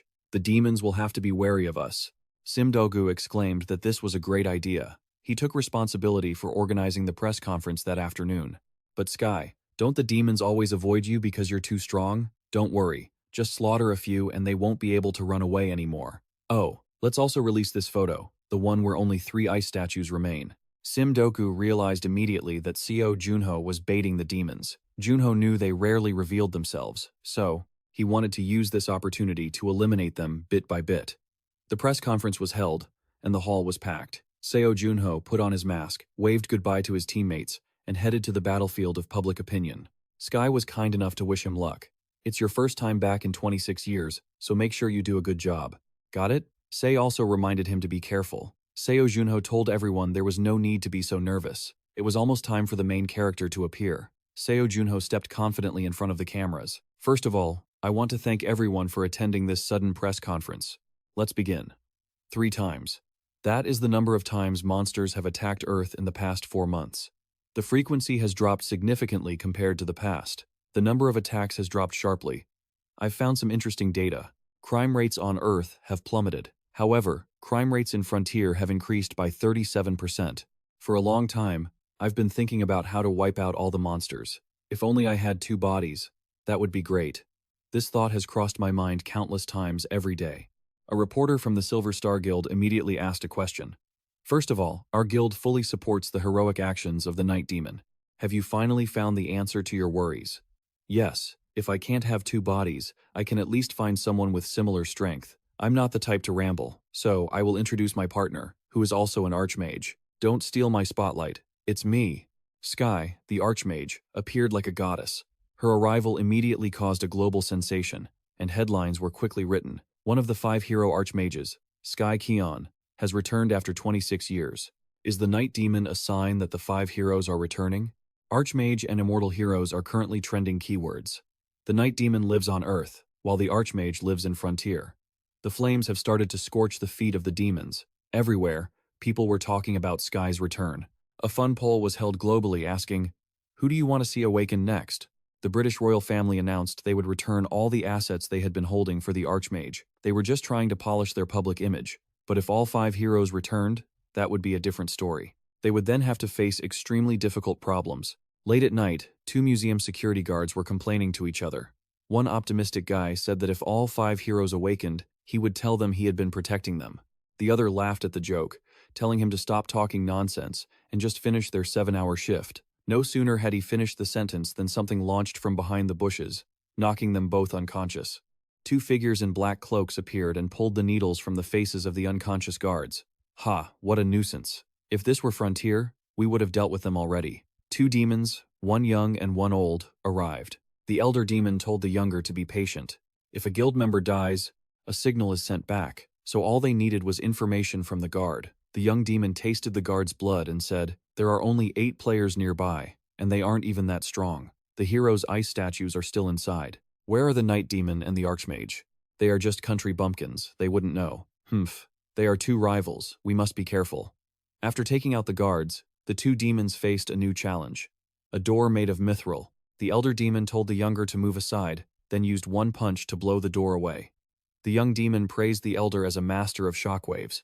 "These fragments are worth a pile of gold," the elder reminded him. "We don't have time.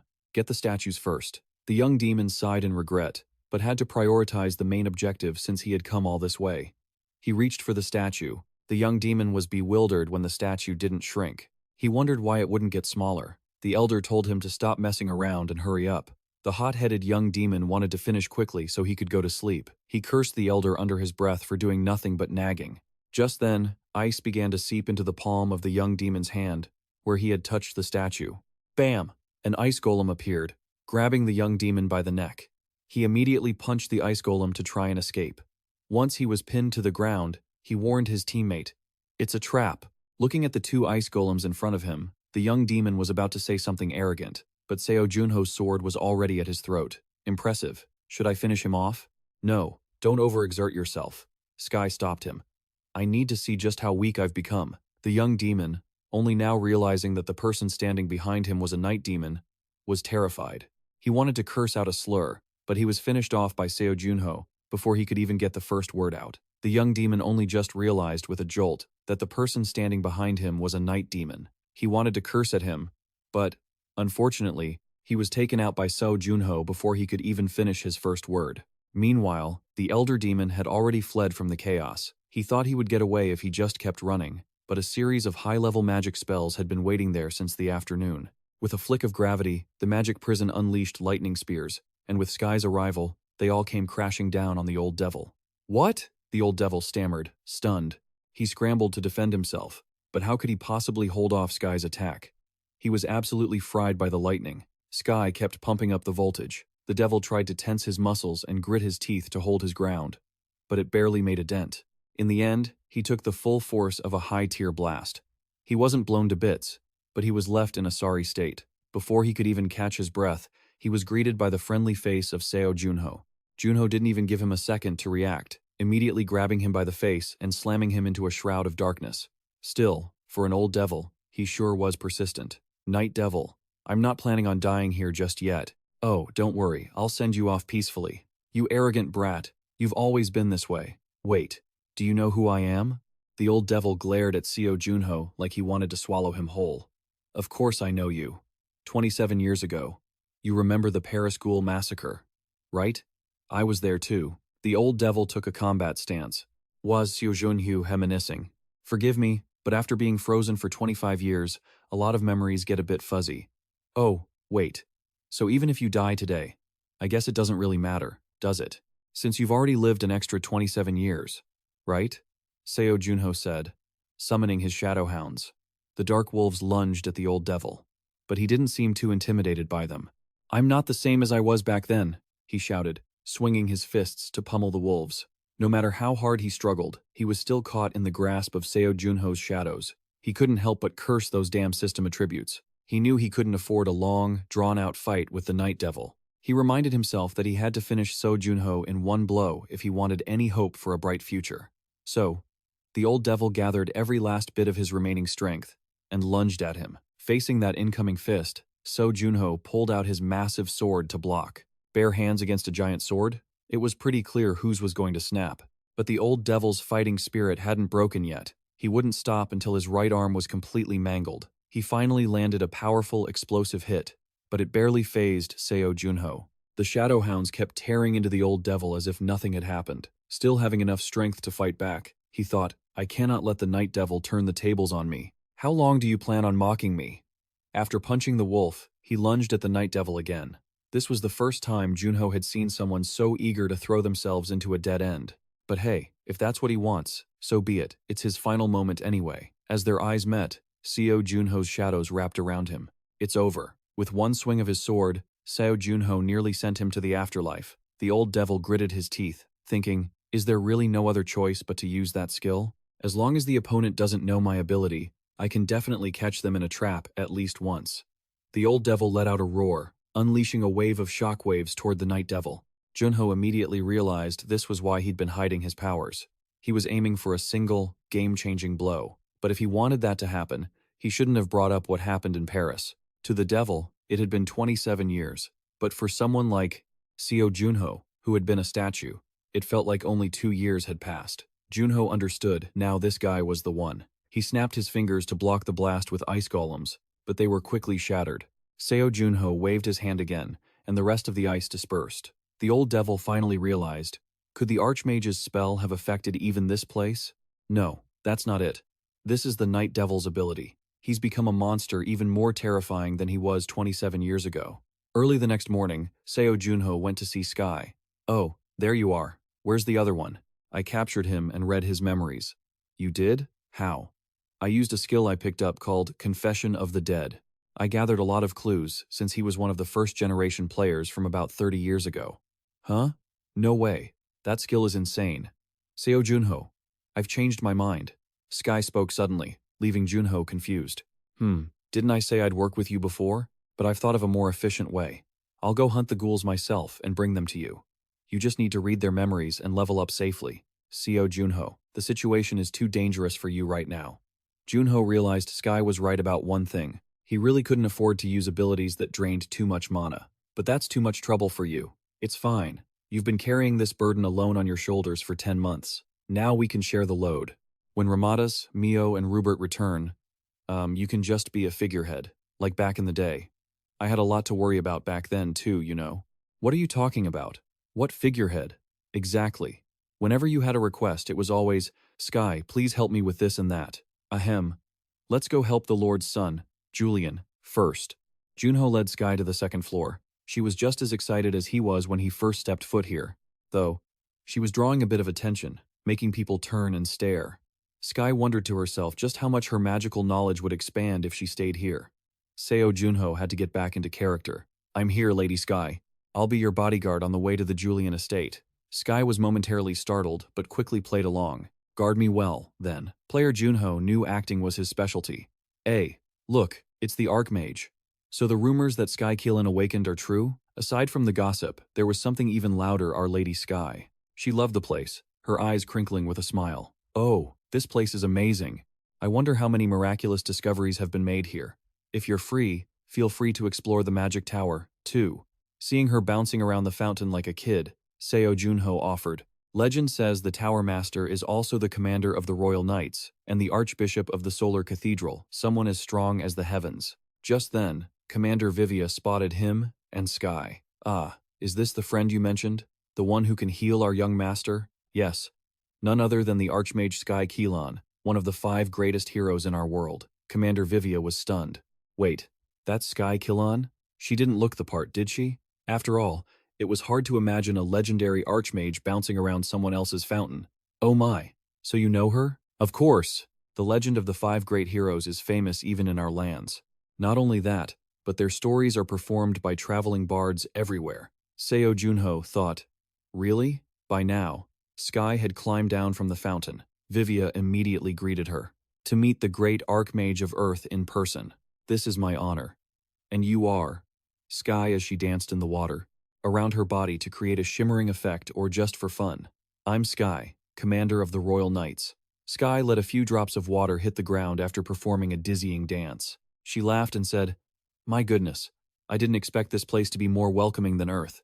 All right, take me to your young master right away. The group quickly went to report to the Lord and the Lady. My lord, this is one of the 5 great heroes, Lady Sky Keelan. The Lord couldn't hide his excitement. While the lady seemed shocked to the point of being frozen stiff, the Lord hurried to pay his respects to Sky. For such a representative of the entire world, this welcome is still quite humble. But please, make yourself at home. No need for that. The space is very beautiful and cozy. I didn't know you knew such elite people, player, the Lord exclaimed while Sky winked at him. I only recently made her acquaintance, but basically, I just brought her here. Oh, you two became close friends quickly, didn't you? She just returned. The lady noticed the conversation was veering toward friendship and hinted, Seamus is probably in his room. Please, follow me. Young Seamus, after being stabilized by Seo Junho, was finally able to sit up and read a book. The book he was reading was about mana control. Seamus, you can get cured now. Seo Junho greeted the boy. Do you still remember me, kid? I'm Seo Junho. Hello, I'm Seamus Julian. I'm sorry I couldn't greet you properly earlier. It's because of my illness. I pass out from time to time. Oh, it's all right, Seamus. As for that illness, let me heal your mana circuits too. Then I'll leave it to you, sir. Seamus was thrilled to hear that. Sky looked at him and remarked that he was a lovely child. But when she turned to talk to Seo Junho, her expression turned serious. It wasn't a waste of time coming here. The healing process will take about 20 minutes. All right, let's get to it. Sky got to work. The dark stone inside Seamus began to fluctuate. Sky gradually broke the protective layer it had cast around the boy and removed it bit by bit. After she finished, the circuit system turned green, indicating a safe status. Sky seemed quite drained, sighing. Whew, all done. The boy's circuits have stabilized. That's great. Seo Junho was incredibly happy. So was Sky. Wow, it feels great to help someone after all these years. After the treatment, the two talked with the Lord again. He expressed that his son had always dreamed of becoming a grand mage. If it weren't for that illness, I would have sent him to study magic at the Royal Magic Academy. I want to ask for your opinion. Archmage, will Seamus still be able to pursue his dream? Sky leisurely sipped her tea and declared, I'm sorry, but I have to say no. Mana circuits aren't like clothes you wear. Once they've stretched, they can never return to their original state. Even though your son's mana circuits have stabilized, he will no longer be able to use magic. Lord Julian frowned. According to player Seo Junho, it was all the fault of the night demon, wasn't it? That's right. The energy I purified from your son's body definitely had demonic traits. It's shameless of me to ask this of you, but please, I beg you to eradicate that night demon, who shattered Seamus's dream, and take revenge for my son. I ask you this as a father. I'm so pathetic that I couldn't even protect my son's dream. I accept your request. After this line, the system displayed a notification. Enemy of the Sun rank, S. Defeat the night demon that poisoned noble Simon Julian and take its life. Reward, 100 gold, 1,000 reputation. The Lord also gave them a book, saying it was a thank you gift for saving his son. The system displayed passive skill book. Circuit strengthening rank, B. Constantly strengthens the user's mana circuits. Seo Junho handed the book to Sky, thinking she needed it more. It's used to strengthen mana circuits. But Sky didn't take it. What are you saying? You're the one who needs it. I guarantee if you use it, your power will double. Me? Twice as strong? Wait, haven't you considered? Give me your hand. Seo Junho didn't understand, but still held out his hand. Your mana circuits are much sturdier now. I don't think you'll suffer from mana depletion at this level anymore. Junho, do you remember how I study magic? Let me summarize it for you as a friendly neighbor and a master mage. Sky flicked her hand, conjuring a PC. I'll use the computer we usually use as an example. You know they can be overclocked, right? Yeah, I remember you mentioning that. Overclocking is similar to pushing the magic inside your body to operate more powerfully. Wait, why do I have to use honorifics? We're the same age, after all. The elderly person's obsession with age was terrifying. She even brought it up during a lesson. You said something like, I need sturdier mana circuits to circulate magic better. Then I need one more condition to make everything run smoothly. Exactly. Congratulations on meeting both conditions. By the way, I will always be your senior. I've already met both? Seo Junho was surprised. I know I have sturdy mana, circuits, and a strengthening skill book in hand. But what is the other condition? You need a coolant to overclock and break through your limits. Ice is a perfect coolant. Otherwise, your circuits will shatter and your brain will melt in no time. But I've experimented many times. Ice still isn't enough to counteract the overheating when I boost my power. What would you do without a sister like me? Sorry, but I've been doing just fine for the past 10 months. Listen, it's not your body that needs a coolant. It's the mana essence within you that needs to be chilled. You need something with energy that can suppress the overheating while your mana circuits can withstand it. Balancing it like that is risky, but if you can pull it off, you'll be even stronger and faster than when using the boost. It's up to you. If you calculate it, you'll have the answer right away. Seeing Sky stand up, he asked where she was going. At this moment, Nefi was lurking under the table. Sky immediately said she was preparing to go sightseeing, since she had said she would travel after finishing the treatment. Seo Junho thought to himself, didn't someone say just a few days ago that she would stay here? Sky winked at him. Are you confused? That's not it at all. I was just discussing the night demons threatening the people, Sky said, flicking something at Seo Junho. He caught it very quickly. A coin. It's good luck that I always carry with me. At the very least, it will ward off bad luck for once. By the way, your Ice Queen hasn't returned from the spirit world yet, right? I'll find a way to get to the spirit world later then. No wonder the young lady kept lurking. It turned out she was dodging Sky. As soon as she heard her mention her end of text, Nife jumped in surprise, clinging tightly to Seo Junho's leg.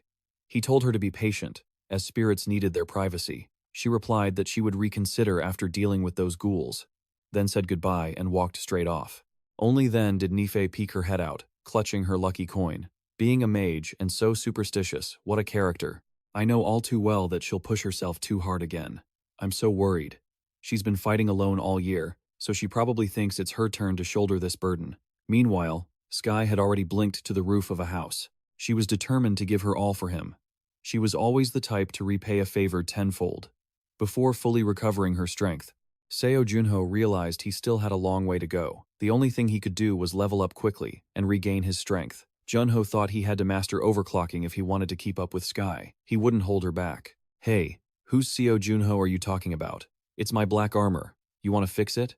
Can you not repair it anymore? Actually, making a new one would be better. It's completely trashed. The durability is worse than a piece of thread. Seo Junho looked quite regretful. Oh, wait, my apologies. It's actually quite sturdy. No big deal. This black armor has saved me countless times. If you could, please make me a new one. Really? You think you can handle it? Yeah. I've actually been looking forward to it. Alright, but I need you to lend a hand since I want to add some extras to make it perfect. Help me get some midrin. Junho thought to himself. Where am I supposed to find midrin? He suddenly remembered breaking Mr. Mai's door last time. It was made of midrin, right? How much do you need? As much as possible. I think I can manage it. When Seo Junho brought the materials to Ku Hum, he was incredibly shocked and asked, where did you get all this? Is it still not enough? Not at all. It's more than enough. I'm going to blend them. Blending? Initially, I only planned to use dragon bone and cover the joints with midrin, but with this much, it's a different story. I'll crush the dragon bone and melt the midrin to create the ultimate material mixture. Just then, Guan Noya approached. A newcomer should at least know how to say hello. Ku Hum was still marveling at the amount of midrin. Long time no see, Mr. Guan Noya. Has midrin been this scarce lately? Oh, midrin? It's been over a decade since I last saw it. I guess it really is hard to find these days. While he was discussing business, Nifi was having fun on Seo Junho's shoulder. Noya added, it's extremely rare. So you're planning to recast the armor? Yeah, just leave it to my grandson. Make sure you do a careful job, Ku Hum. Would you like to join in, sir? Huh? What would I do? Don't ask me. Forget about that spring. Noya, are you free? Free for what? If I took on orders now, I'd be busy for a billion years. Really? Then even if I asked, you probably couldn't do it anyway. Ku Hum laughed foolishly. Noya blushed in embarrassment but still tried to act nonchalant. What are you still standing there for? If you're going to blend the materials, prepare the molds, and make a plan. Guan Noya turned to Seo Junho with a hesitant attitude. Have you met that knight? He helped Sky awaken, right? Yes. He hasn't even bothered to visit me once. I'll have to tell him off when I see him. If you run into him, give him a piece of your advice. Though it seems he has his own path. Whenever your gear breaks, come back here. Also, you've worked hard. Guan Noya smiled at Seo Junho. You've accomplished great things. Seo Junho fell silent for a moment before saying, if you're trying to compliment me, I'm not there yet. I still have much to do. Who knows, you might actually pull it off. Can you free them all? I believe I can. In reality, very few people could support Junho unconditionally and genuinely encourage him during tough times. When those three were freed, Seo Junho would have 3 more people supporting him. That day would surely come. The system displayed a notification window. Do you want to use the Magic Circuit Enhancement Skill Book? Seo Junho began the arduous task of cultivating the mana circuits in his body, which were surging. He gritted his teeth, suffering in silence. Nife covered her mouth. He's enhancing his magic circuits. I have to stay quiet. After a while, Seo Junho opened his eyes and let out a sigh of relief. His entire body was steaming like a fire that had just been extinguished. Need a breather. So tired. Nife immediately flew over and asked, Jun, are you okay? Is your mana circuit all right?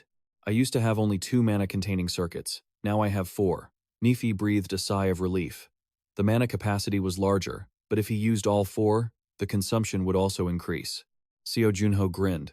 The crazy part was that it wasn't a one-and-done deal. He needed to reinforce these newly formed magic circuits. Alright, let's go again. Strength enhancement. The new mana circuits should double the effect of the enhancement. Be careful, your body is heating up faster. I know. Junho decisively threw the tennis ball in his hand. He used to be able to manipulate magic to spin it 13 times per second, and now it was only 7. With a light jump, Junho caught the ball. Doubling the mana made the body stronger, but it didn't mean his magic would be more powerful. It only helped him sustain his magic usage for longer. Now, he redirected the mana flow in his circuits to move slower, substituting it with ice energy. The blood vessels in his body turned cold suddenly, causing Seo Junho to buckle. The cold air spread through his veins across his body, causing ice to erupt on the surface of Seo Junho's skin. He frantically lunged into the wall. The cold energy made his body feel like it was going from winter to summer in a split second, freezing cold, then scorching hot. At this rate, using only 10% of the magic power in his body might not be enough. Junho wasn't satisfied with the results. Nife suggested that if 10% wasn't working, try 15, then increase it by 1% at a time. That's too slow. How about increasing it by 5%? Remember the contractor, the energy of the ice cannot permeate anything that quickly. If the ice energy becomes dominant, the fire will freeze your magic circuits. You won't be able to use magic anymore. Seo Junho leaned against the wall, squinting, and promised to follow her advice. Now that I have inspiration, can we edit the video? Really? If anything happens, make sure to call me. Seo Junho's complexion looked worse than ever. Before him were jagged shards of ice. Overclocking was truly a race against time. Junho didn't stop panting, fueled only by the thought, if it's you, you can do it. When Nife clicked the save file button, the sun was already at its peak. She happily stretched and laughed aloud. Oh, it's done. A true masterpiece. The contractor has been training for 5 days. I have to share this good news with him. Thinking this, Nife scurried into the training room, but there wasn't a soul in sight. While walking, she was startled to see Seo Junho lying unconscious on the floor, looking completely ragged. Contractor, did you fail again? Contractor. Even though Nife turned the volume all the way up to call him, Seo Junho remained unconscious, not waking up no matter what. Snow swirled through the air. He had failed again. Seo Junho sat on the ground, panting heavily. Damn it, this is harder than I thought. Nife excitedly said she had 2 pieces of good news for him. First, I've finished editing the video. Oh, you worked hard. Congratulations. And thank you too. And for the second thing, I've used every method we have. What the hell? You call this good news? Are you kidding me? Seo Junho immediately frowned. Seriously? You've used up all your methods? You had 4,000 of them. Well, yeah, but it was for a good cause. I thought you'd be happy about this. Who knows? Hey, I promise I'll make 10 times that amount. If I don't, I'll quit. Quit what? Have you even watched the video before judging it? It's only 35 minutes long. Nife put a hand to her mouth, signaling Seo Junho to be quiet. Don't talk until you've watched it. I know what I'm doing. Short videos get more attention. Seo Junho made a sour face. Fine, don't nag me. I'm watching it. 35 minutes later, the video ended. Seo Junho was sobbing as he called out. Nife, why are you suddenly calling my name? The contract spirit asked. Be honest, were you watching movies while you were editing this? Not at all. I spent so much time editing that. Really? Then you edited it so well that I lost track of time. This video will easily earn 10 times the amount of methods, maybe even 20. Hearing Seo Junho's praise, the queen was screaming and celebrating in 100 different ways inside. But in front of him, she just sat down calmly and gave a light smile. I am the mountain trout genius. Is that the title? You're great at editing, but your titles are awful.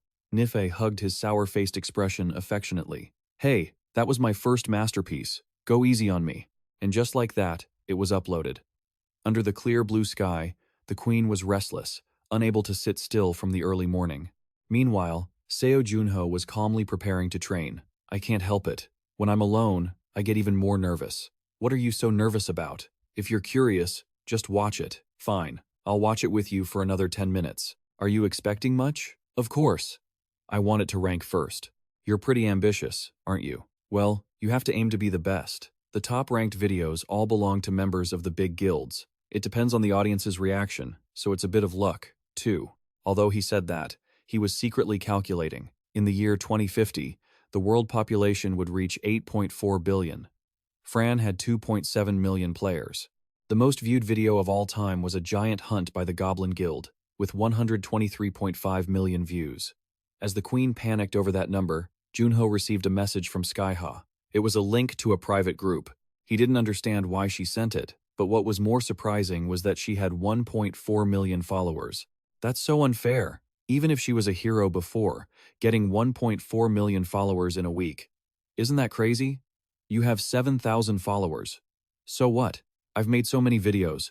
She didn't do anything, and got 1.4 million. She really didn't do anything? Nife looked back and forth, confused. Meanwhile, Seo Junho was checking the dungeon hunting rankings. 26 years later, and this is how they explore dungeons? What the hell? Why is she pouting like that? Nife explained that girls on social media often do that to look cute. Seo Junho didn't understand this feminine trend, so he decided to watch the video. In it, some ghouls were wrapped up tight in thorny vines like a rice cake. Skyha waved her hand coldly. It's been 26 years. Why are you guys still so weak? A ghoul saw Skyha distracted by the electronic board and tried to sneak an attack, but Skyha calmly adjusted. Okay, one more attack left. I need to brighten the backlight. And just like that, she lit the place up by electrocuting the sneaky ghoul. Seo Junho found himself strangely moved. It seems she's been working hard hunting and making videos. He messaged Skyha. Congrats. Thanks, superstar. You too. Ugh, not me. I'm not famous yet. No, I meant your video. So many people are watching it. I almost died laughing reading the comments. Humph. Seo Junho was stunned. Nifi reminded him that 10 minutes had passed and they hadn't done anything else. Hearing this, Junho called Nifa over to see how the public was reacting. The online discussion was buzzing. Oh, it's the new video by Seo Junho. Is it a collab?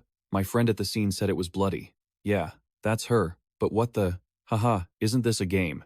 No. They even caused a landslide. Seo Junho is so strong. Is this suicidal? A real gem. It's scary but great. Whoever edited this is a genius. I'm sharing it with everyone. Why haven't I met him before? First time watching it too. Best video I've seen lately. Seo Junho happily told Nifi about the positive reactions and asked if she wanted to see the video's ranking. Of course, Nifi said yes.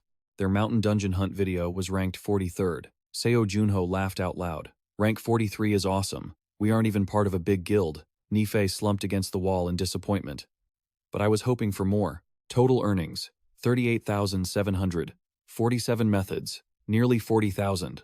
That's a lot of news, isn't it? Seo Junho encouraged. Looks like it'll hit 8 million views soon. At least you don't have to worry about methods. Nifa immediately acted arrogant. Tea really does taste best after success. Seo Junho thought to himself, no way, I need more than that to buy spirit stones. Just then, among the viewers was the handsome guild leader of DC, Sung Hyun.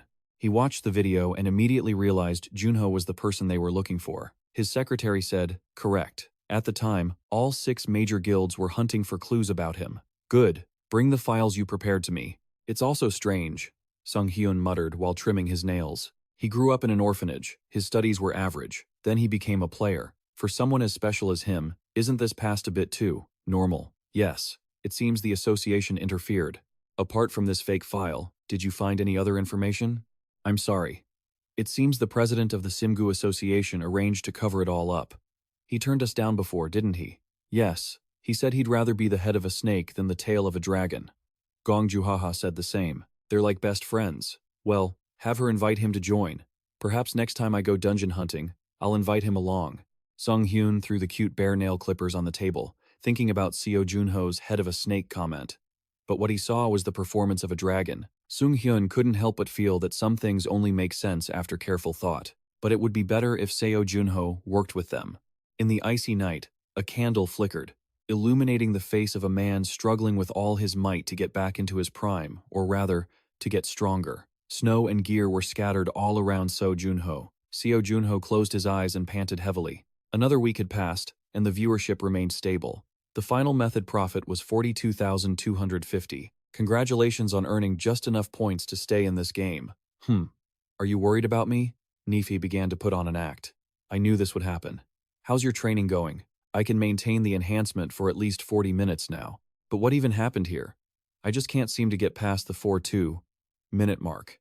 It's pretty tough to maintain that level of power at 46% during amplification. But hey, isn't that good enough? I feel like I've still got room to grow, and there's no harm in pushing it, right? Wouldn't it be better if I just kept training? Can't argue with that. The moment those words left her lips, the Ice Queen suddenly got goosebumps. Her face darkened, and she shut her mouth. She wanted to just walk away. Does this sound like bad news? It's open. Just head on in. Sky hauled a pathetic-looking ghoul inside and said, Can you read this guy's memories? I want to take notes just in case. All right, let's see what we've got. A while later, the two of them were sitting on the floor, and the corpse was gone. What a waste he was, just some low-level grunt who didn't know a thing. Seo Junho said, I actually guessed he was around level 120. But how come there are so many strong people around here? It's been a while since you've been in a real fight. It's normal to feel a bit overwhelmed. Putting that aside, how have you been lately? I'm still learning how to keep my body temperature stable while amplifying. I think I'll hit 50% power during amplification soon. But do you think I can push past that? It's only been a few weeks. You've already reached the 50% mark? There's no need to rush. Take it slow, I guess. Where does the Ice Queen disappear to every time I come here? The Ice Queen, who was in stealth mode right next to them, jumped in surprise. Seo Junho clumsily made up an excuse that she was busy, narrowly avoiding disaster. Seo Junho opened the door, ready to head out with Sky. Make sure you come back when you finish the hunt, and take care of yourself. Are you my mom or something? You're always like this, every time I worry about you. The two of them had just stepped outside when they met a woman. Greetings. Player Seo Junho. The Baron wishes to discuss the reward that hasn't been given to you yet for capturing the ghouls. Please, follow me. Sky teased her friend about being a celebrity. Seo Junho was stunned. I thought the book was already the reward, wasn't it? Regardless, he still went to the Baron's manor. Seo Junho greeted Seamus, who had recovered and looked much healthier, in a friendly manner. It's a real honor to see you like this. How are you feeling? I'm much better. It's all thanks to that day. Seamus smiled brightly. Oh, and I've been getting some great sleep lately. I will become a good lord, just like my father. I can do that, right? Of course, Your Excellency. You will become a truly great lord. Chief Pivia added, I'm terribly sorry for calling you so late. I actually heard you hadn't left your room for a while, so I've been avoiding bothering you. Oh, it was just some solo training. Lord Julian was startled. In such a small space? From now on, please use the training hall here. My lord, I've heard that players are extremely secretive when it comes to using and revealing their abilities. If you permit it, I would like to request access to the private training room you mentioned. Are you sure about that? If you say so, I won't stand on ceremony.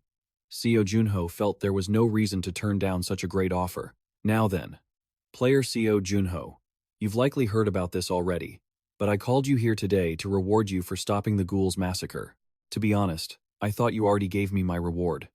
That was just for Seamus's recovery. Lord Julian took out a small box and handed it to Seo Junho. Go ahead, open it. Baron? What is this? Inside was a very strange blue gem. It's nothing much, just an elixir. It's called the Frost Pomegranate. It's grown in the northern frozen lands and can only be harvested once every 100 years. Are you sure you want to give me such a precious item? If not for you, I might have been seen by everyone as incompetent and held responsible for the deaths of hundreds of people. Moreover, you even healed my son. Please, just take it. It's a reward you deserve. Thank you for everything you've done.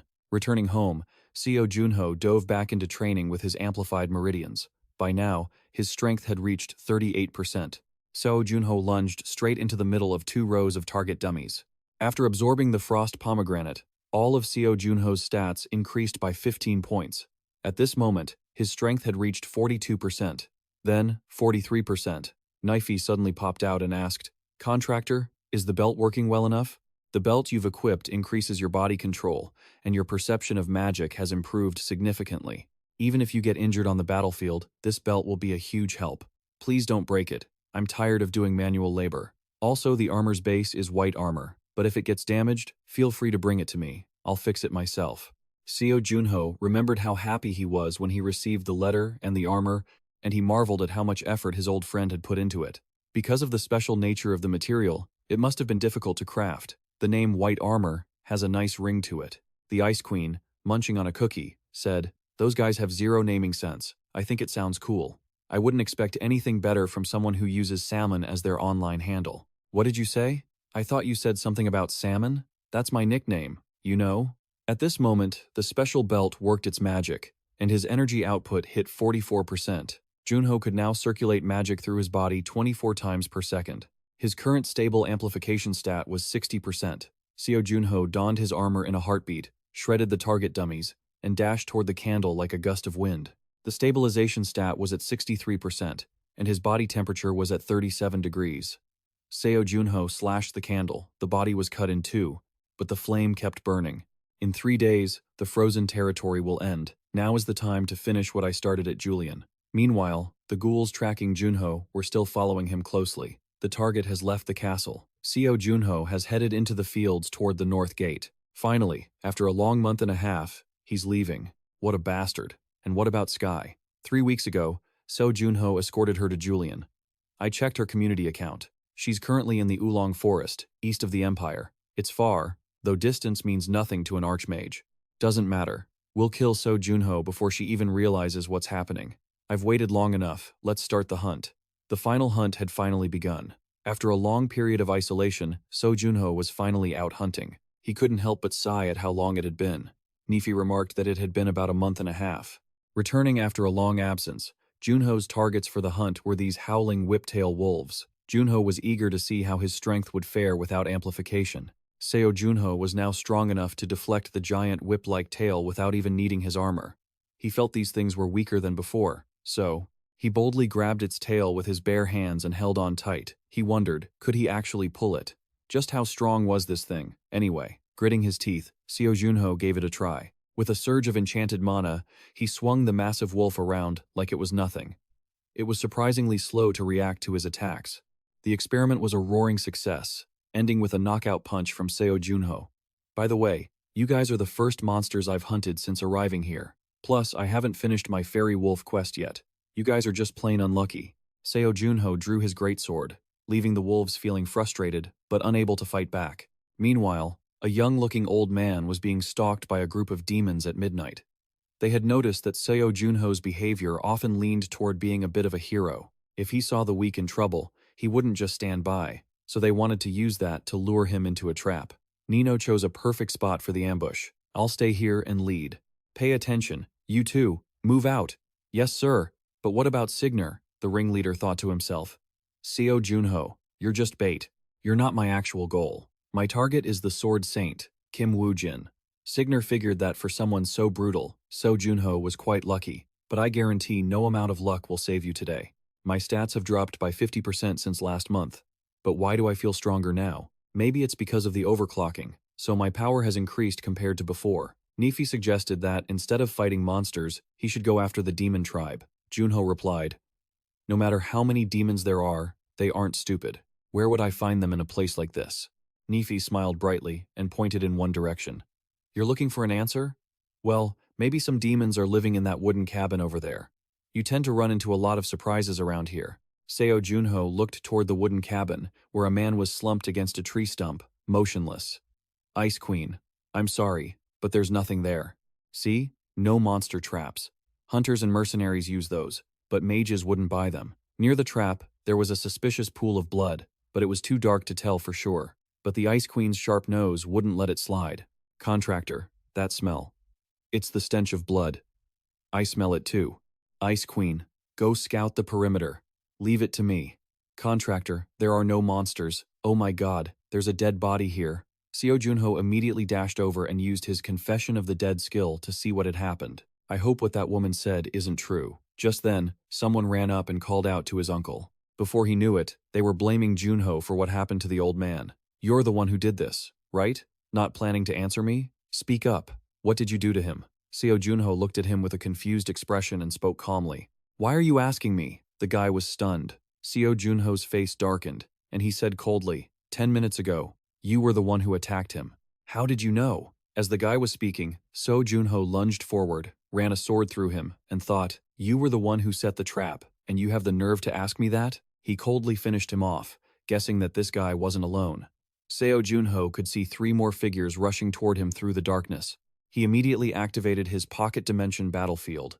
A flash of light erupted behind Seo Junho, glowing brightly. He instantly realized these were the right-hand men of the Signer. He had seen this ability before in Signer's memories. Damn it. Why is it a desert? It's boiling hot. A desert landscape opened up before him. Seo Junho saw 2 demons. And further off, another one was meditating inside a bubble. Finish this quickly. I'm going in first. No, let me take this one. Seo Junho nimbly dodged, letting the one-eyed demon miss him. The demon mocked him, saying, you're the strongest hunter on Earth, but all you do is dodge? What? Am I supposed to stand still and let you stab me? The one-eyed demon seized the opportunity to attack Seo Junho, but failed again. The 2 of them teamed up, trying to pin him down, but they couldn't land a hit.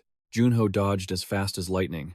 The demons began to wonder if they had lost their touch. The 2-eyed demon thought, our attack speed is much faster than what the naked eye can see. Who cares how you dodge? You're going to die anyway. Can you even see our movements? Seo Junho blinked, and when he opened his eyes, he was on a different geological layer, while the ground beneath the 2-eyed demon was collapsing. Both demons were impressed. I didn't think this guy had it in him. They quickly stomped across the layers and charged their weapons toward Seo Junho. When they were face to face at point-blank range, Seo Junho muttered, you guys aren't slow, either. Then, he suddenly zipped past the 2-eyed demon, snapping his spine, leaving his comrade, Seo, in shock. The one-eyed demon lunged past him, not forgetting to check on his fallen comrade. Seo was sent flying like a sandbag, leaving the one-eyed demon stunned and furious. Seo Junho had only intended to restrain him, but he used a bit too much force, so the situation was spiraling out of control. The one-eyed demon couldn't help but think, the speed applied to moving targets is just too different, and he's moving at the speed of sound, so the impact caused massive damage. No! The one-eyed demon screamed in pain, going berserk and swearing to wipe out Seo Junho and his entire family. Sorry to burst your bubble, but I lost my family a long time ago. Besides, isn't that what you demons do all the time? Why are you making such a big deal out of it? Afraid you're not famous enough, or are you just scared people don't know? You feel nothing when you kill humans, but you fly into a rage when it happens to your own? That's a double standard, isn't it? Admit it. The one-eyed demon was so blinded by rage he lost control, forgetting everything but his desire to avenge his comrade. You're dead, you bastard. It's too late for apologies now. I didn't say anything? I haven't apologized yet. Who wants to apologize? Anyway, why was Seo Junho getting so worked up? You want me to apologize to the trash I've already wiped out? They deserve to die. Why do pieces of scum like you even exist? The ringleader suddenly cut in. Nino, how long to cast the field without Seo? About 10 minutes. Go all out. I'll provide support. The ringleader gritted his teeth while casting the spell. Nino said with total confidence, yeah, just support me. I'll definitely take him down.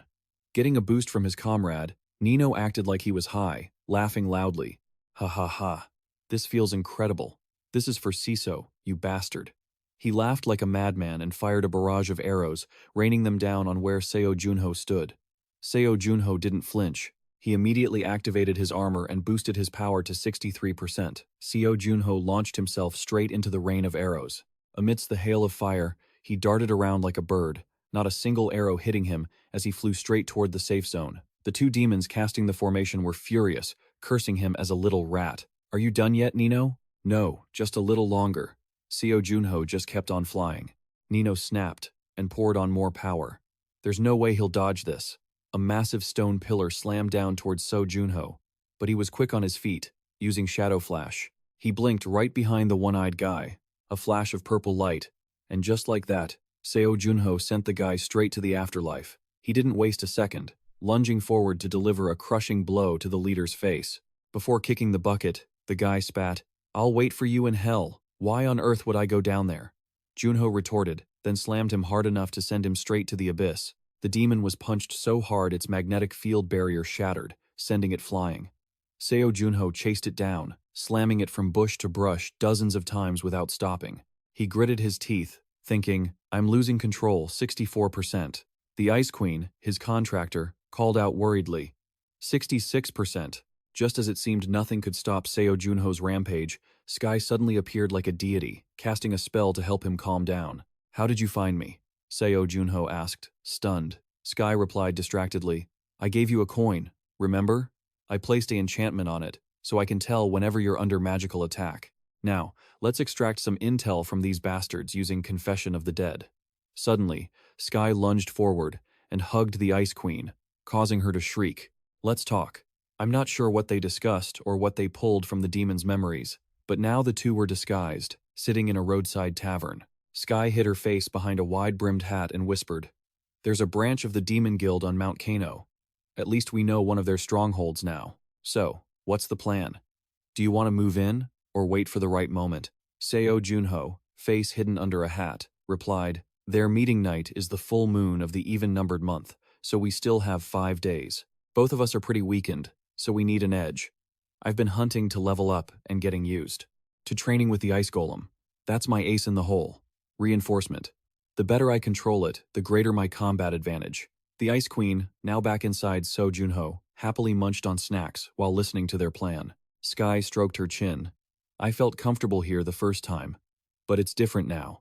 Yeah, I expected the Demon Guild to be stronger. Don't let your guard down. We can't afford any mistakes against enemies like them. You'll be the one scouting them, while I keep practicing reinforcement. Sky waved her hand dismissively. Sorry, I'm busy. Is that how you support me in times like these? We still don't know the enemy's true strength. This might be our last chance to catch them. If we blindly charge in and they're stronger than us, it's game over. Instead of rushing, why don't we disguise ourselves? Disguised, they won't recognize you. I'll make a disguise potion. You just need to play the part. Right. The key is to gauge their strength. I'll observe them a bit more, but if you want to attack, just give me a signal. Exactly. Try hunting while using reinforcement. That should be really effective. Alright, thanks. Yeah, good luck. Why do we have to go so far just to hunt? Seo Junho grumbled as they walked. The Ice Queen said they had to keep a low profile. Seo Junho countered, What are you worried about? There's no one here. Hey contractor, are iron bears strong? I don't know, I've never met one. Is that it? In the distance, a bear's shadow loomed in the night. The Ice Queen whispered, It looks like its entire body is made of steel. If I used reinforcement, I could take it easily. But not today, Junho thought. First off, reinforcement takes more time to stabilize than I thought. I have to focus. The steel bear was now quite close, the Ice Queen warned. It seems the bear has noticed us, contractor. Seo Junho stayed focused, thinking, Using reinforcement to fight something beyond my control is dangerous. Before he could finish, the bear roared and lunged at him. Seo Junho kept thinking, the most important thing is controlling the speed. Besides, is this really a monster from Mount Kano? It's like a walking, man-made weapon. If this thing appeared on Earth, how would people deal with it? With just a light collision, Seo Junho was sent flying, and had to jam his sword into the ground to stop himself. The Ice Queen began giving advice again. Contractor, you can't face it with brute strength. Yeah, I know. I can't outmatch its strength. But he felt the lighter his body was, the better. He took a breath, leaped forward, and slashed at the steel armor, creating a shower of sparks. Not just light, I have to be fast too. And just like that, he quickly cut its head off. Seeing the monster collapse, Seo Junho was shocked. Huh? Why did it die so easily? The Ice Queen landed and scolded him for still not controlling his power. Seo Junho sighed. I was just trying to attack it, but the outcome was still a disaster. In my opinion, you're not ready for real combat yet. Then what should I do? I need to hunt now to level up, but we're running out of time. Why don't you try my method? Constantly use reinforcement without using any hunting skills. Seriously? That sounds doable, but even though it's an old-school method, it's very effective. The next 2 days are going to be tough. Following the Ice Queen's advice and working hard for several nights, Seo Junho finally managed to control his reinforcement speed at 15% and reached level 65. The Ice Queen pointed at the moon and reminded him, The moon is full. Got it. Let's go meet Sky. The effect won't last forever, right? You need to be careful while disguised. The Ice Queen reminded him. Right, I understand. At this moment, Seo Junho was counting down the final 7 hours before the freezing curse was lifted. Seo Junho, is the freezing curse fully stabilized? Once you use it, you have to move very carefully, calculate precisely, and controlling the reinforcement will be a bit harder. I knew you'd nag. Is this the potion you mentioned earlier? Yes, the effect only lasts for 6 hours. I was in a rush to make it, so it won't last long. And one more thing. Sky gave Seo Junho a pin shaped like a skull with a cracked eye to put on his shirt. What kind of badge is this? It's a magic voice transmission badge. If you get into trouble, someone will come to save you. Oh, that's great. Everything's ready. Can we go? The Ice Queen picked up Sky's potion to inspect it. But, contractor, are you confident in your acting skills? What do you mean? Thanks to Confession of the Dead, I have that guy's memories. In other words, no matter who it is, I won't get caught. Oh, let's see about that. And now, Seo Junho was cursing himself internally for jinxing it. How dare you show your face here again? I thought you'd follow those twins, but turns out you're the only one left alive. Are you a cockroach? How are you still alive? I thought you would have fallen like the others. Damn it. Is this group bullying? Seo Junho struggled to stay silent and thought about how the person he was impersonating would act in this situation. If you dare open your mouth to mention Sign's name again, I'll tear your jaw off. The other demons laughed. Oh, the master is dead. But you're still loyal? I'm jealous that he had a loyal dog like you serving him. What's the point if he's dead already? Just then, a creep with glasses appeared. Is everyone here? I am Wang Heon, a member of the Honorable Badge. Seo Junho recognized him instantly, but kept his mouth shut. Wang Heon, on the other hand, kept grandstanding. As you all know, we're here to raid this dungeon.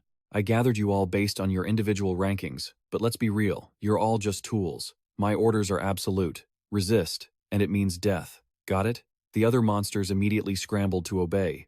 Wang Heon jumped off the railing, showing off his strength, or rather, his mastery of destruction, since the floor shattered the moment he landed. All right, get ready. We're moving out soon. Seo Junho thought to himself. Only 2.5 hours left before the effect wears off. I won't get another chance to use these buffs once the frost curse kicks back in. Shadow Shield should be enough for now, but I need to see what Wang Heon is truly capable of. By now, the group had reached the dungeon entrance. A sealed-type dungeon, the only way out is to clear it completely. Wang Heon opened the gate with flair. Let's go. The gate swung open, and a blinding light poured out. When they could finally open their eyes, Seo Junho found himself in a real mess. The one-eyed fortune-teller asked irritably, "Where is everyone? Where's Wang Heon?" The female demon wondered what was happening too. While they were bickering, Seo Junho already realized what kind of gate this was. The female demon punched the wall and shouted, "Is this a trap? You piece of work. Jay, did you do this?" Seo Junho replied calmly, "These dungeons exist on Earth too. Once you enter, you get teleported to random locations." The Ice Queen poked her head out and asked if Junho was okay. He told her not to worry. He had realized this was a maze dungeon where everyone had to work together to defeat the monsters inside. And a place filled with this much shadow? That was his home turf. Junho rolled his neck and cracked his shoulders, preparing to wreck the place.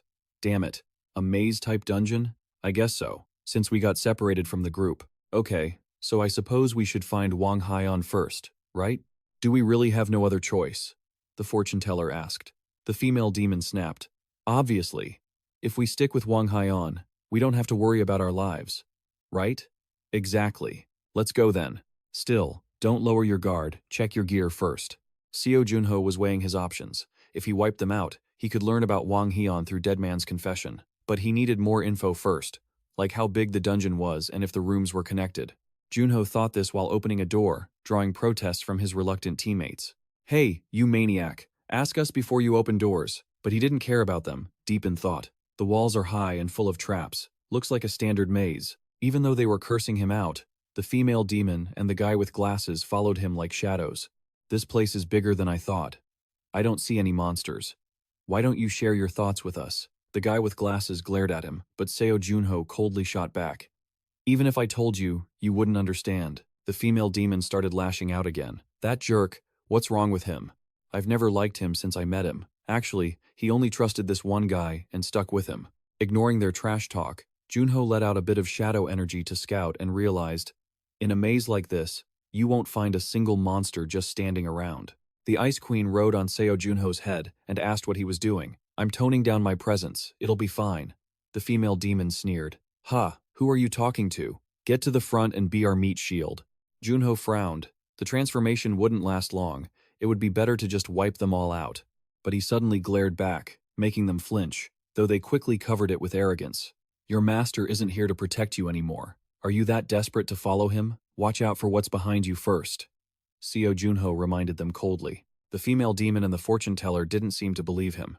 Behind us? What kind of cheap trick? But when they saw the giant, razor-sharp insect, they had to reconsider. A war mantis, the fortune teller realized too late, and the creature slashed right through him, sending him off to the afterlife. The female demon shrieked, "This is insane. Honestly, a bunch of useless cowards." Seo Junho watched the giant insect, eyes wide, marveling in his heart. It's finally revealed itself. The true terror of the maze dungeon. The mantis. The apex predator of the dungeon hierarchy, using the walls as weapons. The bug was still tearing the fortune teller apart, giving the female demon a moment to spit in disgust. Stupid. The shock froze him in place. I don't want to deal with monsters like this. How are we supposed to get past walls like this? Oh man. She looked at the walls and winced. You jerk, you built this, didn't you? This isn't just a wall. I don't know what your game is, but you can't fool me that easily. Who knows what happens next. But for now, Junho could exploit the gap to stay out of the fight. If the mantis treats this as a wall, it can move freely. Now Junho could gather the information he needed without dirtying his hands to finish them off. But it was impossible that there was only one mantis in a dungeon this close to the others. I need to hurry before they smell blood and swarm in. Dead man's confession. According to the fortune teller's memories, there was someone named Bongo, Wang Hion's guardian mage. She had the dead man's causality skill. This was the ability that let her know many things about the people she kept an eye on. Thinking about it, she had touched everyone before entering the dungeon to extract information. Above all, Wang Hion's ability was clairvoyance. It was an A-rank skill that revealed the target's weak points.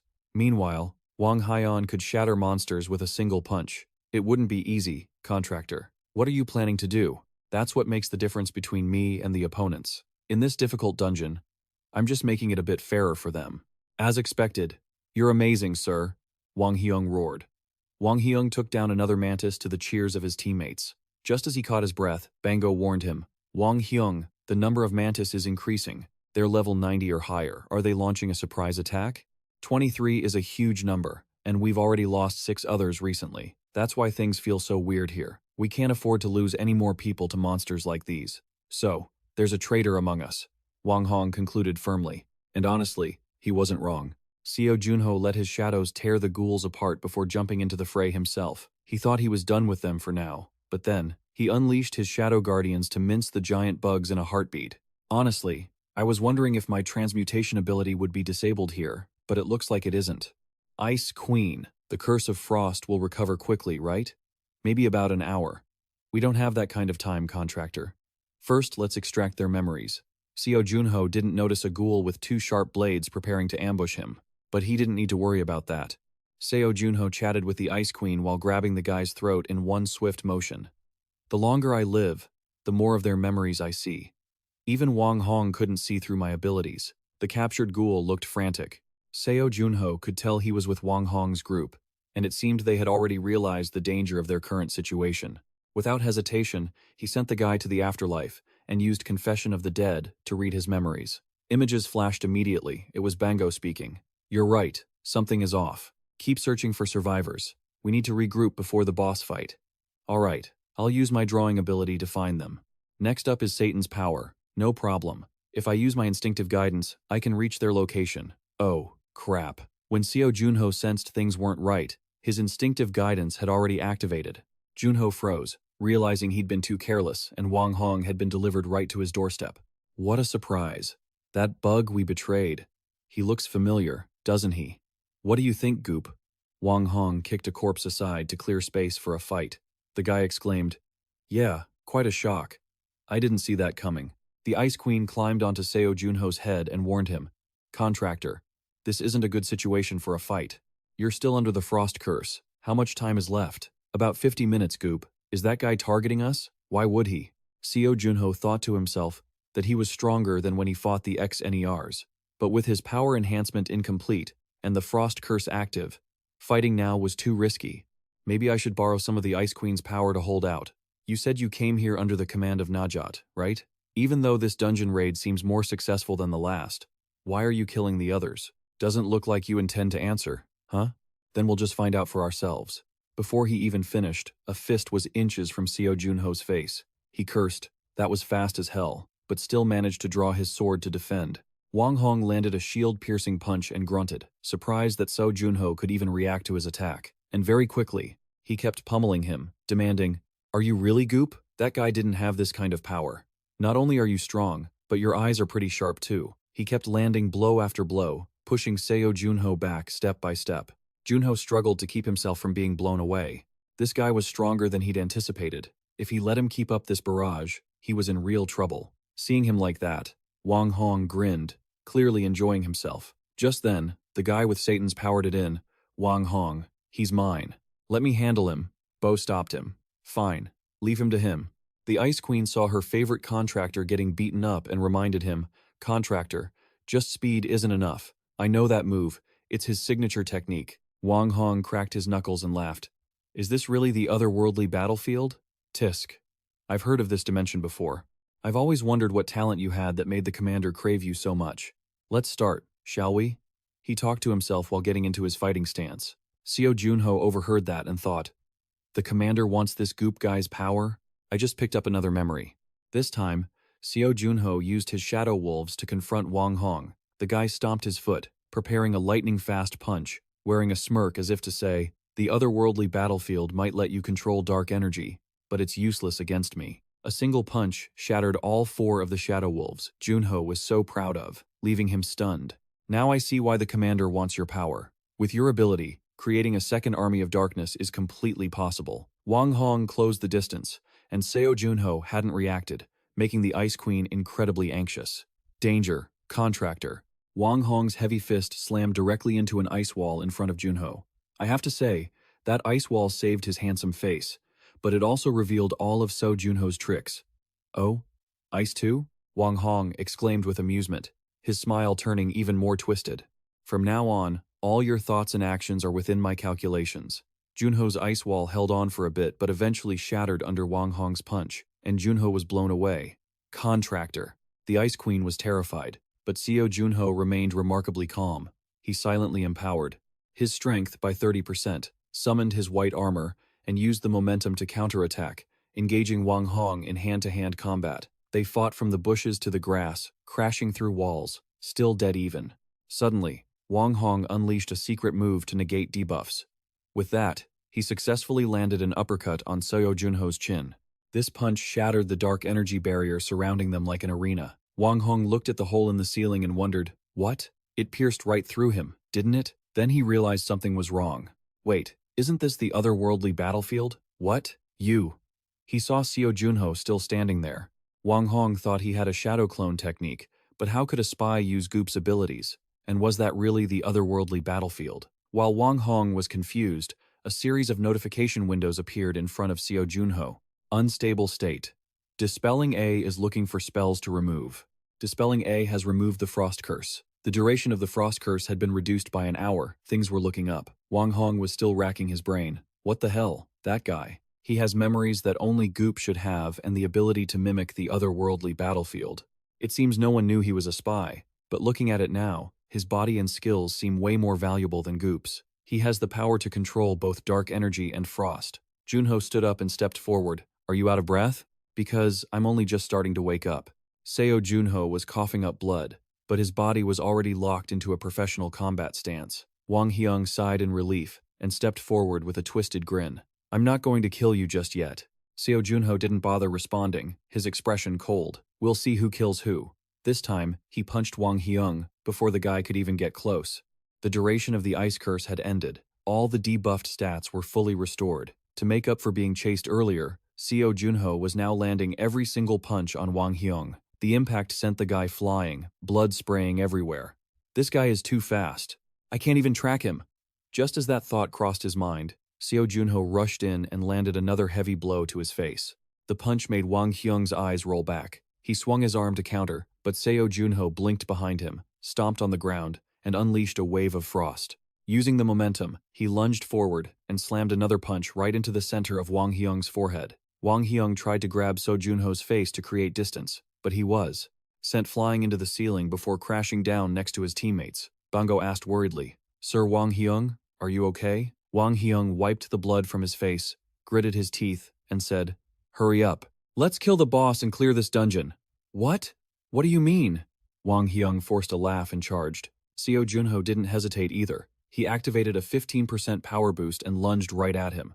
Wang Hyung muttered, "He's even more dangerous than the boss. Come on." Then, Wang Hyung and Seo Junho traded friendly blows for another few dozen rounds. Wang Hyung thought he could see all of his enemy's movements and thoughts, but he couldn't keep up. How am I supposed to stop him? Wang Hyung had just been punched, and, before he could escape the danger, was frozen solid by the ice. Seo Junho seized the opportunity to land the finishing blow. The sword strike looked effortless, but it slashed across Hyung's body countless times. The moment Seo Junho sheathed his blade, the guy's body exploded. The monster, Wang Hyung, was no more. The light from the explosion was blinding. No matter how strong a boss might be, in the end, a monster is just a monster. Unfortunately, his final words vanished along with him, never reaching his teammates' ears. In the roaring fire, the two teammates Wang Hyung had chased off were wondering when he would arrive. Since he sent us in, it means we can't contact the outside, so he must have sent us ahead. He's fighting out there, but there's no way he'd lose to that guy. Bango wasn't even done talking about the boss when she turned around and saw Sa Teng frozen into an ice statue. What is this? Ice? A freezing spell? Is there someone else with freezing skills here? While she was still confused, her own fingers were already turning to ice. In a heartbeat, she was frozen too. Seo Junho coldly glanced at the two ice statues and sighed. What an annoying skill. So, this is how I was frozen before? I told you this skill was convenient, didn't I? It might be convenient, but I don't really like it. It freezes the mind and drains a huge amount of mental energy. It's a dangerous skill that has to be used carefully. Forget that. Thanks to you, the Mantis Queen is frozen too. Right. Just one finishing blow now. Seo Junho left the task to his shadow guards, who would dispose of the monster corpses and the mantis itself. Once the shadow guards had finished feeding, an item dropped. Seo Junho felt like playing 20 questions with the Ice Queen again. Do you know what gets me most excited when clearing a dungeon gate? Is it when the reporters and the crowd cheer? It's receiving the reward after clearing the dungeon. It was the Mantis Queen's magic core. It was a stone with intricate patterns, emitting a dark energy. What's this? The Ice Queen leaned in curiously. It's a magic core. The Mantis Queen's magic core. Oh, these monsters really drop a lot of loot, huh? Seriously? Don't you get a magic core every time you kill a monster? Huh? Do I have one too? The Ice Queen looked confused. Where is it located in the body? Sensing something ominous, the Ice Queen frantically felt her own body in a panic. Seo Junho comforted her. Don't worry too much. There's a 95% chance a boss drops a core. But there was no mention of this when we made the contract, was there? Hearing her say that, Seo Junho was startled by the floor manager. Wait, what is this memory? The Ice Queen was also bewildered by the memories flooding into her mind. Is this my memory? The scene shifted, returning to the moment the Kingdom of Ice fell. Back then, Nifei had known of an existence called the Floor Manager. Floor Manager? What are you talking about? Seo Junho was confused, but the Ice Queen kept talking as if she were delirious. That creature. It wasn't human. She said she would give me another chance. I can't remember anything else. Ending Nifei's flashback, Seo Junho asked, Are there any identifying features, like a face? Maybe I need to absorb some spirit stones. Don't overdo it. If you remember anything else, just let me know. Okay? Okay. Seo Junho thought that perhaps because his soul level had increased recently, if her lost memories returned with every rank up, he should definitely let her absorb more spirit stones in the future. Nifei was still in a state of crisis, clutching her head and muttering, No, not spirit stones. But wait, how do I eat stones? I don't eat those. Putting that aside, the two of them found where the treasure was kept. That tiny chest contained a whole 100 gold coins. Seo Junho quickly estimated that this amount must be equivalent to 1 billion won. Inside, there was also a book. The Ice Queen asked, Isn't that a skill book? A notification window appeared. Skill book. Wall walk rank C. Effect. Allows you to turn into a shadow and move through walls for 1 minute. Seo Junho was amazed. Oh, in other words, this is a trait of the mantis species. This will be very useful for assassinations or eavesdropping. Another notification window popped up. Higher level ability of the same attribute, Shadow Guard rank S, has been detected. Would you like to fuse the abilities? The notification window pops up again. A higher tier ability with the same S rank Shadow Guard attribute has been detected. You can fuse these abilities together. Do you want to combine Shadow Wall and Shadow Guard? If you proceed with the fusion, the effects of the lower tier ability will be transferred into the higher tier one. I never expected this kind of power fusion. Depending on the higher tier ability's effect, the resulting fused ability will be significantly enhanced. Does Seo Junho get it now? In other words, by fusing these abilities, Shadow Wall will disappear, but the ability to manifest shadows can still be used through Shadow Guard. So, there's really nothing to lose by fusing these abilities. I'll accept the fusion. A notification window immediately pops up. Ability fusion complete. Dark energy surrounds Seo Junho, and he's eager to test this newly fused skill. It's as if he can suddenly see the very end of this other world. He coldly summons the Shadow Guards. Black streams of energy shoot up. From the outside, the Ice Queen just thinks it looks like the usual routine. But Seo Junho insisted they weren't the same. He waved his hand and told her to wait a moment. In the blink of an eye, Seo Junho transformed into a bolt of black light, shooting off like an arrow. That was unexpectedly effective. Contractee, are you okay? You just turned into darkness. The ball of darkness reformed into Seo Junho, accompanied by the exclamation, "Better than okay." This is a forgotten technique. It isn't even mentioned in any theoretical texts. Who could have imagined something like this was possible? I was so moved I almost cried. Suddenly, Skyha was drilling something. Seeing her, Seo Junho was surprised. Skyha, what are you doing here? Oh, Seo Junho, you're safe. Did you finish everything? Of course I did. But what were you doing just now? I was going to use the portal drill to break into the dungeon and save you. Seo Junho gave a wry smile. Her enthusiasm made him feel a bit embarrassed. How is our Ice Queen? Is she still entering the spirit world? No. Right now, she's sleeping soundly on my head. She's even blowing bubbles and drooling. Spirit sleep too? Haha. I still have a lot to learn. Sky and Seo Junho sat around the fire, discussing information gathered from the low-level monsters in the dungeon. 7 factions? So, that's it. It's in their memories. The Wizard Association has grown the 7 factions to the point where they threaten even the Green Six. Each faction only has a few members, but they are all terrifying monsters in their own right, including pride, despair, wrath, serenity, gluttony, sloth, and envy. There are 7 heads of the Wizard Association, and the living weapons under their command are obviously the factions. The king I defeated was a member of the Pride faction. Sky asked. Each faction has its own mission, right? Correct. That's why I couldn't find any information about the magic prison. In 2 months, Pride plans to hold a group operation at the floor above. It certainly won't be small scale. You look pretty eager, don't you? It will be harder than you think. That's exactly what I want. I'll explain more in the next 2 months. Anyway, well done. I'm heading to the Goblin Guild. The guild leader there contacted me and wants to meet. Sim Diokgu from Guan. Should I go with you? No need. Just a quick chat. You don't have to worry. Sky refused Seo Junho's offer, laughing. If I find anything, I'll message you. I wonder if anything will happen. With that, she said goodbye to her friend and left. Junho advised, all right, take care of yourself. A notification window suddenly popped up with a message. Seo Junho opened it, guessing the sender was team leader Gong Juha, but to his surprise, it wasn't her, but Kim Woo-jong. Hello, this is Kim Woo-jong. If you aren't busy, could you spare a moment for me? Player Seo Junho, I need your help. Seo Junho still couldn't believe his eyes. The legendary sword, Saint Kim Woo-jong? As the fire died down, Seo Junho replied, are you truly the Sword Saint? Huh, that's right. Receiving the answer, Seo Junho was even more suspicious. It had to be an imposter. Why would the Sword Saint need his help? If he were still in his shadow form, maybe he could understand. But now, he was just plain Seo Junho. Should he ask for proof? Oh, something is being sent? The Sword Saint sent an outnet photo, where his looks were inversely proportional to his sword mastery. Wow, it really is you. Is that text carved with a sword? It's written nicely, but you need to practice your selfie skills. The Ice Queen was still sleeping soundly, so Seo Junho messaged back. Thanks for the proof, but why specifically contact me? The other end didn't reply for a long time. Seo Junho guessed he was busy, but just as he finished the thought, he received a message. Can we meet in person to discuss this? A message came with another outnet photo. Seo Junho felt helpless. He really was slow at typing. It was driving him crazy. Seo Junho's life truly seemed tied to ice and snow. The location he arrived at this time was a snowy mountain region. The Ice Queen asked him where they were. Seo Junho opened his coat and replied, the Bram Icy region. Thanks to C-rank cold resistance, it's not as cold as we thought. The Ice Queen poked her head out from his coat, nose and mouth dripping, and exclaimed, but I still feel a bit cold. Hey, tell me the truth.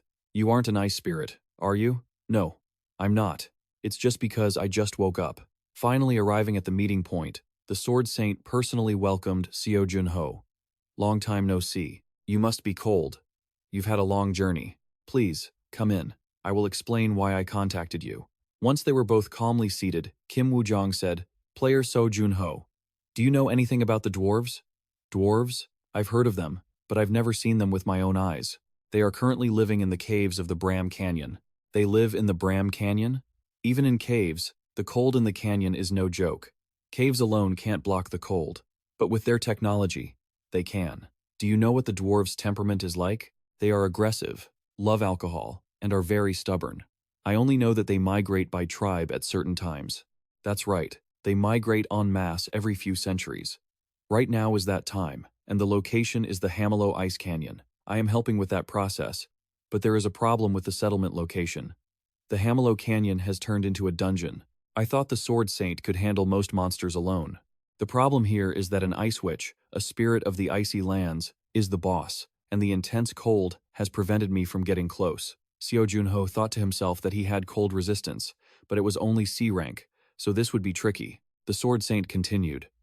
If you lend us your power, the dwarves and I will assist you in every way possible. The Ice Queen ate a cookie and spoke up. The contractee asked about the rights to the rewards from defeating the Ice Witch. The Sword Saint seemed to hear her and said, Of course, I won't claim the work you've done as my own. The Ice Queen was startled. Oh, really? Wait, how can you understand what I'm saying? Ah, I learned how to communicate with spirits from the elves. Is something wrong? The Ice Queen quickly said, No, no. Your mental capacity doesn't look low at all. Seo Junho scratched his head and gave a wry smile. Thanks for the compliment. It feels strange, but as a human, I should learn to speak politely. Haha, if I offended you, please forgive me. So, Seo Junho trudged along behind the Sword Saint, clearing the path. Kim Woo-jong, who was walking, turned back to ask, How is the pace? I hope it's not too fast or difficult for you. It's fine. You can speed up even more. You mean go faster? Kim Woo-jong looked at him with sharp eyes. You always exceed my expectations. Then I will increase the speed a bit. We will arrive in one day. Seo Junho watched him and thought to himself, This training session is going to be a bit difficult. 25% overclocking. The race between the two men made Kim Woo-jong very happy. Meanwhile, the dungeon Seo Junho just leveled has been completely wiped out. Is anyone still alive? I don't sense a single presence, as if everything's been scrubbed clean. It's like there's someone here who's impossible to catch. Could there be a high-level player near the dungeon? No, we always account for that beforehand. Are you sure? Could we have missed the trail of a high-level mercenary? Maybe Kim Woo-jong or Brain Jong. Come to think of it, what about the whereabouts of Sky Killian? That woman has also vanished without a trace. But after all, the 5 heroes are just legends of the past, aren't they? You've never even seen them, so you have no right to judge. Once the investigation is over, head back immediately and don't pull any stupid stunts. Honestly, boss. Don't worry. Honestly though, my body is itching for some action. Maybe I'll go play with a few people on the way back. He says this while licking his lips, looking as if he's ready to devour someone alive. Over here, Kim Woo-jong has led Seo Junho to the settlement of the White Mo dwarf tribe. The place is packed tight with tiny houses nestled against one another. Kim Woo-jong introduces this place as Denis. Seo Junho is amazed by the sight. He mentions he's never actually seen a dwarf before. Yeah, that's right. I wasn't even sure what a dwarf settlement looked like. Before the gates appeared, I only knew them from the movies. Ah, I see. So what do the dwarves look like? Seo Junho asks, dying to know. Knowing would spoil the surprise. It's better if you experience it yourself. This path leads to the plaza. As soon as they enter, they see 2 little kids sitting by a fountain. Seo Junho thinks, Oh, dwarf children. I haven't seen any adults yet. I should make a good first impression, right? Thinking that, he innocently pulls out a lollipop to make friends. Hi there, I'm Seo Junho. The boy glances at the lollipop and turns to Kim Woo-jong. Who's this idiot that's as dense as you were back then? Seo Junho and Woo-jong force a stiff laugh, and the girl giggles too. Ho ho. I think he's cute. Why are you like that? Seo Junho is both embarrassed and confused. What? What just happened? What? Can't handle it? The boy mocks him with a smirk. Heh. Look at that expression. Surprised, huh? Seo Junho blushes and turns to Kim Woo-jong for help. Did I do something wrong? Haha, sorry about that. Let me introduce them to you. The chieftain of the White Mo Canyon tribe. Brum. but no beard. And that voice, those are just things from media and video games. Let me tell you, this little guy is over 250 years old. The 250-year-old with the face of a grade schooler winks and smiles. Seo Junho feels that his 51 years of life truly don't compare to them at all. Seo Junho and Kim Woo-jong continue climbing the mountain after that awkward encounter. The higher they go, the colder it gets, to the point where even the Ice Queen is getting a runny nose. Kim Woo-jong looks up. Above their heads, aside from the snow, there are these long, white-furred creatures. The chieftain of the Mo tribe has talked about how many people have seen elves and how they look, but no one has ever seen what the dwarf tribe looks like, because compared to their lifespan, humans are just like toddlers to them. But there is only one thing that describes us accurately, and that's our craftsmanship, right? That's correct. We, the dwarf race, build our furnaces and kingdoms on fertile land. This icy valley is where I was born and raised, but unfortunately, the resources here are drying up, so we have to move somewhere else. But suddenly, a death goddess known as the Ice Witch appeared and took up residence in Hamalu Valley. After the structures were completed, Kim Woo-jong adds to the mission, "You have to defeat her without causing damage to the place, which is why I failed." In island mythology, the Banshee is a ghost in the shape of a woman who brings death with just a scream. Could you give us details about her? We don't know much about her either, but we will provide supplies for you. Because Kim Woo-jong trusts you, I believe you have what it takes to do it. In that case, I'll leave our home in your hands. When you return, I will personally craft a weapon as a gift for you. Despite the chieftain's tempting promise, Seo Junho doesn't get a hero complex over it. I'm not sure if I can defeat her, but I will definitely make it back. Meanwhile, at Hamalu Valley, Kim Woo-jong sees a creature with long, white fur on the cliff and says, "It's a yeti. It isn't moving. What are you going to do?" Kim Woo-jong doesn't say much. With a cold face, he draws his sword. The yeti suddenly springs back to life, its eyes glowing. Kim Woo-jong lunges, swinging his blade while muttering some strange-sounding incantation. Memento mori. That phrase means, prepare to welcome death. This holy sword wielder doesn't just have superior swordsmanship. He can use multiple languages. He can communicate with all kinds of species. Talk about a top-tier student. As he speaks, he coldly lands a strike, turning the dying yeti into a truly dead one. Done with the task, Kim Woo-jong's expression doesn't change as he tells Seo Junho to keep moving. During the short time the Sword Saint was working, Seo Junho just stood there with his eyes wide open. Kim Woo-jong. We're almost at the Dwarf Valley. He suddenly stops. Now, player Seo Junho, from here on, you have to go on alone. Before them now is a bottomless abyss with snow swirling everywhere. Seo Junho pulls his coat tighter and asks, "So, Hamel Valley is inside that snowstorm?" "That's right. All right, thanks for leading the way." "Good luck. See you later, Kim Woo-jong." Seo Junho continues on alone, while half his body is already buried in snow.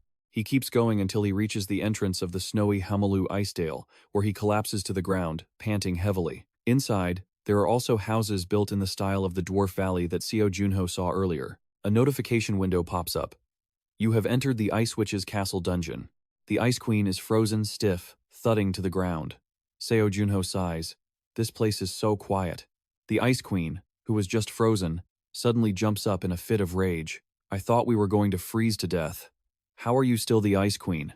Seo Junho is extremely confused. Just as the two are about to start bickering, ghostly spirits float by to warn them. "No, don't come here. Don't come here, if you don't want to die." The Ice Queen turns pale with fear, grabbing Seo Junho's shoulder and asking, "Hey, you have a plan, right? Are you sure you can do this? If you're scared, we can just head back. They said you'd die if you get any closer." "Good grief, you're an Ice Queen who's afraid of ghosts? Why didn't you say so sooner?" Seo Junho calmly pulled out a flare and added, "I'm not scared, but seriously, why would an Ice Queen be terrified of an Ice Witch?" Seo Junho fired the flare despite the Ice Queen's weak protests. "No, seriously, stop it. Let's just get out of here. If you're that scared, just stick close to me." The Ice Queen turned pale. "Goodness, do you even know what a banshee is? A wailing ghost? An omen of the afterlife? How can you be so calm about this?" Seo Junho. "Right. The rumors say that just hearing her moan is enough to drop dead on the spot. Usually, those who die in such bitter injustice become a banshee. But all she really wants is for someone to listen to her," Nifa said. Seo Junho moved forward with firm determination. "They say she's been a wandering spirit for centuries. Luckily, she isn't my main target. Since the soul-sucking Dark Guardian is far more dangerous than she isn't my top priority."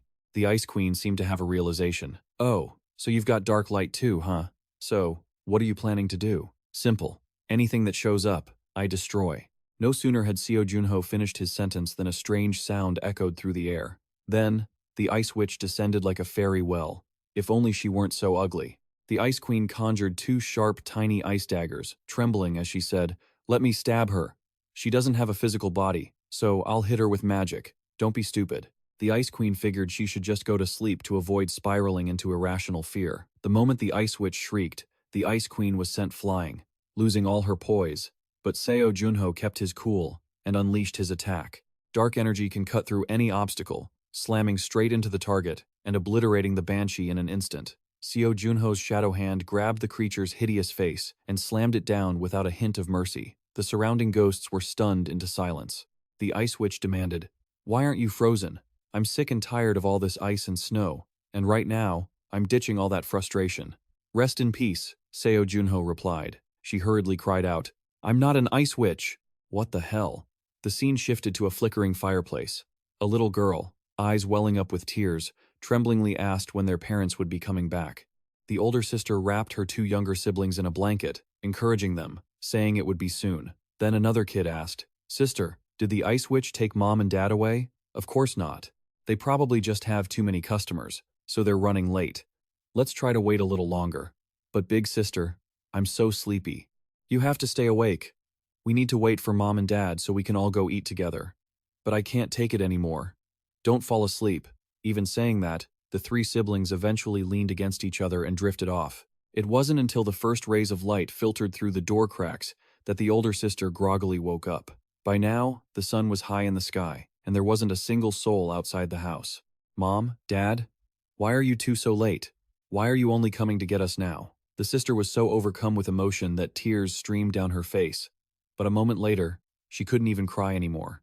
And that was the memory of this spirit. From this, the Ice Queen deduced that the Ice Witch and his contractor had been separated, and he needed a substitute for some kind of plan. The spirit continued, saying that to create this thing, he had murdered the child and her family, then cursed them with an ice hex. The Ice Witch had been turning ordinary people into monsters and using them as bait for all these years. Both Seo Junho and the Ice Queen felt a chill so deep they couldn't find the words. That thing really is a sick monster. The spirits nearby were deeply moved by this. Nifa sternly reminded Seo Junho, "In moments like this, you have to stay rational. Contractor, remember, your opponent is a wizard who has placed ice hexes on countless people." Seo Junho replied indifferently, "Doesn't matter how strong he is, he's still not as seasoned as the master of the magic tower, that's for sure." At the same time, the Ice Witch was busy concocting something, beginning experiment number 3,184. "This time, I've increased the ratio of zinc and magic infusion significantly. Your vitality will be restored soon." The you he was talking to was nothing but a skeleton. When he poured the liquid over it, the skeleton formed 14 faces. The Ice Witch was filled with utter disappointment. Another failure. "This experiment requires more vitality. Team 1, dispose of these failed specimens and clear the table. Team 2, I need more test subjects, bring them here. If you dawdle, I'll use you lot as replacements." The goblins were terrified out of their wits, scurrying off to do the Ice Witch's bidding. As for the Ice Witch, he returned to his throne, looking at a photo of a beautiful woman and talking to himself. "Since becoming an immortal wizard, how many times have I failed now? I've lost count. I want to feel the touch, the taste, the pain, the heartbeat of a living person. I want to be human again." Meanwhile, guided by Nife, Seo Junho arrived in front of a cave. "Are you sure this is his lair? It looks exactly the same." Marco chimed in. "You'll die if you go in there. What are you going to do if you meet the Ice Witch?" Seo Junho answered blankly. "Just go all out. Obviously. You and those other guys have been played by him. I'm stuck in this world and need to get out. Have you really thought this through? If you want to run, go ahead. Stop asking questions." He was clearly getting annoyed. Not the time for deep thinking. "From this moment on, I don't want to be dragged into any more trouble," Seo Junho declared bluntly and snapped his fingers. Shadows opened up beneath his feet. The shadow tendrils quickly reached the remaining groggy goblins. Impact! As he spoke, the pillar supporting the cave snapped, causing a collapse that shook the ground all the way to where the Ice Witch was brooding. An earthquake? Impossible. These haven't stopped for hundreds of years. From the distance, the miserable shrieks of the goblins echoed.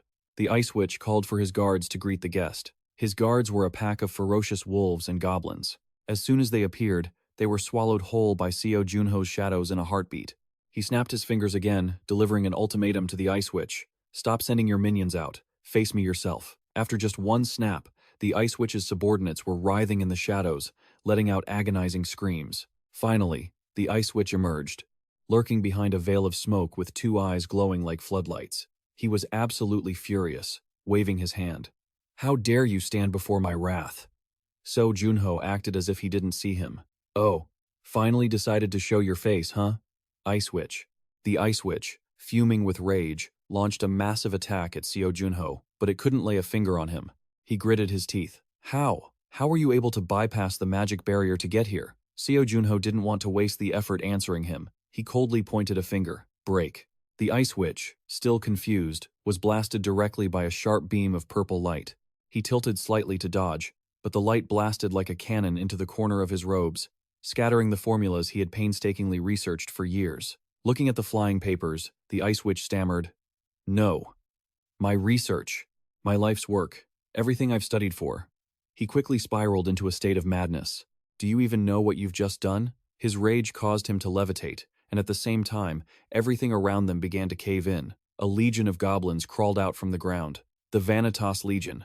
Hundreds of years ago, humanity feared and revered my power. They could never understand my grand ambition. Even my master could never understand me, the Ice Witch mused, looking down from above at the smoke and flames below. Today is truly the day of destiny. It's time to leave this mountain. Behind him, a terrifying giant snake loomed. I will return and let the world know of my existence. I'll show all of you who is wrong and who is right. The old man gritted his teeth, muttering with grim determination.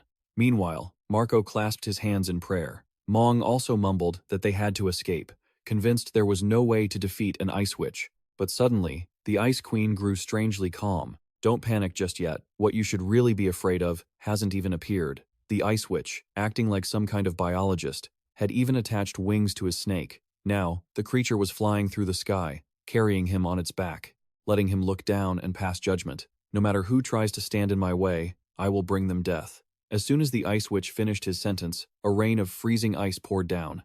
Before Junho could even think of a plan, Nifi spoke up. Hey, contractor, I'll handle this. I can't just stand by and watch someone dare to look down on the power of my ice and snow. Nifi lifted her mask, revealing her beautiful face, accompanied by the manifestation of giant ice unicorns. I am the one who will freeze this world. How dare you use such powers in front of me? Once I'm fired up, don't even think about asking for mercy. There's no turning back now.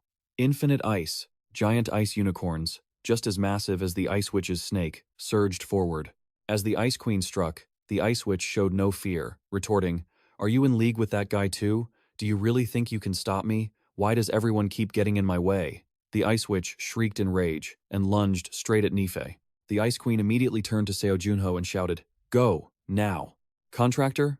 What are you saying?" Seo Junho asked, bewildered. "Leave this snake to me, contractor." "Even so," Seo Junho said while readying his armor. "I'm not done here yet." With his armor primed, Seo Junho immediately flipped the switch to beast mode. He would slash anyone in his path he wasn't leaving until he'd crushed the army the Ice Witch was so proud of. Seo Junho transformed into a blur of shadows, a streak of purple light carving through the minions as he charged straight at the Ice Witch. Just as the sword reached his throat, the witch muttered, "It seems you really are stronger than me. This is beyond my expectations." As the snowflakes scattered, the scene shifted back to the wooden cabin where the three sisters used to live. The older sister was still hugging her two siblings under the blankets, and hearing a sound, she immediately pleaded, "Ice Witch, I was wrong.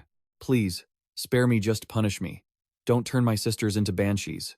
As she pleaded, the door opened, and a voice rang out, "My children, I'm so sorry. I'm late because I was busy selling the fish." A kind-looking man and woman appeared, their faces beaming with joy. "Mommy bought you all some cake. Good heavens, forgive me. I went out and forgot to start the fire for you. Are you cold?" The older sister transformed back into her human form, tears streaming down her face. "Why are you back so late? Father was wrong. Have you been waiting long? You've suffered so much." It was a reunion, a scene of warmth and happiness like no other, but in reality, it was just an illusion. Had they finally passed on? Perhaps. Seo Junho, battered and bruised, prayed that the victims would have a happier life in the next one. The Ice Witch was gone, The one who caused their misery had vanished. It's time to leave, Nephi reminded him. Before heading out, Seo Junho rummaged through the Ice Witch's remains and said, "Wait, there's one last thing I need to do." The Ice Witch had said something very strange earlier. A strange remark? Nephi asked, surprised. You were right there. Didn't you hear it? Were you deaf or something?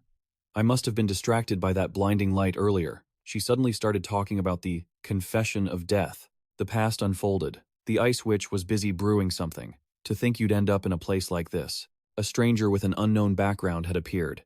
It's a pleasure to make your acquaintance, Ice Witch. Who are you? Forgive my rudeness. My name is. Before he could finish, the Ice Witch interrupted. I don't care. She waved her hand, launching icy spikes. A mere human, daring to step foot in here? Get out! The man didn't flinch, only sighed. Oh dear, this is difficult. I just wanted to have a chat. Before the Ice Witch's spikes could even touch him, they dissolved into nothing. He calmly continued. You aren't the only thorny rose around here, you know. The Ice Witch was stunned, speechless. The man took off his hood and winked with a charming smile, a smile reeking of pure deceit. I am a wandering mage, searching for monsters like you, and a member of the Demon Association. Recently, I became the 5th person to join the 9 Heavens. The 9 Heavens? The Ice Queen gasped, terrified. I've only heard rumors about the 9 Heavens. I never thought I'd actually see one of them. Seo Junho also marveled. I've only heard the rumors too, so you haven't met him either? Right. The gluttony of the 9 Heavens is notoriously hard to track down. Oh, wait, then who arranged for the players, the gluttony, and the 9 Heavens to meet, and how did they even manage to pull that off? I heard about this from Deo Yu. It's a bit of a long story. The Ice Queen sat down, crossing her legs and chin, acting as if she had all the time in the world for gossip. I'm all ears. Even though it's a common name in this generation on Earth, the 9 Heavens have only existed until recently. The first person to call himself a god of the 9 Heavens was a gluttony 11 years ago. He proclaimed himself a god to the whole world and issued a challenge. Everyone must have thought he was a lunatic. Of course, they all thought he'd lost his mind. Everyone who heard his words just laughed at him. That gluttony wouldn't just sit there and take it, would he? He slaughtered every single one of them. That debut was truly spectacular. Of course, that guild was nowhere near the level of the Big Six, but the top-tier players from the major guilds were still defeated by him. He climbed the mountain of corpses he created and declared, I am the heavenly demon. That moment was the birth of the Demon Association along with the first god of the 9 Heavens. This shocking event was enough to send everyone into a panic. The gluttony of the first and second floors were quite agitated. In a world dominated by gluttony, players had to resort to other means. And so, the players who became icons representing the enemies of the heavenly demon have emerged. The second god ranker from the 9 Heavens, Yaka, comes from the Kabi Forge Guild, and the Sword Saint comes from the Jingyue Guild. To stand on par with the heavenly demon, 8 more players have proven their godlike status, creating the 9 Heavens. And then, a year ago, the heavenly demon appeared in the capital of the Ruben Empire. Escorting the heavenly demon was a female ghost with purple hair. He said to Si Chin, From now on, leave it to me. She asked, Are you sure you'll be alright fighting alone? What was that? Do you think you could actually help? They're just high-level rookies from the 9 Heavens. I'll help you clean up the mess when I'm done. Ha ha ha. That's more like it, isn't it? You talk too much. The high-level rookies spoke up. Why did you even come here? Nobody is going to welcome you. That's exactly why I'm here. I have something to prove before the time comes. My absolute status as the supreme god. He winked as he said this. With a smile that wasn't just annoying, it was practically begging to be punched. Memento Mori, Sword Saint Kim Gujong, was the first to react to his overwhelming aura. The heavenly demon coldly crushed the Sword Saint's attack, laughing in a twisted, disturbing way. There are just too many gods here now. While laughing, he fired a sphere of blood at the Sword Saint. It took a significant amount of effort for him to deflect the blow, yet it still caused a massive explosion. The Sword Saint glared at him, and the rest of the gods began to grow serious, their wine glasses shattering. In the end, the 9 Heavens, including Guchon Hin Sanghui and Kim Gujong, joined forces to attack the heavenly demon. If the heavenly demon had been even a little bit stronger, the entire 9 Heavens would have been wiped out that day. What was the heavenly demon's fate? One of his subordinates, Valencia Sinin, defeated all the high-level players there. Afterward, the heavenly demon was so severely wounded that she vanished along with him. She was later recognized as a goddess. Seo Junho finished his story, thinking that from the duels to the proof of his status, there was no doubt left. The heavenly demon had accomplished everything he wanted before vanishing. Seo Junho's somber mood didn't seem to match the festive, joyful atmosphere of the dwarf village. The Sword Saint and the Ice Queen stood to the side, watching Seo Junho sitting on the railing, gazing at the fireworks like parents watching their child. Ugh, what a strange vibe. Kim Gujong also had worries of his own. Even with the 9 heavens giving their all, they still couldn't stop him. We missed our chance. Currently, Seo Junho held a frozen heart literally. The quest reward, the frozen heart, would increase the user's mana stat by 15% when used. Seo Junho frowned in thought. The heavenly demon hadn't made a move since then, but it wasn't because he was busy recovering from his wounds. They should have healed a long time ago. Ha ha ha, very good. I too shall join this play you call the 9 heavens. Next time I return, make sure to entertain me better than you did today. I'll give you 6 years to do your best to stop me. Before disappearing, he had delivered that ultimatum. Junho guessed that his goal was to become the strongest in the world and claim the highest seat in the 9 heavens. That was why he needed to become even stronger. It wasn't worth the world being destroyed just for the sake of one person. Bright fireworks continued to explode in the sky.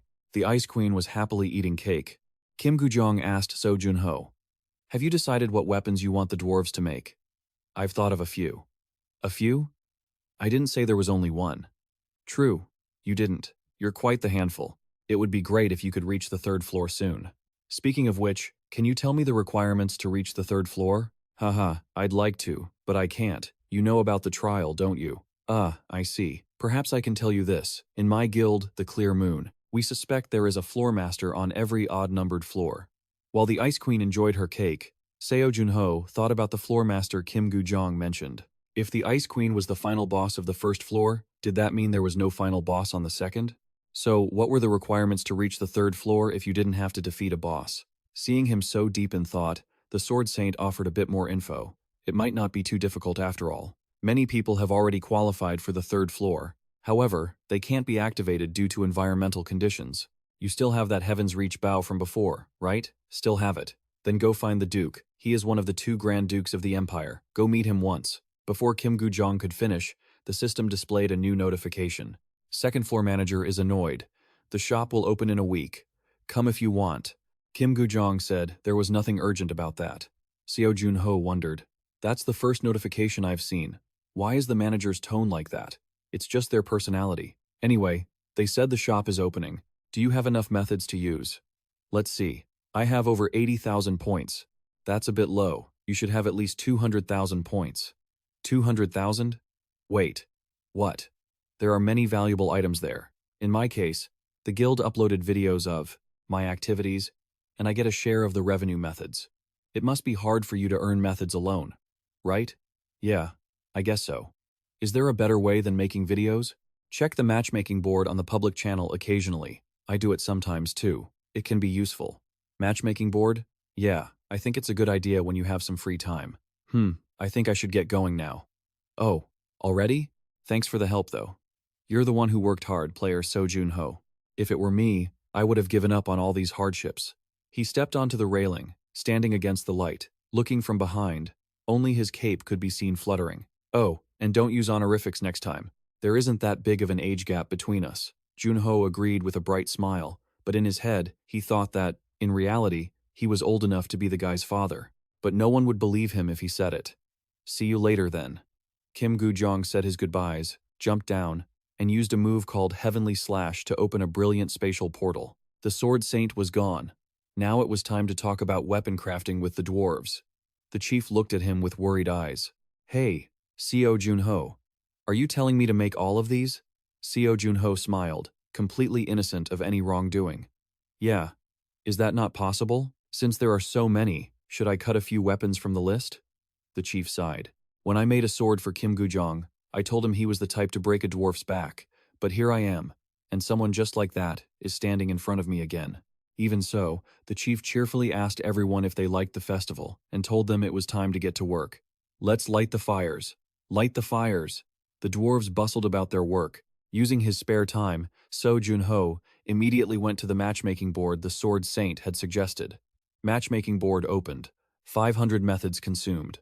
So expensive, you contractor. The Ice Queen gritted her teeth and grabbed Seo Junho by the hair because of the 500 methods, but he said he had no choice because if he didn't, he'd be a goner. Can't we just not watch it? Nefi was still lamenting the 500 pp, but Junho was determined to see it. Junho entered the system as if he were playing a virtual reality game. He explained to the Ice Queen that it was like an arena in there. Yeah, it has a function to hide the participants' appearances and features a challenge system. Players can challenge higher-ranked players to earn more methods. There's a ranking, too? Wow. Seo Junho guessed there were a lot of people there.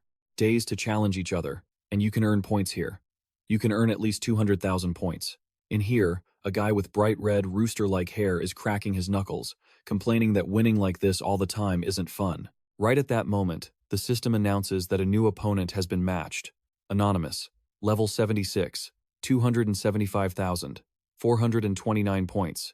0 matches, 0 wins, 0 losses, 0 draws. Betting 10,000 points. The guy sees this and immediately assumes you're here to burn some cash after a hunting trip. The system displays a notification that the next match is ready. The roosterhead gets excited immediately. Free points from a newbie, here I come. The match takes place on the Han River battlefield. Seeing the other person hiding their information, the roosterhead finds him even more of a pushover, thinking that players who only know how to hunt monsters usually lack experience in PvP, even if they have a high level. He confidently thinks that's the reality of life. Once you enter here, your level means nothing. It's gonna hurt a little, but consider this a lesson. Sorry about this, Chin Bing. The system's countdown just finished, and he immediately charged forward. Seo Junho stood still, as calm as if he were just splitting up some cash, making the roosterhead think he'd make good use of his points. But life isn't a dream. He missed his strike and was sent flying by a counterattack from Seo Junho. The roosterhead's fall was so strong that the paving stones on the sidewalk were torn up. The roosterhead, what the? The virtual arena world started going crazy. I just entered the match and was declared a loser immediately. This is insane. You were eliminated impossibly fast. Didn't you look at my info? I'm level 102 and in a major guild. And yet, I lost the moment I got in. Oh, really? I also lost the second I pressed start. Maybe it's just your lack of skill. No, I believe they're right. Were you also taken down by a swordsman? No, I was hit by a spear. Exactly. I was also taken down by a guy with a spear. I saw him holding a halberd, not a spear. Whether it's a spear or a halberd, you still got eliminated just the same. Sorry to interrupt everyone, but I saw it as a broadsword. No, I saw him holding a bow. One arrow to the head sent me packing. I'm a level 117 tank and was taken down in just 2 hits to my shield. This is impossible. Damn it, some hacker scum is running wild. How many bastards are using that cheat? Everyone, report this to the administration immediately. Anything else is fine, but this can't be ignored. While the chat channel was in chaos, Seo Junho was trading blows with a long-haired guy using a spear. He even complimented him. Wow, your spear technique is really good. Wait, no way. How do you know what weapon I'm using? Galactic Spear Art. The long-haired guy, furious, used his ultimate move, but Seo Junho spotted an opening and used a single bullet to end the fight. As he pulled out the magazine, he did some quick math, hit 80,000 points already. He blew the smoke from the gun and muttered, "Earning points isn't as hard as I thought. You have won." Returning to the waiting room, the Ice Queen sat happily on his lap, drinking tea and eating cake, saying, "You're so strong that you're being suspected of cheating. Now they have to hesitate before daring to accept a challenge. We need to earn at least 500,000 points. I'm sure we'll make it in time. Your point earning speed is terrifyingly fast. I wonder how many points the richest person has. Maybe 10 million, maybe even 1 billion. Just then, the system alerted him to a message from Fury. "Seo Junho, I need to talk." "Isn't that person the manager of the second floor?" the Ice Queen asked. "What's this? I haven't done anything wrong." Seo Junho and the Ice Queen were shipped straight to the administration's site. All around them appeared millions of complaints demanding the admin find the hacker, threatening to terrorize the administration daily if they didn't. "Your ability is truly amazing. But who are you? The floor manager is a very hot girl, and what are you doing to make me receive hundreds of reports a day like this? Usually, I just run the program, leave it, and sleep, ignoring the reports. But this time, I can't do that."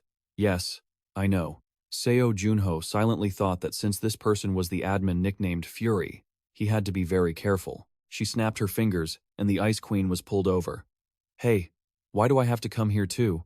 You've seen my name too. I'm quite lazy, but my superiors make me watch over this system very carefully, so it's quite troublesome." I'll check it out for a bit and let you go, so just wait a moment. Seo Junho thought she shouldn't be named Fury, but rather lazy. Fury frowned. Your name is Seo Junho, a tower climber born in South Korea. Born in. What is this? You're 50 years old? She cupped her face as if she had found something interesting. Ah, an earthling who is extremely proficient in disguise techniques, eccentric personality, defeated the first floor boss 26 years ago. Wait a minute. Are you that ghost? The Ice Queen gritted her teeth. When the admin didn't recognize Seo Junho immediately, Fury seemed very excited when she realized who it was. So this is what you look like. I didn't even need to go looking for you. So you're one of the 5 heroes. And this little girl is the Ice Queen? The Ice Queen hugged Seo Junho's neck, calling her rude. Huh. The Ghost and the Ice Queen aren't like the other administrators. I trust you two. Hurry up and conquer the 10th floor. I really want to retire. She looked at him with an extremely serious gaze. So this is what she wants. Forget the investigation. Consider it like nothing happened. Wait, I shouldn't do that. Fury was so flustered she dropped her slippers just to wink at Seo Junho. Haha, it seems I've wasted a bit too much of your time. To apologize, I have something to compensate you with. How about it? This attitude change, faster than lightning, surprised even Seo Junho. Compensation? Fury jumped up, extremely excited, saying, Exactly, I'll be opening a shop soon. Bring me 800,000 points. What? Do you think money grows on trees that I can just pluck it off? Damn it. 800,000 points. Seo Junho hadn't even agreed, but she had already sealed the deal. Then I'll consider this a promise between the two of us. You'll keep your word, right? Remember to keep it. I'll do my best. Seo Junho made a wry face and reluctantly agreed. Fine. The Ice Queen secretly let out a sigh of relief. The thing to wonder is, in the end, what good does this do for me or you? At a high-rise building, an exclamation echoed to the very heavens. Wow, he can't be defeated. He really is unstoppable. Hey, isn't that the guy who was accused of cheating? No way. The administration has already announced he didn't cheat at all. Gong Juha went to pour some water and caught wind of the story. Seeing her 2 employees happily discussing someone, she was very confused. Really? His skills are top-notch. He's undefeated in the arena. It seems he doesn't want to fight people lower level than him anymore. What's going on? Well, little princess, have you grown even a tiny bit taller since last night? The staff member took one look at Gong Juha and started teasing her, causing the drink in her hand to instantly bubble over. Gong Juha flashed a smile that looked like a storm was brewing. Nope, I actually lost a bit of height. Why don't you lend me some of yours to make up for it? Can't do that. But wait, what's going on? Is this about the arena? That's right. I remember you used to be obsessed with that game. There's a new player, and he is absolutely terrifying. He's been winning so consistently since his first few matches that people think he's cheating. He can even beat level 120 players now. It's wild.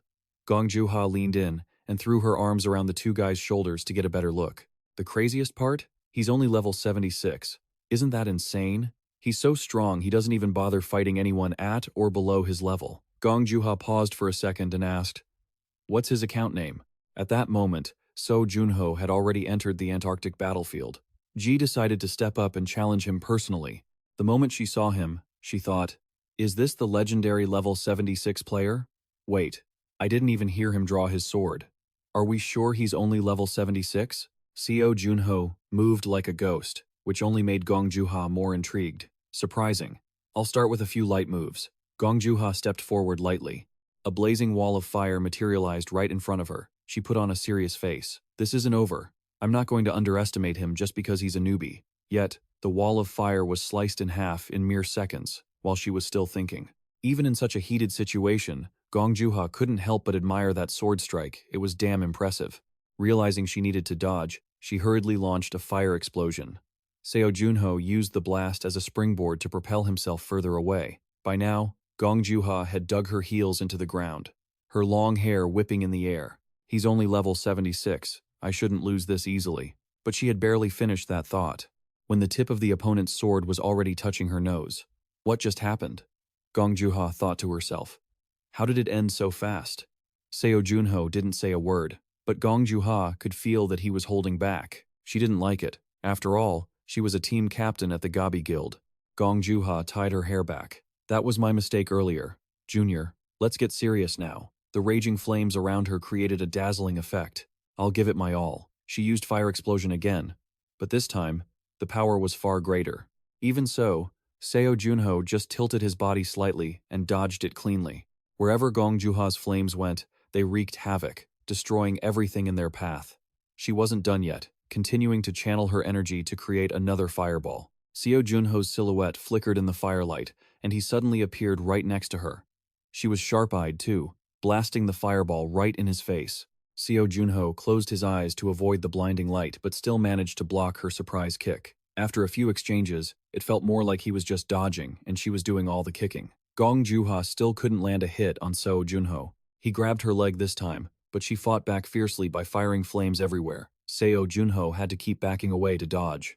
Gong Juha kept pursuing him relentlessly. As they engaged in direct combat, she was stunned to realize he was using the exact same techniques as her. Seo Junho bent his body and landed a kick on her without holding back. The result of acting reckless was Gong Juha face-planting into the ground. Just as she was about to fire another blast, she saw the other guy slice her projectile in half like he was cutting fruit. His blade stopped right at the top of her head. At that moment, Gong Juha thought, he's not just a genius, he's a monster, like Sin So-yeon and Kim Gujong. Do you know about the Night Demon? How could I not? He's the player I admire the most. Gong Juha scowled, as if she were ready to bite, when the stranger asked about her idol. So that's why our close quarters techniques are so similar. Junho came up with an excuse quickly, and he was a pretty good actor. He even took the liberty of sharing some advice with her. When you use elemental skills to attack, it's best to stop thinking about defense. Your body will be sturdier if you do that. If you're afraid of getting hit, it's either because your feints are obvious or your movement is sloppy. He twirled his sword with flair and sheathed it. Gong Juha gasped as if she'd just discovered a truth, launching another attack, alternating between magic and elemental skills. By filling in the gaps, you'll find the opponent's blind spots and attack more effectively. Why? Why? Why are you telling me all of this? She asked, baffled by a complete stranger's kindness. Because you're cute. Seo Junho sighed. I didn't really have another choice. Gong Juha turned bright red. What was that? Just then, a notification window popped up. The opponent had surrendered.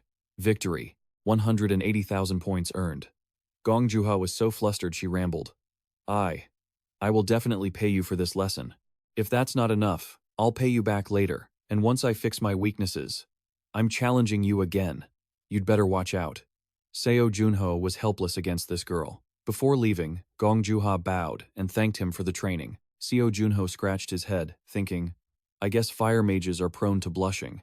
The Ice Queen slapped him in the face. You're saying rude things again. You know. Anyway, that's 81,000 points. Looks like you finally collected enough. The administrator's shop was bound to open soon. Probably in another hour, right?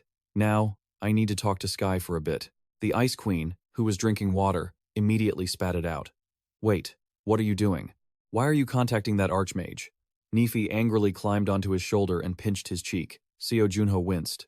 I have something I need to ask her. At that moment, a finger suddenly poked the Ice Queen in the face, making her jump and fly away, screaming just like a proper lady encountering a pervert. Sky appeared out of nowhere, giving Seo Junho a headache. Hey, you shouldn't just barge in like that. Whatever. Did your meeting with Sinel Hyun go well? Oh, that jerk? Sky went ballistic, just hearing the name. We met, and I'm already planning how to take that guy down. Junho broke into a cold sweat. What's wrong with her? Obviously something went wrong. What else? The Ice Queen was shivering, flying up to cling to the ceiling while looking down at the conversation. Sky was furious. How dare he call himself a space master? I was embarrassed even to use the term. Well, you two are called archmages, aren't you? Sky glared at him. Seo Junho? Whose side are you on? Junho was overwhelmed by her stare. The side of Jae, Rupert, Mio, and Ramadas. What? First, tell me the details of what happened. Sky set her tea down and sighed. The time shifted to that situation. Thank you for answering my call, Space Master. My name is Sinel Hyun. To the public, I am known as Gabi. Right, Sinel Hyun, get to the point. I need to ask you for a favor. Please stop posting your hunting trips on social media. Why? I heard you just woke up from the ice after being frozen. In my opinion, hunting alone right now isn't just careless, it's broadcasting your every move to everyone on social media. What are you going to do if the Hunters Association decides to surround you? So, are you saying I've become weak so I shouldn't push myself? You could actually die, you know. Senior, are you worried about me, or is this an order? It's confusing. Both. What if you get taken hostage? Me? Captured? The secretary gulped as the two spoke, listening to his guild leader continue. If this were 25 years ago, you were invincible, but now isn't the time for you to be acting so recklessly. You don't have to worry, but you must be careful.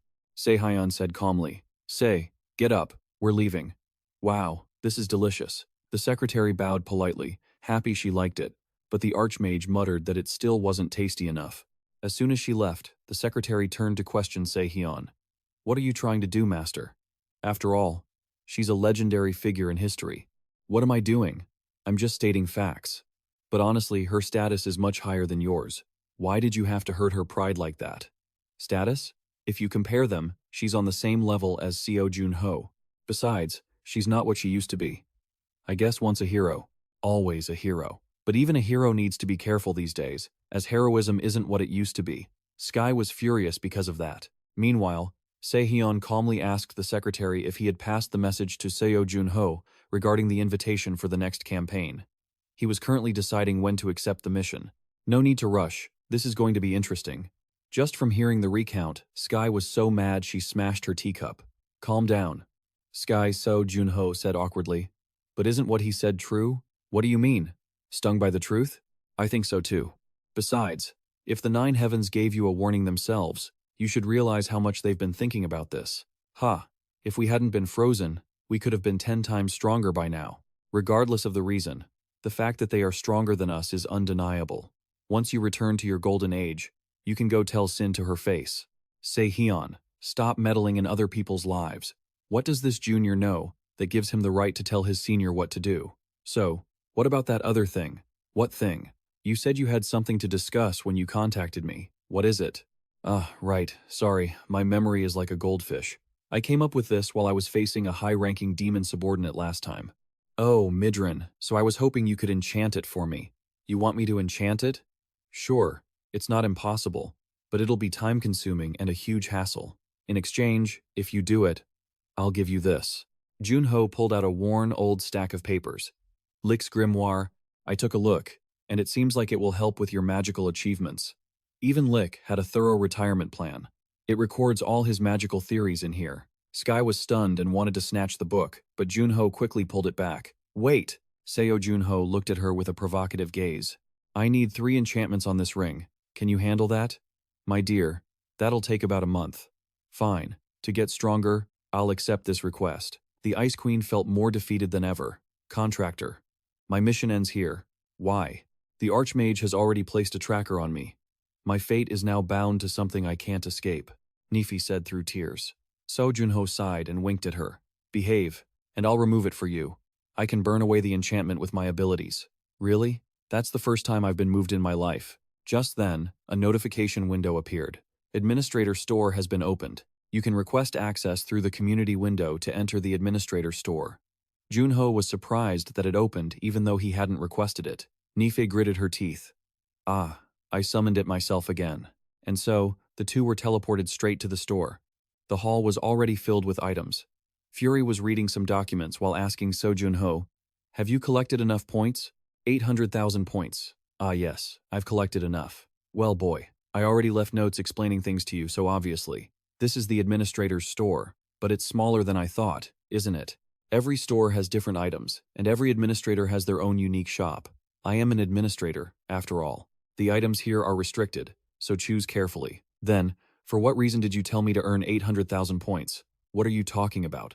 When did I ever say that? Is this lady trying to back out? Don't you realize everything you say is being recorded? If the others hear this, you'll be in big trouble. Just be quiet and pick what you need, Nifi whispered. She really does whatever she wants, huh? Seo Junho quickly caught sight of something. Is this a divine herb? It looks good. Centennial ginseng. It smells like pine. But its efficacy is so poor, it's like a child's toy. Even though it costs 300,000 points, it's the least efficient item here. Fury immediately reminded him. What's wrong with today's report? She definitely knew how to tease him. Junho had figured out her true motives. As he touched a bottle of yellow liquid, she continued.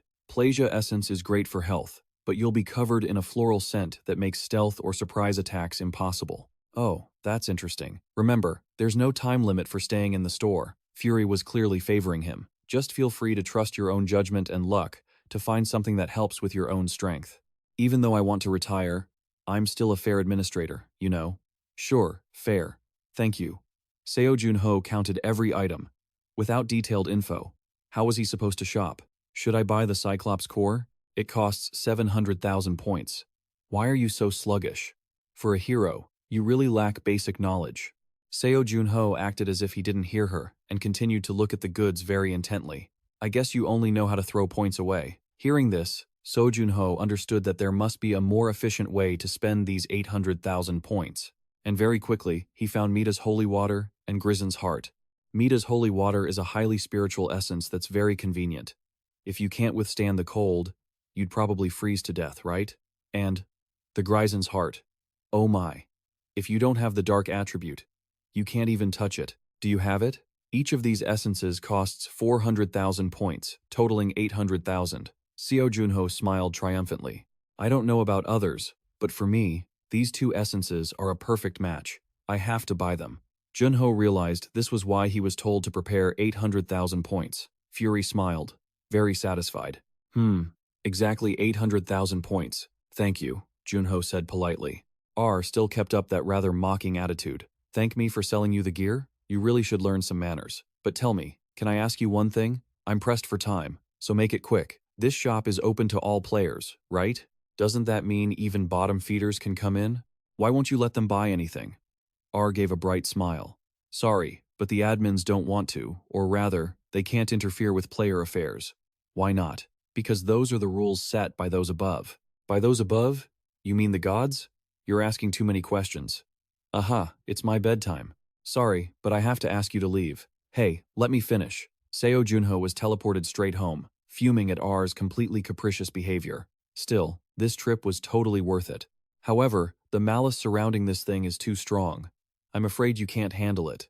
The Ice Queen judged this item to be quite dangerous. Seo Junho also felt that even his current ice skills weren't enough to resist it.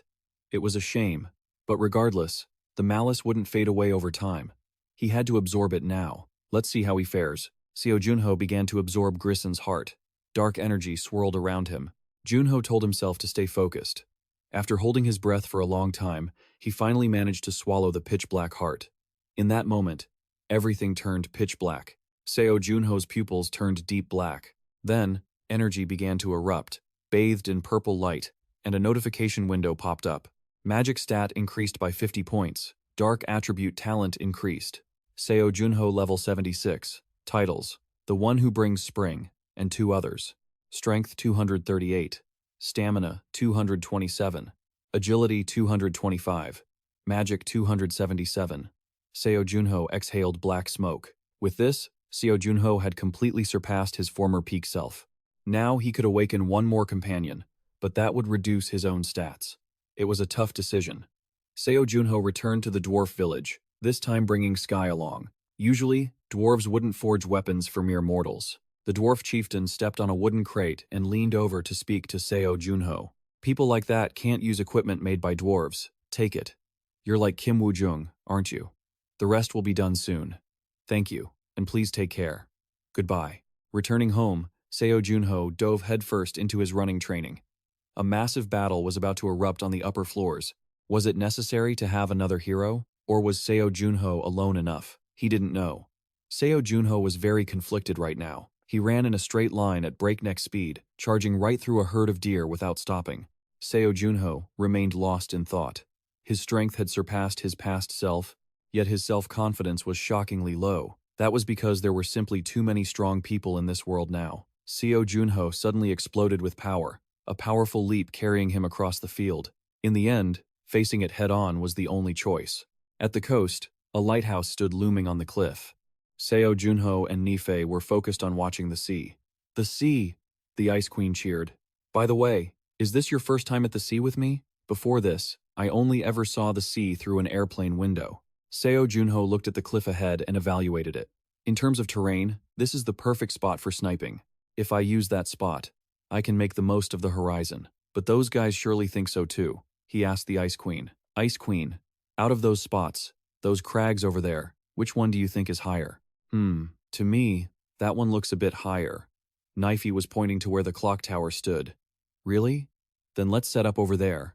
But contractor, you should have taken the clock tower instead. Why are you digging in the dirt here? Think about it. Why would I intentionally leave the more advantageous area for the opponent? To trap them, right? Exactly. They will naturally try to pick the most advantageous spot, only to end up collapsing at my feet. After digging for a while, the trap was finally set. Seo Junho let out a sigh of relief. I never expected the dwarves to gift you bombs as well. And not just any junk bombs, but special ones. Everything is ready, now I just have to press the button. Seeing Seo Junho pull out the detonator, Nife held her head and cried, "Contractor, be careful, will you?" Seo Junho swung the dangerous button around, while inviting Nife to go for a walk at the clock tower, and then go hunting. Just then, Dokgu sent another message. Sim Dokgu, Arthur is in danger. Come quickly. Arthur is in danger? Junho was extremely panicked upon hearing the news. Seo Junho returned to Earth to Sim Deokgu very quickly. Hey Sim Deokgu, what happened to Arthur? Sim Deokgu gritted his teeth. It's my fault. Isn't it safe in Dastang? Sim Deokgu winced and rubbed his forehead. That's not a safe place to stay. Have you ever heard of the Guardians? Guardians? You mean the Dark Guardians? So you haven't. Sim Deokgu explained the Guardians to Seo Junho. The Guardians were an organization Arthur founded when he grew up about 10 years ago. The name did indeed stem from the Dark Guardians, intending to continue the will of the darkness with the goal of controlling the demonized. Seo Junho asked in shock, "Why am I only hearing about this now? Arthur told me not to tell anyone. He didn't want to be a burden to you. You should have told me anyway. What if Rupert awakens and something happens to him? Knowing your level had been reset to what it was before, I agreed with Arthur. You would definitely help him even if it exceeded your capabilities. I'm sorry." Seo Junho frowned. He blamed himself for how things turned out. And Arthur was no longer a child. He was 30 years old already. Half a year ago, Arthur reached level 113 and was investigating the person believed to be the executive director of that organization. He's still in Dastang monitoring them to that extent? He's been tracking this person for 3 years. Today I received a report from Arthur. Junho pulled out the documents to see the dark power. Their goal was to periodically contact the chef. That was a strong individual capable of absorbing skills. Junho exclaimed in surprise. Pride, despair, wrath, composure, envy, sloth, and gluttony. The Ice Queen read out a list of sins, leaving Deokgu confused about what she was talking about. The Ice Queen explained patiently, one of the 7 demonized powers. It seems Arthur is tracking the gluttony faction. Seo Junho frowned, lamenting that the kid was truly reckless. Sim Deokgu said that after receiving the report, they lost contact, and then they received a photo of his house being smashed to pieces. Seo Junho turned grim and told him to contact Sky immediately, telling her to stop everything she was doing and come here. Understood. Sky flew in a heartbeat. As soon as she arrived, she winked and said, "I told you it would take some time, didn't I? Why are you so impatient?" "Arthur is in danger," Seo Junho said urgently. "I told you this would take a while. Why are you being so impatient?" "With Arthur in danger," Seo Junho says, anxious. "Who is Arthur?" Sky asked, looking confused. "What? You seriously don't know? Arthur?" "Arthur! Arthur!" "Oh. You mean Rupert's son?" Sky's expression turned anxious immediately. "Wait a second. Are you saying the kid is in danger? How dare those pathetic wretches lay a finger on our little one? Sky, let's go. We need to wake Rupert up. It's my fault for not fulfilling my duty as an uncle. Please, find Arthur and bring him back safely." Skyha smiled at him and said, "Don't you worry. We'll bring him back without a single scratch. If you keep frowning like that, you'll get old way too fast. Seo Junho, get moving." Sky and Seo Junho headed to the spot where they had hidden the remaining 3 ice statues, safely away from the pursuit of the demons. "I agree that we need to wake Rupert up for his son's sake, but are you sure you're going to be okay? Your stats might drop again." "That's not the issue. Luckily, my magic power has increased significantly lately. We're out of time. We have to hurry." Junho touched the ice statue, and a notification window popped up. Breaking the seal will permanently cost 30 magic points. The frozen curse will be reduced by 50% in power for 20 days. And you won't be able to break any other ice seals for 90 days. It seemed the penalty was lighter than last time. Seo Junho confidently called out, "Rupert, wake up!"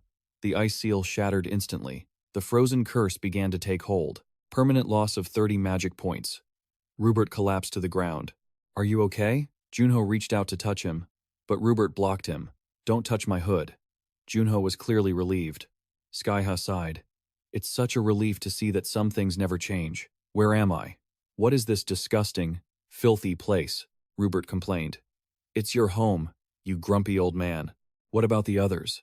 Not yet. We have to wait for the right moment, just like with you and Sky. That sounds like a lottery, Sky complained. Rupert added, It was the right choice to trust you at the last second, though. Then, he suddenly pulled out a gun and pointed it straight at Nefi. Nefi was startled and threw her hands up. Rupert said sternly, I could feel that chill coming from you. Seo Junho quickly stepped in to stop him. Rupert told him to explain everything, and Junho promised to tell him everything, but noted there was something much more serious happening. Your son, Arthur, has gone missing. Rupert froze in shock. Listen carefully, Rupert. 26 years have passed since we were frozen. Arthur is all grown up now and he's hunting demons. This might be hard to grasp, but that's why we had to wake you up now. Rupert lowered his gun and said, Tell me while we walk. Lead the way. Seo Junho suddenly lagged behind. He said, Wait, before we head out. Sky, could you give me that bracelet? You're going to use it now? Sky looked at him like he was insane. I have to. Things are looking pretty grim. Both Gilberto and I are still stuck with the frozen curse. It's time to use what we've prepared. Let's not hold back if we want to stabilize everything. Who's holding back? It's your gear. Use it however you want. Junho put on the bracelet and told his two friends about Wang Hong. I fought a guy named Wang Hong before. He used a skill to negate magic, so I thought we could try to use it to strip away the frozen curse. Rupert objected. It's a matter of time. Junho, you need to hurry. Being in a rush to save his son, the guy kept pushing him. Sky gave Seo Junho a cold look. I've already cast the skill. You're still going to have to keep pouring mana into the bracelet until the curse is broken. Before she could even finish, Seo Junho said, Magic negation. The bracelet emitted a strange, eerie light. A notification window appeared. The frozen curse is resisting. Magic negation has weakened it. Everyone watched Junho's progress anxiously. The duration of the frozen curse has decreased by 30 minutes. Seo Junho was panting heavily. His wrist, where he wore the bracelet, was scorched black. He hunched over, gasping for air. Phew. Almost there. He thought even Mirren, the material with the highest tolerance for magic power, was about to overload. That was the price to pay for shortening the duration of the curse. Sky was worried about whether he would run out of mana or if the bracelet would burn him up first. Junho still thought to himself that Sky had done all she could. Gilberto still has to go save his son. He furrowed his brows. I don't want to be a burden to them. Magic negation. Rupert and Sky watched in astonishment. Seo Junho gritted his teeth, enduring the pain, but finally screamed as he clutched his wrist in agony. Forcing the frozen curse to break made him feel dizzy, and he collapsed. Nefi caught him from behind, a brilliant blue light radiating outward. Sky was worried sick. Seo Junho, are you okay? Ah, I'm sorry. Gilberto. A notification window appeared. The duration of the frozen curse has expired. Seo Junho's face was beet red, and his whole body was steaming as if he were about to kick the bucket. I don't think I can help you remove the frozen curse, Gilberto.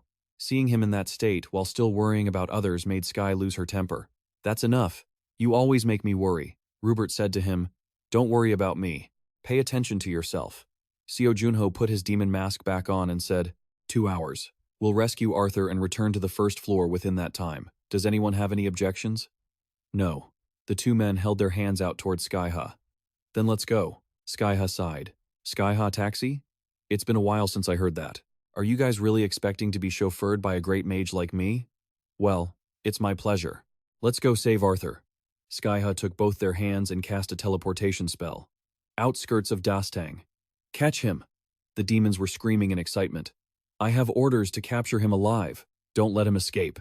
At that moment, Arthur and his team were running for their lives from the demons. Captain, there's a teleport point ahead. We need to hurry. Jump straight down. Don't hesitate, Arthur yelled, brow furrowed. And so, the two young men jumped right in. There was a barrier underwater that verified the identities of the Guardians and automatically teleported them. Arthur was teleported to the base, but as soon as he arrived, he felt something was wrong because the cave entrance was wide open.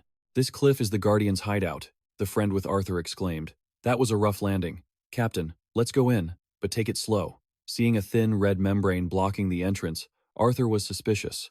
Why would Mr. Jiang use his blood mist skill right now? Mr. Jiang? What is going on here? Why is the door left open like that?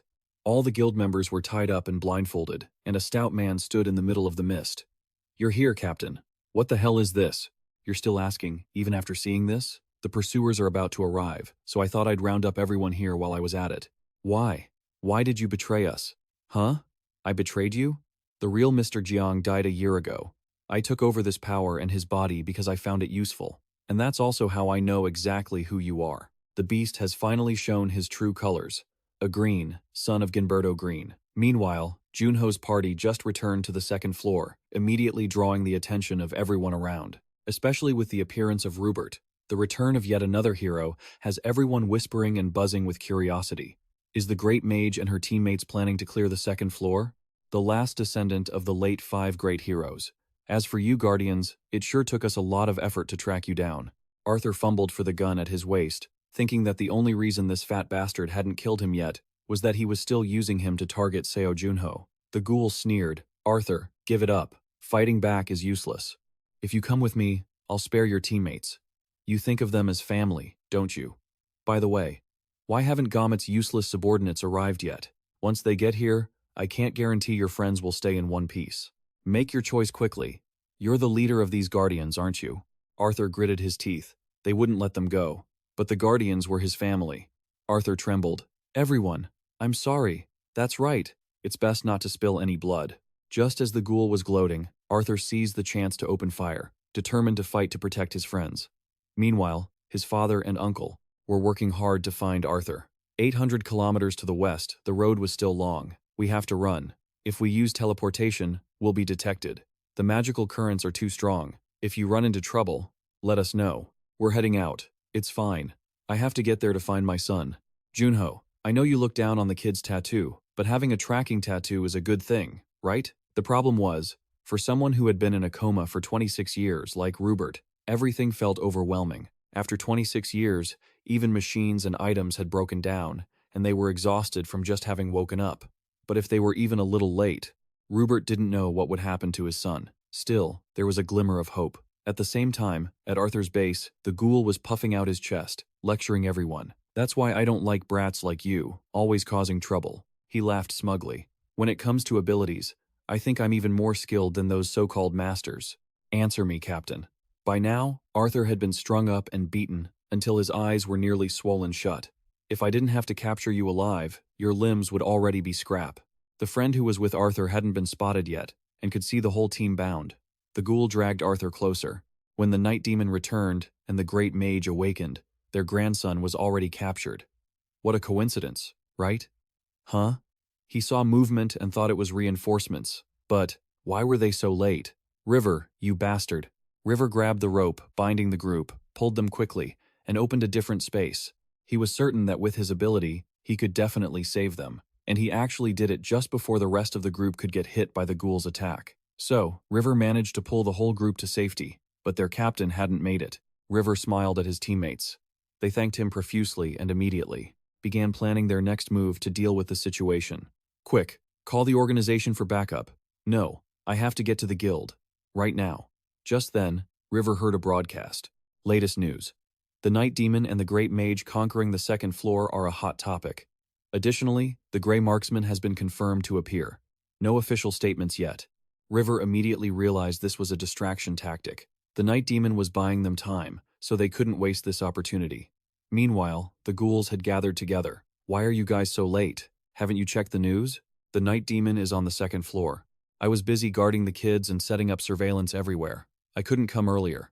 Arthur was bound and being carried by the old ghoul. I'm already several hours late. By now, those guys will definitely catch up to me. This little brat has meddled a bit too much." River had returned and was tracking the ghoul squad. They hadn't gone far, and he was waiting for a chance to act when the main guy wasn't right next to Arthur. River couldn't help but breathe a sigh of relief that he was still alive, but he didn't expect to be ambushed even while hiding in the trees. River was quickly pinned down in front of the old ghoul. "Is this the teleporter you mentioned? How brave." Coming back to save his captain. The old man coldly told the ghoul controlling River to just kill him to save the trouble. River teared up, feeling he had been too careless and weak. Just as the ghoul was about to strike, a bullet blew his head off. The pack of ghouls immediately went into chaos. What was that? A sniper? Huh. It's the Night Demon. You've come to save your grandson? If you fire one more shot, this kid will explode. Don't do anything stupid. Get it? Man, this old guy was really arrogant. He didn't fire, but the ground began to shake. The dark silhouette, the Grim Reaper himself, Seo Junho, appeared out of nowhere and sent 2 more ghouls to the afterlife. The old ghoul grinned, mocking him mentally. Not bad, Night Demon. I have to steal that ability. I can use it even better than you. Just as he was daydreaming, a massive hole appeared in his chest. Rupert, lying in the bushes, muttered, "If you don't know what you're talking about, don't bark." Going back a few minutes, while the old ghoul was still hallucinating, Rupert hadn't hesitated to fire the shot that ended him. And the result was exactly as just seen. Just as he was at his most arrogant, he died. Arthur, with no one to hold him, fell face first, bruising his handsome face. Seo Junho went berserk, tearing the ghouls to shreds. "You dare touch my grandson? You bastards!" Arthur opened his swollen eyes to see his uncle. "Uncle, Night Demon." The ropes binding him automatically snapped. Kids these days are so spoiled, they don't know anything.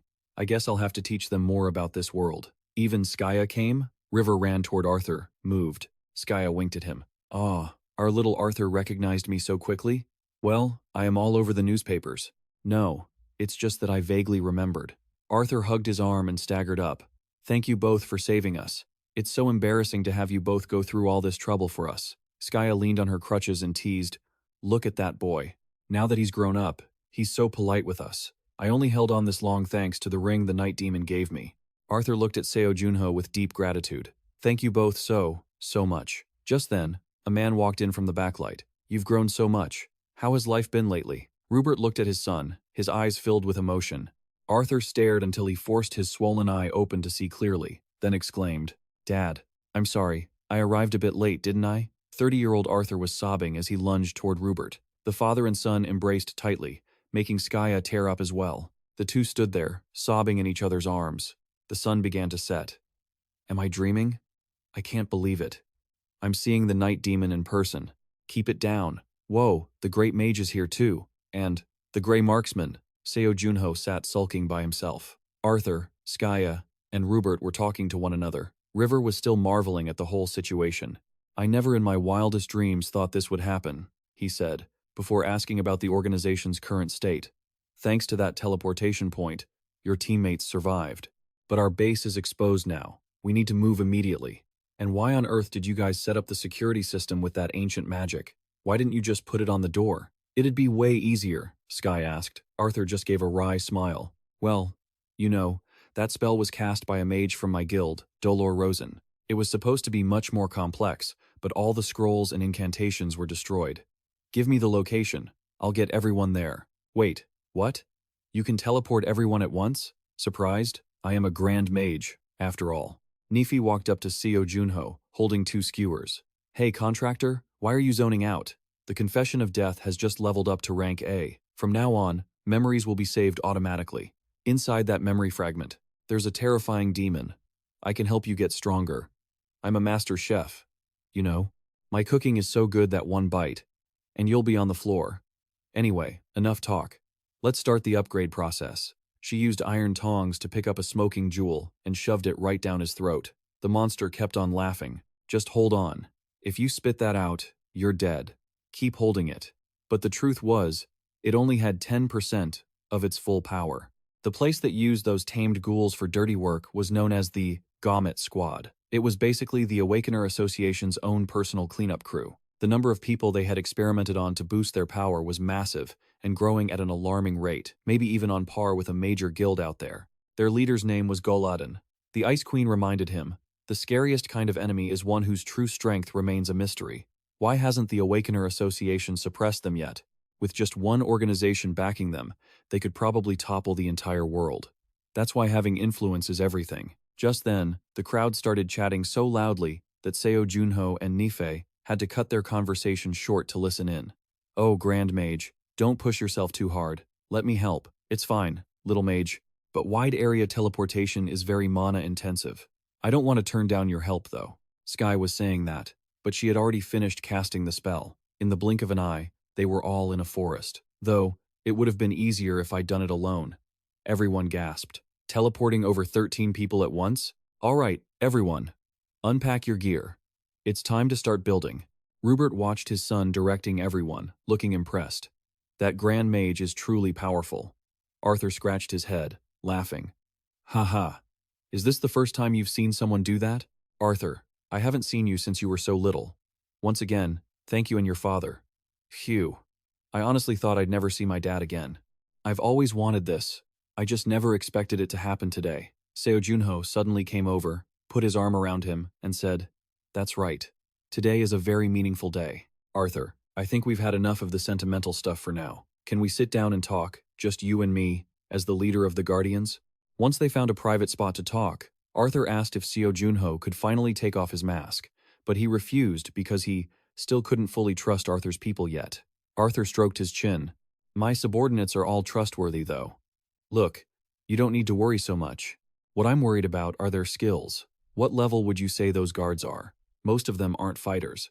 Including me, there are 9 of us who can fight. I'm the strongest one. Would you like something to drink? Arthur, I want to train those soldiers. And you too, because I need allies." "You need allies?" Arthur hesitated. "Doesn't the 6 Green Guild still have your back? I heard rumors you're still working with Eduk Suni. He's only trying to use my name. He'd stab me in the back the moment he gets the chance. Being trained by a hero? That's something everyone wants. But we need time to recover. We lost too many men in the Dastang region. I really respect your offer, but as a leader, I need to prioritize rebuilding my team first." "I understand. Oh, and Seo Junho? Was my dad really called trash for a while? He was at the very bottom of the social ladder. Your father, Gilberto Green, he used to take on all the dirtiest jobs. He lived like that until he met me. Was it because of me? Was my dad angry that I was born? A father doesn't have time to be bitter. You were never a burden to Gilberto, not for a single second. Instead, you were the motivation he needed to overcome his mental barriers. Never forget what I told you today." Arthur? After Seo Junho left, Arthur was deep in thought. So, he went to find his old man, who was standing there, moon-gazing. Rupert sighed. 26 long years have passed, and the stars are still shining. You haven't changed much after all these years, Dad. Strange, isn't it? The kid who was just learning to walk yesterday is now a capable leader. Time really flies, doesn't it? Here, Dad, I'm not sure if you'll like this beer. I don't really know your tastes. You know how to drink? Rupert asked, surprised. Hee, I'm an adult now, you know? And I've always wanted to sit down, have a drink, and catch up with my father. Just a small wish of mine. Arthur beamed. He sat down on the ground with the bottle. So, will you drink with me? Whatever kind of booze it is, I'll take it. But don't drink too much, all right? Phew, I don't know much, but I'm sure you've had a pretty rough time, Dad. I'm fine. Now that I'm back home safe, let's put all those worries behind us. Dad, I have something to tell you. I'm going to train with Seo Junho, and my colleagues will join me too. Rupert was so surprised he forgot to take a sip. Wait, why? Why are you so surprised? It's a great opportunity, but I want to train seriously, not just casually. I want to help you and Junho. You two need more allies anyway. Will you let me do this? Thinking back on the little boy he used to be and the man he is now, Rupert couldn't believe his son had grown up so much. He smiled. You're all grown up. You should be the one to make your own decisions. Rupert handed Arthur a notebook. What's this, Dad? My journal. I wrote it a long time ago, so that one day, you could read it. Turns out, being frozen had some perks. Now, I can finally sit here and talk with my son. Oh, that reminds me. If we count your combat experience, you might actually have more than I do. Really? Haha. Tell me all about your adventures, won't you? Of course, Father. Meanwhile, the demons were losing their minds. The leader sat on a bizarre, twisted throne and asked his underlings, Total annihilation, you say? According to intel from Heaven's Gate, that's the plan Edgewind is cooking up with the Archmage. Contact them directly. You mean using the Despair Order? Exactly. If we don't prove our worth, we could be discarded at any moment. That's the nature of the Demon Association.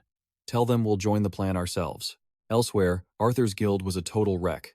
Nobody could even stand after training with Seo Junho. He just calmly remarked that the physical training was enough for now, adding that if they felt like they were on the brink of death, that was the moment they could actually grow stronger. To become stronger, you just need a bit of talent, some luck, and the rest is pure effort. Arthur's face was bright red, panting like a dog. Whether you're a commoner or a born warrior, that's the ironclad rule.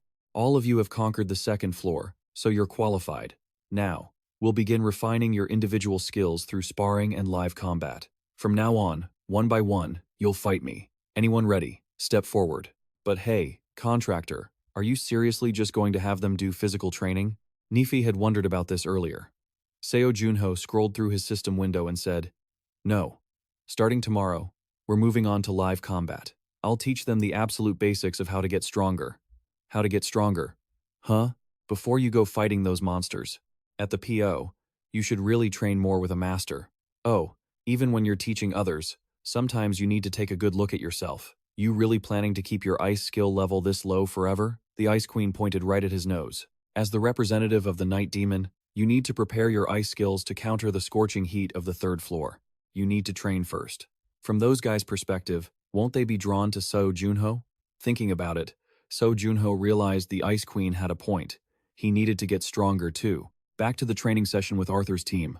Arthur stood up first. Can I use guns? Shoot a missile for all I care. Seo Junho used shadows to form a baseball bat to fight. That was all it took for Arthur to break into a cold sweat. He had to summon all his resolve to suddenly blink behind Seo Junho and aim. Seo Junho stood still, letting the kid show his stuff, but blocked the shots as usual and immediately launched a counterattack. Arthur could only curse under his breath. The members of his team were panicking. Arthur had no choice but to use his full power. He frantically fired sharp arrows, but all of them were swallowed up by Seo Junho's shadow guards like a delicious meal. Arthur was shocked to realize there was a massive gap in their abilities. Seo Junho took the chance to thrust his sword forward, but he dispersed his strength to both sides instead of stabbing the kid directly. If the kid's dad came to settle the score, it would be a huge headache. Your eyes have gotten sharper, kid. Arthur and his team became very serious. Are you planning to give up? No, sir. At the same time, someone was getting an IV drip at the hospital. See? You just woke up and you're already pushing yourself too hard, aren't you? Anyway, how did it go? Meeting your son, who's all grown up now. The boy looks just like me, though he's got a bit of his mother in him too. I'm feeling confused, regretful, and relieved. At least it's not too late. Right, so much time has passed, enough for both the body and mind to change. But it's still not too late. What are you talking about? Did you miss something? You don't need to know that. Arthur is about to look for a remote place to train. Huh? Who decided that? He did, obviously. I have no obligation to stop the kid. But why? What's wrong with training outside? The boy is determined to follow you. Obviously, he's going to seek out stronger opponents for your sake. No, it's for us. Jinberto, the third hero to return, was known as the Death Scythe for the saviors of the world who are coming back. The Destiny Guild was preparing to hold a press conference. The TV was broadcasting the news. Sky looked up. That old geezer is still alive? Hey, you're talking about me's father. Watch your mouth. Sky's face darkened, saying bluntly that she couldn't stand him, and the others as well. The news was still playing on the TV. So, Reporter Hong, which hero do you think will return next? That's hard to guess, but there's a high chance it'll be Tio. Junho heard this and chuckled. It really was funny. Had they already confirmed the return of 5 heroes? Isn't that what the media specializes in? Making a huge fuss over a bit of random gossip. No matter how much time passes, some things never change. That's why I said, "What's this? Why isn't the beer flowing?" Sky stepped up and snatched the beer bottle from his hand, laughing. You need to focus on recovering your strength, Mr. Sharpshooter. No drinking until the next mission. Jinberto said, What did you say? Are you my mother or something? There's still a month until the mission at the PO. Let's spend the time preparing. Seo Junho took the beer bottle and capped it, ignoring his friend's trembling. Rupert couldn't do anything to his 2 friends, only able to grit his teeth and accept his fate. Level up and recover to your best condition, everyone. When we meet again, we have to be stronger than before.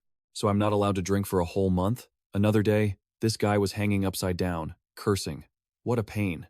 Do you expect me to repeat what I did last time? The young man sat on the people who had been knocked out to interrogate them, while the bald guy kowtowed and begged, Please, spare me. It's my fault for not training the rookies properly. Rest up. Thank you, sir. Old man, you'd better manage these brats properly. If I hear any bad rumors, I'll blow this whole building to smithereens. Of course. I've lowered the interest rates and I'm living a righteous and honest life. Is that so? Pri felt furious at Junho's attitude, but didn't dare say anything, just thinking that this guy had been quiet for a while. But now he was suddenly calling Min and causing a ruckus. Hey, Pri, Seo Junho suddenly called out. The bald guy looked at Seo Junho with sparkling eyes. Boss, tell me, is there any way to make a lot of money in a short time? Legally, of course. Bounties, maybe? Is the target human? Pri hurriedly waved his hands, smiling. No, these days dangerous monsters make for good targets too, boss. What's the reward? Seo Junho asked immediately. 150 gold coins, or 1.5 billion. That much money would attract a whole bunch of other hunters. A lot of people have tried, but that monster is too strong. Over 100 players and mercenaries have been defeated by it. I heard a certain guild will launch a raid soon. Anyhow, the location is the Western Territory. You wouldn't suggest this quest just to watch me fail, would you? No way. How could I?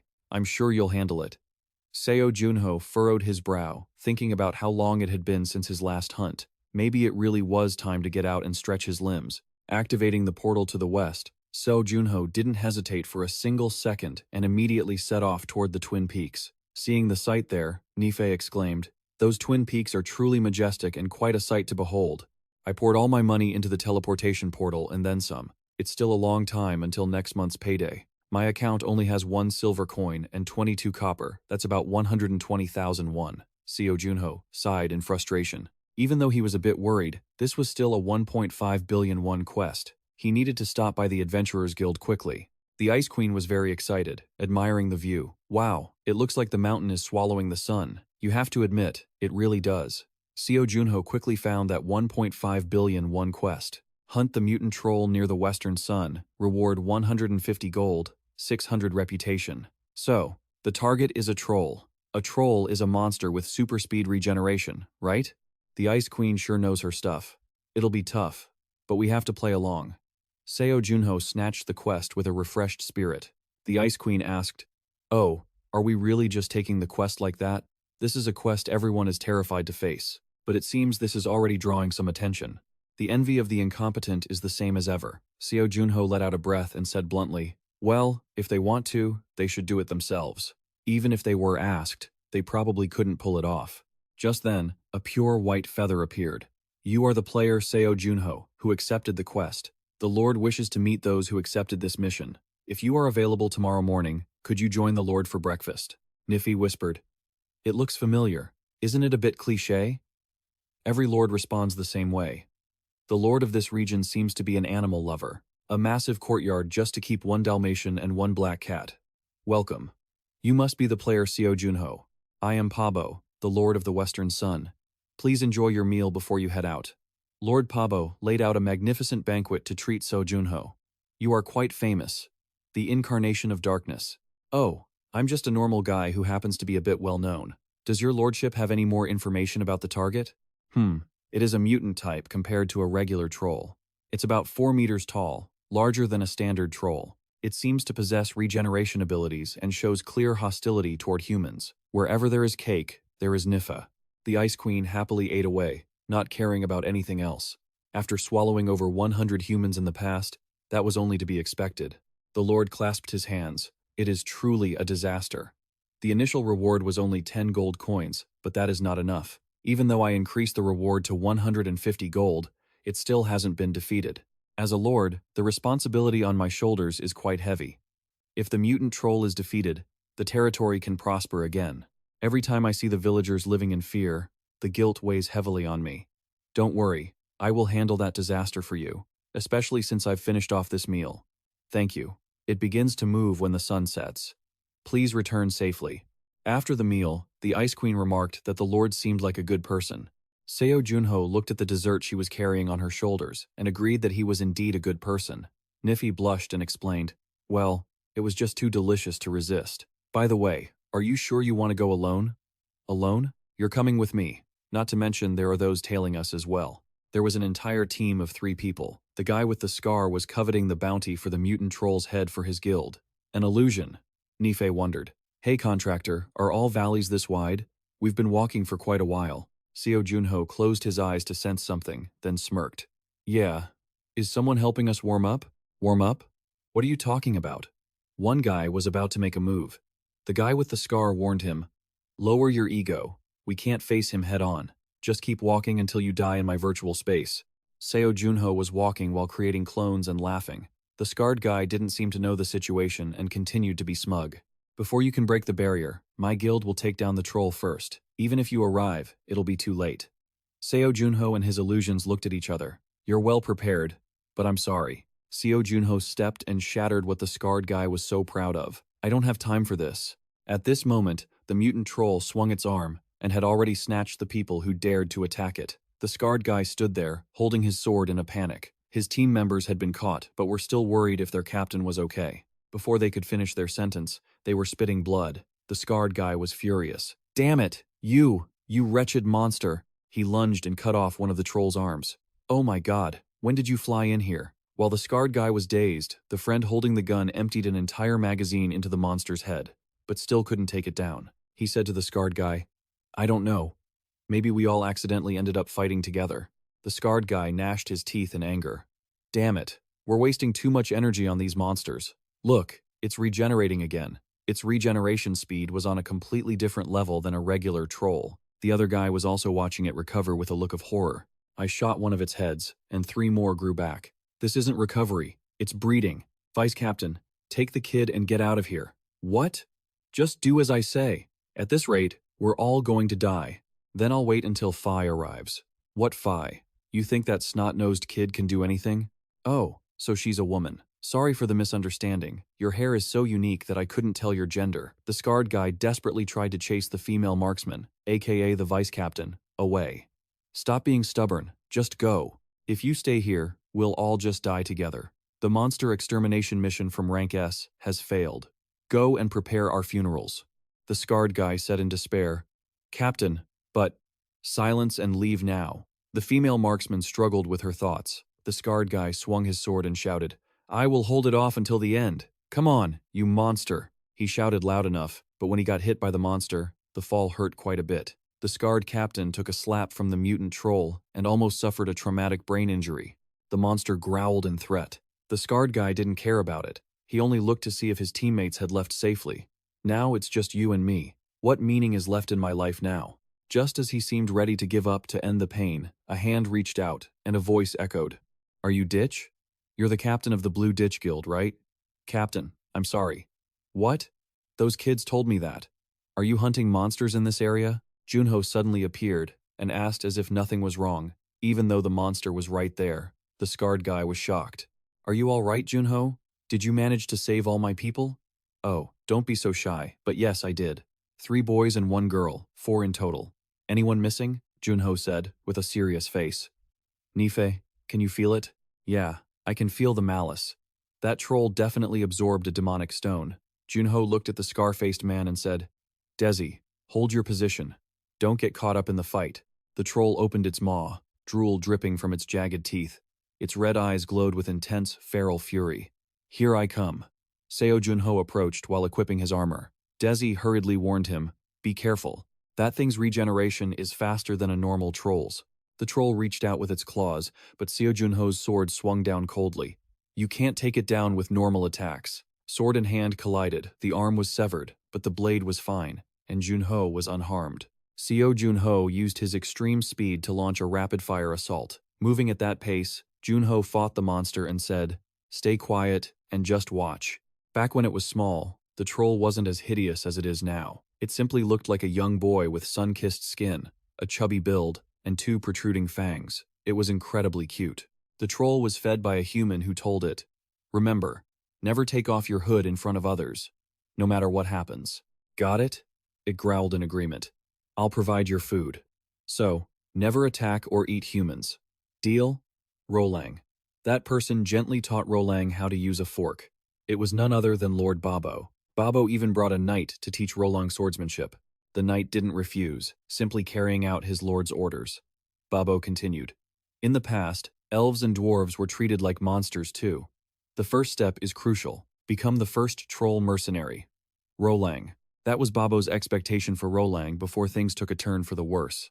Back in reality, Nifi asked if Junho had finished it off. It looked like it was lying still, but he still needed to check. Nifi mentioned that no matter how much it had mutated, its regeneration seemed to have limits. Taking it down with such unexpected speed was a good call. Though, if it were me, I would have just frozen it solid and shattered it to pieces. "Why didn't you say so earlier?" Seo Junho retorted, saying if he encountered another one, he'd try that method. "Oh, truly worthy of someone acknowledged by the dark. That was an amazing battle. I knew it would be tough to beat that troll, but I didn't expect it to be that intense." Desi praised Seo Junho, as if he were a god reborn. I wonder if he remembers how Junho had that god walking through an illusion just a moment ago. "Thank you so much, player Seo Junho." Desi hesitated. "But how can one guild monopolize a hunting ground like this? This sets a bad example for the next generation." Desi hurriedly made excuses. "Ha ha ha. I'm embarrassed that my subordinate would say that. I was just worried you might get into big trouble if you rushed in recklessly." Seo Junho sighed. The man kept blathering on. If I had known you were this skilled, I would have asked for a partnership. Now he knew. Seo Junho didn't hold back, piercing straight through the man's pride. Well, we'll guard this place, so feel free to explore the troll's cave. Desi bowed, making a sincere invitation gesture. A young man clicked his tongue. Aren't you being too humble, sir? If you wanted to stop them, you should have done it properly. Why let them ruin the plan like this? Desi lowered his voice. Let it be. They saved us, after all. That's true. Could I be wrong? The scar-faced man sighed heavily. Let's go down and see if we can get anything from the corpse. Wait, what corpse? What do you mean? Where did it go? It's right behind you. It was just about to decapitate him. It should have died right around here, right? Only then did he finally turn around to look behind him. Just when they thought it was all over, Seo Junho reappeared like a deity to block the troll's surprise attack. He knew it had eaten a demonic stone. Even Lord Babo's creation wouldn't die so easily. Rolang stood in a formal stance that made Seo Junho admire him. For a monster, your stance isn't bad. The two swords clashed. Seo Junho swung his blade wildly, but more importantly, the monster's techniques were refined. It had definitely learned swordsmanship. Junho and Rolang had a fierce, point-blank sword fight. Finally, Rolang was disarmed, but it quickly turned the disadvantage into a counterattack with a sparking upward slash. Seo Junho struggled a bit to block it. He leaped high into the air, then quickly somersaulted down, chopping through like an axe splitting wood.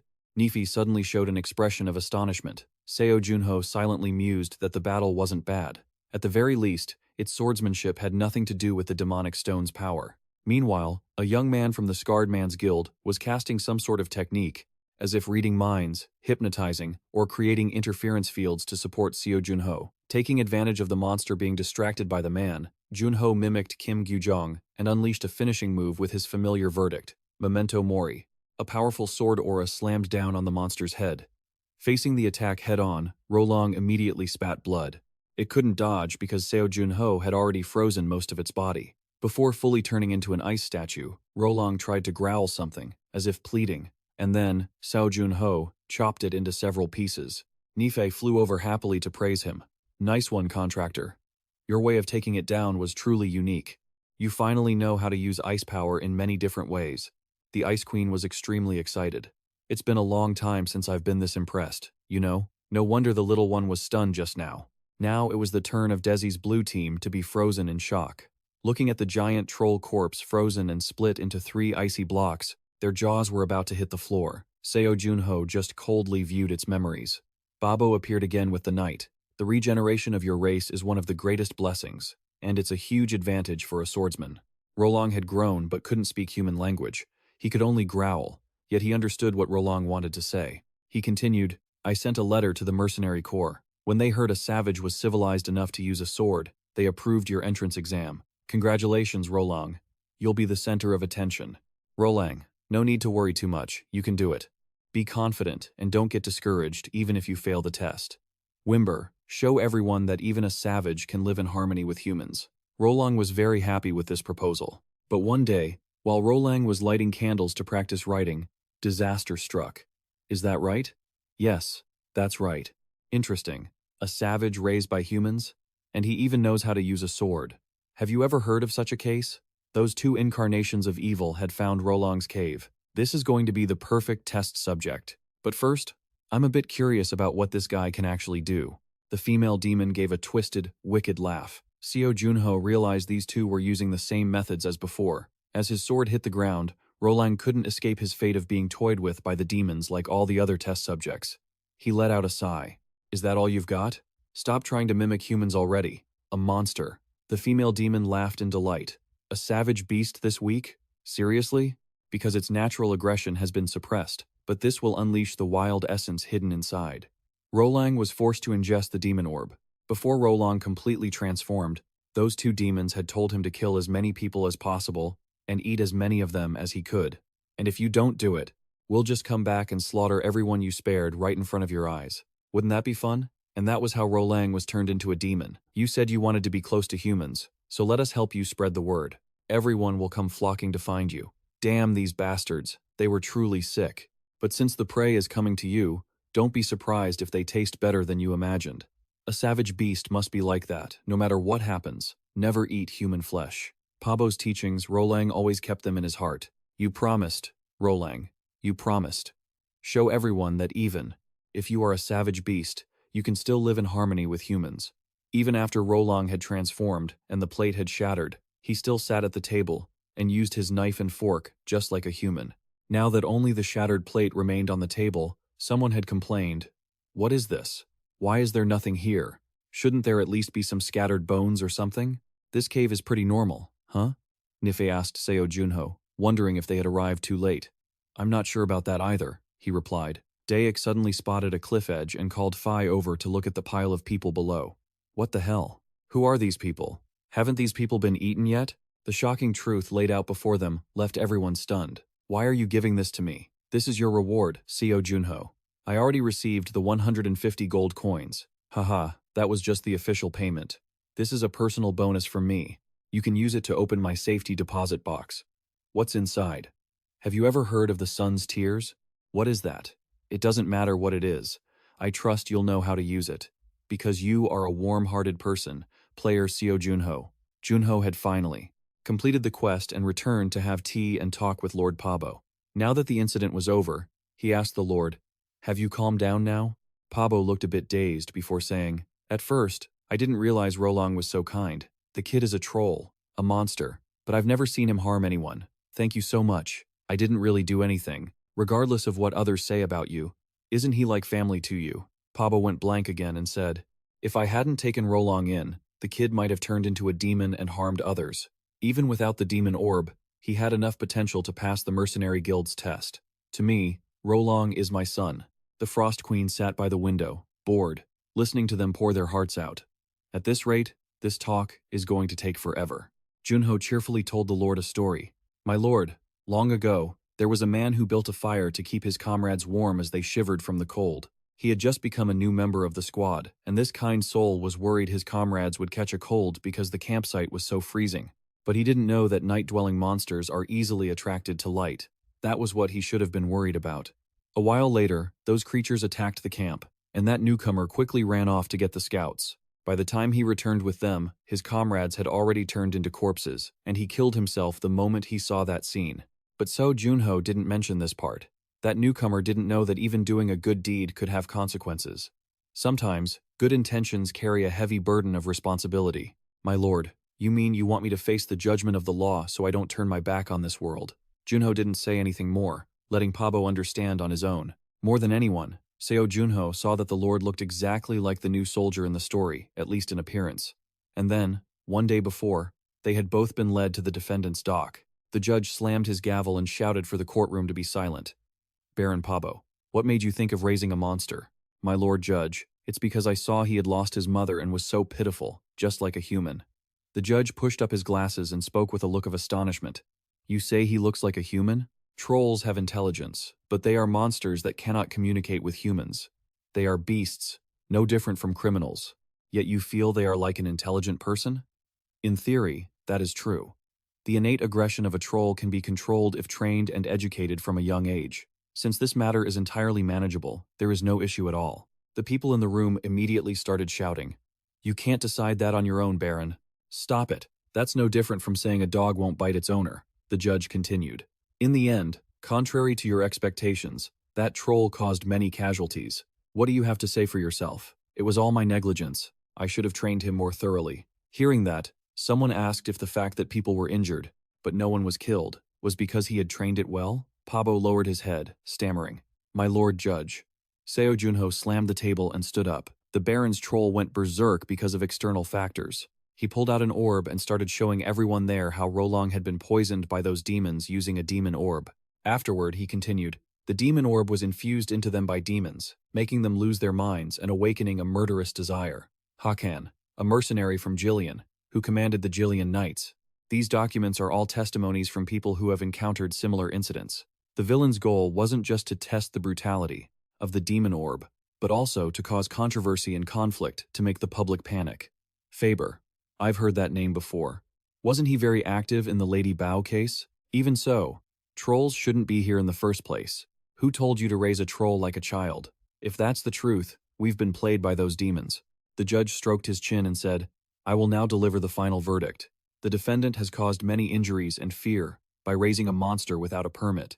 The defendant has also admitted to raising the monster. Therefore, the defendant is guilty. The defendant will be stripped of the title of Lord of Weston immediately, and will perform 5 years of community service at the Royal Animal Human Connection Center. The crowd started buzzing again. What is this? Isn't stripping his title too harsh? What are you talking about? This sentence is actually lenient. He should have gone to prison. This is a merciful outcome. Pabo gave a very relieved smile. I'm sorry. I won't get close to anyone again. Grr. Ease up now.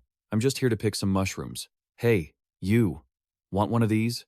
Babo offered the little creature a cookie, but it just pushed him away. Even so, he didn't get angry at all. Instead, when he saw it happily munching on the cookie, he asked again, Want more? Take your time.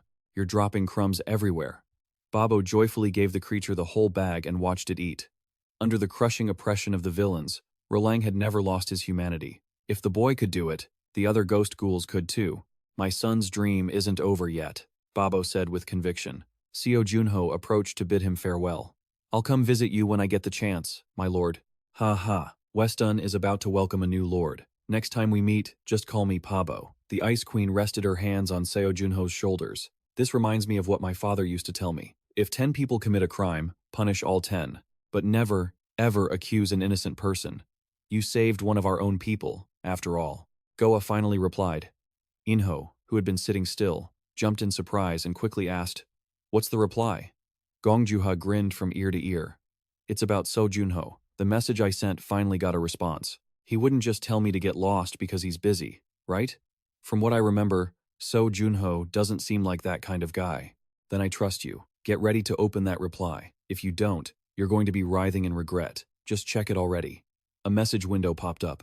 I'm about to leave the village. What's up? What a coincidence. It's nothing too serious. Our guild wants to enter a dungeon with you, Seo Junho. The guildmaster is officially inviting you. Gongjuha frowned when there was no further response. Hey, no reply. Does that mean we've been rejected? Inho was still leisurely sipping his coffee. He's probably just thinking it over. Come on, just wait a second. Really? Ha Inho. You're so impatient. The guildmaster is coming with us this time too. What if the guildmaster meets Seo Junho one-on-one? He'll definitely have to make a good impression on her. Wasn't the pregnancy incident enough to make an impression? For high-level players, that's just standard stuff.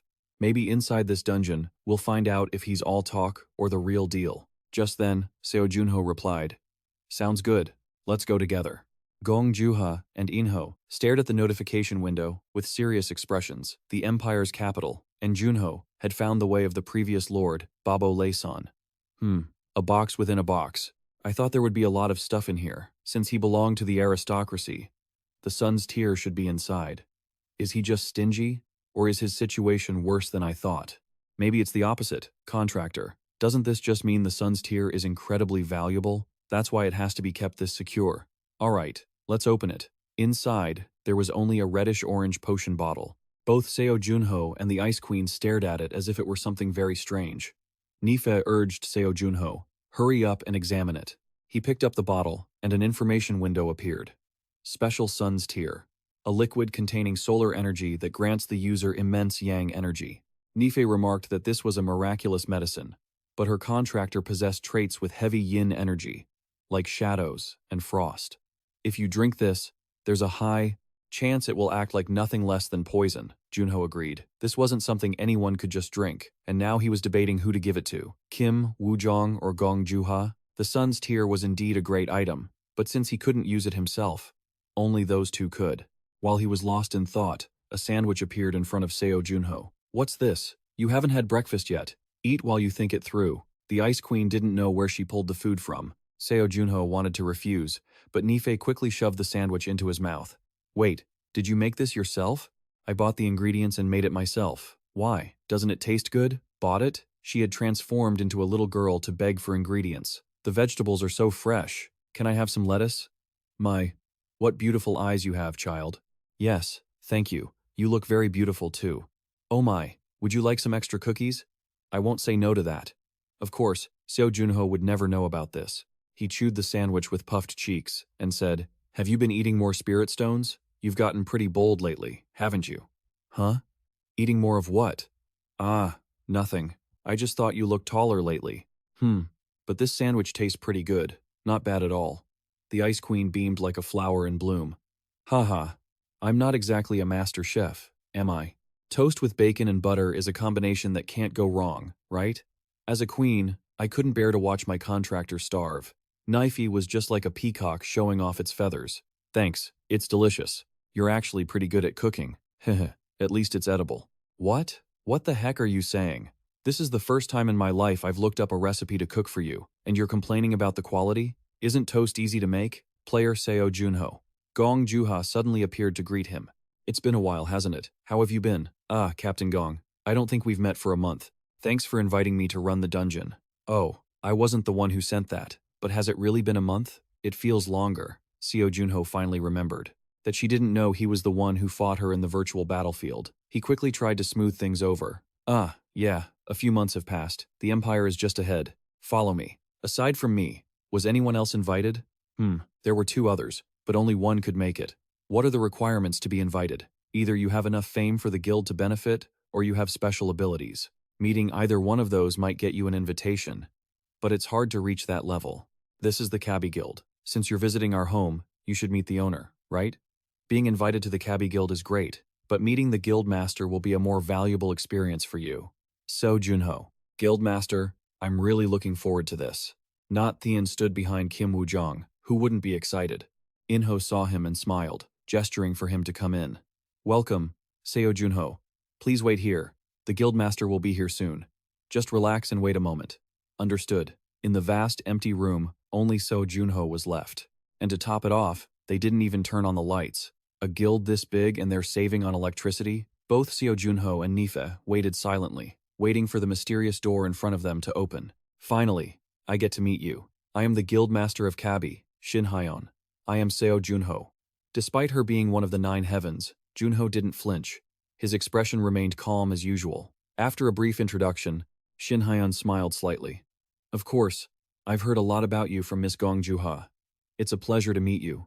I've also heard a lot about you from Captain Gong. Oh, what did she say? She said that meeting a celestial star in person would be a precious experience. Haha, just meeting normally is wonderful enough. Although it's a bit of an exaggeration, let's not disappoint each other, shall we? Shin Hyeon waved her wand, casting a spell like magic, to Seo Junho's surprise. Shall we head to the office and talk first? The room around them seemed to warp, and in the blink of an eye, Shin Hyeon had transported Seo Junho to his office. Junho already knew he was a spatial manipulator, but the experience was still like watching real magic. Seo Junho couldn't help but marvel at it. Ah, and even though it's late, thank you for accepting the invitation. No, I'm the one who should be thanking you for the invite. Before he knew it, Seo Junho was teleported onto a sofa. This is the contract, along with the information about the dungeon. The title read, Grade 1 Dungeon. That was the difficulty level as measured by the person known as the God of Adventurers. A god. Is that right? That's what people call him, anyway. We depart in 3 days. Do you need more time to prepare?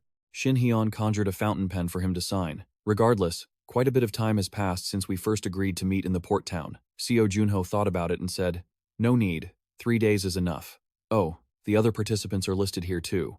A level 120 high ranker, their power must be incredible. Shin Hyeon told Junho, just relax and sign at the bottom. Even though you're joining as a guest, the rewards from the dungeon will be shared equally. Alright.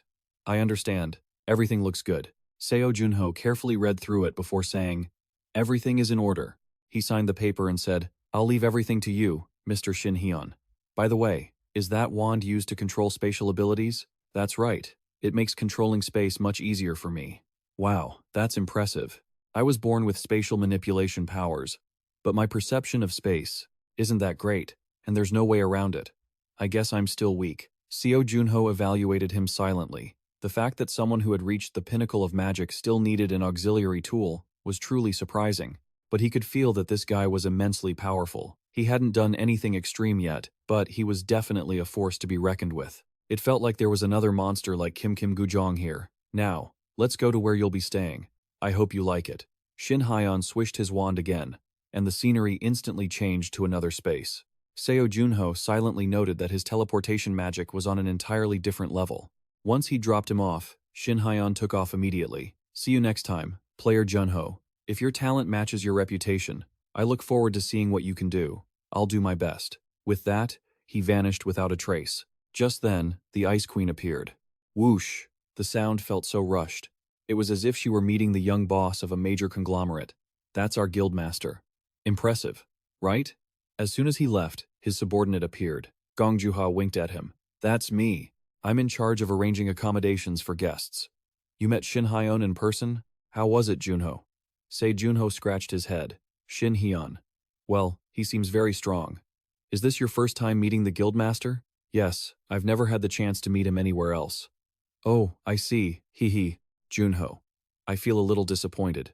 "Huh? Did I do something wrong?" No, it's just that after meeting him once, you called Shin Hyeon guildmaster so naturally. But I've met you 3 times, and I've even sent you letters.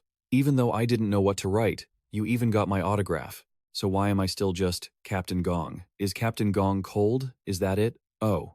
Seo Junho suddenly realized something was off. "Got it. From now on, I'll call you Gong Juha, okay? Gong sounds a bit unnatural." "Alright, sure. Gong Juha. Anyway, don't worry about this dungeon. Junho, if things get dangerous, I'll be right there to protect you." Gong Juha is really easy to appease, isn't she? Seo Junho glanced at her and said, "Thanks. I feel much better now. Heh, let's protect each other and keep moving forward. We'll get stronger together. If Mr. Lightning is joining us, can I relax a bit now? Mr. Lightning? Ah, you mean the Thunder Emperor, the first person to defeat me. Whatever, don't worry, because I'm here." Meanwhile, Shin Hyeon sat in deep thought. He recalled the moment Seo Junho signed the contract. Rookie Seo Junho. Isn't it strange for high-level veterans at level 120 to be together? It's not uncommon for the highest-level players to voluntarily enter a dungeon. Does it not bother you at all? They wouldn't hesitate, would they? They already know that even after reaching the highest level, they have to keep pushing forward. Furthermore, Shin Hyeon smiled as he looked at the tip of his fountain pen. The pen, which reacted to elemental controllers, had responded to him. How strange, and yet so interesting. Seo Junho. It's true, if you want to know more about someone, you have to pull them really close. Soon, the day to enter the dungeon arrived. Everyone gathered to hear Shin Hyeon's instructions. "Captain, nothing unusual happened last night, right?" "No, sir. All 80 members are ready for the raid. The ace will lead the team to complete the mission quickly, and the captains will ensure no one falls behind. Is that clear?" "Yes, sir." Nefi remarked that these people were very enthusiastic, just like her brave band of knights. Shin Hyeon waved his wand, opening the dungeon portal. "Now, let's get going." The massive gate opened. Shin Hyeon ordered everyone to move in. "I can't believe I'm actually part of this mission." The guy standing next to Seo Junho was very excited. "Don't let your guard down." When he saw the dungeon with his own eyes, the guy's smile vanished. Where is this? They said it was just a normal, ruined dungeon. Man, this is ridiculous. Why would something like this be in a pile of ruins? Unlike them, Nife was ecstatic. I absolutely love this place," a mechanical voice echoed. "Welcome, everyone, to Foreverland." Suddenly this appears? Could it be a trap? Next, I will explain the rules of Foreverland. Everyone must play at least one game. You cannot stop halfway, you cannot cut in line, and you must wait for your turn. Once everyone conquers all the games, Foreverland will enter sleep mode. Shin Hyeon closed his eyes and said, "So we just need to line up and play every game to clear the dungeon. Surely no one here is unable to play, right?" "Yes, sir." "Wait, that doesn't seem right, miss." "Ha!" She was screaming that she couldn't play, not even a little bit. Shin Hyeon flicked his coat and said, "I will go conquer the hardest game. Everyone, follow the rules and cross safely." "Yes, sir. By the way, how many games are there in total?" "According to the map we just found, there are 9. "Oh, Haewon, are you in the same group as me?" Haewon greeted her happily. "Yes, the boss personally assigned us." "Great, I trust you." "Junho, stick close to me. It might be very dangerous. Also, by the way, who are you?" The young man wearing the gas mask introduced himself as Gasman. "If anyone needs gas, just say the word and I'll spray it immediately. I'm Seo Junho. Nice to meet you all. So, shall we talk strategy now? Our team is pretty strong, so let's head into the haunted house." A great suggestion, but it was met with immediate, fierce opposition. So, the target shifted to a wilderness area. "Captain, do you like animals?" "What? If it's animals, I love them to death. Let's leave it at that." Gong Juha was visibly getting excited. "Thank goodness. Everything will be fine. We just need to drive around." Screams echoed throughout the wilderness. Who? Are you sure nothing will happen? Do you even have a driver's license? Gong Juha shouted with her eyes shut. Seo Junho didn't show much expression. His face was covered by a mask while he pushed the gas. She kept driving with her eyes closed, yelling, acting as if the brakes had suddenly failed. Stop, or the car is going to flip. Only then did they look back at the map's notes and realize it was a horror-themed wilderness area. More screams filled the air. What? Does that mean there are carnivores here? It doesn't matter how we got here. What matters is that we finish this trip. The four of them waded through the mud, relying on the tiny flame in Gong Juha's hand to see the path. I'll burn anything that dares to come near us. Wow, that's bold. I like you already. How awesome, Nifei said, munching on ice cream and candy with a happy smile. Junho looked at her, exasperated. Where on earth did you get those from? Ah, no. Another one is coming. Don't just sit there. Take it down. Damn it. I can't get a clear shot. Hu looked around, grinning. So this is how the game works? How interesting. Gong Juha shivered. Not at all. This is the most terrifying combination ever. I hate this. So, does this mean the games have dangerous elements like monsters? Exactly. But regardless of what it is, we have to finish the game. We must follow the rules of Foreverland. Gasman suddenly asked what would happen if they gave up. Junho asked if he wanted to test that theory. Never. I'm going to clear this. Seo Junho, you look so relaxed. Gong Juha, leading the way while still watching Seo Junho in the third position. Do you have eyes in the back of your head, lady? Normally, as the ace, I should be protecting the guests, right? As soon as he finished speaking, a giant snake emerged from the mud. Gong Juha was right in the middle of its massive tail. Actually, the whole group had been surrounded by it. An anaconda, huh? I'll handle this. Gong Juha used her own flame to make some grilled snake on the spot, though it wasn't clear if it would be edible. It seemed like it wouldn't even catch fire at first. Gong Juha thought it was fireproof, but Seo Junho pointed out that it was just shedding its skin at the injured spot too quickly. Hua, check the map to see where the destination is. Gasman, get ready to release the gas. It's right up ahead, Junho shouted the intel. Gong Juha, once the gas is ready, don't worry about anything else. Just burn everything. Our current top priority is to run straight ahead. Gasman released a huge amount of gas. He said his gas was highly flammable. It made it hard for the monsters to breathe, but it also stuffed up his teammates' noses. He yelled, "Captain, ignite it!" A small flame, just a small one. The fire flared up, and someone urgently warned the team to focus on protecting their faces. This time, the snake couldn't shed its skin fast enough to handle the massive explosion. Once the smoke cleared, Ektu wondered blankly if they had succeeded or not. Gong Juha quickly told her not to jinx it. If they didn't succeed, Gong Juha's poor little heart would jump right out of her chest. She was scared enough as it was, but they kept pushing her. The giant anaconda thrashed wildly in the sea of flames. Gong Juha was also melting from the heat of her own fire, gasping for air. I can't hold this much longer. The snake fought back crazily. Seo Junho quickly landed a few sharp sword strikes, cutting the snake into pieces. A moment later, while the fire hadn't died out, the river had been scorched dry. They were supposed to be wading through water, but now they were walking on land. Someone exclaimed that the last attack was terrifying. Just then, the game's system notification chimed. Goni has been hunted by the hunters. Before Gong Juha could look into what was happening, the next notification arrived. Because the Justice of Foreverland has been triggered, the original Chidon has been activated. Someone complained. Seriously? Why is everything happening so fast? Seo Junho was only thinking about the Chidon mentioned by the system. Gong Juha wiped her sweat and told the team, for now, we just have to get to the exit as fast as we can. But what is a Chidon? W studied the map and replied, maybe it's one of the amusement park's mascots. Teddy, Hodo, Chidon, Musi, Bunny. I think Chidon is a leopard. Chidon is Chidon. But what does original mean? Since no one had ever seen it, no one knew the answer. So, they changed the subject. Gong Juha, worrying won't help now. Let's just keep going. Their next destination was the Serengeti-themed area. W told everyone to hang in there because, according to the map, the exit was just past this area.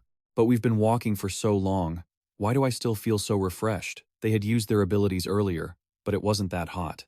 Did they turn on the AC? Gong Juha wondered to herself as they walked. She had no idea that the Ice Queen was acting as a portable air conditioner, controlling the temperature. And, of course, this wasn't free. Contractor, don't forget you promised to buy me that basket of snacks. I have a long memory. Seo Junho winked at Nife. I know, just get me out of here first. Oh, over there, Captain. Is that the exit? Yeah, I think so. Gasman couldn't wait any longer and bolted forward. Wow, I'm going first. He felt like the mission was a success. But before he could even savor that feeling, Gasman experienced the feeling of collapsing right at the gates of heaven.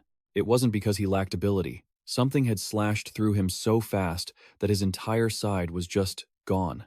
It happened so quickly that everyone on the scene was left stunned and bewildered. Gasman only managed to see that something had moved. Hyon, take care of him. Yes, Hyon was both shocked and terrified, while Seo Junho was assessing the monster. That speed is incredible. Although it was very fast, he had already spotted it sprinting not far away. That must be the original Chidon. Gong Juha immediately ignited her flames. I'll try attacking first. Honestly, I'm not confident I can hit something that fast right away. The leopard was indeed fast and fierce. Naturally, Gong Juha's fire was way behind it. The leopard even sped up, circled back, and kicked Gong Juha off her feet. Pathetic, the original Chidon mocked. Gong Juha crashed headfirst into the ground. The leopard declared fiercely, "Hunter, I have come to avenge Goni." On the side, Gasman started becoming delirious. "I've lost so much blood. Am I going to die like this? Don't say anything, just lie still. I've treated worse wounds than this before." The leopard bared its teeth in a grin. It seemed to have found a new target. "You're exposed now. Ow, it hurts, and I'm still bleeding." Gasman kept whining. Hyon encouraged him. "Of course it's bleeding. You were stabbed in the side. Just hang in there, it'll heal soon." None of them noticed the vicious leopard charging toward them, but it didn't really matter because it was blown away before it could even reach them. The original Chidon looked completely bewildered. It was just running a second ago. What the hell was that? But look now, Seo Junho was pressing the leopard's head into the ground, using its body as a sled, gliding effortlessly across the green grass. The cold, sharp gaze of Seo Junho right in front of it wasn't enough to make the monster believe the reality that it was being captured by a mere human. Chidon quickly managed to slip out of Seo Junho's grip. Heemf. The panther lowered its head and glared at him with glowing eyes. It probably thought it was about to bite back, but it never expected to get punched right in the snout. The original Chidon flew off like a discarded bag of trash. It silently thought, "Crap, I'm done for. I'm definitely caught." It just didn't know if a direct frontal attack was coming next, or if it still had a chance to turn the tables if the hunters got careless. It seems Seo Junho's punch had left its brain feeling a bit unstable, but Chidon didn't need to worry about that, because Gong Juha had arrived to incinerate it on the spot. The monster shrieked in a sea of flames, unable to accept losing to a lowly human. After roasting the monster, Gong Juha was panting like a dog. By now, Hyon had finished healing Gasman, and was helping him walk over to Gong Juha's side. Seeing she was about to blurt something out, Gong Juha quickly cut her off. "Stop, don't jinx it again." The secretary was already waiting to receive them. He clapped his hands with a beaming smile. "Captain Gong, you did a great job taking down an original mascot. We're almost finished." Gong Juha, looking haggard and worn out, offered a strained smile.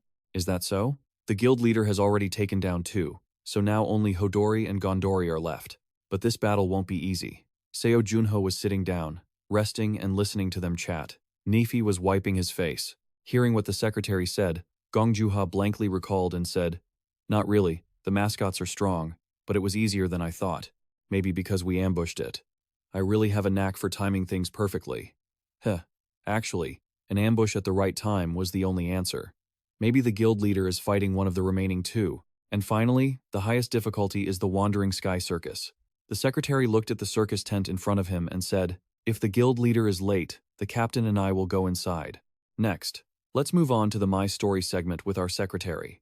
I am Kang Hun, 32 years old, known as the brain of the Dokubi Guild. As the vice guild leader, I have to step in for the guild leader's absence, but he's taking longer than I thought.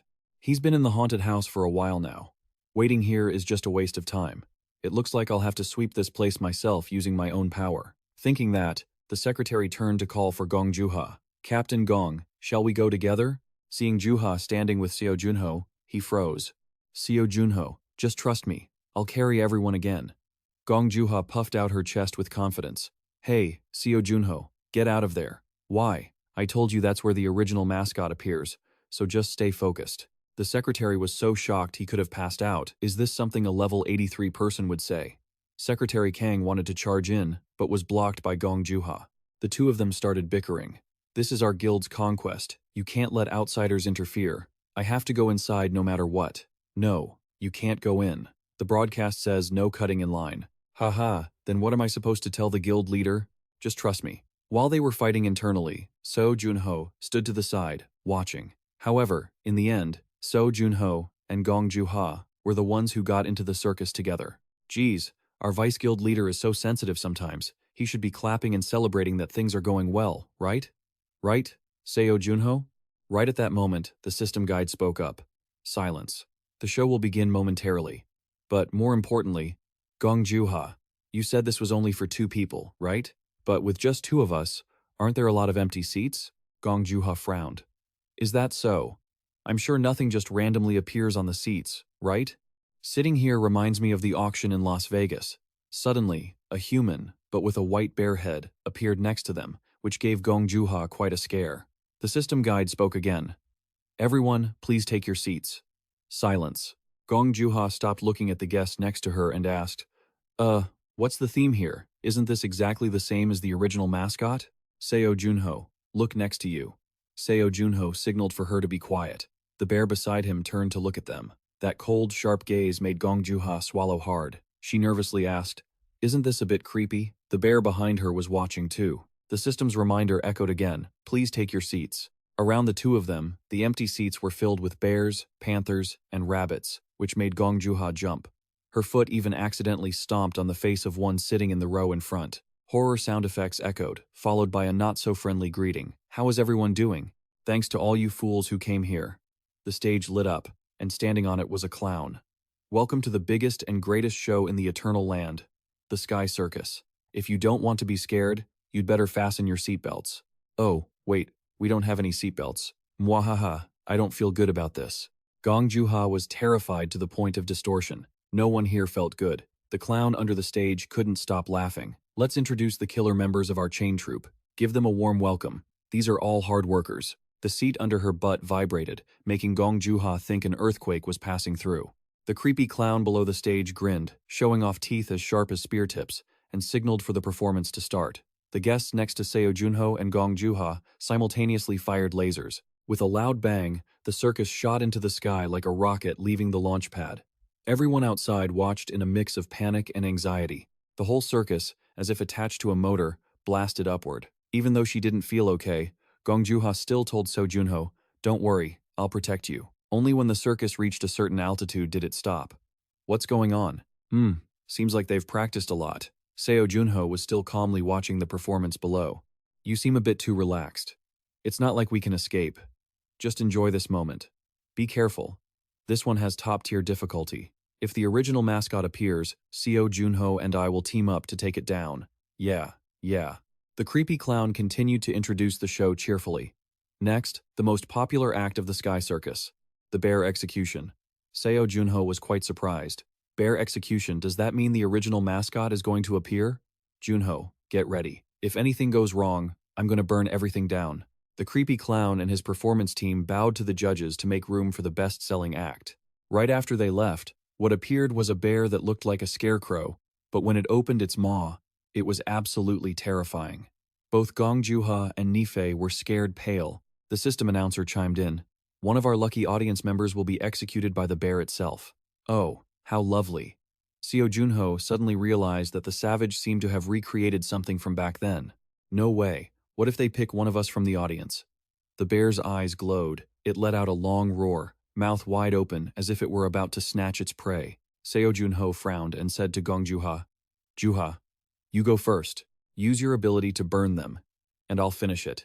But before she could move, Juha, who was standing right next to him, was automatically teleported away. Wait, I'm going first? She was dropped right in front of that massive bear. Immediately, its mouth gaping like a cosmic black hole was looming right before her. In that split second, Juha froze in terror, while Seo Junho was pinned down by the bear-rabbit spectators. The bear's giant claw came crashing down directly toward her head. She was sent flying before she could even react to the situation. Even after hitting the ground and getting bruised up, Juha still hadn't processed what had just happened. Watching the bear charging toward her, she wondered, am I dying?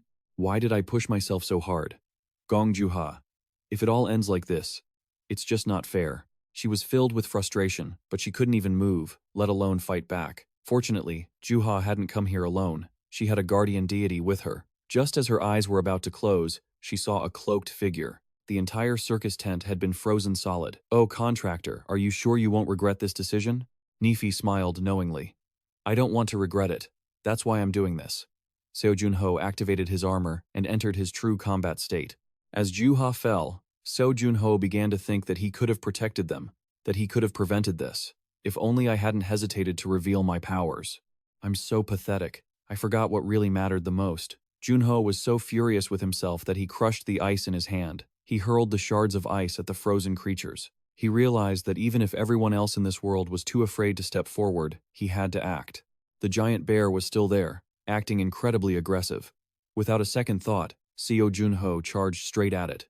Two fists, one massive, one small, collided head-on. The clash of two powerful energies triggered a massive explosion. Even after that, the bear didn't go down. It really lived up to being the game's final boss. The bear went completely berserk, roaring wildly. Its eyes glowed intensely. Just then, Junho looked over at Juha.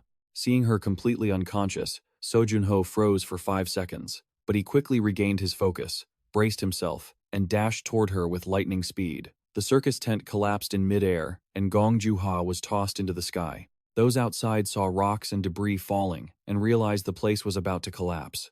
Everyone hurriedly grabbed their weapons and used their abilities to shield themselves. Shin Hyan stood unmoved amidst the chaos, but he was praying. "Please, show me that my judgment was correct." Player Seo Junho. As he prayed, Seo Junho used every ounce of his strength to accelerate and caught Gong Juha in his arms. The bear roared in madness, determined to hunt them both down to the end. Seo Junho held Juha coldly, his eyes shifting from white to black. Dark energy surged, fused with his frost, accurately shattering the monster from the inside out. Ice sprouted all over its body, eventually swallowing it whole.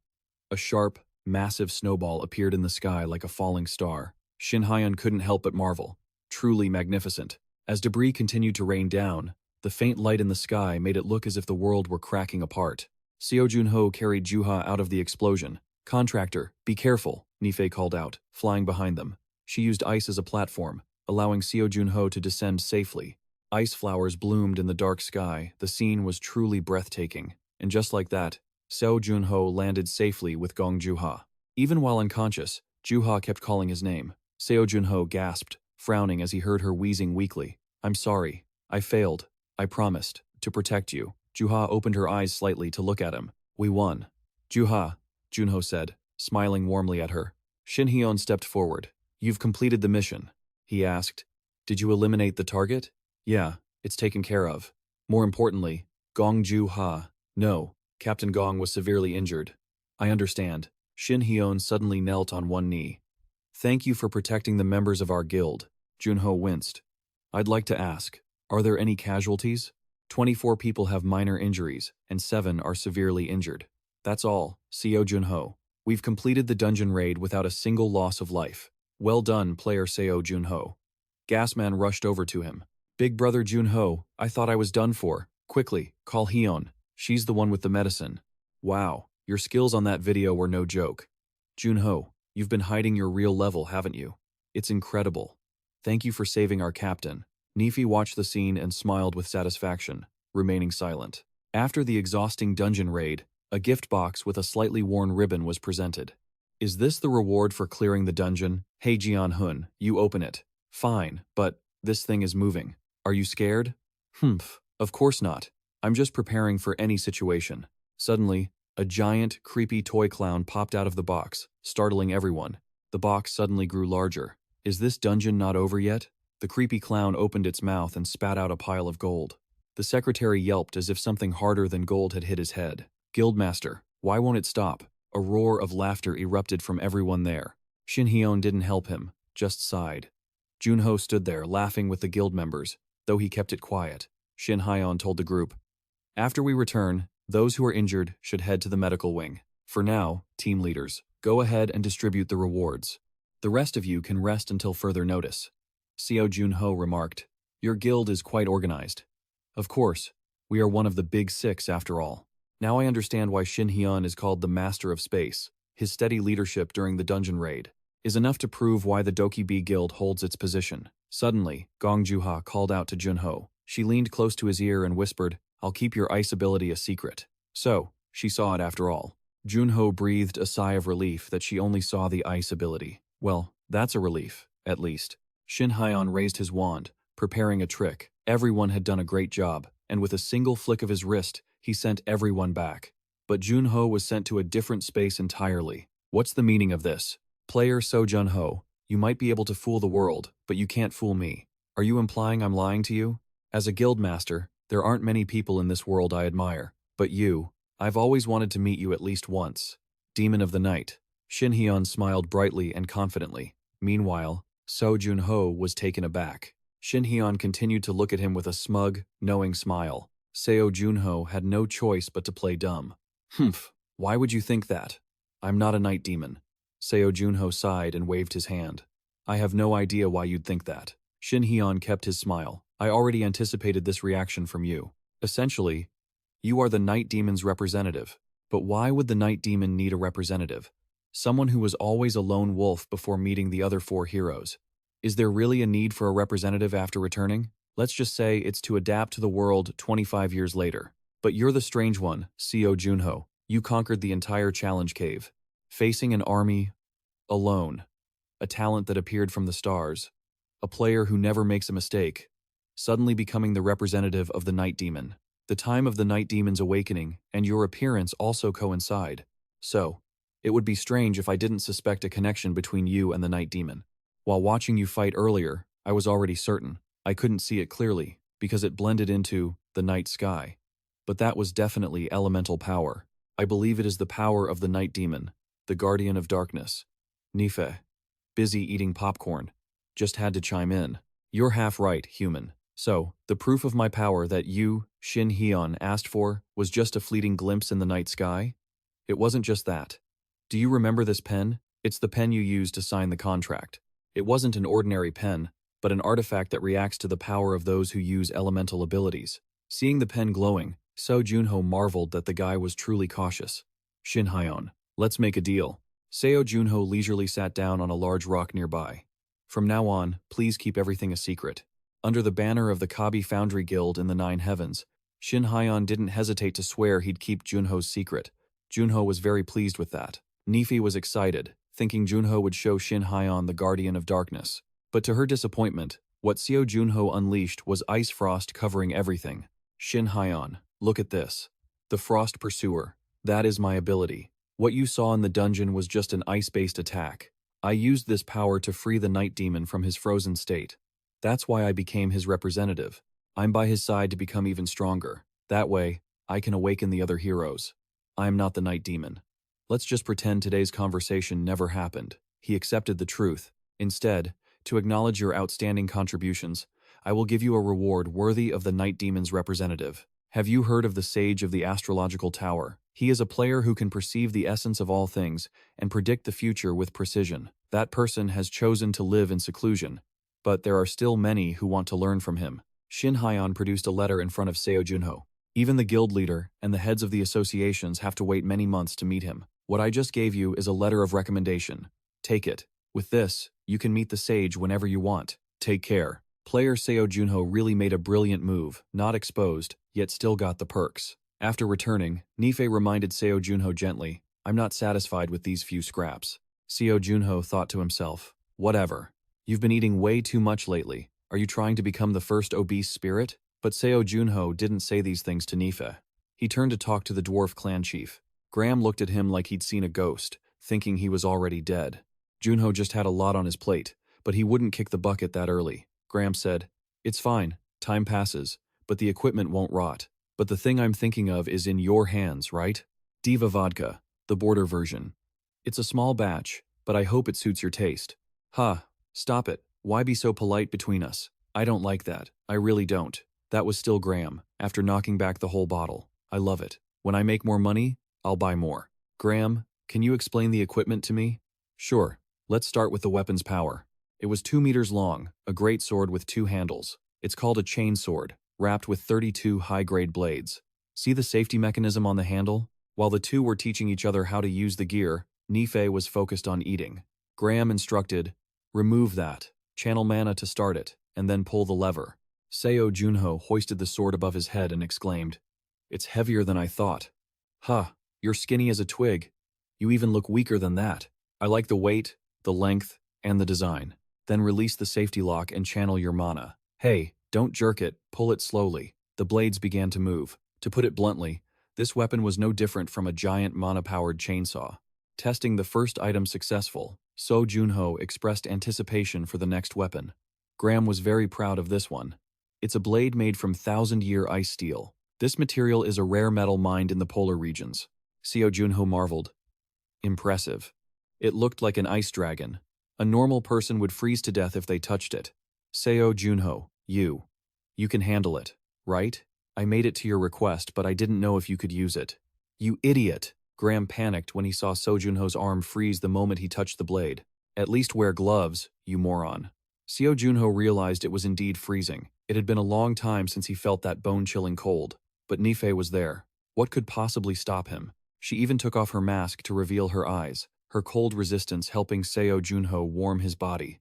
And with an ice queen around, this level was just a mosquito bite for Seo Junho. The frost power shattered the cold. Thank goodness I didn't get frozen. Nifei went back to her career of eating. My god, if that's called lucky, then people as unlucky as me might as well go out and eat dirt. But seeing you need such powerful weapons, are you planning on going to war? Seo Junho, if that's the case, make sure to win. But even if you lose, don't die. Of course I'm using your weapons, how could I lose? Seo Junho, if that's the case, make sure you win.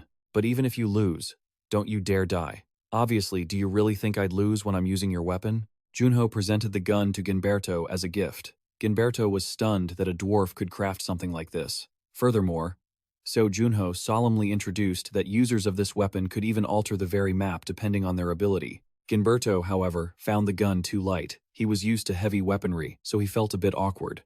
Junho told him to stop whining and just shoot. Ginberto agreed and decided to take a test shot immediately. After pulling the trigger, he remarked that the gun needed a silencer. Junho was left in awe by its destructive power. But Ginberto had only aimed at a chicken. Damn, that's just sacrilegious. Using a weapon capable of leveling land to shoot chickens like a toy, that's just too much. The gun works by amplifying the rotational movement of the bullets combined with my mana. Isn't that just like your ability? That's right. With this gun, I can amplify my power even further. Who knows? I might actually be able to change the map with this thing. Oh, that's right. Is the Ice Queen still with you?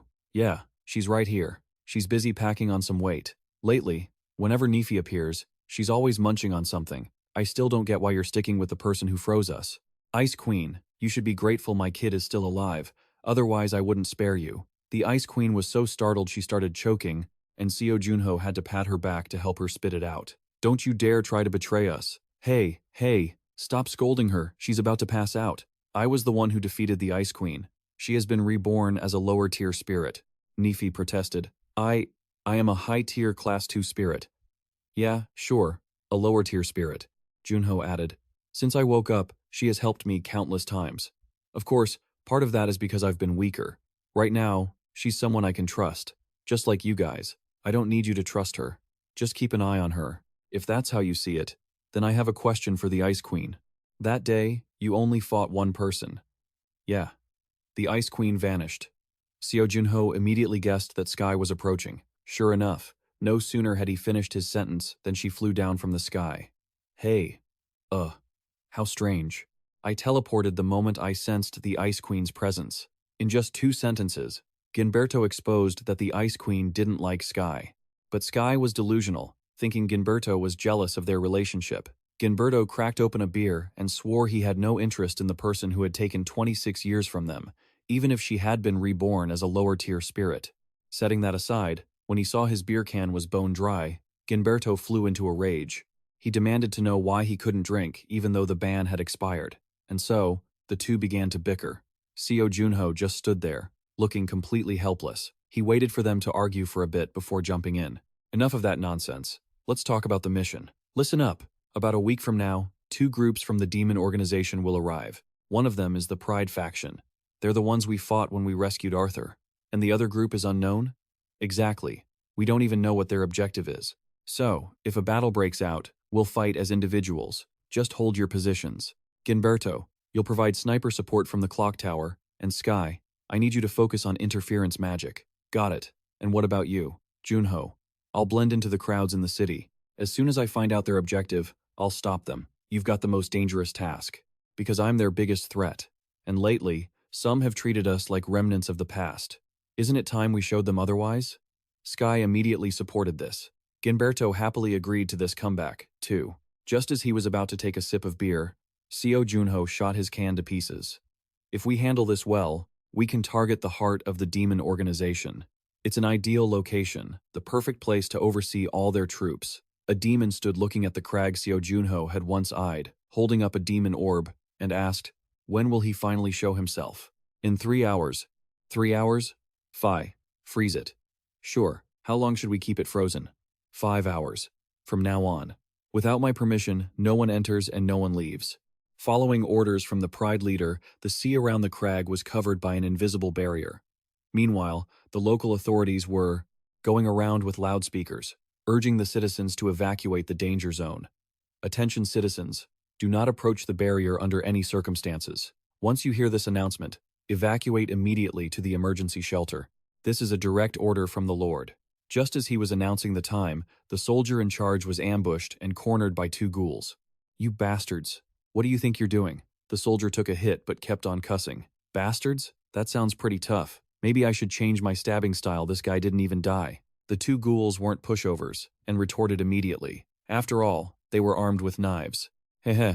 With skills like that, you managed to reach that level? The soldier refused to back down, firing back a remark that really ticked them off. One of them shoved a knife right up to the soldier's nose and said, shut your mouth. Actually, torture is my specialty. Let me give you a first-hand experience. The soldier couldn't say a word anymore. Just when they thought they had the upper hand, the ghoul suddenly vanished. The other one was left stunned and confused. Magic? No, this isn't magic, he screamed. It's a sniper. He hurriedly tossed the captured soldier aside and scrambled away for his life, cursing as he ran. Damn it. I knew scouting was a bad idea. It just puts me in unnecessary danger without any payoff. I'm going to find that sniper and tear him to shreds. The sun was setting. High up, Gilberto looked through his scope and spotted the guy running down the road, heading toward a family. Gilberto didn't hesitate and fired a shot at his back. It's coming. The ghoul had some skills. He sensed the bullet's trajectory and dodged it. He actually dodged it. He was so delighted he laughed like a maniac, feeling triumphant. Ha ha ha ha. Dodged it. I'm faster than your bullet. He hadn't been smug for long before he tripped over his own feet. The locals nearby saw him rolling around, then lying flat on the road like a pile of rags, and out of pity, went to check on him. Unfortunately, they were concerned for a crazed demon. Instead of being grateful, he got insulted. How dare you? Who are you old geezers worried about? The demon waved his knife, trying to slash them, and the whole village started screaming and running. Ah, run! He's gone mad, everyone run! The ghoul didn't let the innocent people go and chased after them. That's right, run, you trash. I'll just head for the shelter myself. Right as the chase was at its peak, a confused little boy holding a ball appeared in the middle of the road. The demon had no mercy for the young or the old. He leaned down and coldly said, I told you to run, brat. Just as he was about to strike the child, a bullet arrived, tearing the bastard in 2. Surprise, surprise.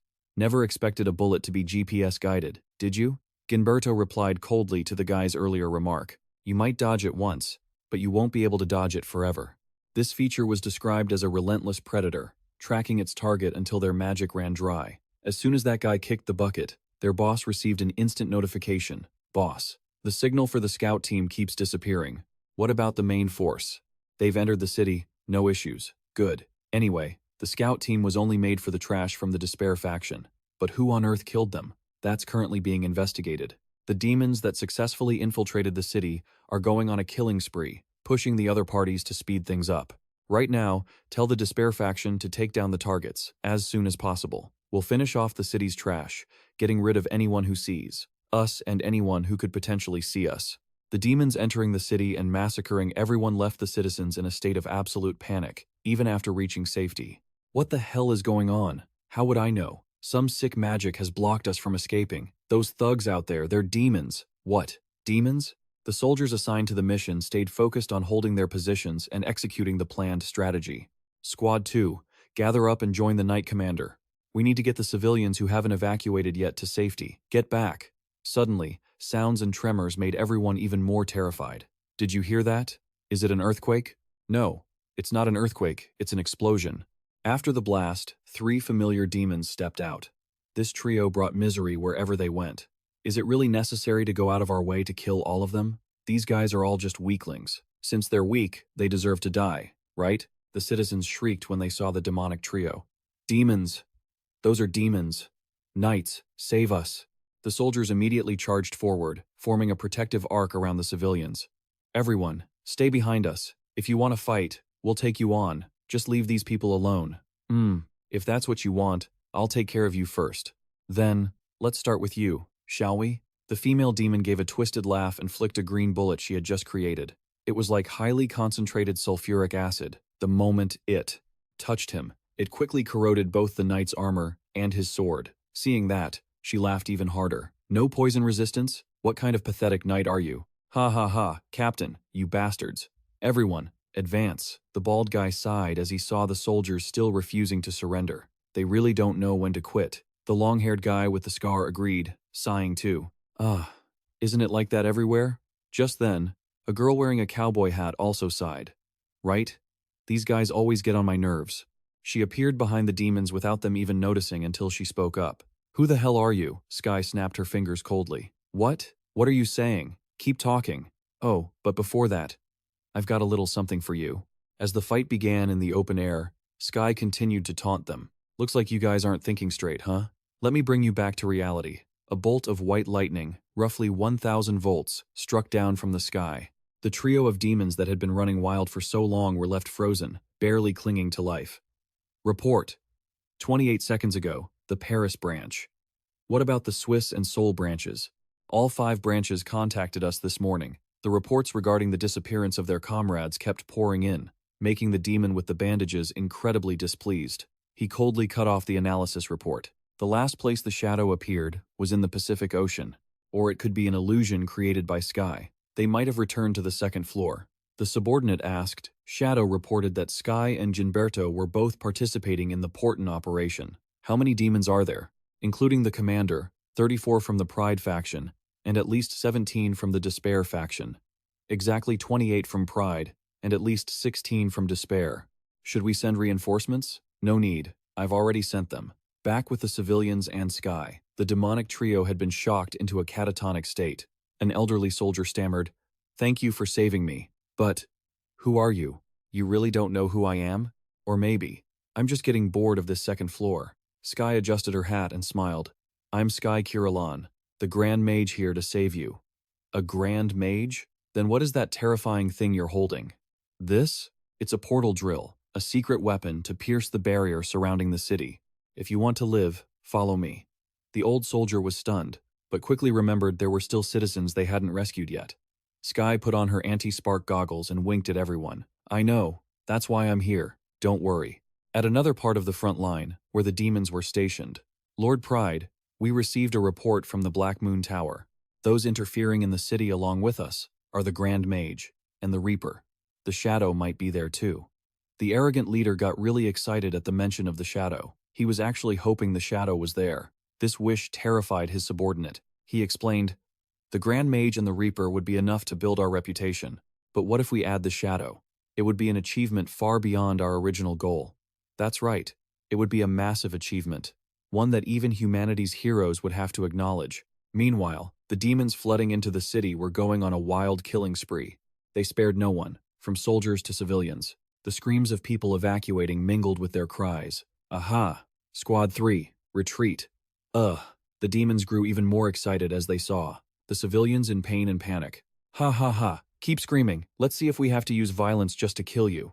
They were crazily slaughtering humans. But just as they were about to strike, suddenly, they lost an arm. Their murder weapon was just gone. Another guy was shocked. He had learned from the previous guy and blocked a bullet flying from out of nowhere, but the surprise was yet to come. Why didn't it stop? The bullet didn't stop. It changed its trajectory.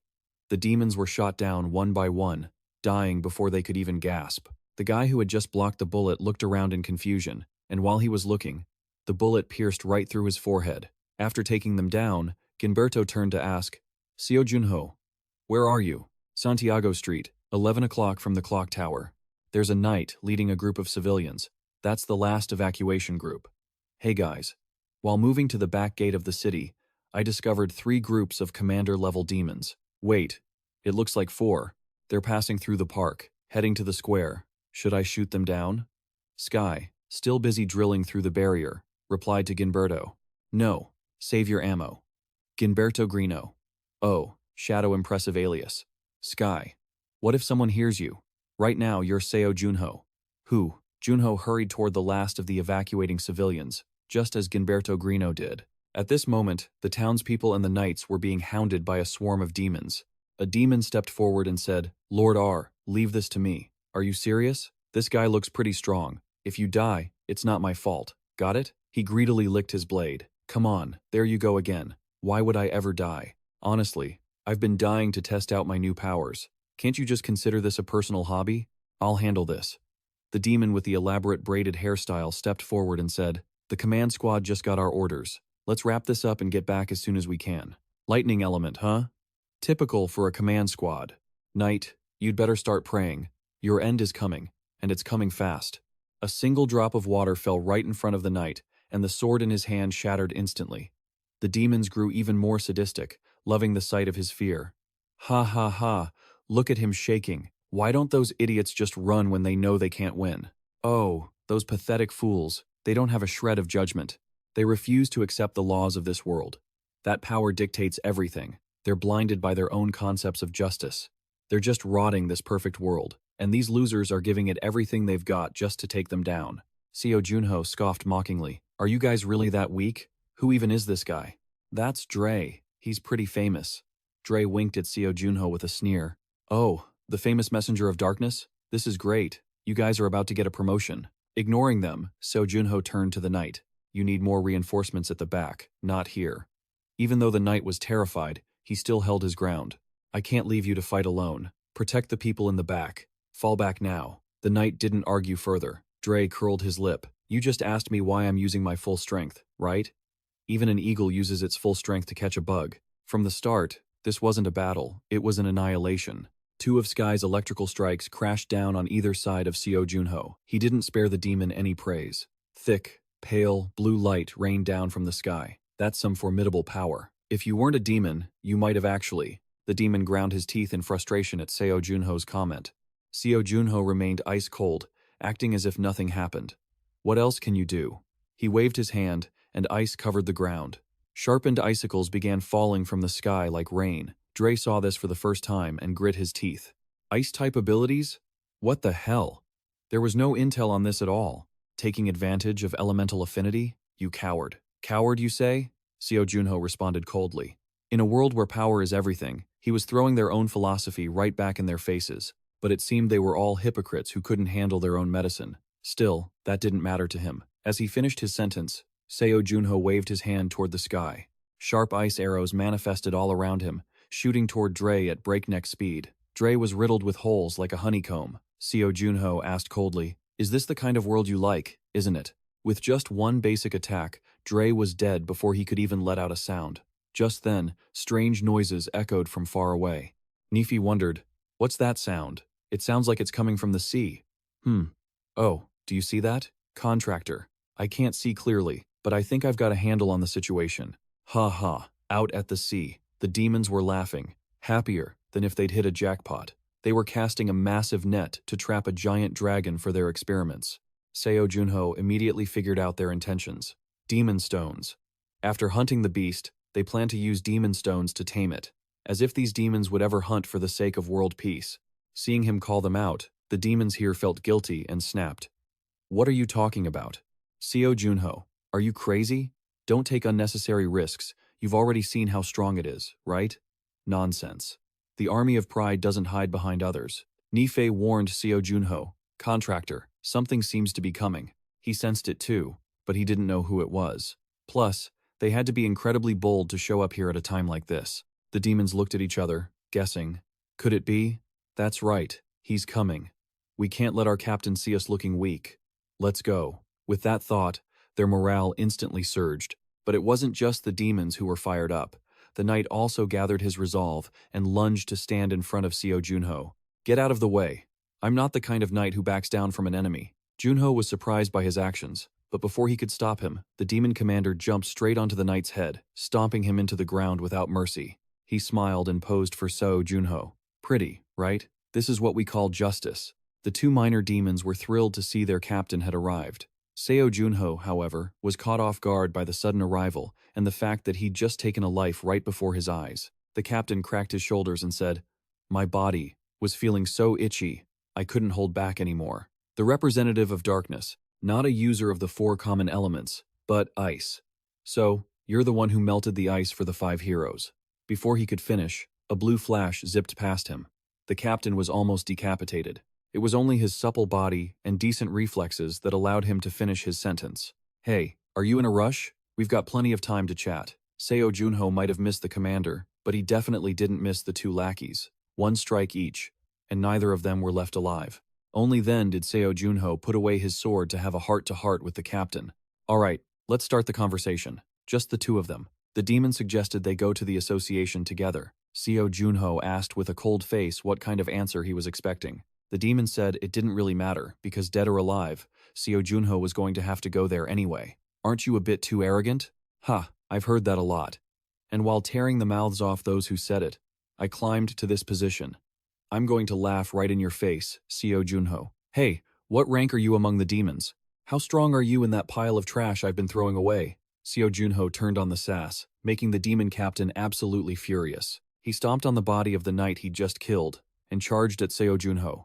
Seo Junho gently leaned to the side, dodging his attack. He even grabbed the captain's outstretched arm and snapped it backward, while using the momentum to vault into the air, perform a downward kick, and land neatly on his feet.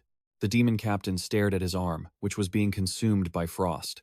He scrambled away to create distance from Seo Junho and shouted, "You bastard player!" Seo Junho ignored his insults and focused entirely on the fight. He waved his hand, sending frost to surround him.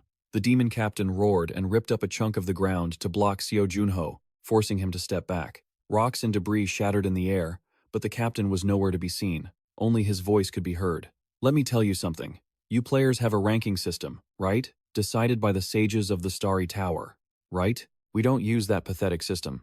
Seo Junho dodged while guessing that the enemy's ability involved space-time fragments. The cold-blooded demon captain sneered, "We climb the ranks by slaughtering each other, and my current rank is 37. Suddenly, rubble began flying at breakneck speed.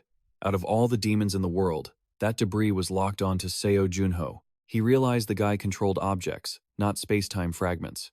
That rain of stones seemed simple, but every collision triggered a massive explosion. Even so, Seo Junho was still dashing around, alive and well. The captain laughed maniacally. "Do you get it now? You're just a mediocre representative without a rank. Have you realized who you're up against yet?" "Ha ha ha." Seo Junho accelerated, dodging the debris while thinking. He's been maintaining his limit break at 15%. That's insane speed.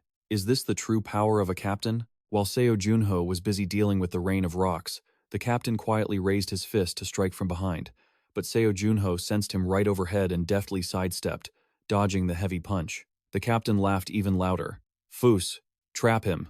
A masked ghoul sitting in meditation somewhere grunted. "Understood, Captain."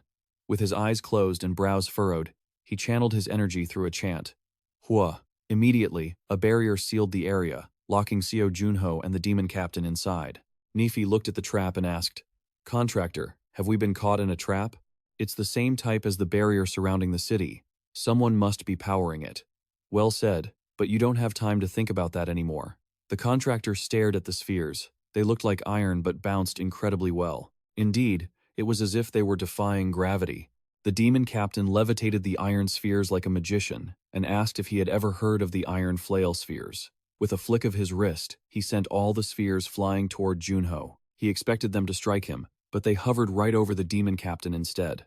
Then, the captain began explaining his ability. "You know the best part about having kinetic energy manipulation? You don't have to fight yourself. These things are like my loyal subordinates." Seo Junho was losing his patience. "I didn't come here for a lecture." "Fine, if you're going to launch them, do it already. Quit yapping." Seo Junho silently raised his reinforcement level to 17%. "Shut up and watch. I'm calculating the most precise trajectory. It'd be too troublesome if you died too easily, so I'll just take 1 or 2 of your limbs." He finally hurled the iron spheres toward him, Junho barely managed to dodge. He darted around like a madman, but the iron balls were truly fast, so he had to push his reinforcement to 30%. Seo Junho cursed under his breath because the spheres were too fast, so he switched tactics to freezing them. Nife clicked her tongue when he missed one, forcing him to use flash to evade. Getting hit by those balls would just make a mess, and freezing them wasn't easy either. Nife calmly drank water and asked, "Are you planning on freezing them one by one? That's not the right way to do it." "Hey, I'm already doing my best. What more do you want from me?" "Your best only goes that far? I had no idea." Just help me out, will you?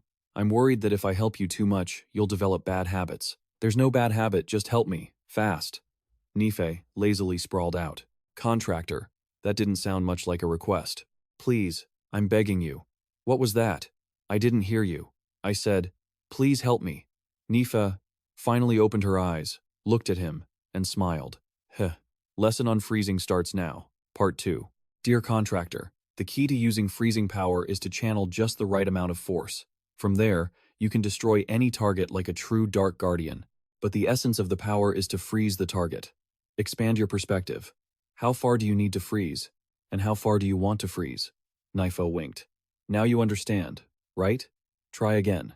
If you die, I'll save you. Seo Junho waved his hand, thinking about expanding his field of vision. In this situation, just hearing the theory isn't enough to fully grasp it. No way. Seo Junho shouted in his mind and squeezed his eyes shut. Contractor. He only opened them when Nife called. The Ice Queen commented, "You did well, but your reaction is a bit slow compared to mine." The demon captain was left stunned and baffled. "What is this? How could you freeze 50 spheres all at once? What on earth are you?" "Wait a minute. Nife. Once they are completely frozen, the spheres can't move again, right?" Nife smiled humbly. "Contractor, that's not enough. Those spheres he's using, they will now become our weapons." The demon captain was furious. "Damn it. I usually carry about 512 of them. Why today of all days? Why today?" Fuss. Fuss. Answer me, you bastard." He was losing his temper when the other side finally answered. "Grr, Captain, is something wrong? I was focusing on maintaining the barrier. I didn't hear you call. I'm sorry. Dispel it quickly." "Okay, hurry. It's urgent. I've got a ton of ice and iron over my head." Seeing the situation turning south, he immediately leaped away to avoid being crushed by his own ice-covered iron spheres. He gritted his teeth, thinking that even martial arts wouldn't solve this, so he might as well use all his remaining kinetic energy to end it in one blow. He suddenly noticed something and immediately fired his energy in that direction. "Is it there?" Nife appeared and said hi to him. "Too slow, but I'm right here." The demon captain was left stunned again. "A spirit? I was sure I felt that biting cold before." That's right, that biting cold came from Junho, and by now, he had unexpectedly appeared behind him. "Take this, you chatterbox." Amidst his groans, Junho's dragon blade coldly pierced through his body, with frost spreading from the inside out. In his final moments, he tried to cry for help. Save me, I want to live." Finally, the frost completely consumed his body. He only managed one last scream before heading straight to the afterlife. Immediately after, the one establishing the connection sensed something was wrong. He suddenly lost contact with the captain. "Captain? Captain? Can you hear me?" Foos called repeatedly, with no response. Just then, a strange voice rang out from behind him. "Pathetic. I didn't expect him to fail like that." Foos turned around in surprise and recognized an acquaintance. "Lord Guzan, this is an order from the Shadow Moon Division. He ordered us to provide support. ID. For the Pride Division. Because they're no longer reliable." "Yes, sir. I'm Phi from the Pride Division." "Hey, you lost contact with your captain, didn't you?" "Yeah, I mean, the Pride Division. Looks like he failed and we can't reach him." "No way. The strongest opponent our captain was fighting was only A rank. Could our captain really be in danger? It looks like he's as dead as a doornail." "No way?" Fuss stammered, his throat tight. "Lord Goosen, what do you mean? You're not going to help?" He really looked like he was in danger. "Why would I do that? But you said you'd help us." As they argued about whether or not to intervene, Pride was being shredded by Seo Junho. At this point, it didn't matter if they helped or not, so they might as well save the trip. Goosen answered mockingly. "Oh, right. I came here to support the mission. Whether your captain lives or dies is none of my business." "Oh, look at that, he really is dead." "What?" Wen leaned in close to Foos, grinning. "Didn't you hear? He's dead." Then he pulled back, clutching his stomach and laughing loudly. "I knew it. I always thought he'd end up like this." He was always so arrogant, even though he was only ranked 35th. Seriously? Ha ha. Who would have thought he'd die like a dog in a place like this? Goosen laughed until he was in tears, unable to stop. He was fighting someone A rank? So your captain wasn't even A rank material to begin with? What a fool. I mean, it's no surprise that arrogant idiot died like this. Isn't this better for you, anyway? What kind of captain was he? Yes, sir, Phi said, his face pale as he played along. He didn't deserve to be a captain. What? Ha ha ha. Look at that, even his subordinates are bad-mouthing him. Huh, this is fun. Why don't we see what the guy who killed him has to say? Wen was laughing until he almost lost his mind, but Seo Junho sensed something ominous approaching. That cliff was emitting a strange, demonic red light. Contractor, did you feel that massive demonic energy just now? Yeah, I did. Seo Junho, busy dragging the Pride Captain's corpse into a corner, glanced over. From the direction of Dragon Mountain, it was definitely the most powerful demon to appear yet, Pride. But who is this guy? Rupert, do you see anything at Dragon Mountain? 2 figures. One is approaching. They look normal. What should we do? Wait. Skyha. Report. Skyha had finished drilling and was wiping her hands. I've breached the barrier and gotten the civilians out. I think I can join the fight. Oh, then come over. Whoever they are, we'll take them out quickly and head to the sea, Nefi said. Maybe it's another captain. Possibly. I guess I can lend a hand this time. Ghost Sky appeared and pinched her cheek. The 3 of us are enough. My queen. Seo Junho had already turned away. Sky, remember this house. I'm going to hide the Pride Division captain here. Sky patted the queen's head like she was a child. Fine. You can check the memories later, so whatever. But why are you telling me? You're the one who can view them. This thing could go in any direction. Skyha and Seo Junho teleported to Dragon Mountain immediately. This was all according to Gusen's predictions. See? Fuss, I told you they'd come. Most of them catch my hints. I'm Gusen, captain of the Despair Division. Forget this guy. He's holding the barrier, so one hit will finish him. Why are you here? Seo Junho asked with a scowl. Ah, I saw you take down Pride. Thanks to you, the demon cult can save face. Save it. I have one request for you. Skyha was itching for a fight and wanted to strike immediately. Hey, we don't have time to hear your requests. Calm down, Skyha, Seo Junho said, stopping her. What request? Since you took down the Pride Captain, that position is vacant. I witnessed the battle myself. Your name is Seo Junho, right? Do you want to join the demon cult? It's a great honor. The Pride Division needs a leader like you, not that idiot from before. If you join, your rank will be…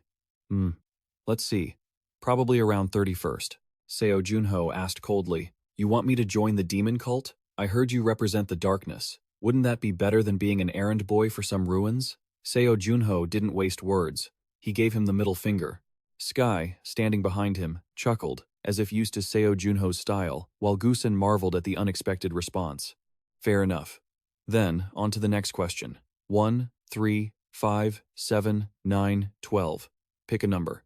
Seo Junho thought to himself, Are these numbers related to his abilities in some irregular way? Kaya whispered urgently, Don't just answer him. So difficult.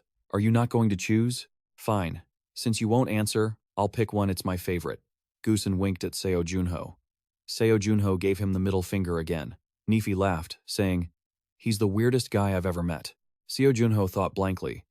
One is still talking. This is the first time I've seen a demon like this when the 2 of them vanished strangely, leaving no trace behind. What's going on? Sky, what happened? Sky was frozen too. Even she didn't know where he had gone. Wen smirked. Don't be surprised, Archmage. Tracking won't work. That wasn't teleportation. A bullet pierced the center of his face. Ginberto was startled. This guy wasn't the real one. Skyha. What's wrong? Gusen's face had been shot off, but he still had a mouth to speak. I won't stay in this filthy place. Did I even need to come here in person? Sky, furious, struck immediately. What did you do? Tell me. You bastard. Sky. Skyha. Everything that just happened left Sky completely bewildered. Meanwhile, Nefe had just landed gracefully. Contractor. It seems they've teleported us somewhere else. Similar to the previous teleportation. Seo Junho told Nefe that this time it was completely different. It was a small apartment with minimal living functions, and neither of them knew where they were. Junho's traceless disappearance succeeded in making Sky lose her temper. She immediately grabbed Fuz to interrogate him. So, is Gusen's ability time manipulation? You want me to believe an ability like that exists? Even in Sky's grip, Fuz giggled happily. Whether you believe it or not, that guy is finished. Sky's gaze turned extremely dangerous. What do you mean by that? Immediately after she finished speaking, the chains tightening around Fuz stretched, and lightning from the sky struck the middle of his back, making him cough up even more blood. Fi said, "Nothing changes in there." He laughed maliciously. "Time doesn't pass. You won't feel hunger, and you won't leave.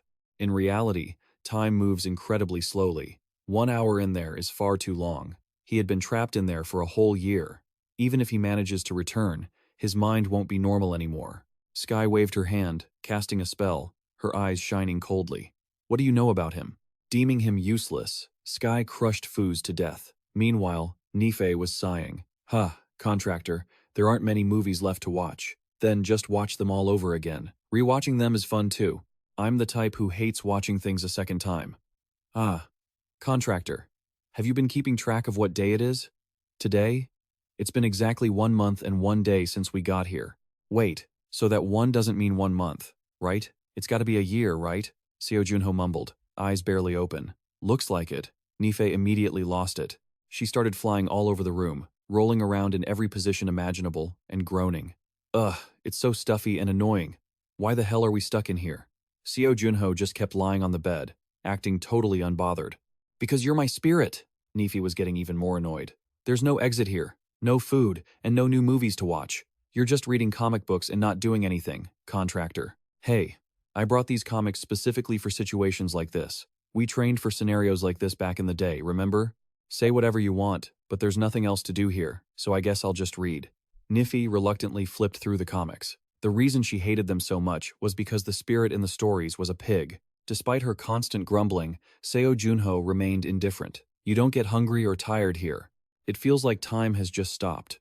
So, you've got to chat to keep from losing your mind. Thinking about having to endure another 11 months in this boring place. 11 more months? How are you so calm about this, contractor? Nothing we can do. But once I get out, I'm gonna beat the hell out of Goosen. 11 months, isn't it gonna be too late by then? It won't be too late. Time here moves differently than in reality. The ability used to create this space is powerful, sure, but not enough to warp real-world time that much. I wonder how many people have lost their minds from being locked up in here.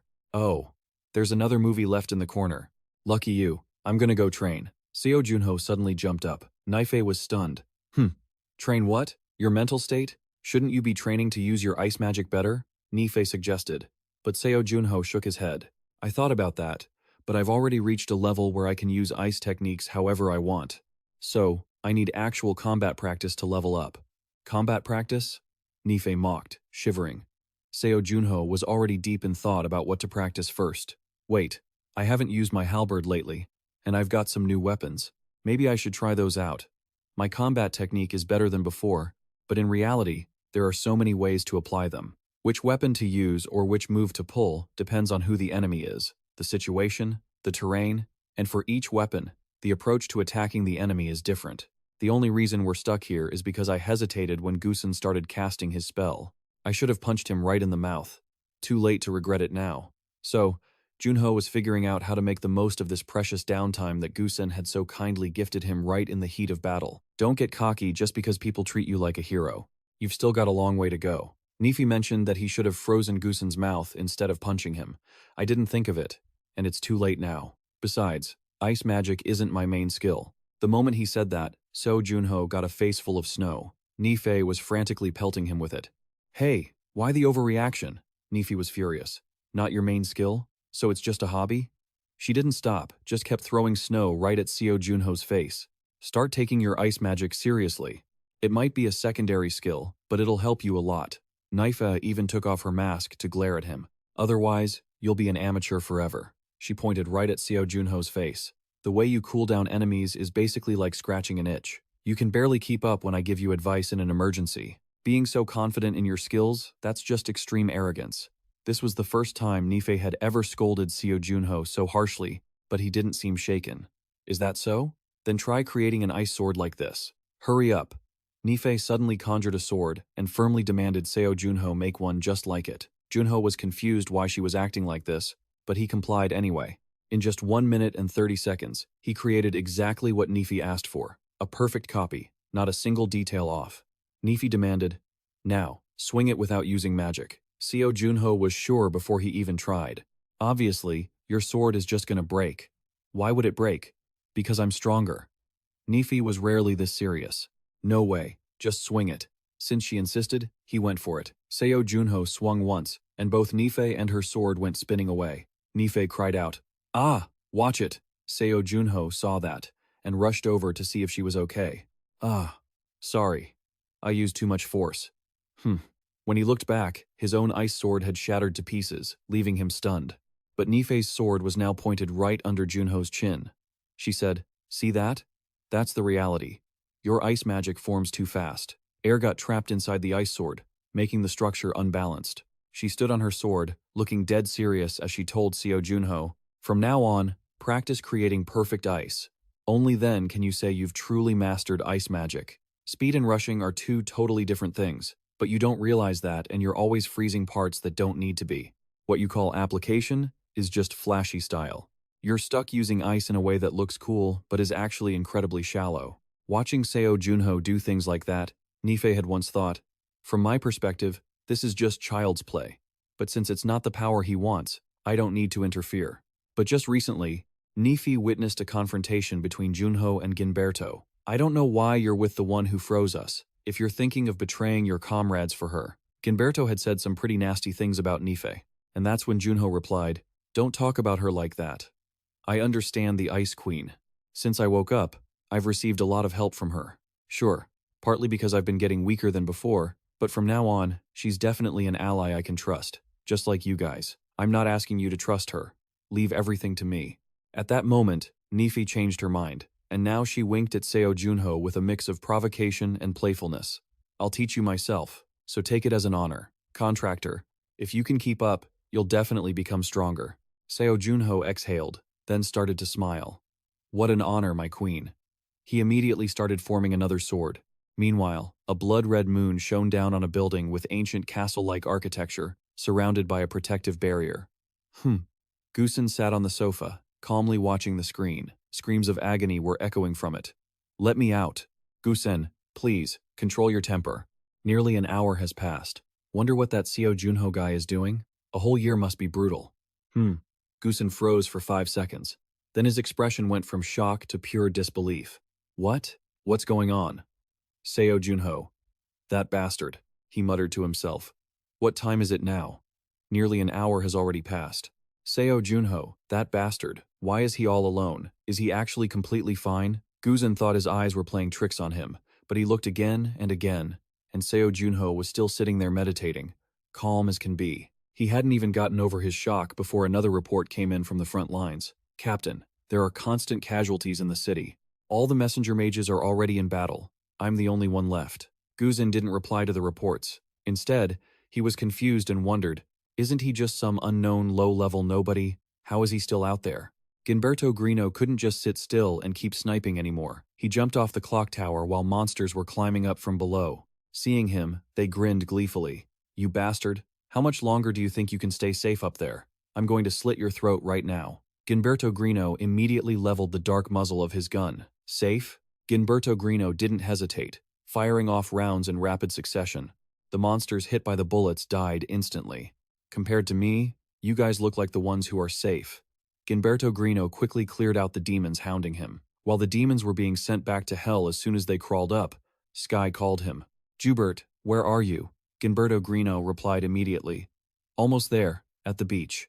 "Liar," Sky scoffed. "You're not there. I know the situation. You didn't just leave, did you?" Ginberto Grino, having just used a slide to clear his path, using a pile of demons as a meat cushion to land safely, replied, "Phew, no way. I was just checking something out." Sky didn't want to hear his excuses anymore. She urged him, "Whatever, just get here and help already. The situation here is no joke." Beneath her feet, the water was churning with massive movements. The monster underneath was being besieged by the swarm. It was chained and speared in multiple places. The demons were having a tough time catching it, yelling and cursing at each other. "It's diving again, you useless idiots." By now, they had used chains to bind the sea monster's mouth, but it was too strong, and its thrashing was too violent for the demons to stop it from diving. "Don't let it hide in the water." Understood. The monster submerged, its body bristling with weapons, blood trailing behind it. It suddenly surged upward, knocking away several demons, but some remained clung to its body like parasites. The monster roared in agony. Rah, rah, rah! A blonde demon clung to the monster's back as if riding a roller coaster, surfing the waves. He shouted, "In this life, you arrogant bastards. It's not all our job, you know. Taking it down is your mission." The ones underwater replied that they knew. Wait, don't tell me you're planning to shock it? Exactly. The blonde demon went berserk. You lunatic. What about us, huh? You selfish jerk. As soon as he finished shouting, a massive bolt of lightning descended from the sky. The dragon was stunned, and the demons were vaporized. Sky seemed to have entered a queen of the world state, handling everything by herself. Her hands controlled 2 magic circles, and there was another under her feet. Blue light rained down from the sky like a meteor shower. The diving demons were suspicious. That's a great mage. This is going to be trouble. The dragon lay down, exhausted. Sky said to it, "Hey, I heard back at the shelter. They said you're the guardian of these waters. Don't worry too much." Sky waved her hand, creating an orb of magic. Powerful beams of energy rained down like a downpour. The ones below stared at each other blankly. Can you feel that? It's too early to be surprised by this kind of power. Sky narrowed her brows, her eyes glowing fiercely. Once I get serious, don't blame me if I beat you so hard your own parents won't recognize you. Under the relentless barrage from Sky alone, the demon army took heavy casualties. Just then, one demon lunged to stab Sky. As he thrust his weapon, he boasted, "Impressive. But this ends here. Sorcerers are so weak." But his spear bent before it even touched her. The green-headed demon froze, his jaw dropping. A few seconds ago, he was cocky, but now he was petrified with shock. You must be disappointed, right? You only broke 3 of my 7 layers of defense, but congratulations anyway. You're the first one to get this far. Sky coldly landed a punch that sent him straight into the void. At that moment, Gilberto Grino finally ran to the beach. He was panting like he'd been chased by a dog. Huff, huff. Sky, status check. Done. Sky had no patience left and urged him, "If you're done, shoot already. Geez, this heat." He sighed, thinking his best friend hadn't changed one bit. Gilberto Grino hurried into position. "Sky, get back. I'm going to fire a pretty big one. A little more." Golden light gathered at the tip of his gun. The moment Gilberto Grino pulled the trigger, the light that was just the size of a ball inflated to the size of a nuclear bomb, streaking toward the middle of the sea, where the fierce battle was taking place. Wherever the golden light touched, it acted like a laser, sweeping everything into dust. Meanwhile, at Seo Junho's location, "Queen, why are you like this? Now it's time to head back." Seo Junho was fully dressed, and the queen yawned, looking completely undignified. Yawn. That was one of the longest years of my life. I'll take another month, please. The Desert Ice Queen spoke drought-like words. Seeing she was serious, Seo Junho sighed and said, "Just kidding. Just kidding. I've been thinking about everything while I was here. Now I understand a lot of things." "You still say that even now? It must have ended well by now," Nefi teased. "That's not what I meant. I wanted to leave here and fight." Seo Junho's eyes turned much colder. "The Empress is returning to the throne. Better start saying your prayers, you bastards." Outside, the sky was pitch black, and the rain wouldn't stop. Although they fought hard, the demons were truly invested in this campaign. They still had a massive amount of personnel. Even the most brilliant mage was only one person. No need to hold back, just attack all at once. Sky was fighting alone, but seeing how arrogant the enemy was, she didn't lose her cool, retorting while casting spells. "Can you not explain your tactics to the enemy?" Sky gifted each of them a box on the head. She didn't expect them to still be growling after using that move. Sky gritted her teeth. They can still hold on? Gravity reversal. The demons weren't even phased, swarming toward her all at once. Seriously? These shameless brats ganging up on a woman and having zero shame about it. Skyha waved her hand, pushing them back. Her magic sent the weaker ones flying, but some of the tougher ones stood their ground, howling at their allies not to back down and to hold the line. "This honor guard won't fall that easily. Just stall her. We'll win." Sky suddenly looked behind her. A few had closed in, but they suddenly sensed something was wrong. The square boxes above their heads turned blood red. Are they crazy? Suddenly, streaks of red energy like high-tech lasers fired toward Skyha. She bent over, struggling to hold her ground. Skyha was getting overwhelmed, and in a fit of rage, she turned her frustration back onto her own teammates. "Jin, what the hell are you doing? Did you pass out after just one shot?" Gilberto was lying there, gasping like a fish out of water. Yeah, exactly. Honestly, this guy is such a lightweight." Skyha was fuming. Everyone was just getting in her way. Maximum stasis. She unleashed her full power. The moment she did, every hungry ghost surrounding her froze in place. Skyha was deeply reluctant. You lot aren't worth the effort for this move. But, given the situation, a massive, sky-piercing vortex rose up from the ocean. It looked like the end of the world. Every demon, from the sky down to the sea, was being shredded by the cyclone. Sky focused her mind, the gale intensifying. Honor guard, hold steady. Yes, ma'am. Even as they shouted back, the wind was so violent that many were still swept away. The ones who managed to anchor themselves tried to counterattack. Sky saw this and cranked up the power even more. The demon's situation became even more pathetic. The cyclone and high winds weren't just tearing through the people. They were shredding all their chains and sloppy gear into pieces. Even the water dragons behind the protective barrier were affected. In that moment, Sky couldn't help but think of Seo Junho. Is this the feeling you have to endure, Junho, with no way back, having to carry everything yourself? Before I woke up, you must have faced situations like this a dozen times. I won't let you down. No way in hell. Gilberto was still struggling just to breathe and survive. Joubert, are you all right? Someone asked, and he finally opened his eyes. As soon as he saw them, he jumped up, startled. How long was I out? What did I miss? Just my masterful performance. Old man Gilberto bragged with a grin. Yeah, a masterful performance that left you lying face down in the dirt. You have to be proud of me. You only disappeared for an hour. Where'd you go? Seo Junho hesitated for a moment before saying, That was the longest hour of my life. You worked hard. Rest now. I'll finish this. Hey, Ice Queen, were you with Seo Junho during that hour? Naturally. I protect my own. Whether it's an hour or 100 years, it makes no difference. Do you believe me now? Cowboy Gilberto gave a wry smile and pointed toward Skyha. Then how about protecting one more person? Your fan is over there fighting all by herself. It's absolute chaos here. The demons kept encouraging each other to finish the mission. Some had gotten very close to Sky, and she was currently too busy holding back the cyclone. Almost there. Hang in there. The honor guard is strong enough to pierce the barrier. End it in one hit. Sky gritted her teeth, staring at the circle of enemies around her, unable to find the words. Their blade tips were inches away from her. At that very moment, ice and snow suddenly surged in. In the blink of an eye, the cyclone froze solid, and the surface of the sea hardened into ice. Everyone was stunned. Sorry for the interruption. Leave these guys to me. The entire scene had been frozen over. Seo Junho walked alone across the magnificent icy landscape. He looked up and said, Thanks for holding out while I was away. Sky stood amidst the frozen statues of the demons and sighed. So, you've returned. Seo Junho casually conjured an ice umbrella, while Sky kept questioning him. I heard a rumor that after torturing someone, you were locked away for a year? You look a bit different somehow. You look colder, even if you're still not really my type. Seo Junho laughed. If you ever get the chance, try it for yourself. Maybe I'll think about it. Seeing Nife fly over, Skyha was surprised. My queen, you must have been locked up for a year too, right? Nife poked Sky's cheek and then burst into tears, hugging her. Just a human. And I had to stare at this guy's face for an entire year. I thought only humans needed each other to survive. But it turns out spirits are the same way. Nife sobbed like a child, making Sky blush. Calm down. My queen, this is reality. You've done well. Just as they were having a touching reunion, the frozen demon statues began to thaw. Seo Junho's face darkened. Skyha, there's something I need to test after this year. Could you step back for a moment?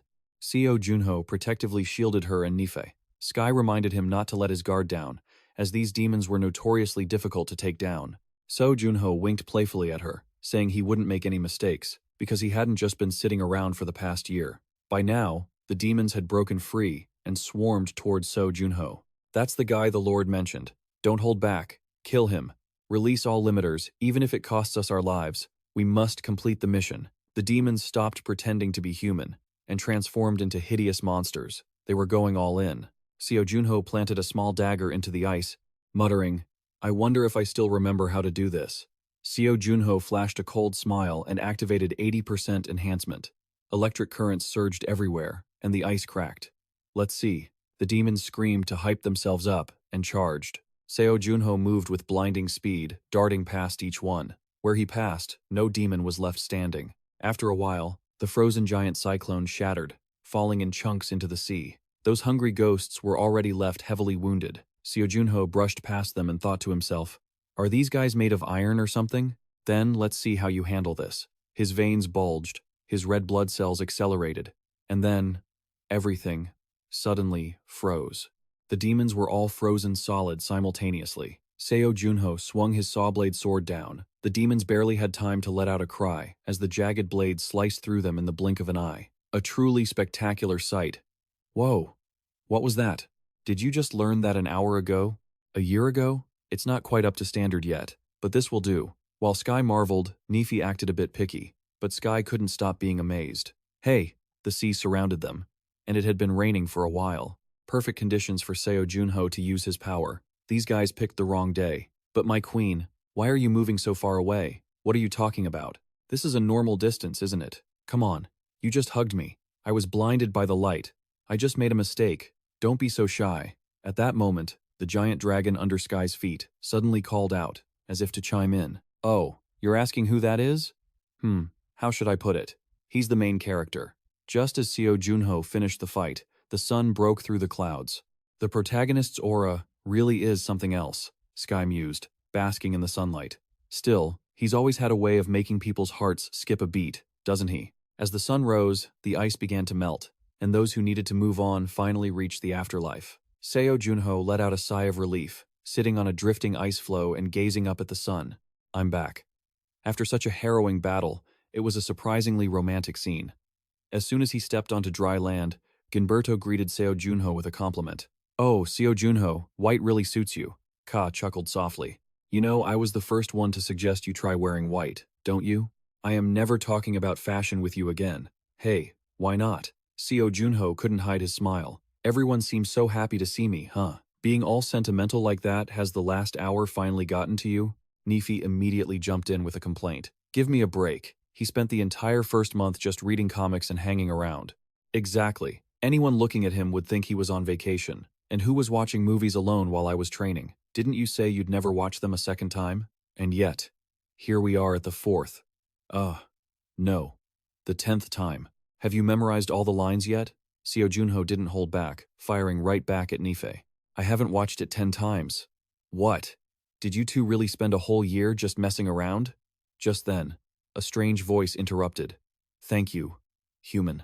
Seo Junho turned around, stunned. You can talk? In my 728 years of life, I've never been wounded this badly. So you're actually even older than I thought. Hey now, you don't just blurt out someone's age like that, big guy. But the ancient dragon didn't seem to care much about that. This isn't exactly a thank you gift for today. Wait, a gift? Oh, a gift. The dragon dropped a black object. Use it well. All 4 of them leaned in to see what it was. What is this? Scales. You can use them to craft weapons or forge them into a work of art. They're quite useful. But White Knight, there's one thing I'm still curious about. If they had succeeded in controlling me, what would you have done? Well, I wouldn't have let that happen, but if it had come to that, I would have been ready. The dragon laughed heartily. Ha ha. You've got guts to stand up to me. White Knight, very good. Take care of yourself, human. As the dragon departed, Seo Junho returned to his normal self. Thank heavens I still have the leader's memories. Wait, where did you hide the body? Ah, right. I kind of forgot where I stashed it. Queen, are you sure Seo Junho is okay? Nefi was speechless. Just then, Sky appeared. Yeah, I marked it. You didn't forget how to find it, did you? I still remember that skill. You seem chipper. Sky, beating up those monsters was actually a great stress reliever. Junho, what's with that haul? Oh, I planted a dwarven bomb, and now I have to go dig it back up. Want to help? Never mind. I want to clear my head while I dig it up. Is that so? I'm heading to the magic tower. If not now, when? Wait. The magic tower? You? Ginberto looked surprised. Sky replied calmly. They say the most skilled people in the magic tower are all there. Maybe I'll learn some new magic, right? You? Practicing magic? That doesn't fit you at all. I'm joining Arthur's side. I'll train some guards and work on my own skills too. Junho, what about you? Me? I haven't decided yet. I'll think about it while I'm digging. You two have great potential, so I'm not worried about either of you. The queen suddenly spoke up. Not mentioning me? Tisk. I don't know if I'm suited for the magic tower. If you show them your skills like you did here, the 5 heroes will definitely value you. Ginberto and Nefi were busy whispering to each other while Sky talked about the magic tower. Junho smiled faintly. Both of you will do great. You and Jill, I'll be waiting for good news. Call me if you need help. My friends, I'm always ready. Same goes for here. Once they were done with the goodbyes, Ginberto hopped onto Sky's human-powered taxi service. Junho happily asked him to pass along his greetings too. Arthur and wished his two friends luck before they disappeared. Once they were gone, Nife turned to grill Junho. I have a lot to say to you. Seo Junho looked exasperated. How many times have I told you that the ice crystal must be completely transparent? This was your first real battle. I've been training you for a whole year, and you're still not perfect? Isn't it amazing enough that it was half transparent on my first try? The queen was genuinely furious, criticizing him non-stop. Quiet. The first time was just an excuse. It froze the blood flow. Well, you did a good job with that part. But do you have any idea how much effort I put into this? Just as they were bickering, people started looking for Seo Junho. It wasn't just one person, a whole crowd had gathered. Thank you for saving my daughter at the park. I will never forget this for the rest of my life. Thanks to all of you, I was able to see my father again, safe and sound. I never thought a player would help us. I thought we were done for, but thanks to you. Thank you for saving my younger brother. I mean player Seo Junho. Thank you for saving our entire village. Thank you, player Seo Junho. You are the greatest hero. Thank you, hero. In that moment, Seo Junho felt as if he had returned to the aura he held when he lived behind the mask as a specter. He bowed. I only did what I could. I'm still lacking, but thank you all for guiding me. Niffy even had to take off her mask to witness this emotional scene, sighing in admiration. Even if you don't hear it, I'm certain I chose a good contractor. At the same time, somewhere else, people were talking about Seo Junho. Player Junho is truly an ice user. The Archmage and the Death Knight managed to take down hundreds of demons together. The Demon Association has raised their alert level. San Chegon, the Guild Master of Pure Moon, scrolled through the news and asked, Chief of Staff, what do you think of these rumors? I think it's highly credible, especially since it comes from the royal family. Highly credible. It's been a long time since I've heard you say that. The Chief of Staff remained calm. Those at the fortress have confirmed the incident. Yeah, based on the reports, that seems true, but it's still hard to believe. Which part don't you believe? The Leviathan Guildmaster, the Guardian of the South, an ally of Ruben, they personally mentioned Seo Junho. He said Junho was a powerful and terrifying individual, including the Thunder Hero incident. This is Seo Junho's third feat, or is it the fourth? Someone interrupted. Sun Che snapped at them. I've told you how many times to knock before entering. Kim Gudong ignored her and kept talking. Seo Junho even helped with the migration of the dwarves. But you and Seo Junho don't even know each other. When did you two meet? Sun Che stopped, as if she had just remembered something. Was that also done by Seo Junho? This realization left the Chief of Staff speechless. Kim Gudong continued to use his right to remain silent on the matter to continue his own point. Something fell out of your pocket, and I happened to notice it. You really notice those little things, don't you? If what you said is true, it looks like a spear. So this is the real deal, huh? Don't call it that. Are we that familiar? San Che exhaled a puff of smoke, her expression unreadable as she looked at the sword saint. We agreed not to use honorifics when we met again, didn't we? Enough small talk. I'll explain why I called you here. The Chief of Staff. The Chief of Staff pushed up his glasses and spoke about the request they received from the royal family, an S-rank request. It was the first S-rank request since the second floor opened. The Saintess of Suen had reported a discovery at the Sun Temple. The temple, understanding the severity of the situation, immediately reported it to the royal family.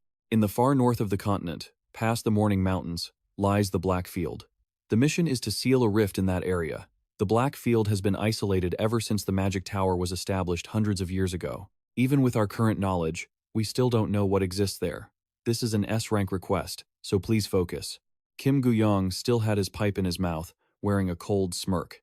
We'll find out what's there when we get there.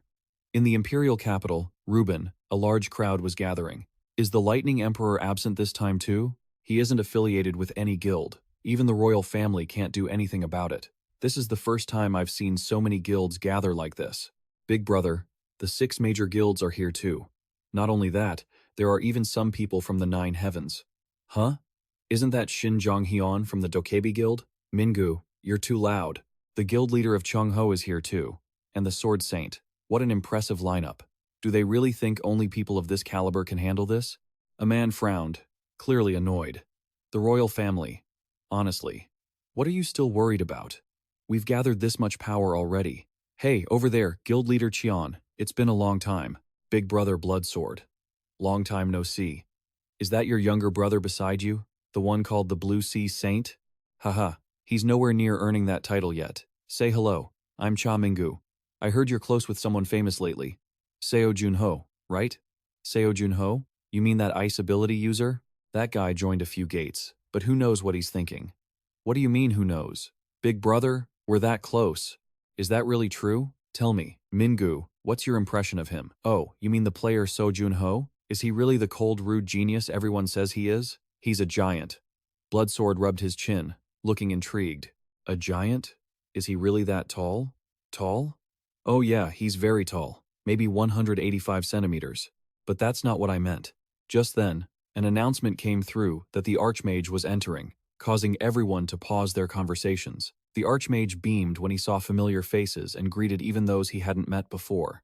I am Halo Agrim, the Royal Mage of the Ruben Empire. Sun Che-won crossed her arms and sighed.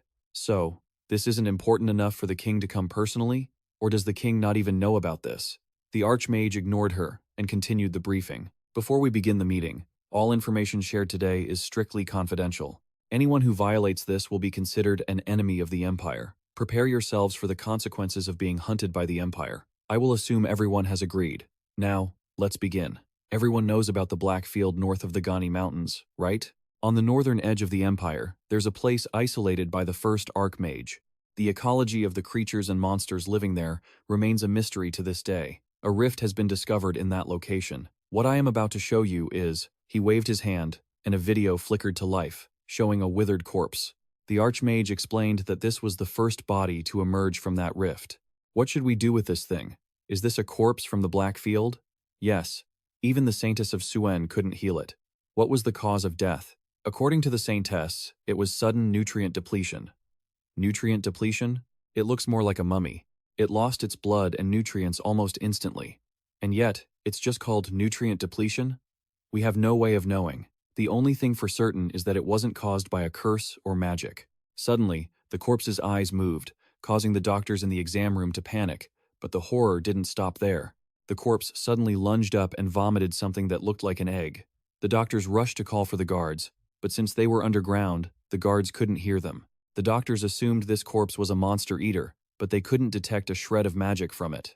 Just then, the creature opened its maw and lunged at a doctor, who immediately became the monster's meal.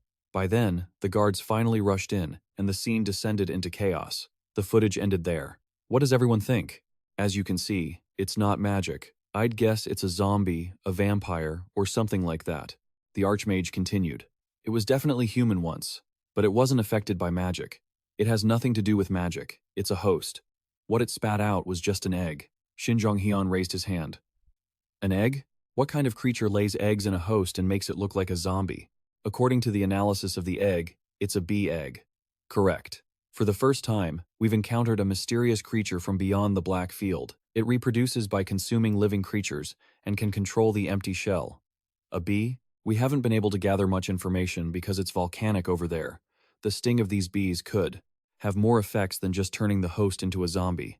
It's possible that every creature beyond the Morning Mountains is a host. If they cross the rift and start multiplying, a sluggish man spoke up. So, you want us to enter the gate and stop it, right? Exactly. The area has 3 rifts. The plan is to send in 3 teams. Given the situation, the rewards will be the highest in history. Feel free to recruit anyone useful for this mission. The royal family will cover all expenses. Shin Jong-hyun and Kim Gu-young both thought of one person, the guy hanging upside down right now. He was happily doing crunches on a horizontal bar while Nife feasted nearby. Ahem. After doing everything you couldn't do while locked in that cramped room for a year, get down here. I'm going to eat everything I haven't been able to eat for the past year, too. Aren't you eating a bit too much? Are you going to turn into a pig? Nifty's cheeks were stuffed, but she still tried to talk. No, I don't want to turn into a pig. Didn't you also eat like a maniac after coming back from the rain gate? But I exercised to keep my shape. Just then, Seo Junho suddenly froze and jumped down from the bar. Both Kim Gu-young and Shin Jong-hyun had sent messages, and naturally, they were both invitations to collaborate on the mission they had just received. In the city at night, Soku rushed over, looking furious. Seo Junho, what did you do on the 2nd floor? Seo Junho sat slumped on a chair, looking at the notice board, and answered weakly. How are you? If you haven't eaten, should I order something? You look pretty carefree, don't you? What's going on this time? Nife sat to the side, sipping a drink while watching a movie, completely unbothered by the chaos of the world. What's going on, you ask? That's the question I should be asking. It's not just the big six. Every top guild in the world is hunting for you right now. Seo Junho. Why? That's what you need to explain now. Oh, and you've already revealed your abilities to them, haven't you? Just the ice skills. Ah, I see. So that's how it is. They all want to recruit you. What do you think? Take a look at these for me. I've brought some new intel as well. All right, read them carefully. Ugh, so I have to read all of this alone? No way, I don't want to. Nife, who had been quiet until now, spoke up. I thought this was sent to you to prepare for the third floor, but that's not it. It seems the imperial family has dispatched troops to the Weeping Mountains. Diogu read through the documents and mentioned some crucial info. The Black Field seems suspicious. The Black Field? I heard that area was sealed off by the first Archmage. It's located just outside the mountain range, and since there are no residents living near those mountains, there's no need to send troops there. The Black Field. So that's why so many guilds want you. The imperial family's power alone isn't enough. No doubt about it. The Iron-Blood Emperor, Du Ping, is the kind of guy who holds most of the power himself. For someone like him to delegate this entire mission to the guilds, it must be incredibly dangerous. Seo Junho was reading the paper in his hand when it was snatched away. Oh, is it that time already? I wasn't even thinking about cutting in. Who said I couldn't? Can't you see? They aren't just looking for Seo Junho. The invitations for Spectre are twice as many. I'm famous, aren't I? Isn't that a good thing? People don't see it as an honor to work with you, you know. The imperial family is reaching out to the guilds to minimize the casualties.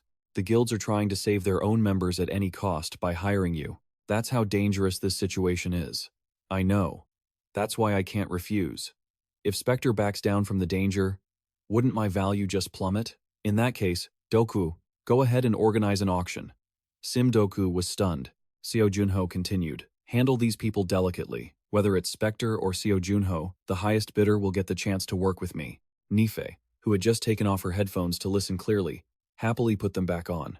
Perhaps reassured by Seo Junho's plan, she returned to her entertainment. Thanks to you. The Big Six will be gathering for the first time.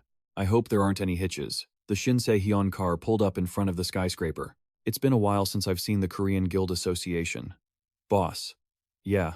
He tilted his head back and let out a soft laugh. It's been a long time since I've been to the first floor. I wonder which guild will snag Spectre today. They were all thinking the same thing. Spectre belongs to us. Inside, a man with a beard, wearing a cap, was chewing on a sandwich and muttering, "Does this country's Spectre not have anything good to eat? This stuff is barely worth chewing. Keep it down, you rude idiot." A silver-haired person frowned. What? Are you getting senile in your old age? Cheon stood up. Milet, don't start unnecessary fights. Didn't you hear? If you cause trouble, you'll be disqualified from the auction. Why would you say that? This is the perfect chance to eliminate the competition. After Shinsei Hyun said that, Son Chae-gon let out a sigh. So, we're just going to let them fight here? Milet, the guild leader of the Hallam Guild, didn't hold back his nasty attitude and laughed. Don't expect me to respect those old geezers. Yugo, the guild leader of the Heaven's Light Guild. The man named Yugo frowned.